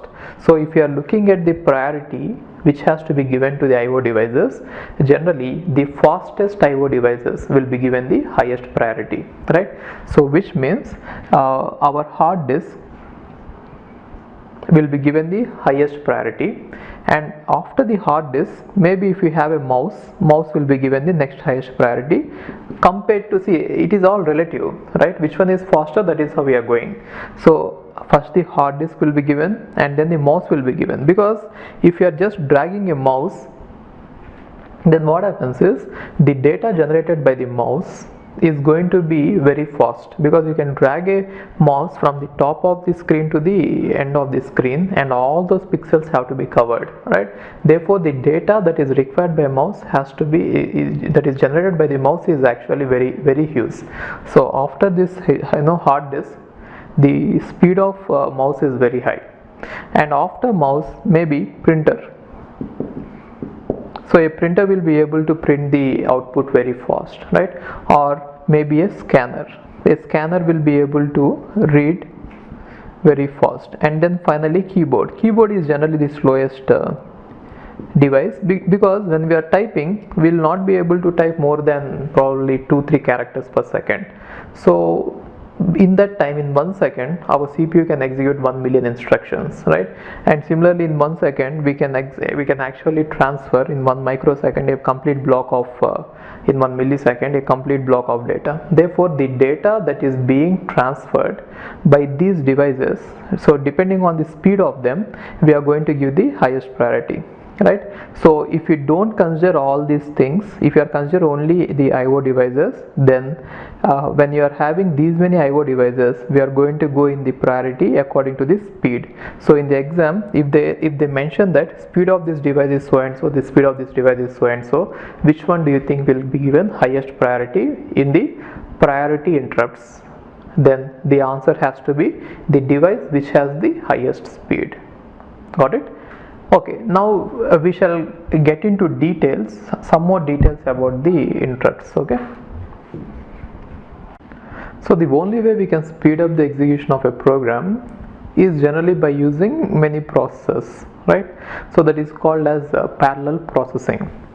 But then if you have only one processor and if you want to speed up the execution, there is other way. So the technique is called as pipelining. Using pipelining, we'll be able to execute more than one instruction at the same time. So how it is done is, I'll better take an example and explain you. Let's see this example. Assume that in our processor, in our CPU, we have these phases. First one is instruction fetch and instruction decode, execute the instruction and write back the result. Assume that these are the four phases that we have in our instruction cycle, right? Now in general, if you don't have any concept of pipelining, as we have seen in our basic computer design, if you have to execute, let us say, 3 instructions. See, now I'm just taking some basic assumptions. Later we shall go into the depths and then see whether our assumptions are right or wrong. For now, I'm assuming that all the phases of the instruction pipeline are going to take the same time, and I'll call it a clock. Okay, so one clock, assuming that one clock is required to fetch the instruction, and one clock is required to decode it, one clock is required to execute it, and one clock is required to write back the result. But this might not be true in practice, and we shall see the questions where each phase in the instruction cycle will take different number of clocks, right? The reason is, fetching an instruction will depend on how long the memory cycle will take, right? And decoding will depend on how long can you load it into the processor and how long is it going to take to generate the control signals. And then execution depends on what type of operation it is. For addition and subtraction, it takes less time. For multiplication, it takes more time. Similarly, for integer operations, it takes less time, and for floating point, it takes more time. So exactly how much time is required for each phase, we shall see it later. For now, my assumption is that every phase of the instruction cycle is going to take the same time, and that time I am going to call it as one clock. Okay, we know that we are going to apply a clock to the processor, and depending on the frequency of the clock, we are going to have the time period for each clock, right? So this is what I am talking about. If you have the clock like this, clock is generating the pulses, this is called as one clock, right? And the time period of this clock depends on what is the frequency. If the frequency is 1 megahertz, then time period is equal to 1 by frequency, which is nothing but 10 power minus 6, which means 1 microsecond. Got it? So it means that in 1 microsecond, this is the time of the clock is 1 microsecond. In 1 microsecond, we will be able to perform any of these phases in the instruction cycle, right? So for now, let's not get into this exact number. Let's keep it this way. For every phase, it is going to take 1 clock cycle. Okay, so for one instruction, it is going to take 4 clock cycles, right? Okay, now how many clock cycles do you think will be needed in order to execute 3 instructions? If I have to execute 3 instructions, I need 3 into 4, which means 12 clocks. 12 clock cycles are required in order to execute 3 instructions, isn't it? Now, by using a method called as pipelining, we'll be able to speed this process up. Okay, so I'll explain you how it is exactly done. See this, I'm going to draw here a diagram which is called as phase time diagram, right? Phase time diagram. So in order to do this, first of all, what happens is, we are going to split up the CPU or the hardware in the CPU into various functional units, and we dedicate each unit for each phase. For example, we will dedicate or designate one particular unit of the CPU to perform instruction fetch, and similarly one particular unit of CPU to perform instruction decode and instruction execute and write back, which means I am assuming that in our CPU we are able to divide the combinational circuit into further smaller units in such a way that each unit will be able to take care of each phase, right? And by having such things, we will be able to get the parallelism. Okay, So how to divide it, we shall see later. What are the penalties that we get, or what are the other trade-offs that we have to undergo because of this particular dividing the entire CPU into various functional units, that we shall see later. Now let's see how to execute the instructions in a pipeline manner when we have different functional units, each taking care of each phase. So I'm going to have 4 phases here. Okay, so what are the 4 phases? Instruction fetch, instruction decode, and execute the instruction and write back. These are the phases, and here I am going to write the clocks. So this is clock 1. So how do I know that it is clock 1? I'm just assuming that if I start from this clock, I'm just numbering that clock as clock 1. Actually we cannot know whether it is the first clock or second clock or third clock. It is just relative, which means if I start from now, I'll assume that the current clock is the first clock.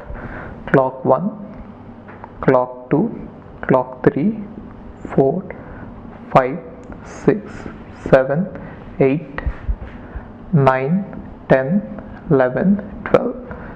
Again, so on. Now why did I stop exactly at 12 clocks? How do you know where to stop? That actually depends on the options given in the question. In the question, if you see that some option is given as 15, then you have to go till 15 clocks. If they give it as 20, you have to go till 20 clocks. There is no other option, right?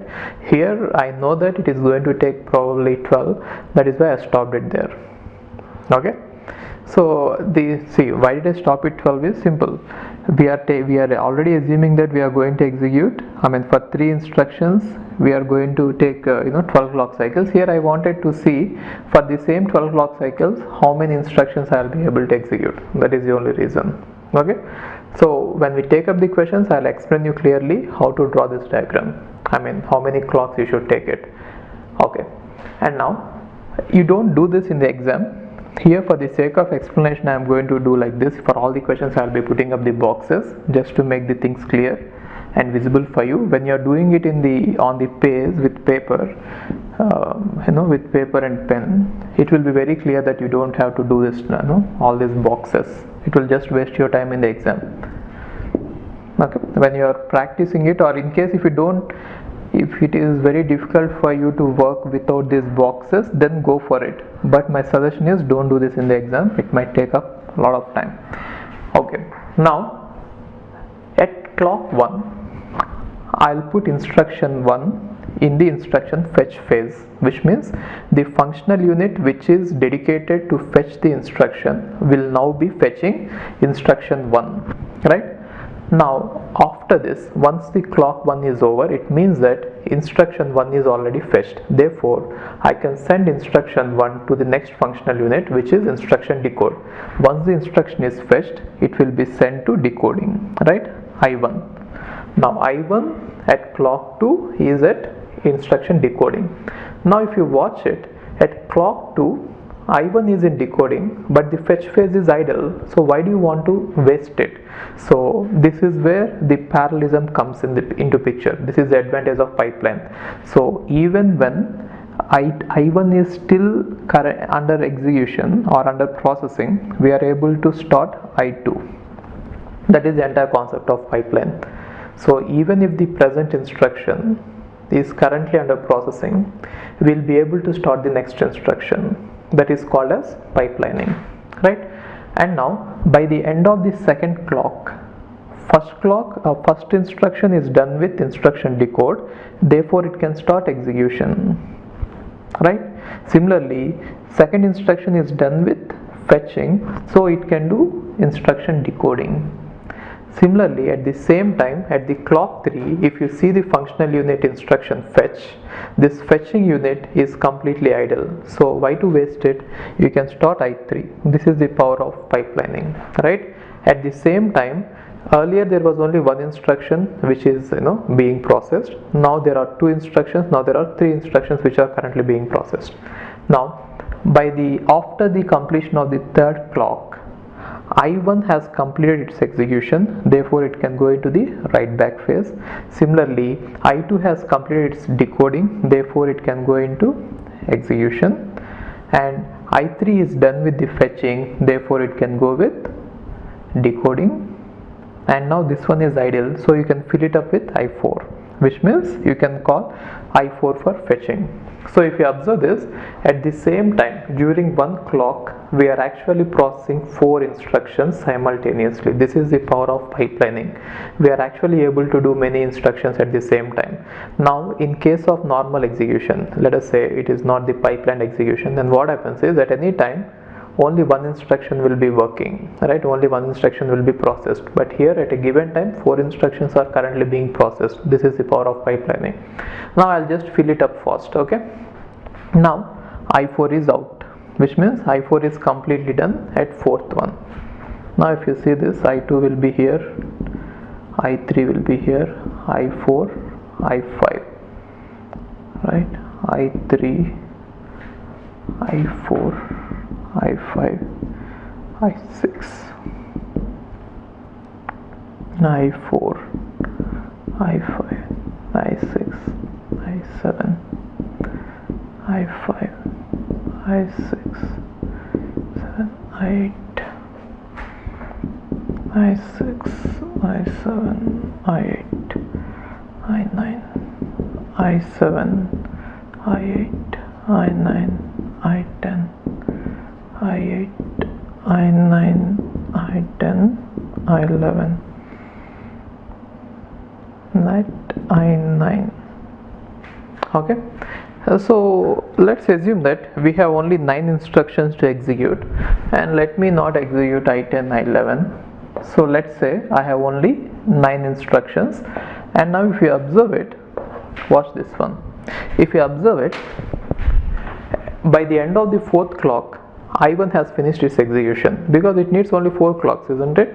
Similarly, by the end of the 5th clock, I2 has finished. By the end of the 6th clock, I3 has finished. So which means for the first instruction to come out of the pipeline, it has taken 4 clocks, and after that for every clock we are able to get one instruction out. That is the main aim of pipelining, right? So what is the advantage of pipelining? We'll be able to execute many instructions at the same time. What is the aim of pipelining? We want to execute the instructions at a rate of 1 instruction per clock. So this is called as CPI, right? So the main aim of pipelining is to maintain CPI close to 1. It is practically impossible, but this is what we try to do, right? The main aim of pipelining is to see that the number of clocks required per instruction should be equal to 1. So if you observe this, here in this case we have taken 12 instructions, I mean to say 12 clocks, right? But then if you try to understand this, after 4th clock first instruction has come out, and from there on for every 1 clock 1 instruction is coming out. Therefore the number of clocks per instruction is close to 1, right? And there are various ways to measure the performance of pipelining, right? So some people also will try to write this CPI equal to 1 in some other form. So what they will say is, see, one instruction has taken 1 clock, right? Now we know that the time taken for this 1 clock is nothing but 1 by f, right? 1 by f seconds, isn't it? Therefore in one instruction has taken these many seconds. So how much in 1 second, how many instructions can we execute? In 1 second we can execute f instructions, right? So in 1 second how many instructions can we execute? That is also going to be a measure in order to talk about this. So how generally what we say is, in any pipeline the clocks per instruction is going to be so and so, or sometimes people will say in 1 second we are able to execute these many instructions in our pipeline, right? And some people will also talk about it in million instructions per second. How many million instructions are you able to do it per second, right? So there are various ways we can talk about it. Okay, and now we'll try to find out what is the performance of a pipeline. So the next interesting question on this one is, what is the performance? right? Aim of the pipeline is to maintain one clock CPI equal to 1, right? But then how are you going to measure the performance? So performance is going to be measured using two factors. One is called as speed up and the other one is called as utilization or efficiency, right? So I'll just tell you here what is utilization or efficiency.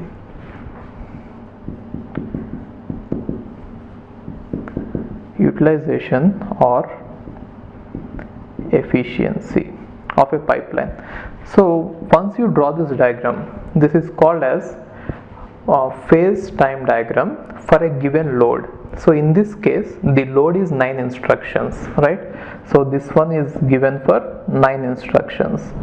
And always remember, when you are talking about utilization or efficiency, we generally talk about it given a load, which means for 9 instructions this is the efficiency, for 100 instructions this is the efficiency. That is how we talk about it, right? So in this case the utilization or efficiency is, you see all the boxes. How many boxes are there? So 1 2 3 4 rows and 12 columns, therefore 12 into 4. Total number of boxes is going to be 12 into 4, right? And out of this, how many boxes are utilized? So 12 into 4 is 48, right? So how many boxes are utilized? Let's see how many boxes are not utilized, right?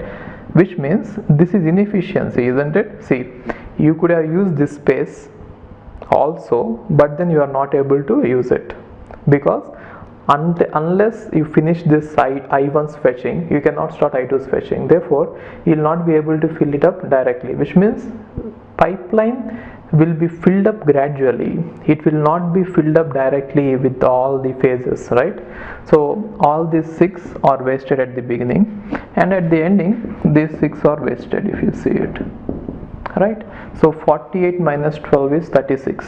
So out of this only 36 slots are used, right?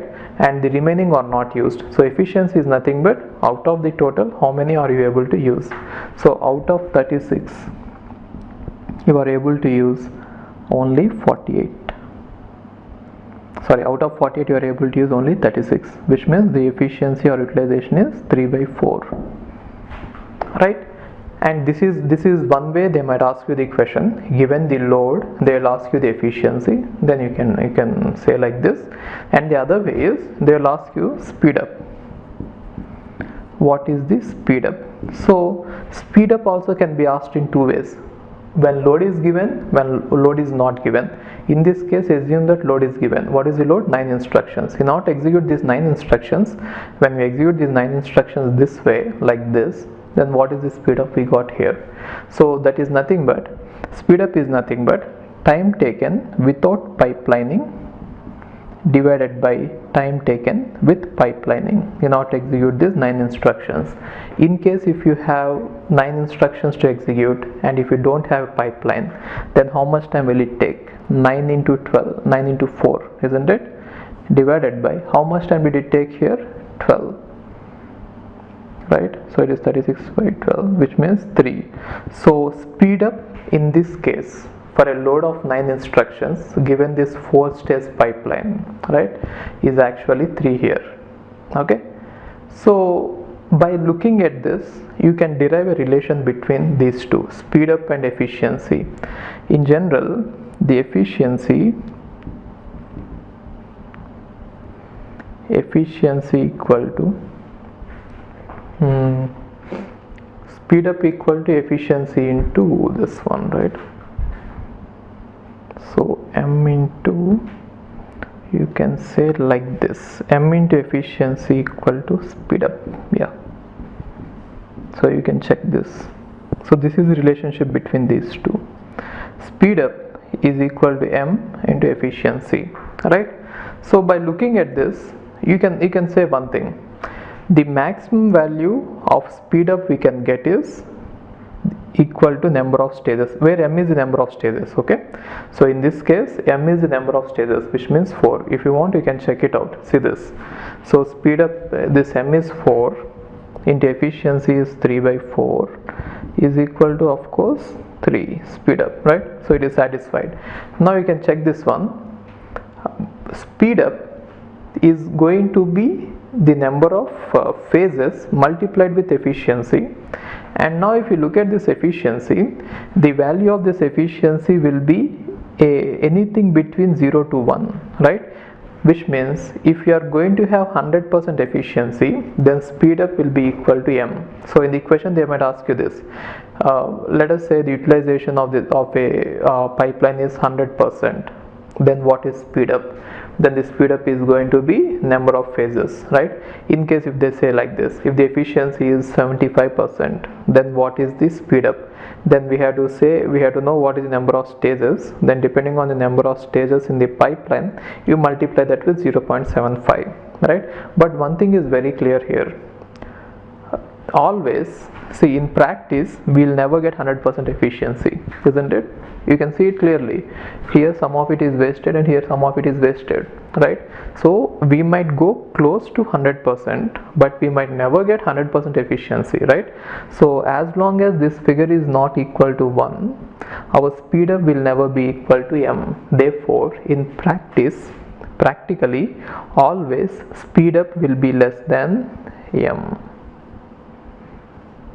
right?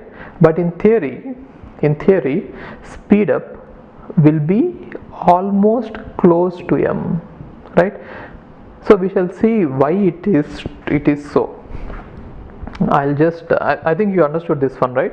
So let's keep this apart and let's talk about the speed up. So how to derive this speed up in some other way. Now, so if you observe this, how did we get this 12 clocks for 9 instructions? Observe this closely. The total time taken here is actually the time taken for 9 instructions, and we got this time to be 12 clocks. How did we get this? If you observe it, the total time taken, we can write it like this. For the first instruction, see this, for the first instruction the time taken is 4 clocks, isn't it? For the first instruction to come out, the time taken is 4 clocks, and then for the remaining 8 instructions, 1 clock for every instruction, it is taking only 1 clock, which means for every 1 clock 1 instruction is coming out, right? So therefore we got 12. This is how we got 12, isn't it? Now assume that we have to execute large number of instructions. Let us say n is the total number of instructions, large number of instructions that I want to execute. N is the total number of instructions that I want to execute. Then what is the total time taken in case if you are having pipelining, right? So time taken, if I go with pipelining for n instructions, is equal to, for the first instruction always I have to wait for the number of clocks, which should be equal to the number of phases. Let us say m is the total number of phases. Instead of 4, I am just using the number m, okay? Plus first instruction is going to take m clocks, and for the remaining n minus 1 instructions, 1 instruction is going to come out every clock. Therefore this is the total time taken in order to execute n instructions in a pipeline manner. Now without pipeline, what is the time taken to execute these instructions without pipeline? If you go without pipeline, then what is the time? If you don't have any pipeline, if you have to execute 10 instructions, assuming that every instruction is going to take m stages, it is going to be these many clocks. So this is the total number of clocks required to execute n instructions with pipelining. This is the total number of clocks required to execute the n instructions without pipelining. Then what is the definition of speed up? The definition of speed up is time taken to execute without pipelining divided by time taken to execute with pipelining for a given load. Now here I am assuming that the load is n instructions, right? Then what happens here? Here it is going to be m plus, without pipeline, n into m, right? N into m divided by n plus m minus 1. I just rearranged the terms. See this is nothing but m plus n minus 1. I just wrote it like this, n plus m minus 1, right? And now you divide numerator and denominator with n. If you divide numerator and denominator with n, then what do we get? M divided by 1 plus m minus 1 divided by n. This is the speed up factor, right? Now let's see what happens if the number of instructions is infinity, which means we are going for a very large number of instructions. See, infinity is never possible. We can never execute infinite number of instructions, but assuming that n is very large, right? As n becomes very large, as n tends to infinity, what happens to this speed up? Speed up will become m divided by 1 plus some constant divided by infinity. See, m is a constant here, which means m is the number of stages. M divided by 1 plus something divided by n, right? So where n is a large number, so this entire factor is going to become 0, and so speed up is going to be close to m. As n becomes very large, speed up becomes close to m. Therefore, in theory, speed up is going to be equal to the number of stages. But in practice, speed up will never be equal to the number of stages, because n will never become infinity, and this entire factor will never become 0. This entire factor will become something close to 0, right? And therefore 1 plus something close to 0 is nothing but this entire thing is going to become something less than m. So S should ideally, if we talk about theory, yes, it is going to be equal to the number of stages, but then in practice it is not going to be equal to the number of stages, right? So it is going to be less than the number of stages m.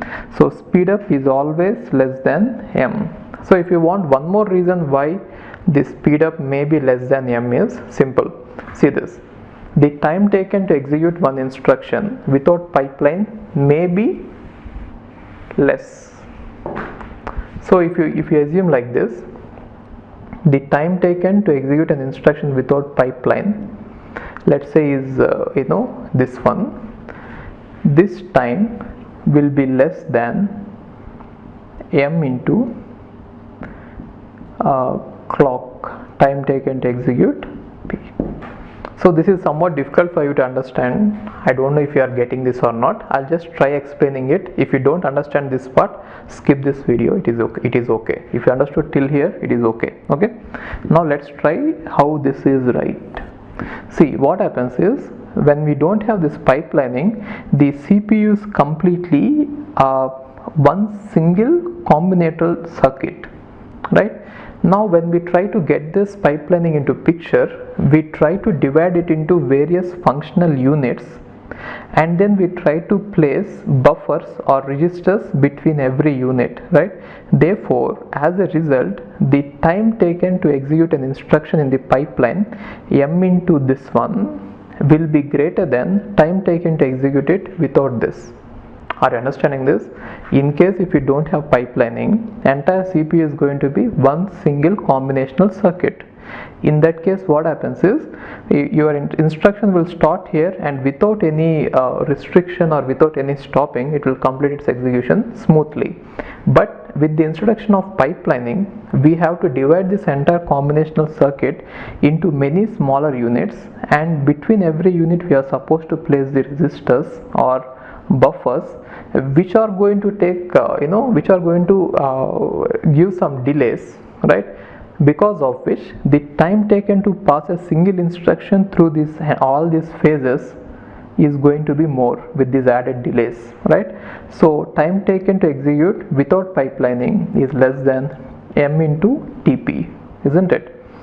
Now if you see this, if you observe this one from this equation, time taken to execute without pipelining divided by with pipelining is less than m, right? Now we know that this factor is nothing but the speed up. Therefore speed up is less than m. Got it? So anyway, ideally we should closely approach to the number of phases. Now I think you understood what the speed up is. Speed up is nothing but how much faster we are going to do it. See, I'll just tell you. Speed up means how much faster we are able to do it. That is the meaning of the speed up, right? So in the earlier case, for this example, for this particular example, we are able to execute 9 instructions in 12 seconds or 12 clocks.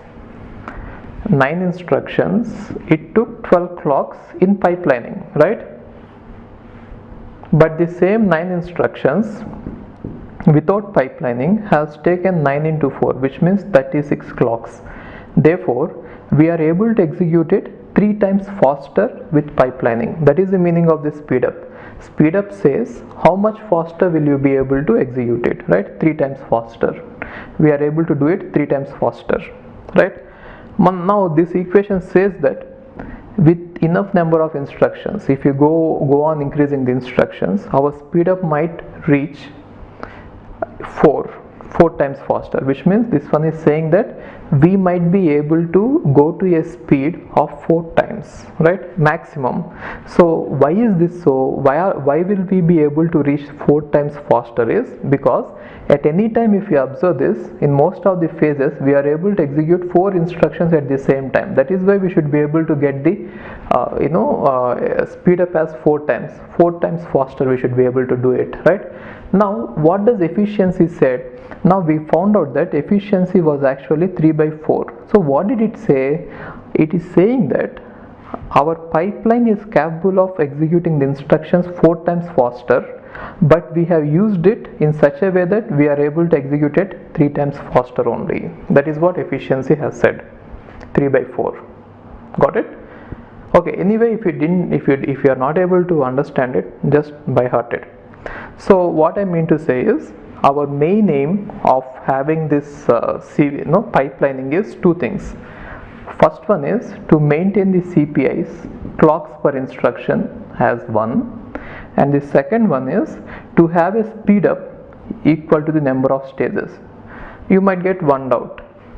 If we increase the number of stages in the pipeline, we are getting the speed up very high. Then why can't we increase it to a very large number?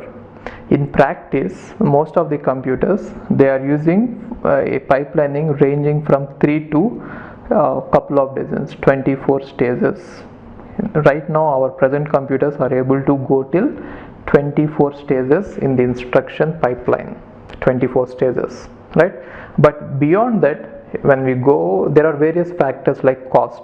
One is cost is going to increase, and the other thing is other delays will additionally add up, which will degrade the performance. That is why people are not going beyond this 24. Anyway, the maximum limit, and also there have been some experimentations which prove that 5 is the best number. 5. There have been some derivations and experimentations which prove that if you go with 5 instruction, 5 stage pipeline, it will give you the best performance. Okay, fine. So this is what is about the main aim of pipelining. But then, because of various reasons, we will not be able to reach this particular thing all the time, especially this one. Our main aim is to see that the average number of clocks required to finish an instruction should be 1, but then there are various reasons why we will not be able to do that.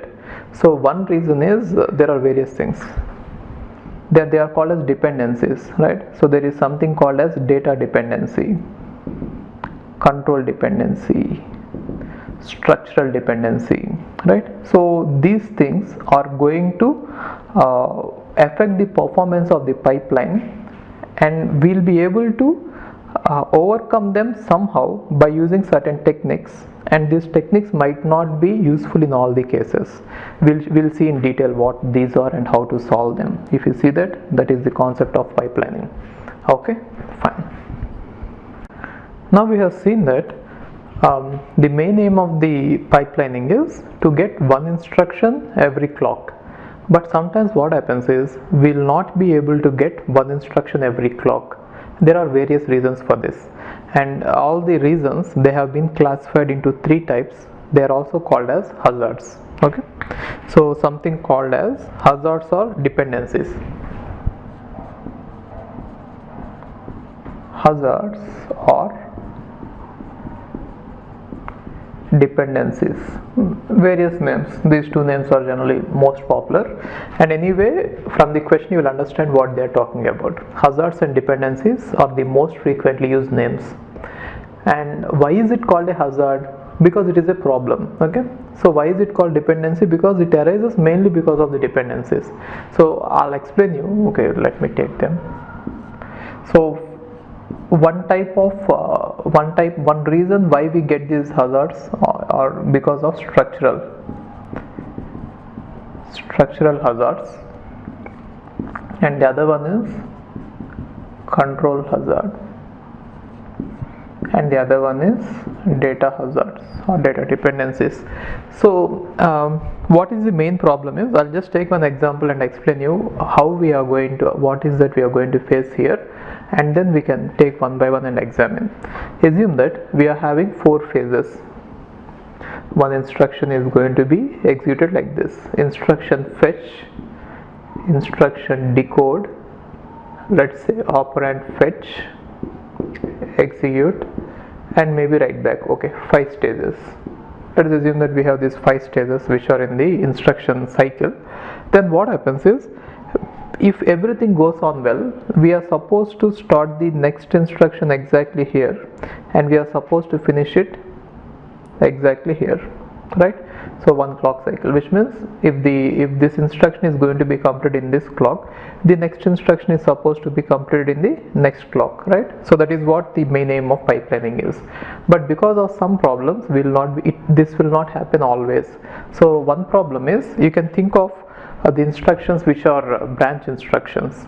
So if this instruction address is 100, and if this instruction itself is a branch instruction, then the next instruction need not be 101. Let us say this instruction is a branch instruction and it is saying branch to instruction number 200. Then what happens is, after this 100, instead of 101, we should execute 200. But then we'll know that the next instruction is 200 only after the completion of the instruction. There are chances that you might even get to know about the target address here. Anyway, either you get the target address here or here.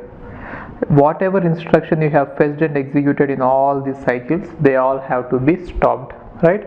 And the next instruction has to be executed, started again from here, which means the next instruction is not going to come out of the instruction pipeline. It will take even more things, right? So all these things we have to stop, and these are called as stalls or stall cycles.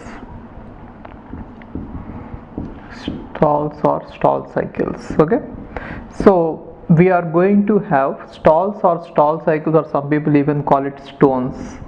Stones means useless things.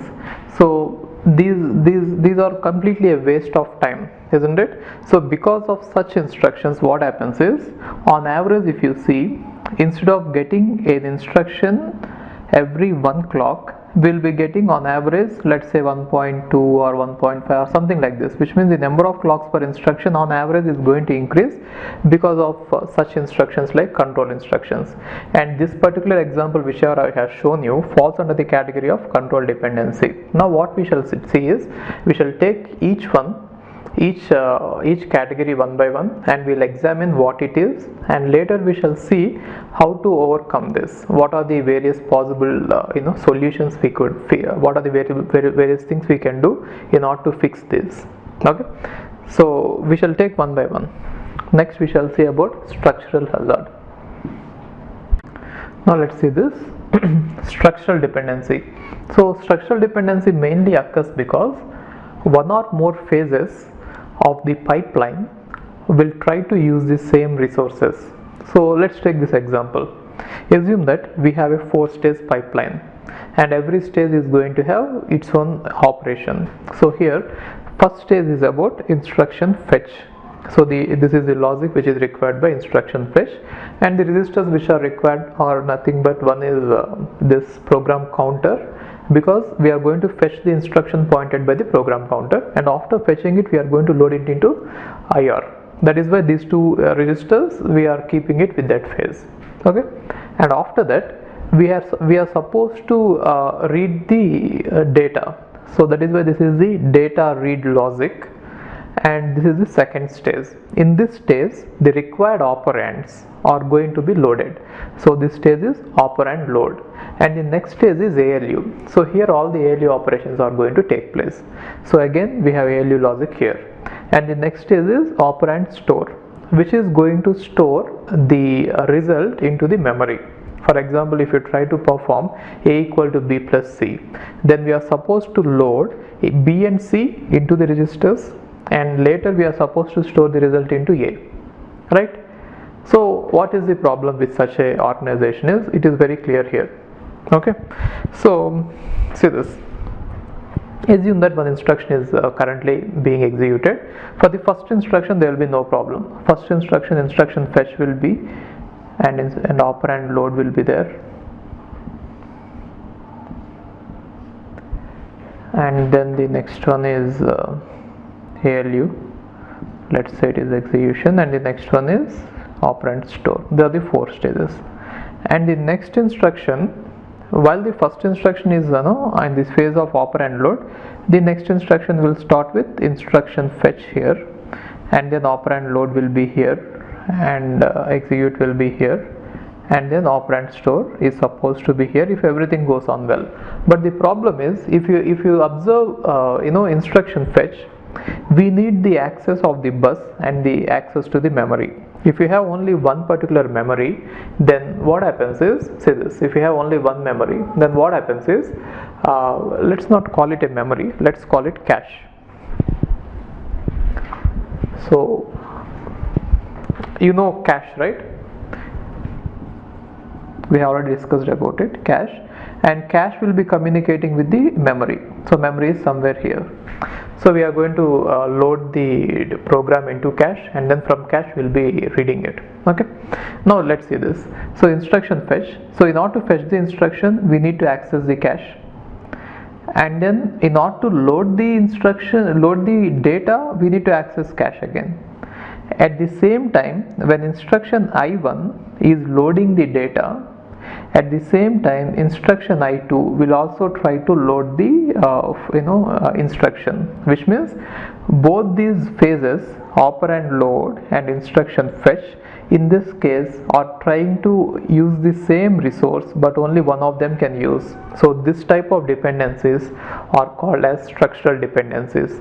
So structural dependencies will occur mainly because of resource restrictions, which means one or more phases, two or more phases are trying to access the same resource, but we don't have the same resource. That is the reason. So one particular solution for this one is the only way to solve this structural dependency is resource replication or duplication.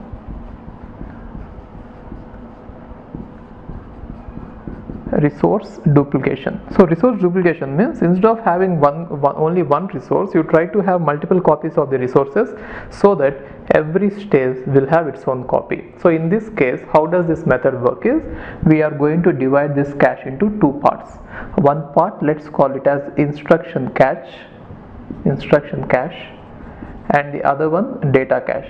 Now by having these 2 parts, when one stage is actually fetching the instruction, other phase will be able to load the operands. But even then, sometimes we may not be able to, in this particular case, even by using 2 caches, yes, we are able to resolve this conflict, but then we will not be able to resolve all the conflicts. Let's see where the other conflict will arise. See this? So these 2 instructions, there is no problem. If you want to see, you can check it. Only here there was a problem and it is being resolved, and here only one stage needs the cache, and here also during this time cycle, let's say this is cycle 1, this is T2, this is T3, this is T4, this is T5. During T3 only one instruction needs cache, and during T4 only one instruction needs cache in here, right? And during T5 only one instruction needs cache. So as of now it seems like there is no problem. Now let's start the next instruction also and see if there is any problem. Instruction fetch is here, operand load is here, execution is here, and then operand. and store is here, right? So let's see if there is any problem here. Can you check this? So one is loading the operand here, I3 is loading the operand, and I1 is trying to store the operand, and both are actually trying to access the same cache, which is D cache, isn't it? Here again they are trying to use the same cache, therefore again there is a conflict, and this conflict also has to be resolved. Got it? So how can we resolve it? Actually we cannot even modify it in such a way that both are having different caches. So only way we can do it is to change the entire pipeline stages. So we'll now see how this problem has been eliminated, or how it has been handled by a practical microprocessor. We shall see what is it using and how it has resolved it. So in this example, what you should learn is, one of the ways that we will get structural dependency is because of the memory, right? And we can split the memory, and to some extent we can resolve the conflict, but all the conflicts cannot be resolved. But later we shall see how to rearrange the stages in such a way that this conflict can be resolved. And the second thing is, it is not always the memory which is leading to the structural dependency, as it is in this case. But then apart from memory, there will be other resources also which will cause the structural dependencies. For example, in this case, this is a register file. This is a register file. So if you see this, data read logic is reading the data into the register file, and then that particular register file is being accessed by ALU, and again that ALU is writing the result into the register file, and while writing the result into the cache, we are again accessing the register file. Therefore, the register file is being shared by all these three resources, and so you should have some kind of provision so that two registers or three registers can be accessed at the same time. Let us say while reading you will be using some register, and while operating something. So anyway, what we should have is some provision by which the registers can be shared without any problem. For example, if you have only one data bus which is used to transfer the data, then it will obviously be a problem, because when this particular stage is loading the data, if this particular stage is also trying to write the data, and if you have only one data bus, it will not be possible, right? So therefore, in practice, there are various reasons why we can get the resource conflicts, and all of them are going to cause the structural dependencies, and most of the structural dependencies can be resolved by using resource duplication, and some of them will be resolved by rearranging the stages or combining various stages. So we are going to now see a very good example of a microprocessor which has actually combined these two stages and has limited the access to memory to only one stage. So how it is doing that, we'll see it now. Okay, so this is about this. We shall get into the example and see this one. So I'll erase it and again draw the next one. Okay, the third type of dependency is called as data dependency. It mainly happens because the instructions need some data and then they will write some data. Okay, I'll take an example and explain you. First, this type of dependency or hazard is called as data dependency or data hazard. Okay, and there are mainly three types of such hazards. So one hazard is called as read after write hazard or read after write dependency.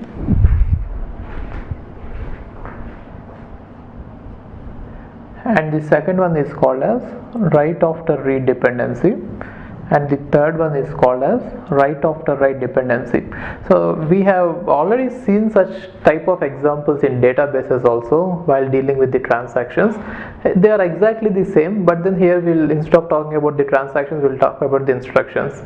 If you have already watched it, there is no need of watching it. If you already watched it, you can observe the correlation between them. Okay, so there is no need of that knowledge at all. I'll start from basics and teach you. But anyway, I'm trying to say is there is already some connection there. If you can observe it, it will be easy for you to understand. So this one is also called as true dependency. Other name. See, data hazards are of these three types, and this hazard is also called as true dependency, and this hazard is also called as anti-dependency, and this hazard is also called as, I think, write dependency or output dependency. Okay, so I'll take example and explain you. Let us say there is an instruction, and the instruction is like this: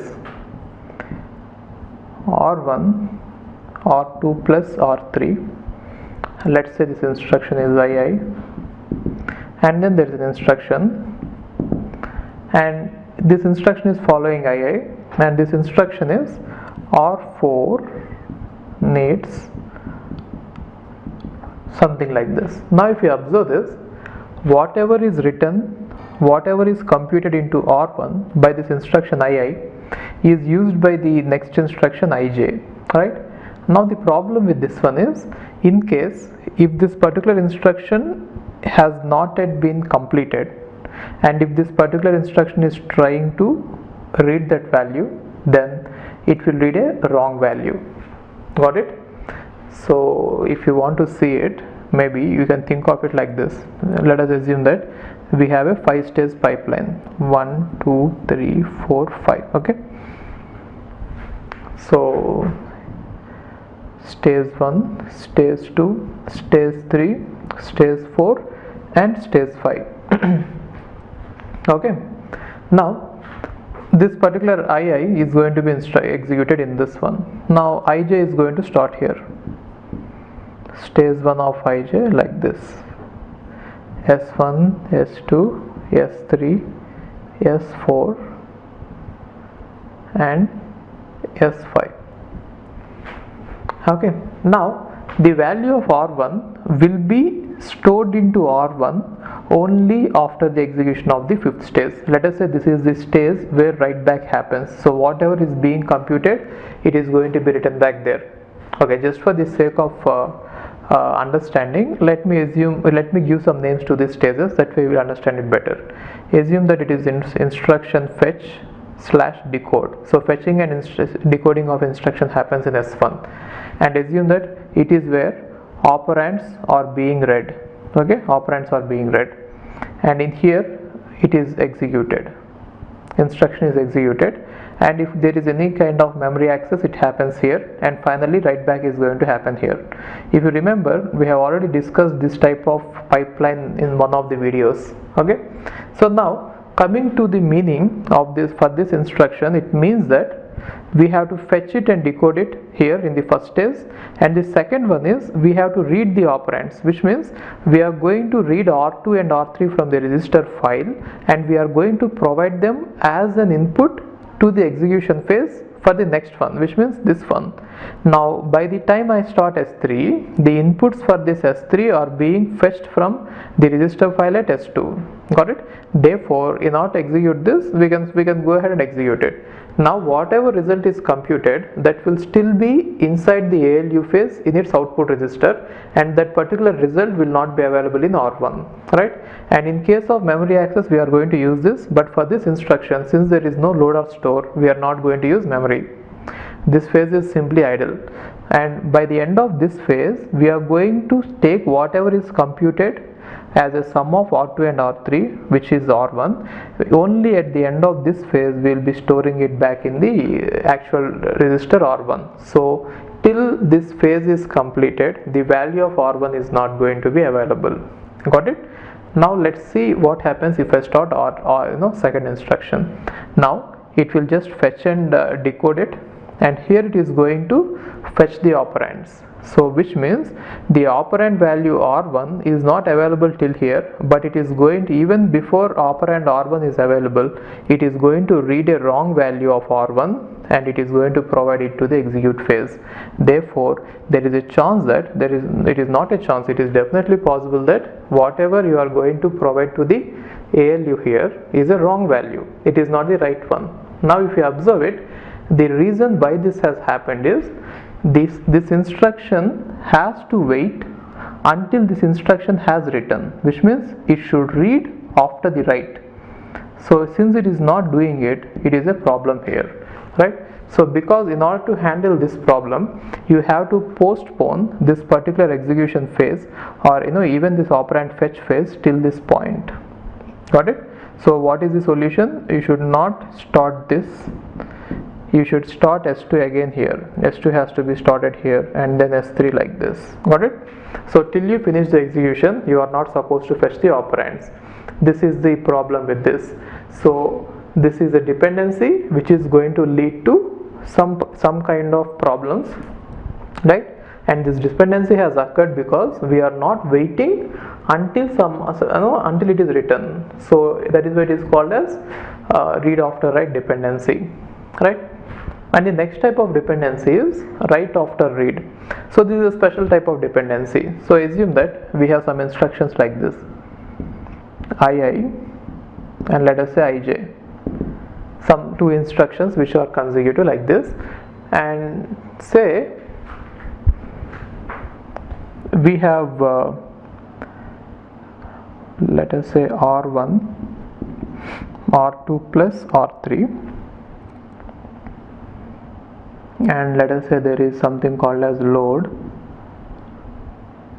some memory element into R2, which means we are trying to load something from memory into R2, right? So say we have a pipeline, we have a kind of pipeline here in which this particular value, this particular sum is going to be loaded into R1.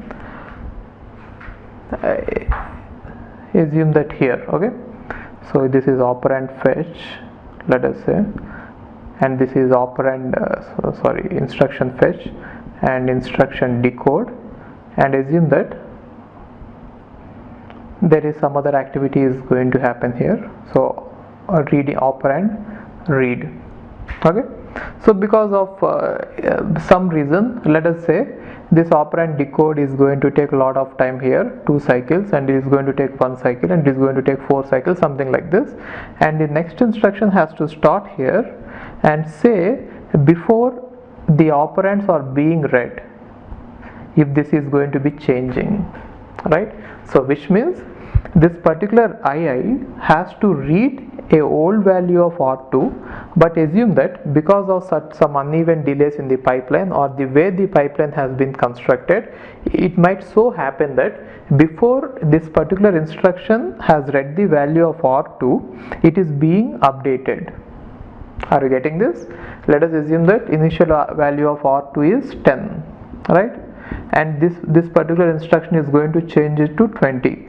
So but then this instruction needs the value of R2 as 10, then only it will be right. But then because of the pipelining and the way pipeline is being constructed, I am not able to show it clearly here, but assume that it is being constructed in such a way that even before this particular value is being read into this for this execution, the value is updated. So value has to be updated later, but assume that it is updated earlier because of the pipeline execution, right? Then such a dependency, again because of this there will be a problem, right? Then such a dependency is called as write after read dependency. The reason is you are supposed to write after this read, but then you are writing first and then reading is happen. That is why it is called as write after read dependency. And the next one is called as write after write dependency. So what is this write after write dependency is? Let us say you have instruction two instructions like this, and R1, R2 star R3, and then R1 is, let us say, R5 plus R6. Now if you observe it, both are trying to write into the same register, but then this instruction has to write into it first and then this instruction. But assume that our pipeline is designed in such a way that this instruction is going to take a lot of time compared to this instruction. Multiplication is going to take a lot of time compared to this instruction. Therefore, when you try to execute them parallelly, this instruction will execute first and then this instruction, which means say if the value that is computed by this instruction is, let us say, 100, that is computed as R1, and the value that is computed by this one is 200, assume that. Now if these two instructions are being executed in a correct manner, then the value of R1 has to remain as 200, because what happens is into R1, if everything goes on well, first this instruction will execute and which will write 100, and then this instruction will execute and which will write 200. isn't it? If everything goes on well, by the end of these two instructions, the value in R1 has to be 200. But if something wrong happens, then what happens is this particular instruction will execute first, which means 200 will be written first, and then this particular instruction result will be written into this, which means 100. So this type of dependencies, they are called as write after write dependencies or output dependencies. Got it? So anyway, whenever there are these dependencies, we are supposed to delay the pipeline, or introduce the stall cycles, because of which performance is going to get affected. There are certain solutions for this. We shall look into the solutions. Before that, let's see how we can identify whether there are dependencies or not. Okay. So every instruction in general will read some operands and they will write some operands, right? So whatever they are going to read, let us call it as domain, right? So which means domain of II means whatever operands it is trying to read, and then range of II means whatever operands it is trying to write. So in this case, if you observe this one, in this case the domain of this particular II is R2 and R3, isn't it? Because that is what it is trying to read, and the range of this instruction II is R1. Are you getting this? So whatever you are trying to read, we call it as domain of that instruction, and whatever you are trying to write, we call it as range of the instruction. In that case, these are the same, right? And similarly, if you look at this instruction ij, what about domain of ij? Domain of ij is R1 comma R5, because this is what we are trying to read, R1 and R5. And what about the range of ij? Range of ij is we are trying to write into R4, therefore we are going to put R4, right? And now how can we identify these dependencies once we define this domain and ranges like this? So how to identify read after write dependency is, see this. So read after write dependency will be there whenever you are trying to write something and the next instruction wants it, right? Which means if the range of II, which means this one, is required by the domain in ij, intersection domain in ij. Are you getting this? This is the range of II and this is the domain of ij. If there is anything in common, which means if it is not equal to 5, what does it mean? So one instruction is trying to write something and other instruction is trying to read it. If this is the case, which means if there is something common between them, then we can say that there is a this read after write dependency. And remember that in this case II and ij have to be in this order, which means II has to be above ij. In that case we can declare that there is a read after write dependency. And what about this write after read dependency? Okay, I think I have erased the example. I'll just write it here. So write after read dependency occurs like this. If there are two instructions II and ij,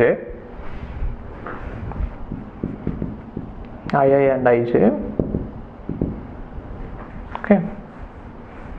Now assume that this instruction R1, R2 plus R3, this instruction is trying to read R2, and before it reads it, let us say the next instruction, let us assume that the next instruction is trying to R5 or 6 without confusion, is trying to update it, right? So then this will lead to write after read dependency. So how will it happen? Let us say assume that it happens. It doesn't happen in most of the cases, but assume that the pipeline has been designed in such a way to enhance the performance that these type of dependencies are introduced into the pipeline, in case they are introduced. Okay, so what does it mean? If II is trying to read a value which will be updated by ij even before it reads it, then only it is going to lead us to write after read dependency. So how can you write it in those terms of range and domain? See this is domain of ij, II, intersection range of ij.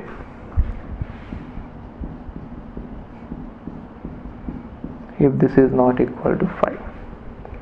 Right, then this will lead us to write after read dependency. And what about write after write dependency?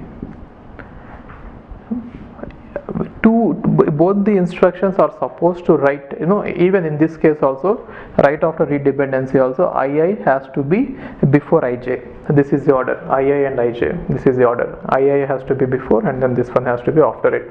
And what about write after write dependency is, both of them are trying to write into the same register or the same operand, but one instruction which is supposed to write later is going to write it in the earlier, okay, earlier to the other one, prior to the other one.